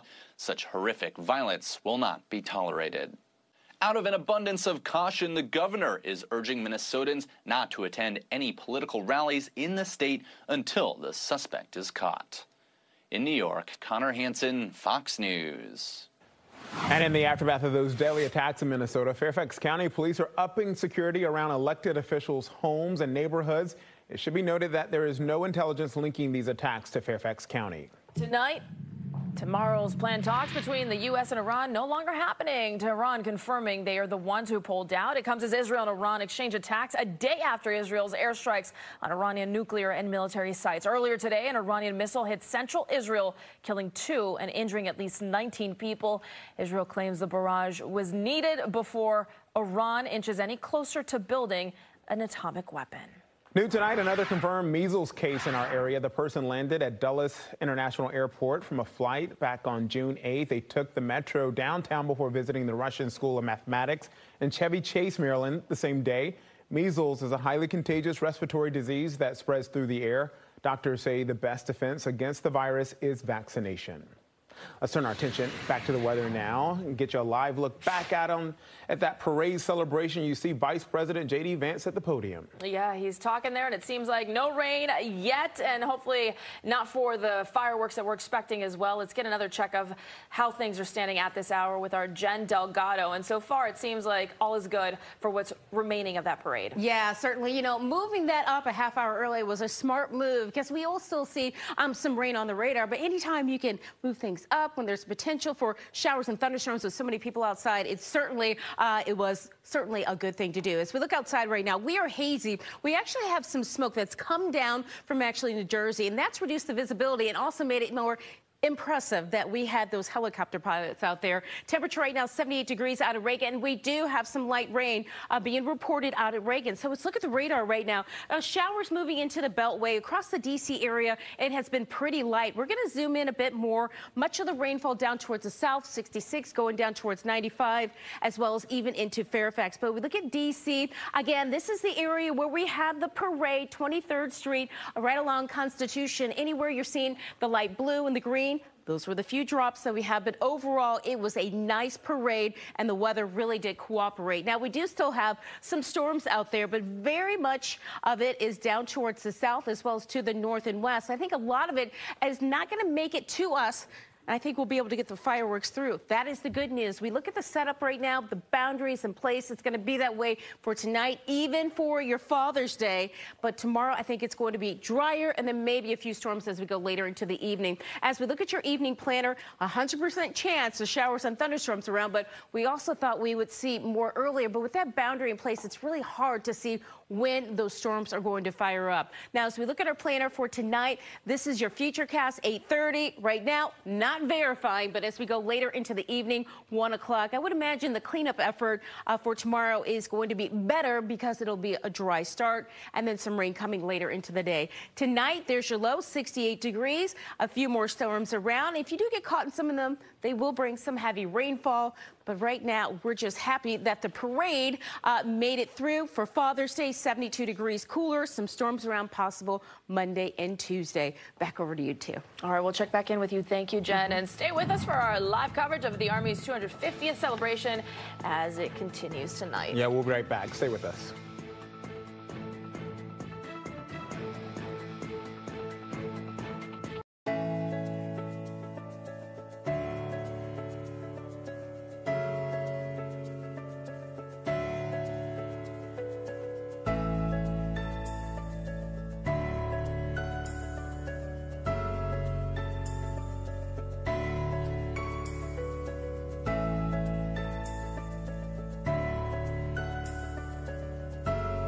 Of this earth, the United States Army. Thank you very much. Thank you very much. because the Army keeps us free. You make us strong, and tonight you have made all Americans very proud. They're watching from all over the world, actually. Made them all very proud. Every other country celebrates their victories. It's about time America did too. That's what we're doing tonight. And watching this magnificent display, our souls are filled with gratitude for every generation of warriors who have worn the uniform all the way back to the very beginning. So to every veteran across our land, and right here in our nation's capital, including 6 recipients of the Congressional Medal of Honor, we love you, we honor you, and we salute your noble service to our flag and to our country. As we celebrate tonight, we also think of the hundreds of thousands of Army soldiers who have made the supreme sacrifice for our nation and selflessly laid down their lives in every war, from the Revolution to the War on Terror. To the Gold Star families with us today, the courage of your heroes is the bedrock on which our entire nation stands. We thank you. Yes, we thank you. Today we commemorate an event that did not just change American history, but changed the history of the entire world. With the creation of America's Army on June 14th, 1775, liberty got its shield and the freedom got its sword. Those first Army patriots in the American Revolution fought against a fearsome enemy and impossible odds, but they were armed with a righteous cause. They were led by an indomitable commander, a truly great man, General George Washington, and they were united by an eternal creed. Their motto was victory or death. Over the past 2.5 centuries, our warriors have shown unrivaled valor on fields of battle around the globe. With the frostbitten feet and bloody fist, they have marched into the flames and fury of combat, charged up mountains, stormed beaches, waded through torrents of gunfire, and leapt into skies thick with smoke and shrapnel.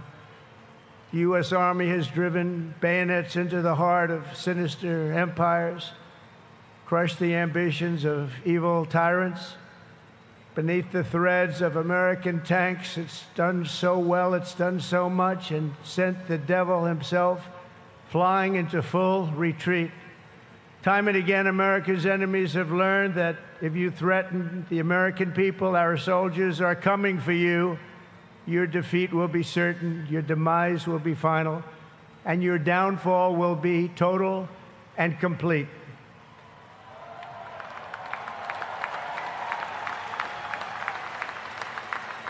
Because our soldiers never give up, never surrender, and never, ever quit. They fight, fight, fight, and they win, win, win. And that's why no institution in history has entered more names into the roster of American heroes than the U.S. Army, the Congressional Medal of Honor, more than anyone or anything. There was Mad Anthony Wayne, asked by George Washington to lead a daring midnight raid up the cliffs of Stony Point with unloaded muskets and only their bayonets to fight the redcoats. Mad Anthony replied, "Issue the order, sir, and I will storm into hell for you." Then there was the Civil War general, John Corse, shot in the face in combat. He fired off a message to his commander: "I am short a cheekbone and one ear, but I am able to whip the hell out of all of them." He stayed on the front lines, it seemed forever. In World War II, there was the great Creighton Abrams, besieged on all sides by the Nazis at the Battle of the Bulge. He boldly proclaimed, "They've got us surrounded again, the poor bastards." This is the fighting spirit and unyielding force of the U.S. Army. It has never changed, and it will never, ever change, because there is no earthly force more powerful than the brave heart of a U.S. infantryman or an Army Ranger, paratrooper, or Green Beret. They are the best. They are the finest.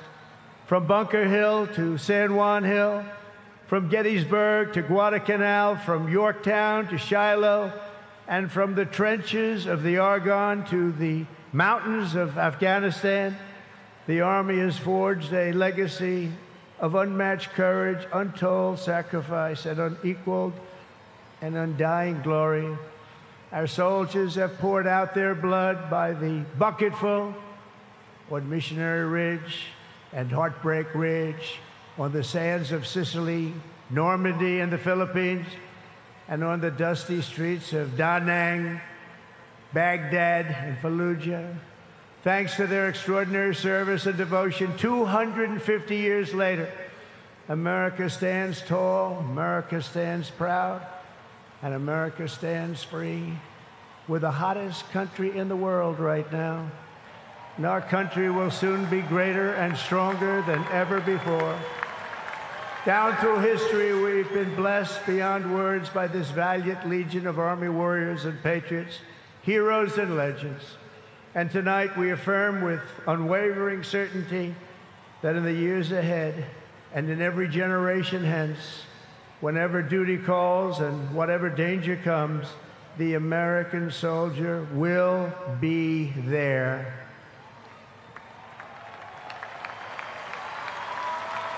No matter the risk, no matter the obstacles, our warriors will charge into battle. They will plunge into the crucible of fire, and they will seize the crown of victory, because the United States of America will always have the grace of Almighty God and the iron will of the United States Army. Congratulations to everybody. We love our country. We've never done better. Thank you. God bless you. God bless the Army, and God bless America.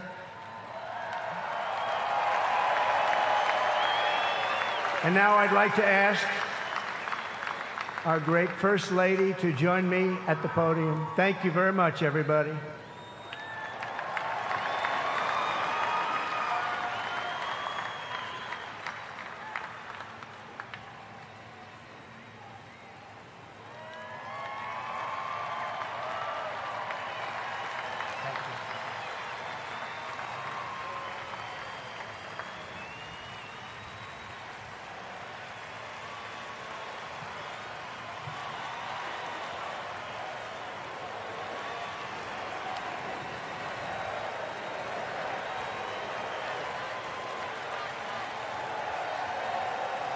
Mr. President, on behalf of the United States Army, the Army Golden Knights, I would like to present to you this flag, which was flown over our nation's capital in free fall during the Army's 250th birthday celebration.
I'd worked for all my life, and I had to start again with just my children and my wife.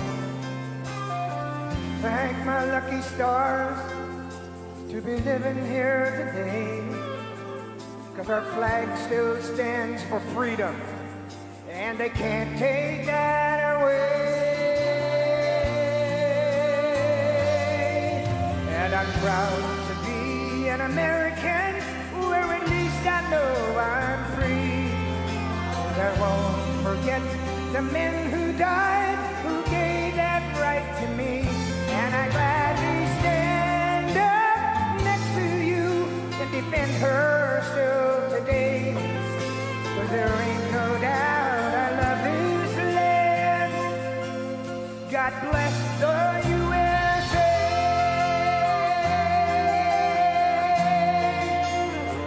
Happy birthday, Mr. President.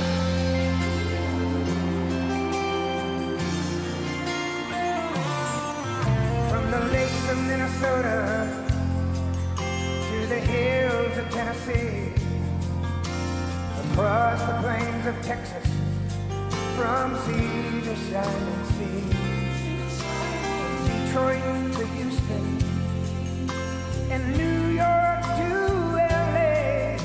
There's pride in every American heart, and it's time we stand and say,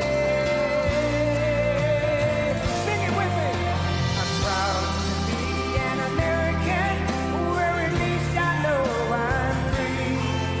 And I won't forget the men who died, who gave that right to me. And I gladly stand up next to you and defend her still today. 'Cause there ain't no doubt I love this land. God bless the USA.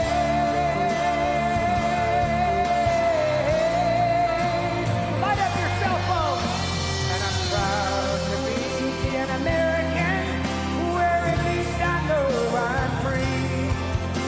And I won't forget the men who died, who gave that right to me. And I gladly stand up next to you and defend her still today. 'Cause there ain't no doubt I love this land. God bless the USA.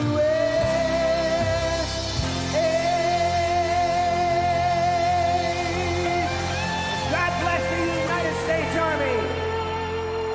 Thank you.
Thank you. Thank you. Thank you, U.S. Army. Thank you. Thank you. Thank you. Thank you, Army, for 2 years. Thank you so much for serving alongside my grandfather and my great-grandfather, for your service, for your country, for your family. And I just want to say thank you from a generation that may not have known your name, but I get to live in the freedom because of it. I want to thank all the U.S. service members, men and women, and especially the Army for their 250th birthday. Thank you very much. My grandpa served in the Army in World War II as part of the 82nd Airborne. Thank you, Army, for everything that you do. My brother Rob and my son Alec both served in the U.S. Army. We thank you for your courage, your sacrifices, and the burdens that you may now carry. Thank you so much for doing what you do, putting your lives on the line for other men like me to live the life I live. I just want to say happy birthday to the U.S. Army, congratulating them on 250 years. I want to give a big shout out to my Uncle Zadien, who served in the Army, and thank you for all you do. I'm very thankful for the dedication and the hard work of the men and women of the U.S. Army.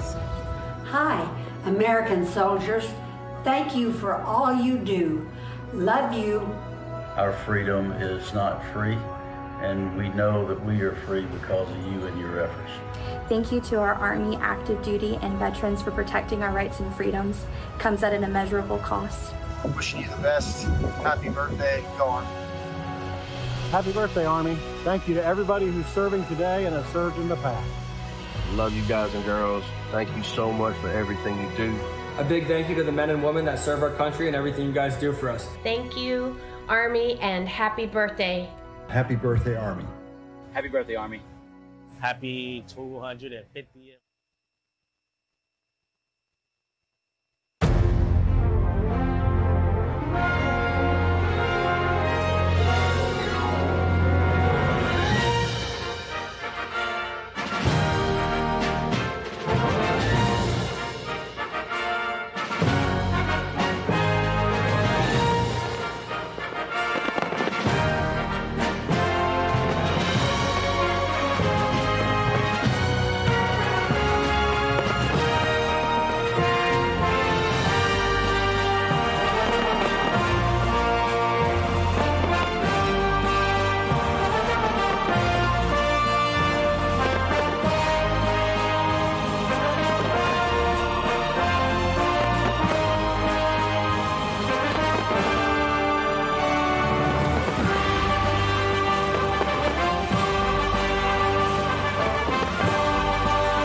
When I raised my right hand, I swore an oath to every generation before me.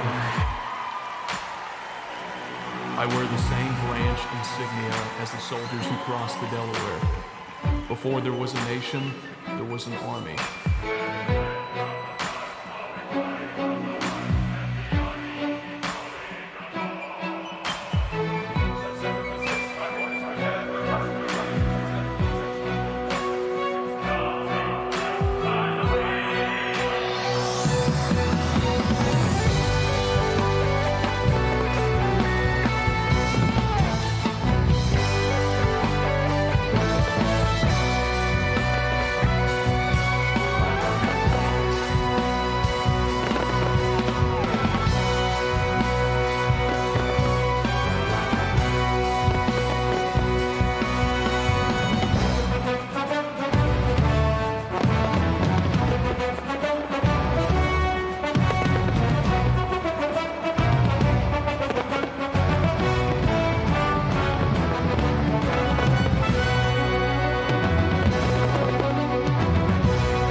we've seen what division costs.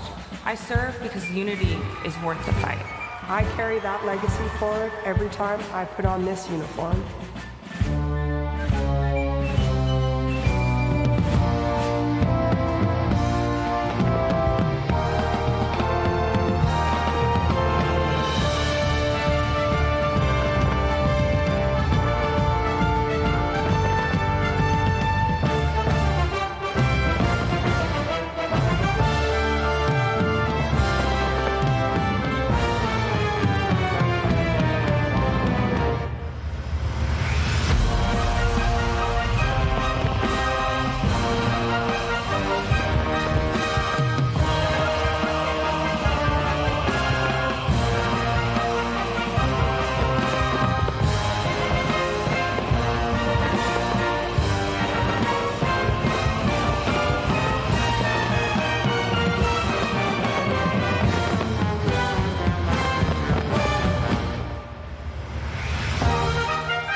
Both of my grandfathers served in the Second World War. They answered the challenges of their time, and it is my goal in this uniform to answer and meet the challenges of my time head on. He ain't heaven, he's my brother.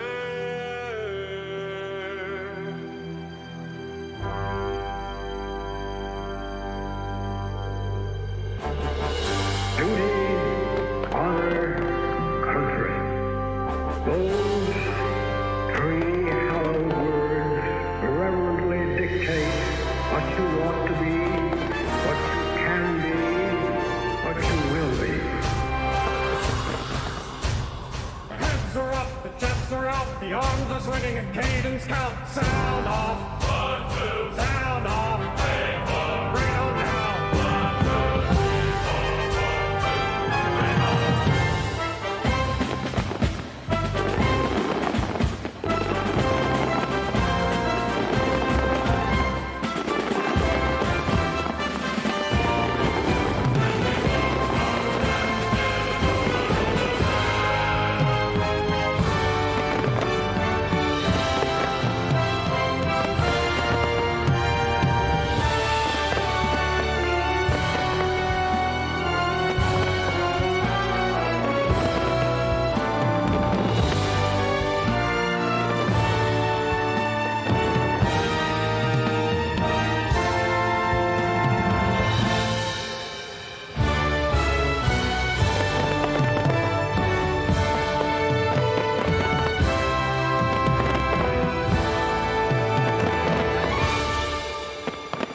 There's a strength in these bonds. There's a realness to these bonds. It's not just because this is your team, it's because your life depends on these people.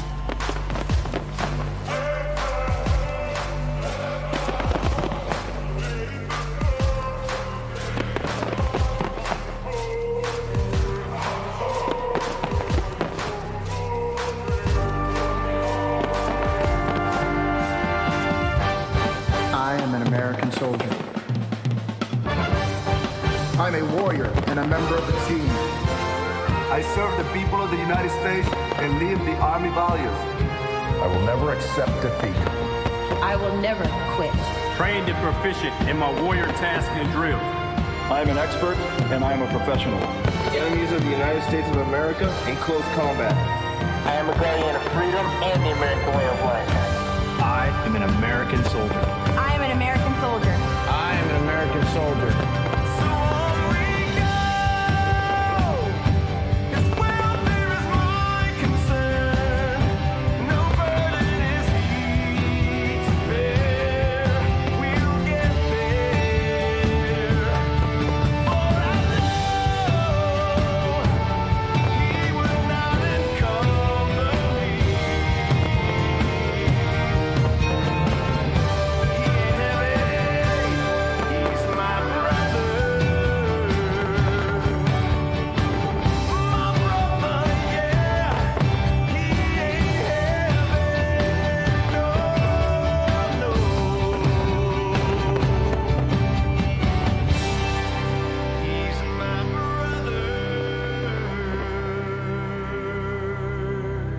when I'm outside guarding the tomb of the unknown soldier. It is one of the most honorable jobs I think that I could have had in the military. I think about those soldiers who made the ultimate sacrifice. Oh, beautiful for heroes proved in liberating strife.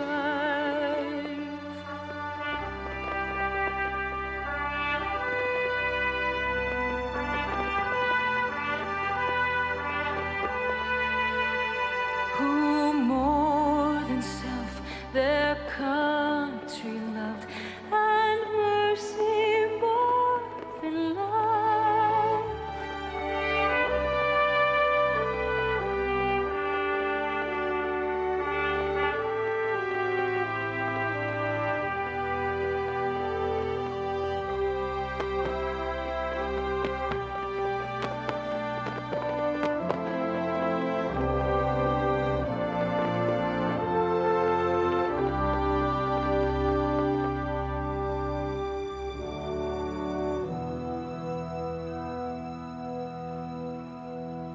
And I will always do my duty, no matter what the price. Hey, I've counted up the cost, I know the sacrifice.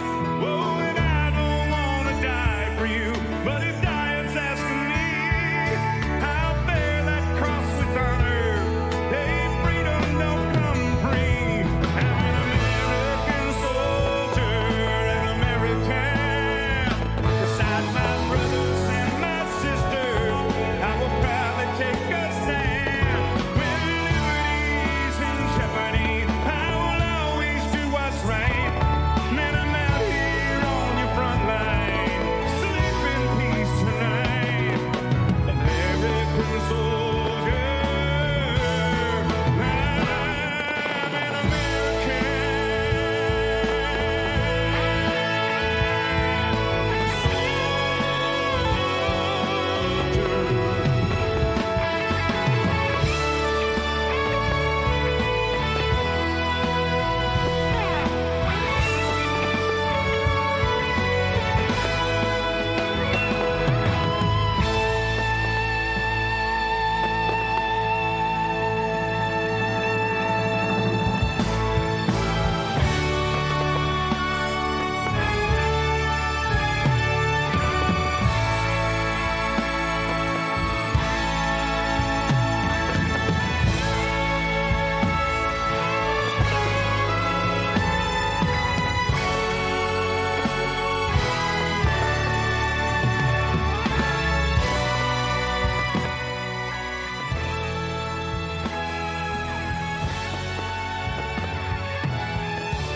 It was a humbling experience putting on this uniform. I believe this uniform is a symbol of trust, and it represents the highest ideals of our country.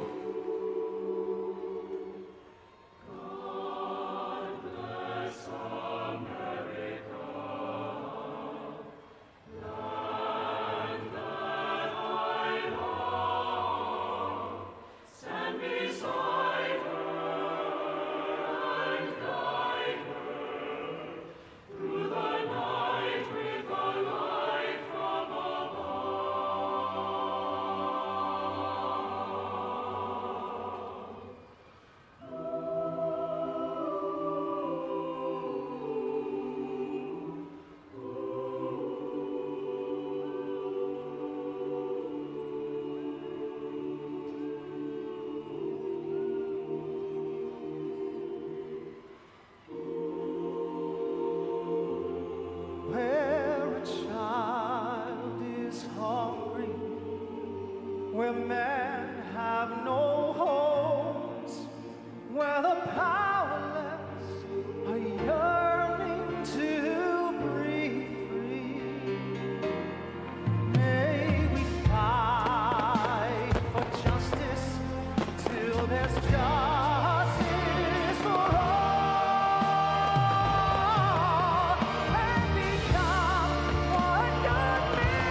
Thank you for joining us on this historic occasion. A special thanks to Scott's Miracle Grow and all of the terrific America 250 sponsors that helped make this monumental event happen.